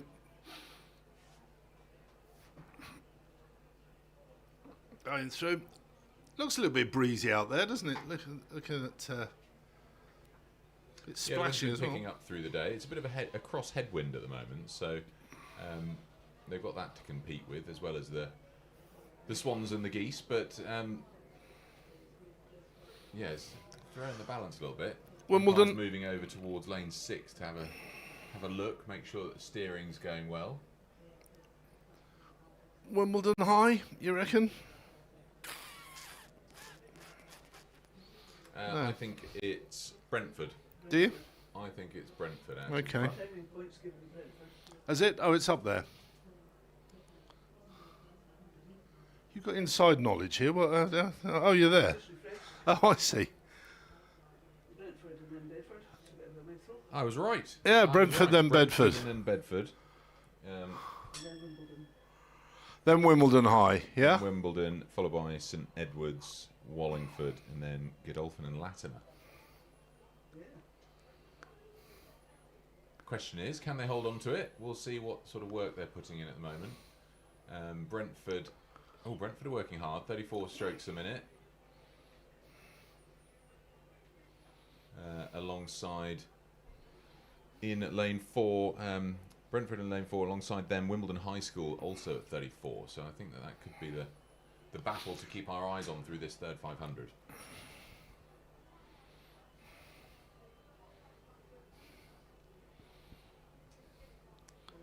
Yeah.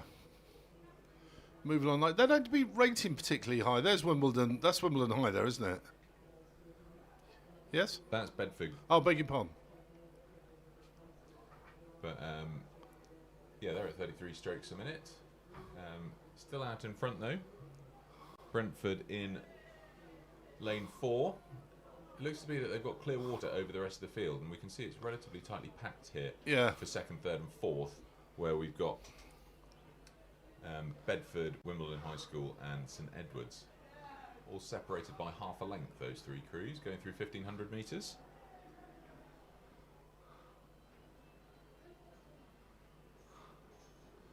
It always makes me smile. You can see the way some of these girls look round to see how everyone else is doing.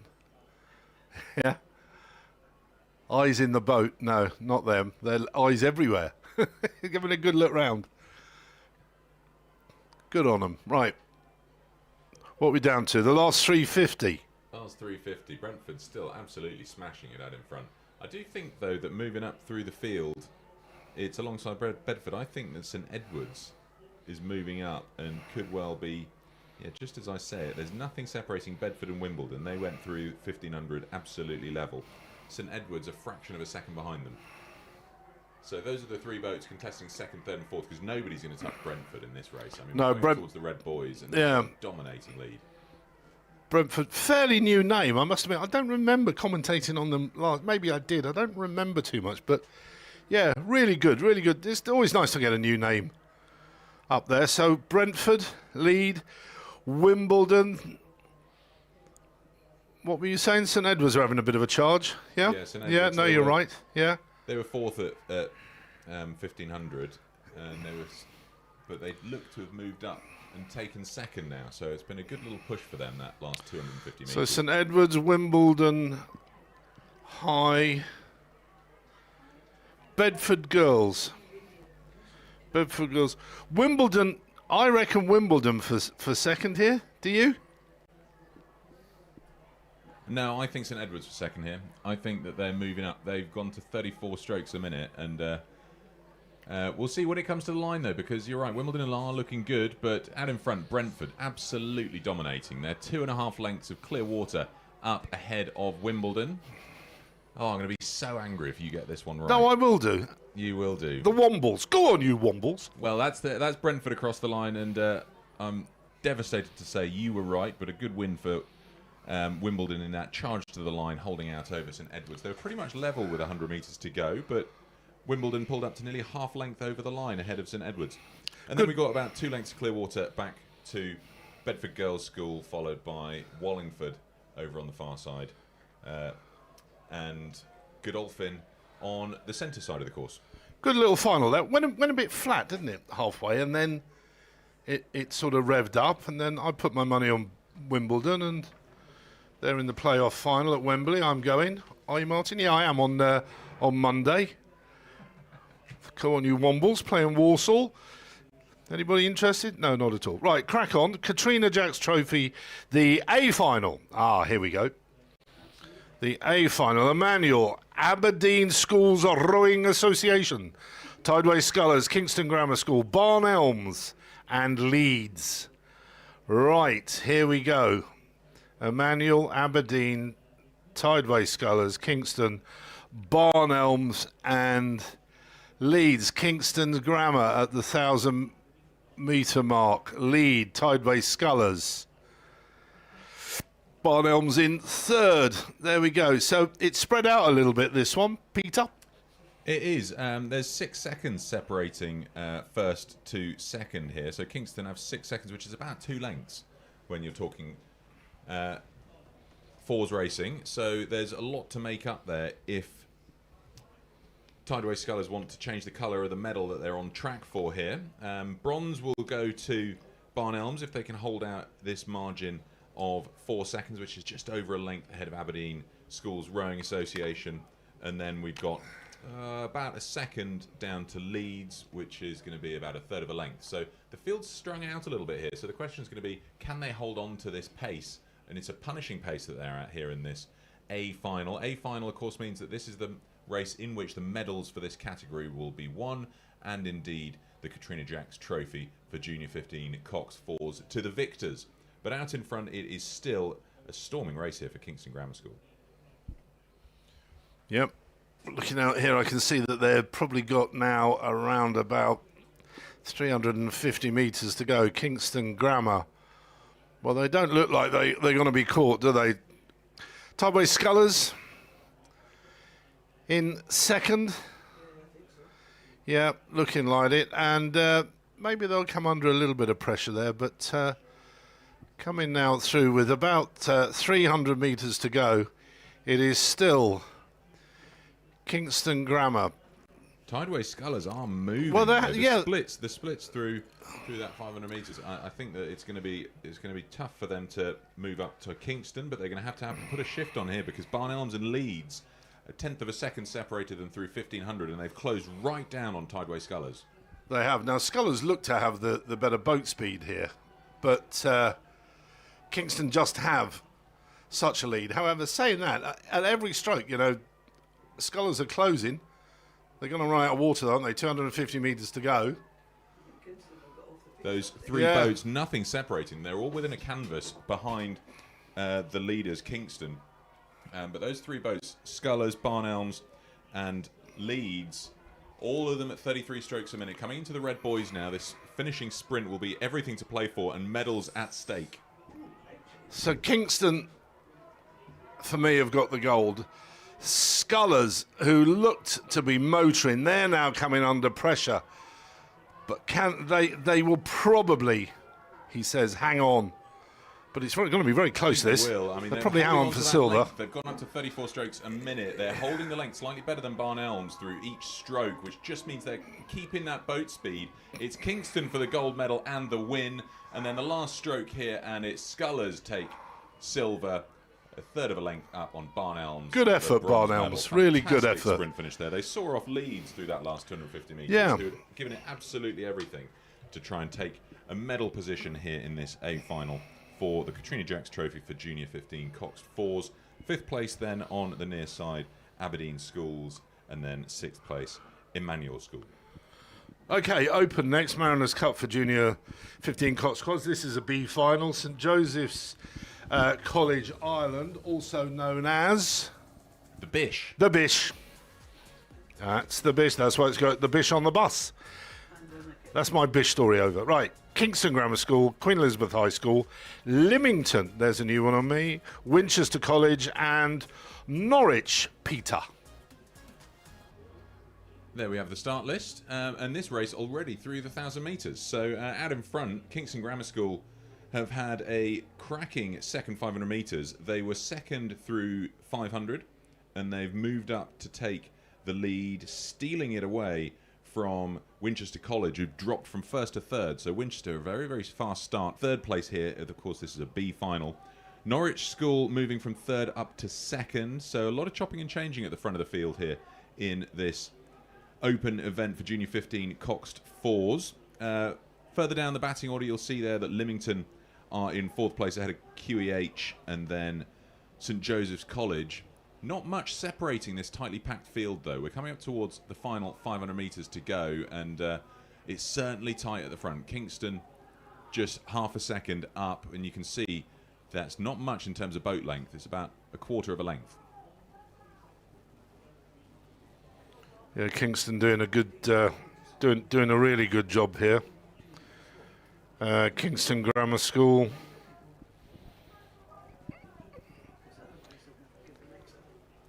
Not much in it at all, though, is there, really, Peter? Kingston Grammar School coming now up to 350 metres to go. And it's Kingston Grammar at the bottom of the screen, still leading.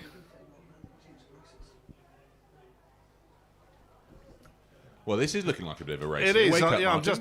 I'm just trying to work out the distance there. I don't think there's a lot in this. I think it's probably a length, a bit less.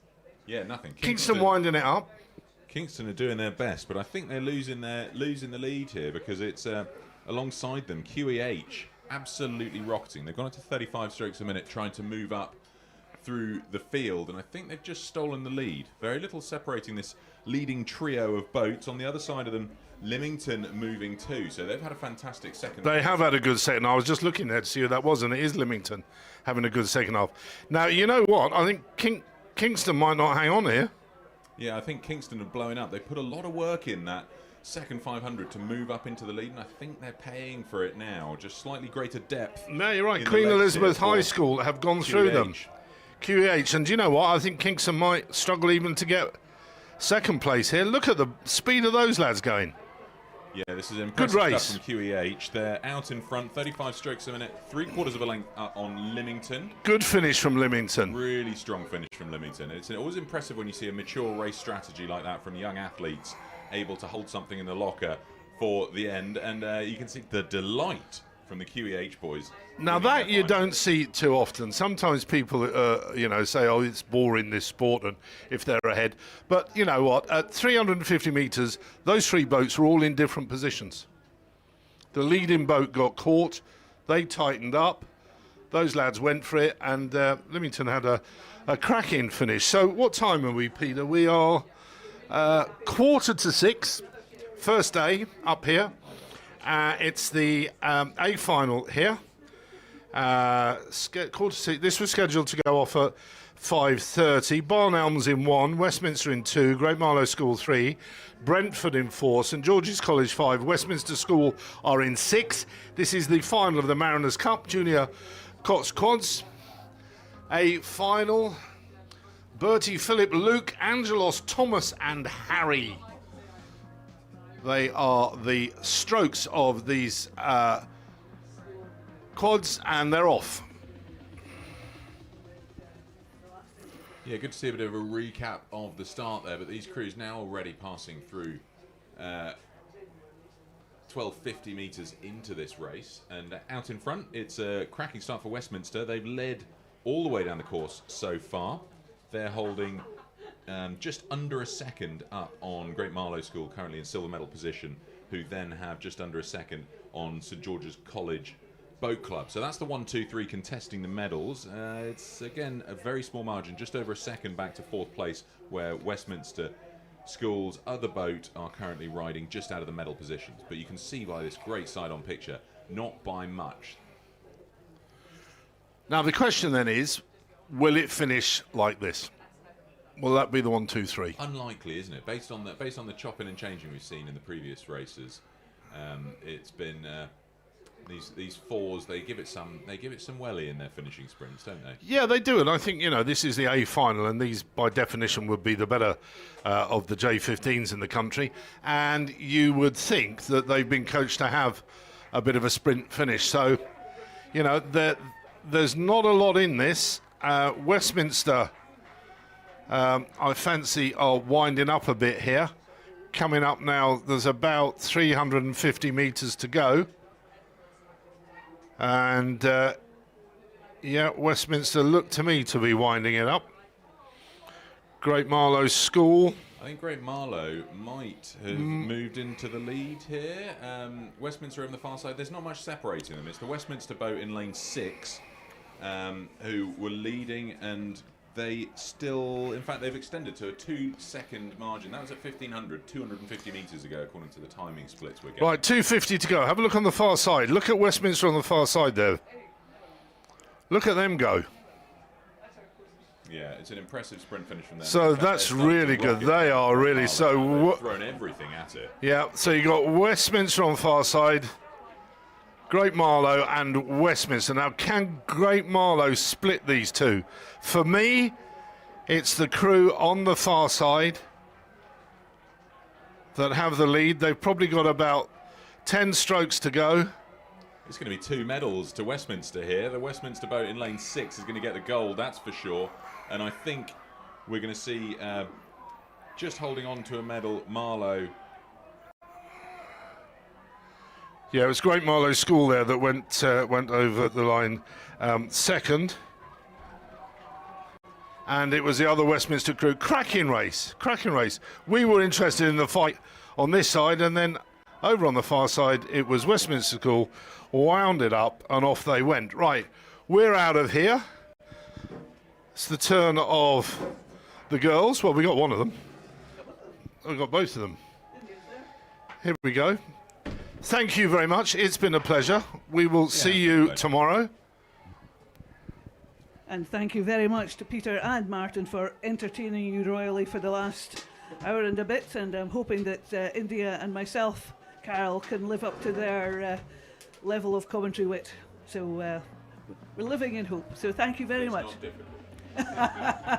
Are two such skilled experts in the commentary world. So yes, we're hoping to live up. But on the course now we have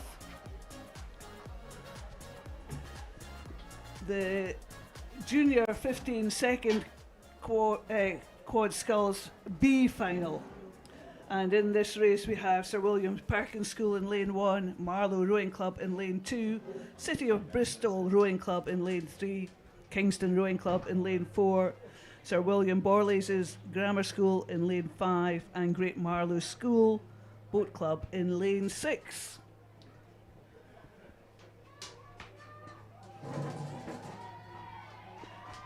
So India, do you enjoy watching quad sculls race? I do, and everybody who's heard me in commentary will know how much I enjoy quad sculls race. These girls are racing coxed, of course, and next year they'll move up to the coxless boats.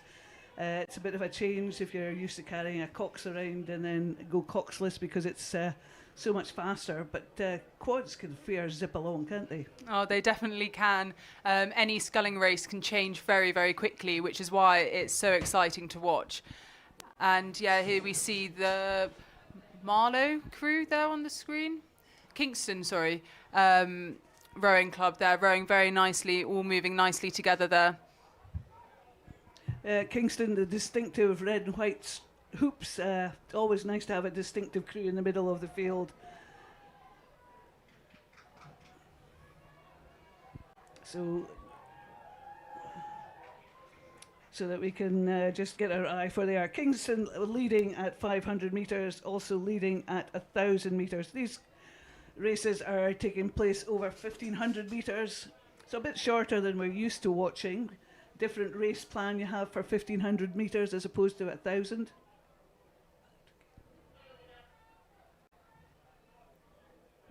I'm sorry, I think I've got that wrong. It's maybe 2K races.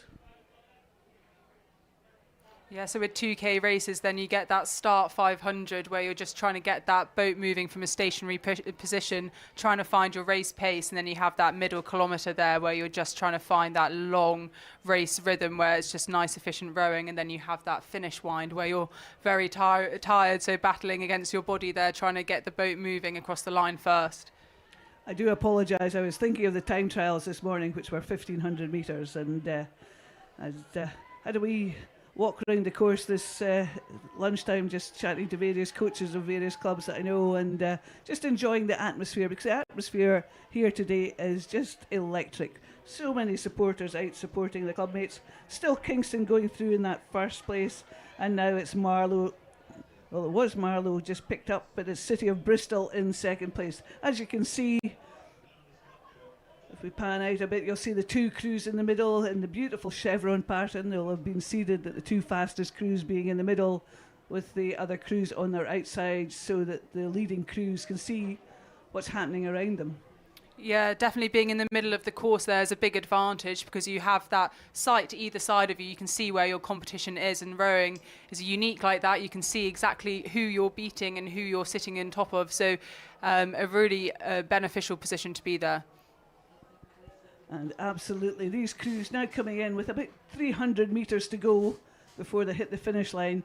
Kingston not giving up whatsoever. I think they've increased their lead over City of Bristol Rowing Club by about a length. They've just done a really good job in that last little while. And just on our screen just now we have one of the two Westminster school boats picking up their medals for getting gold and bronze in the previous race, the J15 coxed fours.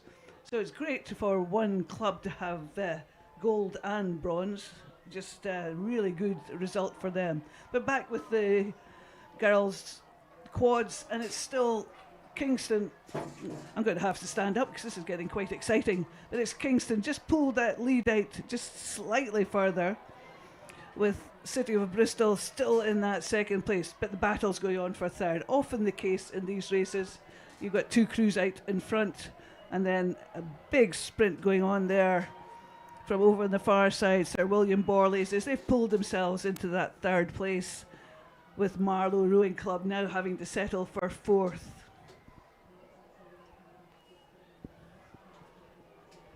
Now, India, you're going to have to just tell me to not hog the microphone, just butt in if you feel I'm yapping too much, because I do tend to get a bit excited, especially with quads racing. And the last crew's just going over the finish line there, Sir William Perkins School. Some of these times, just looking at the times, they're not the fastest times. I think the bit of a headwind up the middle part of the course is just slowing these crews down. It looks as though they're certainly just having a slower midsection. So, India, what have we got next? Then we're moving on to the final A of the J15 second coxed quads. And in lane 1, we have Marlow Rowing Club. Lane 2, Molesey Boat Club. Lane 3, Nottingham and Union Boat Club. Lane 4, Henley Rowing Club. Lane 5, Grange School. And lane 6, Sir William Perkins School.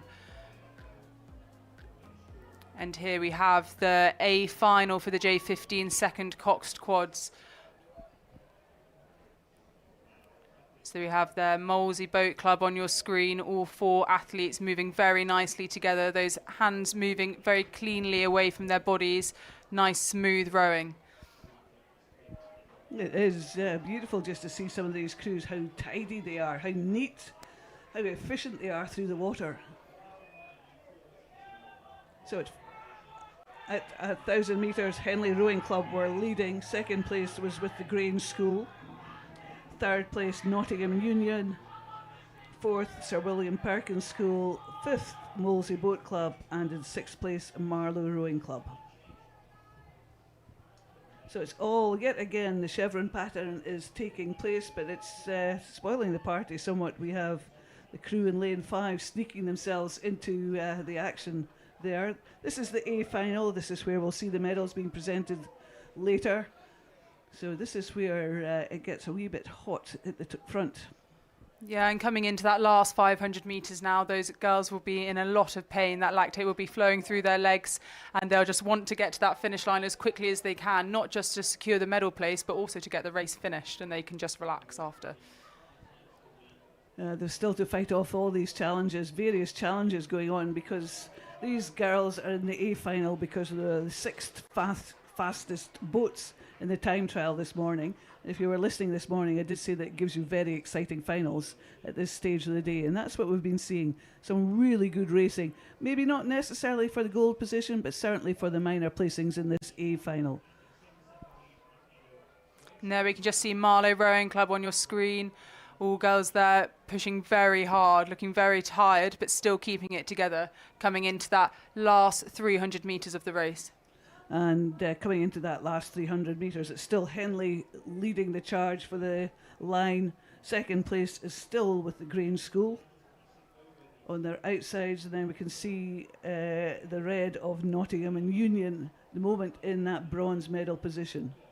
It looks as though they seem to have pulled themselves into that. Nottingham and Union pushing the Grange School for a different colour of medal there, though, and I think that's where we're going to see the race as they come towards the line.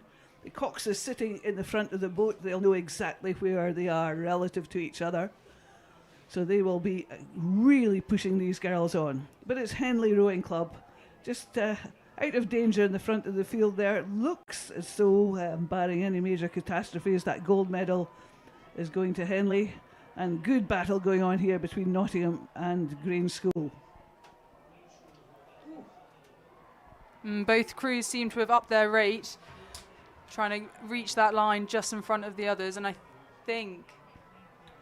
Nottingham and Union just going up in those last few strokes. I think maybe you left it just a tad late there, India. I would say so. Looks like Grange School have just got ahead there in the last 100 metres. Excellent racing there from all crews. And it looks like a dead heat for fourth place here. The race hasn't stopped. Yeah, Marlow there just putting in a final little push. And there's St William Perkins there just coming across the line. With Molesey and Marlow having that battle off for the fourth place, and Marlow having to settle for sixth in the A final, though, not to be sneezed at. Very Knowing impressive. how many crews started this event this morning, it's still a respectable performance. And we are moving rapidly on to the next race, which is the J15 Open second quad sculls. In this race we have Kingston in lane 1, Kingston Rowing Club lane 1, Molesey in lane 2, Grange School in lane 3, St Peter's School in lane 4, King's School Worcester lane 5, and Yarm in lane 6. Another Kingston crew for us to get our eyes in, a nice bright red and white strip, just to see in the middle of our screen there. But at the moment, Kingston in not necessarily at the front of the pack. That is being held at the moment by the Grange School and the King's School Worcester. So lanes 3 and 5 vying for contention there for the first position. About 2 seconds between them. That's about half a boat length, so nothing much at 1,000 metres. Yeah, especially in these quads where positions can change very quickly. Yeah, still all to play for. Sometimes if you've got somebody in lane 3, somebody in lane 5 just pulling themselves out in front of the pack, the crew in the middle in lane 4 gets sucked along with them. And that can often be beneficial to that crew in lane 4 just being pulled along. And that's what we're seeing. Well, no, we're not actually. It's Molesey in third place at the moment in lane 2. St Peter's School Boat Club in lane 4 is just sticking there with Molesey. Nothing much between these 4 crews there. It's all to play for just as they come towards us. So it's Grange School really leading the pack there. Yeah, they're looking very strong. All 4 boys, they're moving really well together. And very aggressive strokes then when that blade is going in the water, when that spoon enters the water, it's all in the legs. Really pushing that boat along. Really nice rowing there.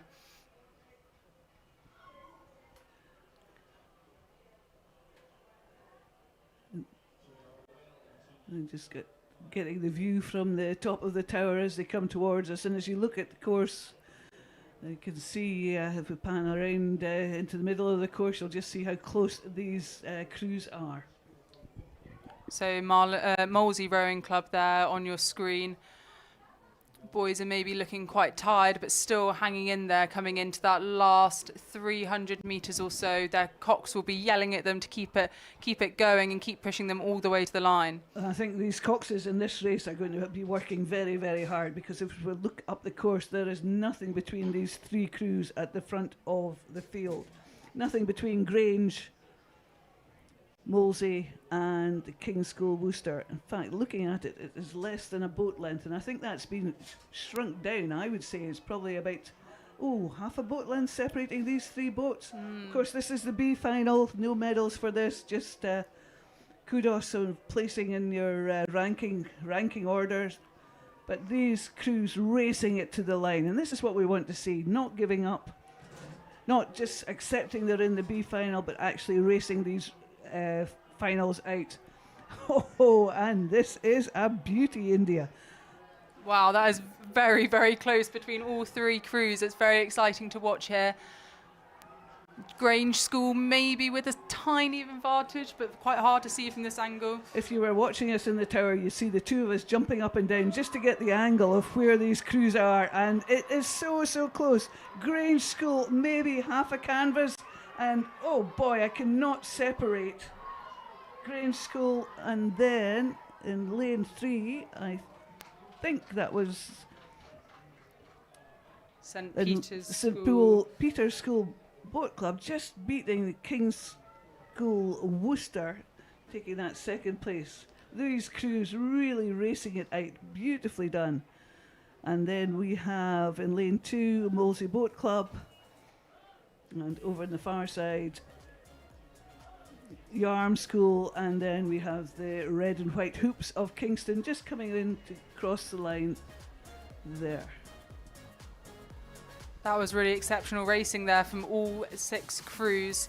Very tight and very mentally tough to keep battling it out all the way down the course, especially when you're so tight and close together. So well done all crews there. It looks as though we've got the next race underway. In fact, we're turning the page of our sheet so that we're into the A final. And here it is up on the screen. And the J15 second quads, and we have Marlow in lane 1, Bryanston School in lane 2, Henley Rowing Club in lane 3, Windsor Boys School in lane 4, Windsor Boys School in lane 5, and Mossburn in lane 6. to have two crews from the same school in the A final is extremely impressive there. So that shows great depth in the Windsor Boys School programme. And looking at, just looking at some of the results so far, they've gone through 1,000 metres, and it is the Windsor Boys School in lane 4 leading, second place with Henley Rowing Club, and then in third place at present the Windsor Boys School. So these Windsor Boys schools will have been racing each other most of the year on their home water, knowing what each other can do, but a good battle going on here between Henley and the Windsor Boys School. Looking at it, it's about a second and a half at 1,000 metres. It's looking even closer than that as they come through 1,500 metres. I just don't know if I can separate them. This is the A final, of course, so medals to be awarded. So we've got the two crews out in front there and really going strongly. And then back of the field, there are 4 crews contending for that third place. Wow, this is going to be another cracking final. So there we have Marlow Rowing Club on your screen. Boys there digging really deep there, coming into that last bit of the race.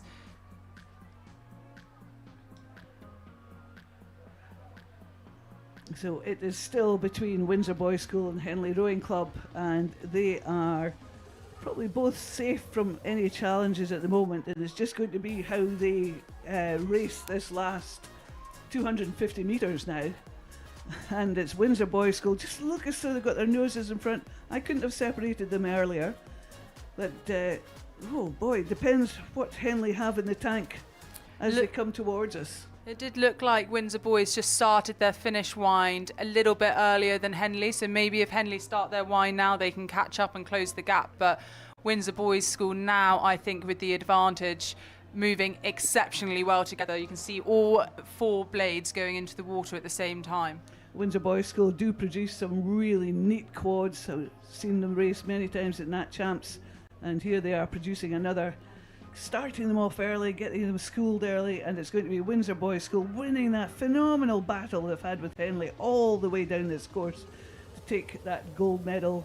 Henley in that second place, and the battle is on for bronze. And I think bronze looks as though it could go to Windsor Boys School, similar to what happened with Westminster earlier. Gold and bronze for the same school. That's very impressive. Yes, Windsor Boys School going through in that third place. And then on their outside, that was Mossbourne Academy, and then Marlow, and then Bryanston.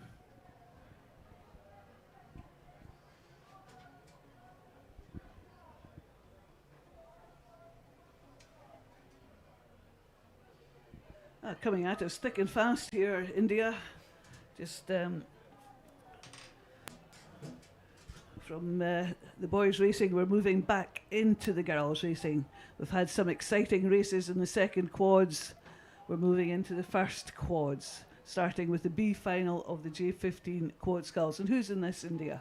So in lane 1 we have City of Bristol, and lane 2 we have Grange School, lane 3 Sir William Perkins School, lane 4 Nottingham and Union Rowing Club, lane 5 King's School Worcester, and lane 6 Kingston Rowing Club. So just looking at, got the screen and the results in front of me, the times, and at 500 metres, Kingston was leading the field. Second place was Nottingham and Union, but at 1,000 metres, Nottingham and Union had turned that on its head, so they were leading with Kingston in second place, but about a second and a half between them at 1,000 metres, and that is very little. All to play for there. Of course, Kingston are out in lane 6. Nottingham and Union are in the middle of the field, being out in lane 6. You're quite in isolation. You can't see really over into lane 1, can't see what's happening over there. So this is where the coxes are going to have to work hard just to see across the field to see what's happening. That not always is a disadvantage. Sometimes being on the outside lane is good because it forces you to be internal within your crew and just stick to your race plan. Sometimes if you're caught in between a tussle between two lanes, you can get distracted. So maybe this is going to be an advantage here. It's now sort of still got the results from 1,000 metres. I think these have changed. I think the crews on this near side, Grange School, Sir William Borley's, have picked up the pace somewhat and have come back on Nottingham and Union. Just looking across the field, and I think Kingston still up there, but Lane 5, King's School, Worcester just off the pace as our City of Bristol on the near side in Lane 1. To my eyes, it still looks as though it's now could be the Grange School have come through. What do you think, Lane 2 there, just motoring on there with Nottingham and Union? Yeah, It's hard to gauge. it's a hard angle to judge, but potentially they're looking like I can see all blades moving together. They seem to have a high rate, so I think that maybe they're moving up through the pack. But going with them, we have Borley's as well. It's going to be a good rush for the line here. This is the B final again. No medals here. This is just for ranking for your age group, but not just for ranking. These crews have done really well to get into this B final, and this is exciting, India. This is very, It's very Grange close. School, I think Again, they pulled very themselves in close. front of Notts and Union there. I think so too. I think Grange School there might have the tiniest of advantages over Sir William Perkins and Marlow and Nottingham and Union, sorry.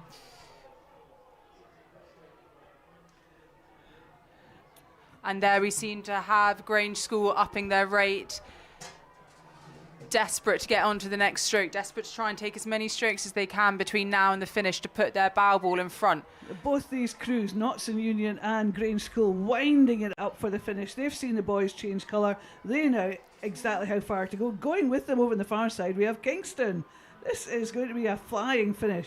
Who's going to get it, India? Is it going to be the red or the green of Grange? I think Nottingham and Union may have just pushed in front. They have timed that perfectly.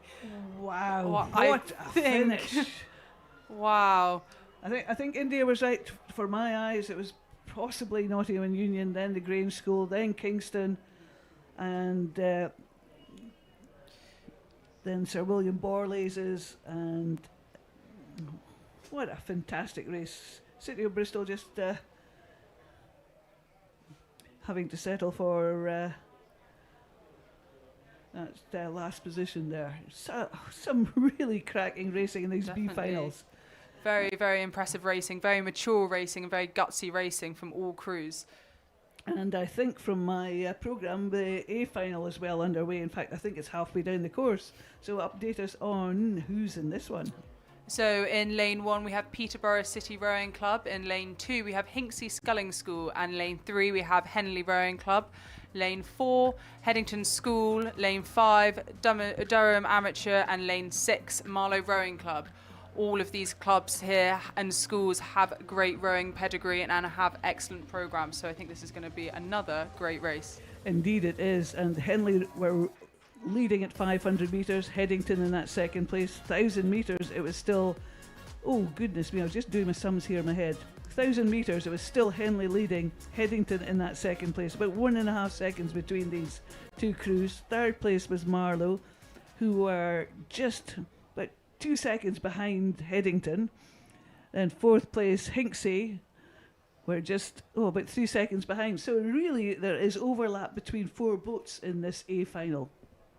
And on your screens here you can see Henley Rowing Club and Headington. So Headington just on the left there. And both of these clubs, both of these crews are moving so well. Very smooth rowing. That blade just dropping into the water very nicely there at the catch. This is very high quality rowing we're seeing here. As India said, very smooth, very tidy. Just really nice water to rowing on at the moment.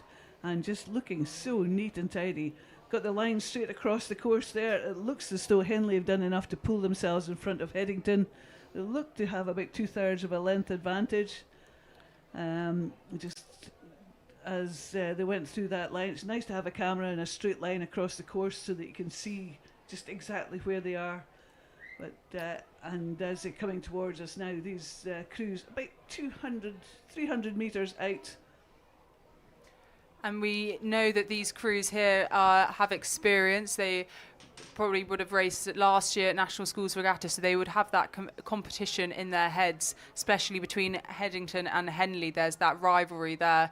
So they're going to be pushing and they're going to be racing all the way to the line. Not one of them is going to give in to the other. As India said, lots of schools, Nat Schools finals appearances for both these clubs, both very good clubs for racing, and there's lots of experience in these clubs. As India said, they'll have raced last year, but very, as India said already today, very mature racing from all these junior 15, junior 14 athletes. To my eye, it still looks as though it's Henley leading this charge for the line. I wouldn't count out Headington. I think Headington have just upped their rating. I think they've just gone up a couple of pips there, just as they're coming towards the line. More strokes in the water, more blades in the water, a bit more boat speed, and we can hear the crowds on the bank shouting, encouraging these girls on. Over on the far side, we have, I think Headington Marlow might have Rowing put in a Club little bit still of in push. that push. It's the two of us bouncing up and down. Headington and Henley racing for the line. Headington coming back with every stroke. This is amazing, India. Look at them go. Oh, wow. Wow, that was a great push from Headington there, but I think they left that maybe 1 or 2 strokes too late because Henley just managed to stay out in front there, but wow. What a charge for the line from Headington there. Henley, just to my eye, did enough to stay in front there. Third place with Marlow. They've had a great race. What a fantastic race. Fourth place, Hinksey Sculling School. Fifth place over on the far side, Durham Amateur Rowing Club. And then we have Peterborough City, blue and yellow on the near side, just finishing their race. Brilliant final, that one. And as I said earlier, throwing at them thick and fast. So from the girls' first quads, the J15 first quads, we move rapidly on to the open J15 first quad sculls. Yeah, so in lane 1 we have Undul School Boat Club, apologies, and lane 2 we have Falcon Boat Club, and lane 3 Marlow Rowing Club, lane 4 Sir William Borlase, and lane 5 Maidenhead Rowing Club, and lane 6 Buell Bridge Rowing Club. Oh, interestingly enough, looking at my little computer screen in front of me, and I usually say the action's all in the middle of the course. In this case, the action's on the far side of the course in lanes 5 and 6. Maidenhead led at 500 metres, Buell Bridge in that second place. 1,000 metres, it was still Maidenhead leading, Buell Bridge still in that second place. About 2 seconds between these crews, and then Marlow in third. And in fact, I said Marlow were in third, but looking at the times, there is less than a second between Marlow, Falcon and Oundle. There's been some very close races in these B finals. Lots of competition there, crews still giving it their all. Don't you have to admire a crew that gets the kit all identical? Cox and all 4 scullers, same beanie hats. They've thought about this. You have the same kit, you feel professional. This has been planned, definitely. You know you're in business. This is meant. This is how we're racing. And I love it when I see a crew who've decided what they're wearing. And usually it's the girls that sort of have these team chats long before they hit the race course. But this time, seen quite a few of the open crews doing exactly the same thing. Exactly. And here we have on our screens Maidenhead Rowing Club. Very strong rowing. Looking very nicely rowing in time there. Looks like a very well drilled crew there coming through the 500 metre to go mark.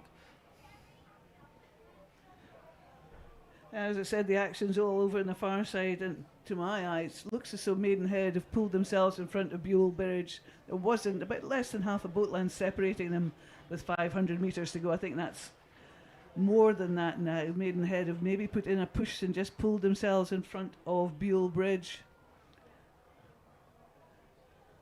And interest. Yeah, it was. We seem to have lost Sir William Borley's crew in lane 4. Maybe a boat issue further up the course. It's Marlow still in that 3rd place, Oundle in 4th, and Falcon in 5th. But as is often the case, it's the minor placings in these finals. So between Oundle, Falcon, and Marlow, I don't think you could put a paper hanky. There is nothing between these 3 crews. And I think, are they coming back on Buell Bridge over on the far side? I think so. I think they seem to have been upping their rating slightly. But I still think Maidenhead have control of the race here if they just stick there to their race plan and start their finish wind. It's important when these things, racing gets exciting, you've got your race plan and your coach will know how well you race. We can just see Marlow on the pontoon picking up their medals, and over on the far side we can see the crews racing towards the line. Medals being presented by Mike Martin, chair of the National Schools Regatta. But winding it up, it's Maidenhead. They've pulled themselves in front of Buell Bridge. Buell Bridge still in that 2nd place. Great battle between Marlow and Falcon there, and it's Oundle with the beanie hats matching crews, just finishing in that 5th place in this B final. I hope you've enjoyed today's racing. I think we're rapidly moving towards the last race of the day. And I certainly have enjoyed what I've been commentating on. I have been watching some of the racing from the grandstand and enjoying the ambience and the atmosphere. As I say, it's really exciting. I hope you can join us for racing tomorrow. But before that happens, we've still got this last A final to commentate on. India. So in this A final of the J15 first coxed quads, we have Mossbourne Rowing Academy in lane 1, in lane 2 Yarm School Boat Club, in lane 3 Hereford Cathedral School, in lane 4 Henley Rowing Club, and lane 5 Windsor Boys School, and lane 6 Bryanston School Boat Club. There's some names here I don't recognise from previous national schools events, but I think that is brilliant because it means that there are new clubs out there who are competitive, bringing their athletes to this national event and just seeing how they perform on a national stage. And it's great experience for the juniors to have this wealth of racing talent to race against. So, sorry, I was yapping on there. First place at 500 metres, we have Henley. 2nd place, it was Mossbourne Rowing Academy, and wait, 3-4 seconds between them. 3rd place with Hereford Cathedral School, 4th with Yarm. Sorry, done a porky pie there. A 4th equal was Yarm and the Windsor Boys School. A really good, tight finish there, and Bryanston in 6th place. As they came through 1,000 metres, it was still Henley leading the charge for the line, and then it was Windsor Boys School. They had a phenomenal second 500. They're now in that 2nd place. 3rd place, Hereford Cathedral School. 4th place, Yarm. And then we have Mossbourne Rowing Academy and Bryanston School. This shows you how exciting my voice is going.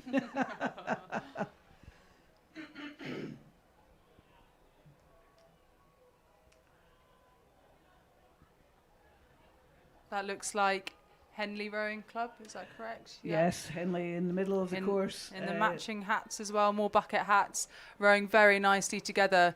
They're really nice technical model there that Henley Rowing Club has, because this is a few Henley Rowing Club's crews that we've seen today, all rowing exceptionally well.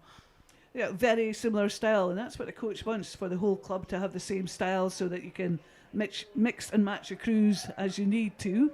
And it shows the skill of the coaches there to get them all rowing in a very similar style. So Henley leading the field still as they come towards us. And I think they've separated the field somewhat. There is a chevron pattern developing behind them. Yeah, so we've got their Windsor Boys School and Hereford very close together, battling for that silver medal position. I remember seeing some in the earlier races a fantastic finish from the Windsor Boys School. Yeah, they've definitely been practicing that. They've obviously they've had a really good middle of the course, sort of, or maybe they just had a bad start. You know, that can happen, and then you just have to work hard to pull yourselves back.